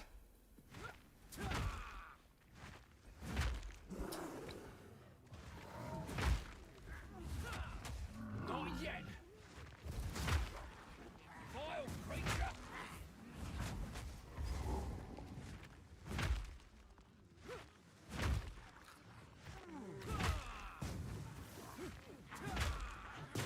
I'm not quite opposite here.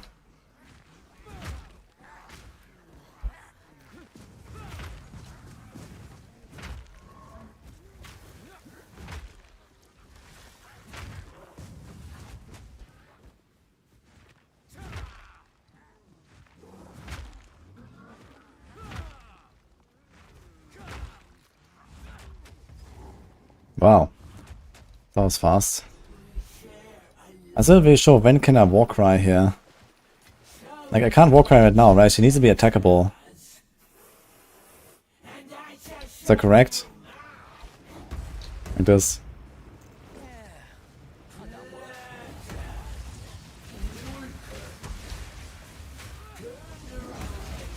Ooh.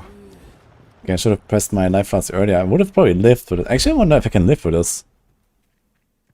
I have never been able to survive both hits. But a full life on this? That should maybe work. I should try. I want to see what I can tank.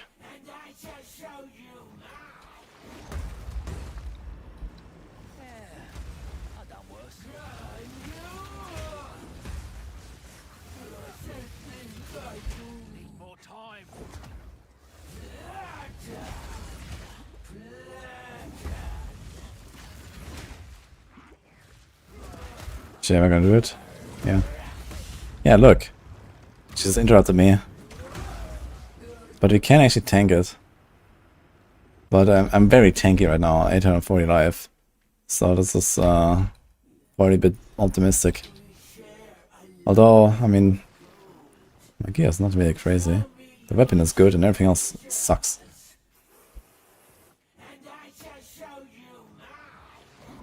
Anyway, I should probably not tank it because it needs too many life flask. Wait, where's my Warcry? She stunned me out of my Warcry.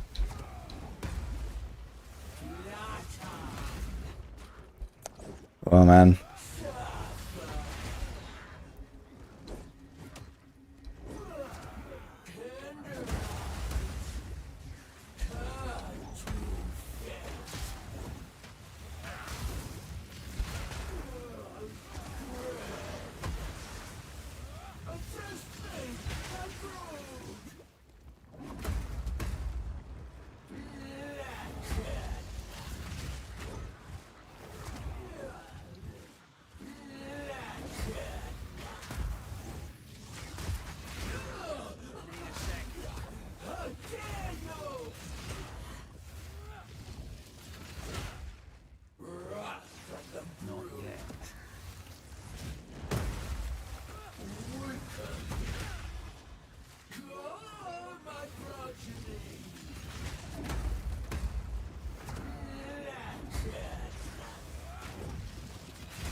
Yeah, kind of rough to be honest. Even with a good weapon.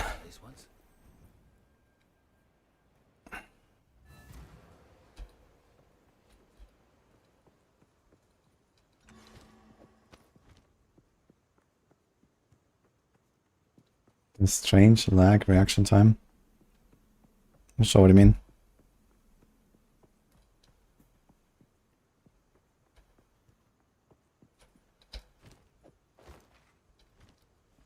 Hope I can get that back once we're done with this door. 9 Fire Rest, Temple of Copium. Yo, now we're gonna do this actually. Oh my god, I was doing I was doing dueling all this time, by the way. Fuck. Whoops. Yeah. Dude, how many bosses have I killed today? Like everything in Act 3 basically. I forgot to swap. Wait, my perfect strike actually fell relatively fast. Interesting. Yeah, I don't feel any delay, I'm not sure what you mean.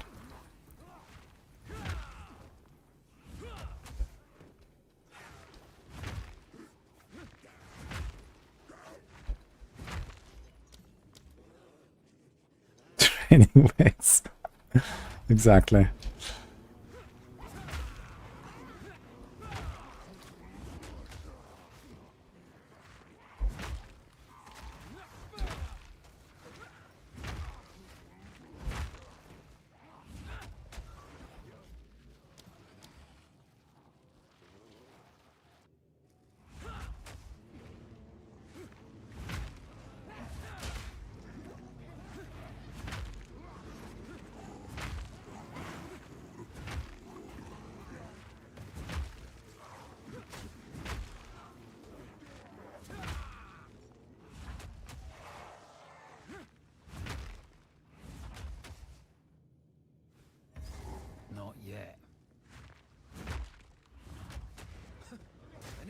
sun.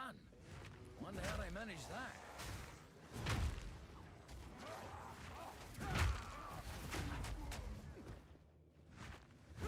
Temple of Copium. What the?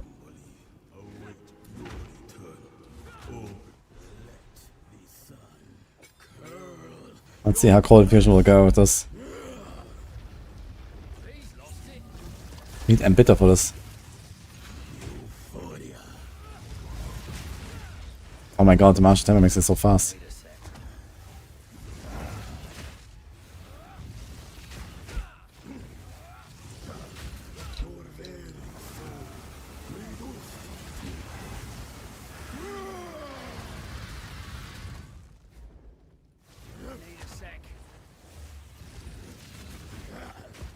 Now my timing is not completely off because of martial tempo. Oh my god. And this is such a shitty fight for this, it's actually insane how bad this is. 800 damage. I think I missed.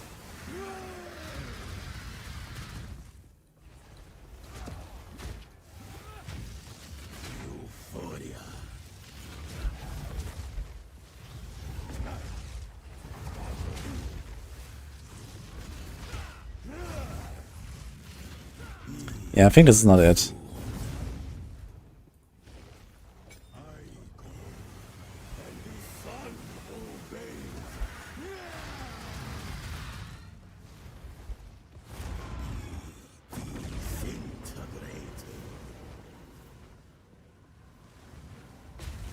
Ouch.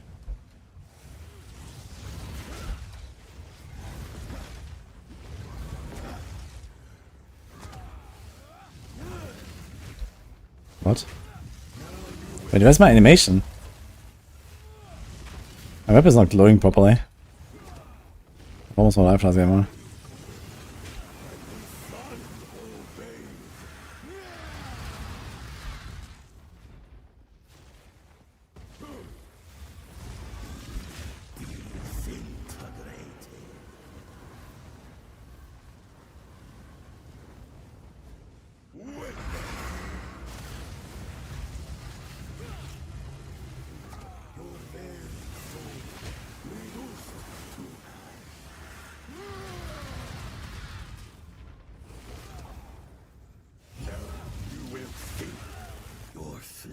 Actually, I think I was just missing my perfect strikes all the time. Maybe it's fine.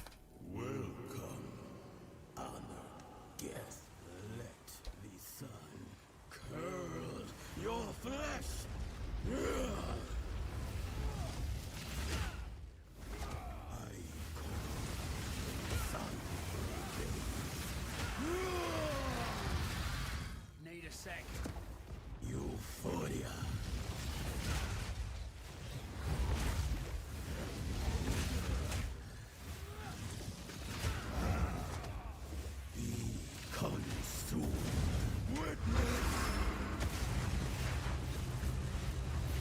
Ooh. That burns a bit too much actually, even with life loss going. Okay, can't let him ignite us. Do we just like left click him? Mace Strike has brutality. Lacerate. We should at least bleed him, I guess. How about this? I wanna see if I can just do that. When do we get a fourth link? Why not yet, huh?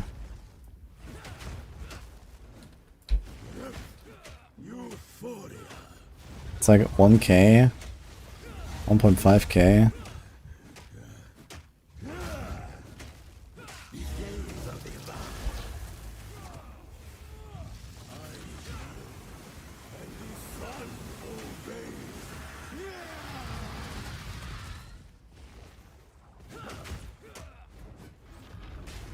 What? Wait, what the hell hit me there?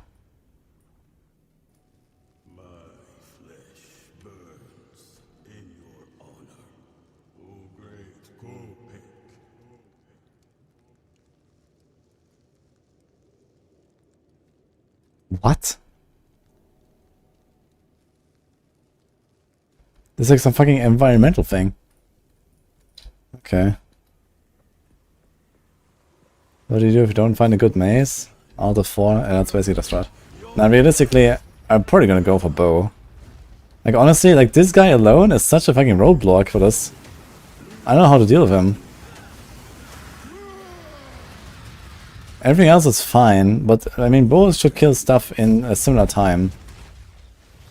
The only disadvantage I have is I have to kill stuff in waterways, and I can't tank so much with bow.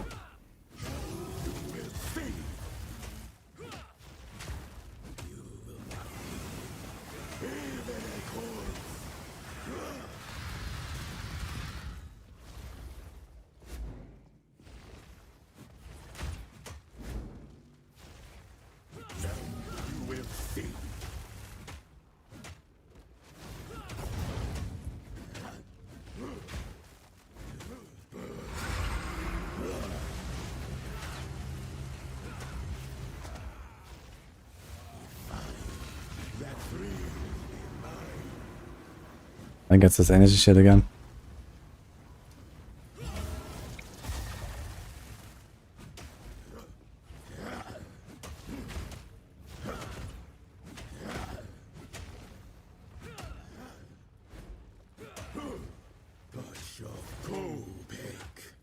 Touch of copium.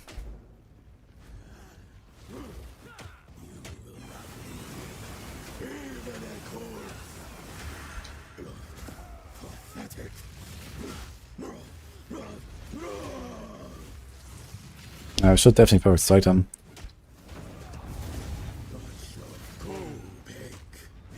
So if he hit them, he actually dies fast. Maybe I should just do Ruthless. Maybe it's gonna like left click him, like with Ruthless, and I should do that probably. We don't have to do like Unbreakable, for example. We can do Ruthless, and what is the other stun thing? We just Mace Strike him with that, stun him, and then kapow. That's it. Also I have some Exiles actually. Light Radius.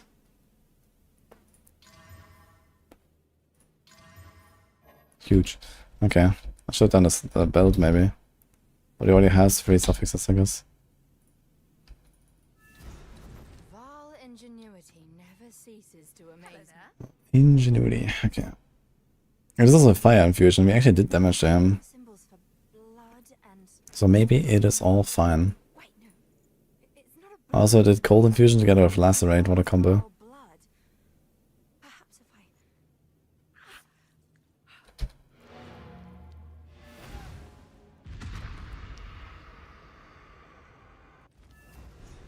Bow is really good. You don't know why I could be complaining. I mean, not complaining.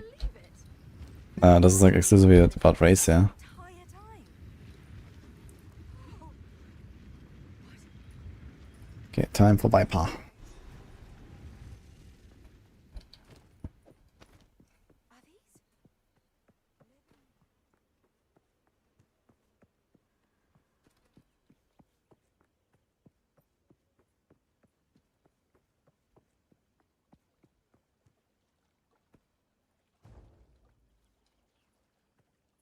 Keeper in Act 2 and middle are damageable before. So There they are. yeah, as soon as they become damageable, you can do the war cry. Okay, that's good to know. I understand that. I was hoping to avoid.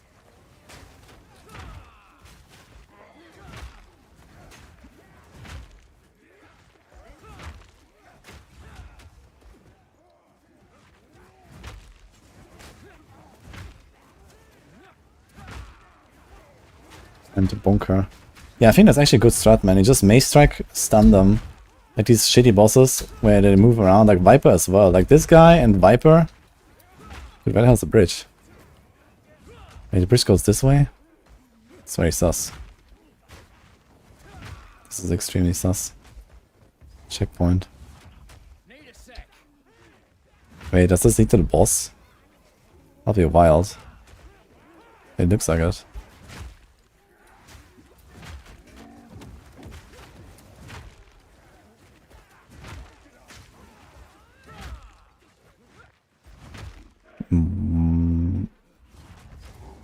What? Okay. I mean, I've never seen... I don't think I've seen this arena to go to the top left. I can solve this. This is all just a misunderstanding. Which one of you Okay. Which one of you is a Val blood? Why, that was me, of course. I am Alva the Lie. In this game, can you get a crazy ability and make it work no matter what it is? Pretty much.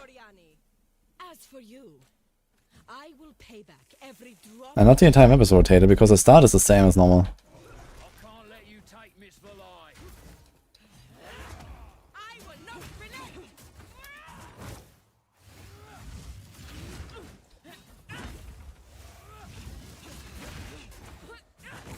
Need a sec. Showpick spear. Bow to your queen or die. What a start. I've done nothing to her.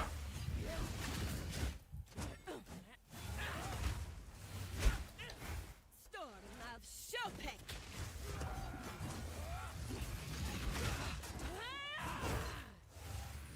You will fall before us.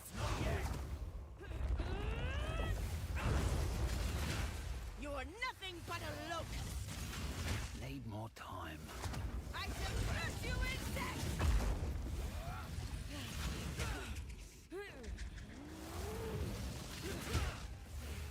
Your snakes won't stop me. What? Need a sec. I shall crush you.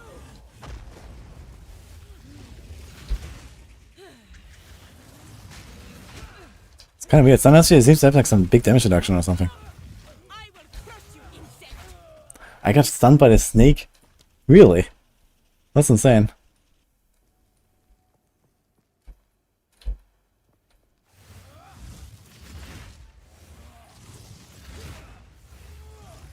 So fast with martial tempo, man. I really can't get used to this. Like, I missed so many because I just hold it too long. Bow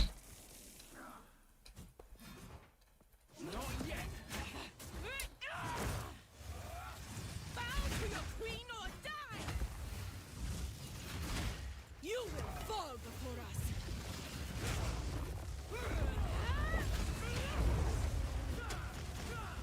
Hey, sharpens the mind.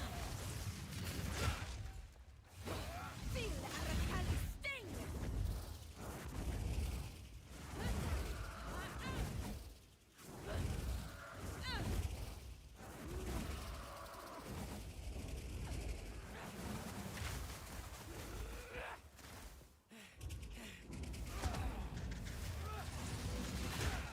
I shall crush you insect. Won't stop me.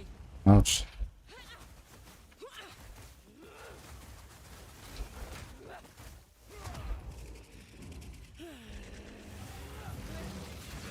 What? Crush you insect.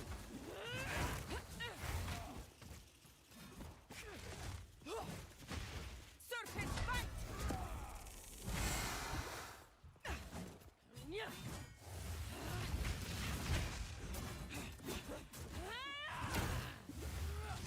Bow to your queen or die.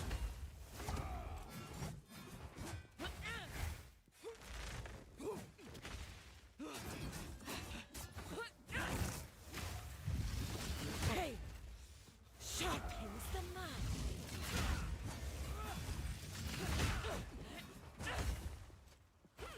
You will fall before Time. feel Aracali sting.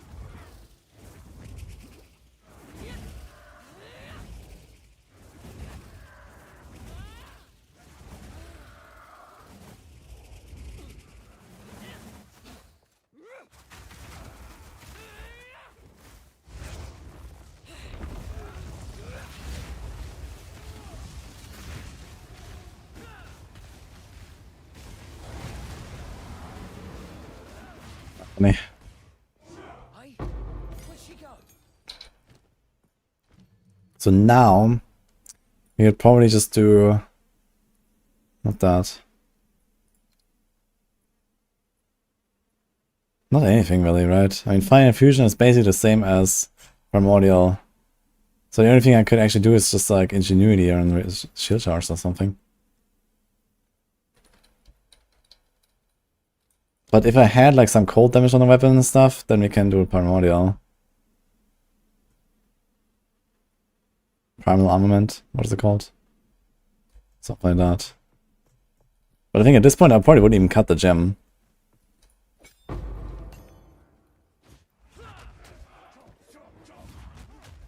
Need a sec.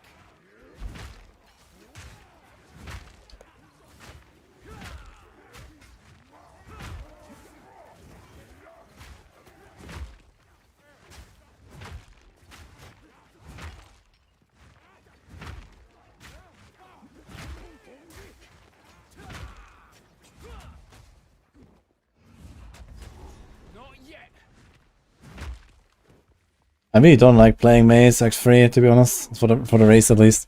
Like it's kind of scuffed. Now these bosses are really scuffed of the Maze. But everything is rotated here.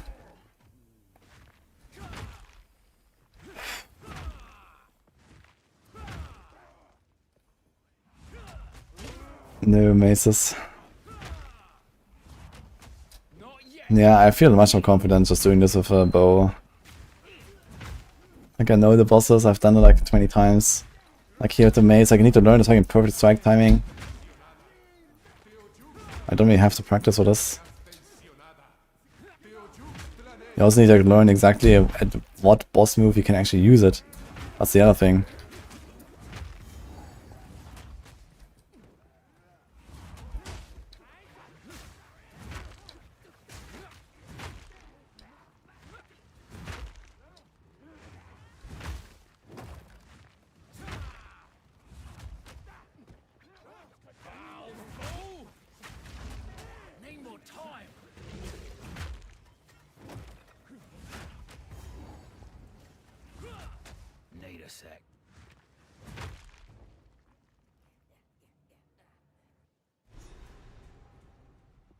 Grinding Games is targeting a May 2025 launch.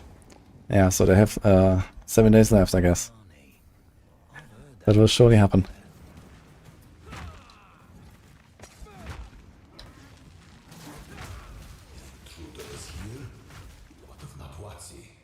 I recommend you stop reading random AI-generated news and listen to what other people say.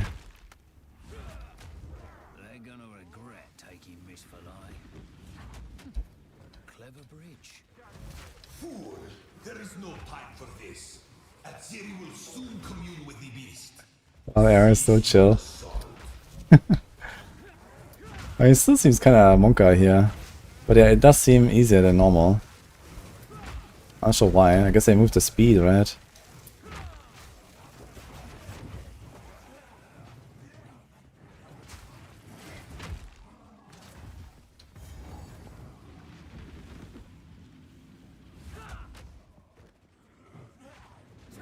Stop this at once.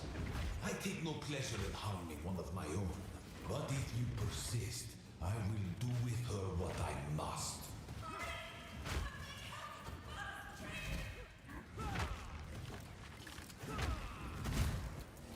Okay, then Doriani. And Doriani also has like this like shitty movement at the start of the fight. It's kind of awful. Need more time. So, at the I also have another Jewelers. Dude, I found 2 Jewelers orbs. What the fuck? has finally come for. Yeah, I think next spring next year is like the actual release. Like maybe a bit less than a year from now.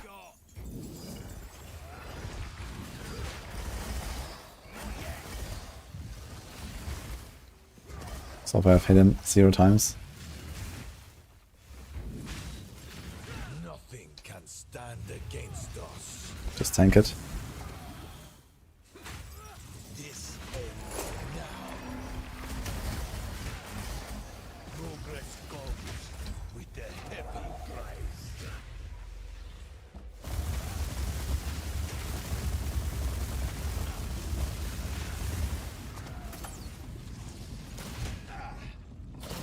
I've had enough of this. The best lady. What is taking so long?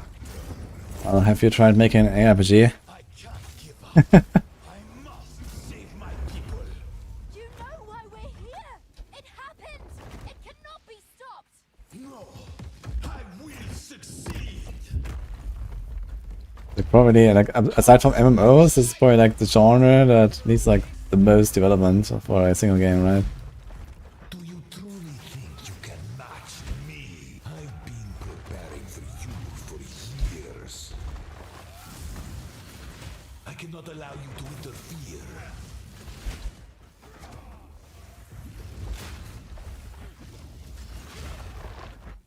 I've had enough of you. Oh god. I will crush you. Let me show you what true intellect looks like. There is no escape.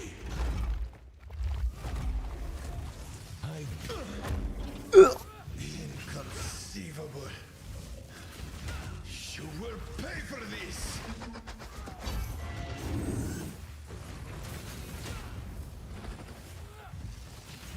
Fatal ambition. Funny how these explosions just like does no damage. This is not over yet.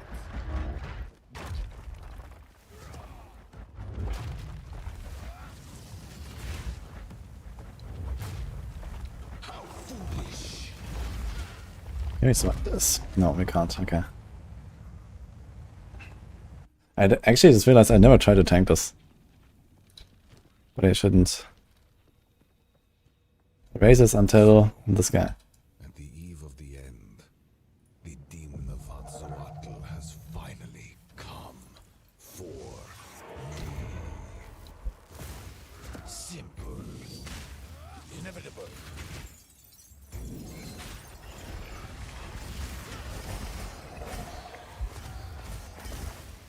Nothing can stand against us.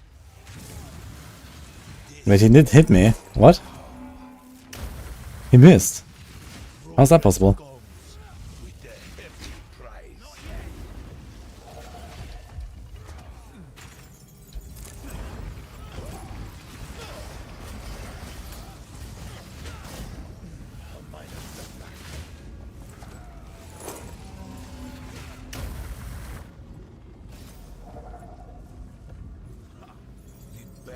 This mace suck? No, my mace is ridiculous actually. I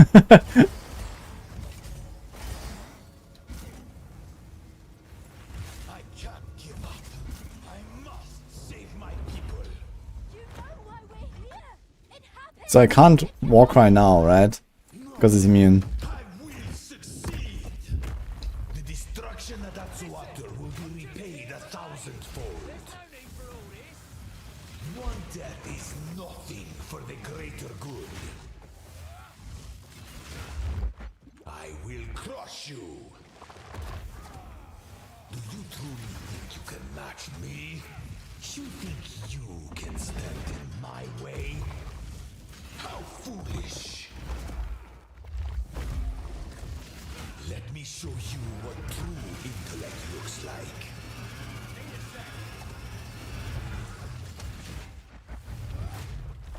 I've been preparing for you for years. Inconceivable. You will pay for this. Burn to ash, demon of What the? battle. I plan for every contingency. Self-destruction. This is not over yet. How foolish.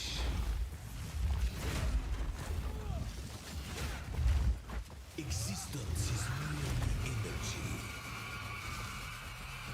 Oh shit. Should have stayed on this side. You think you can run?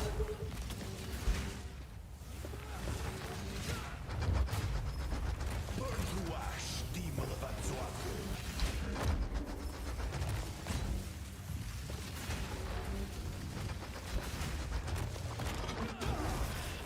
Okay. Do not fail me. Not now. Yeah, I don't know. Like my weapon is insane, right? How could And I didn't miss that many hits in this fight, and it still feels kind of long. That I sacrificed. Your people cannot be saved. History is already written. You can stay here and die, or come with us and help save the future. The legacy of the Val must be protected. Exit lag. Do no other way. It's exclamation mark, exit lag. Let's just start talking then. My friend here isn't exactly. Need more light radius. Yeah, we have 20% reduced actually. I just realized that. Actually inting, using nothing. 20% reduced light radius. That's an ultimatum.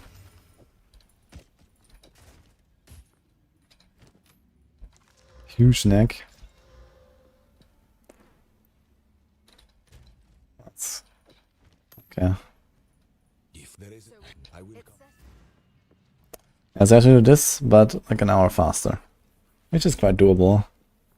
But I really don't want to do mace for X-Ray. I think we're gonna try dual string bow. Question is, how do I respec from the spear stuff to bow? I vaguely remember what it looked like. So it was this. I think it was this.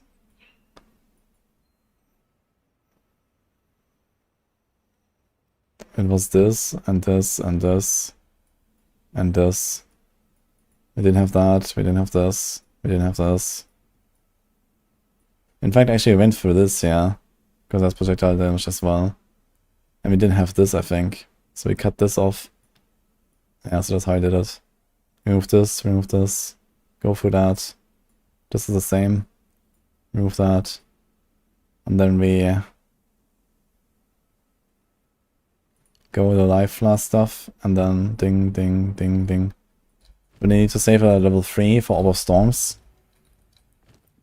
And then in level 8 will be Lightning Rod. We also have to respec a bunch to decks. Because we are gonna have a lot of strength here, there needs to be more decks. So I can actually use this stuff.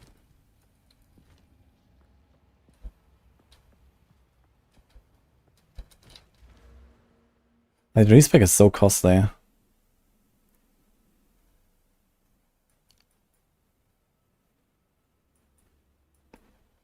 Makes me wonder if I should actually go down here. Because there's a lot of respecking. So maybe I'll just go all the way to here basically and stop.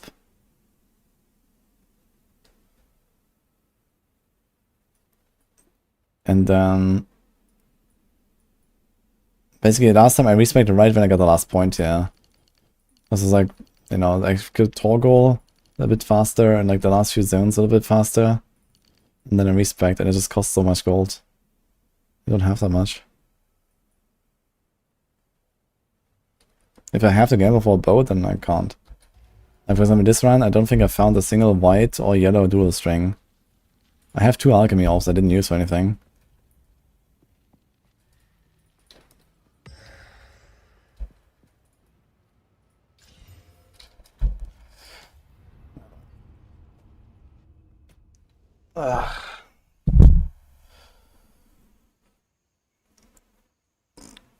Anyway, I'm gonna go, guys.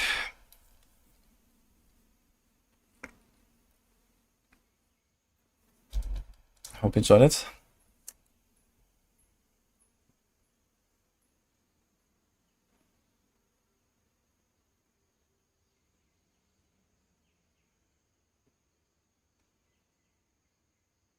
Okay, raid someone here. Is anyone blasting?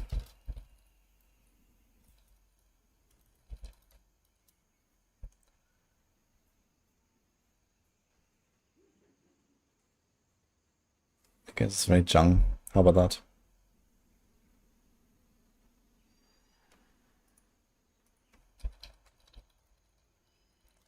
So, have a good one, guys. I'll see you tomorrow.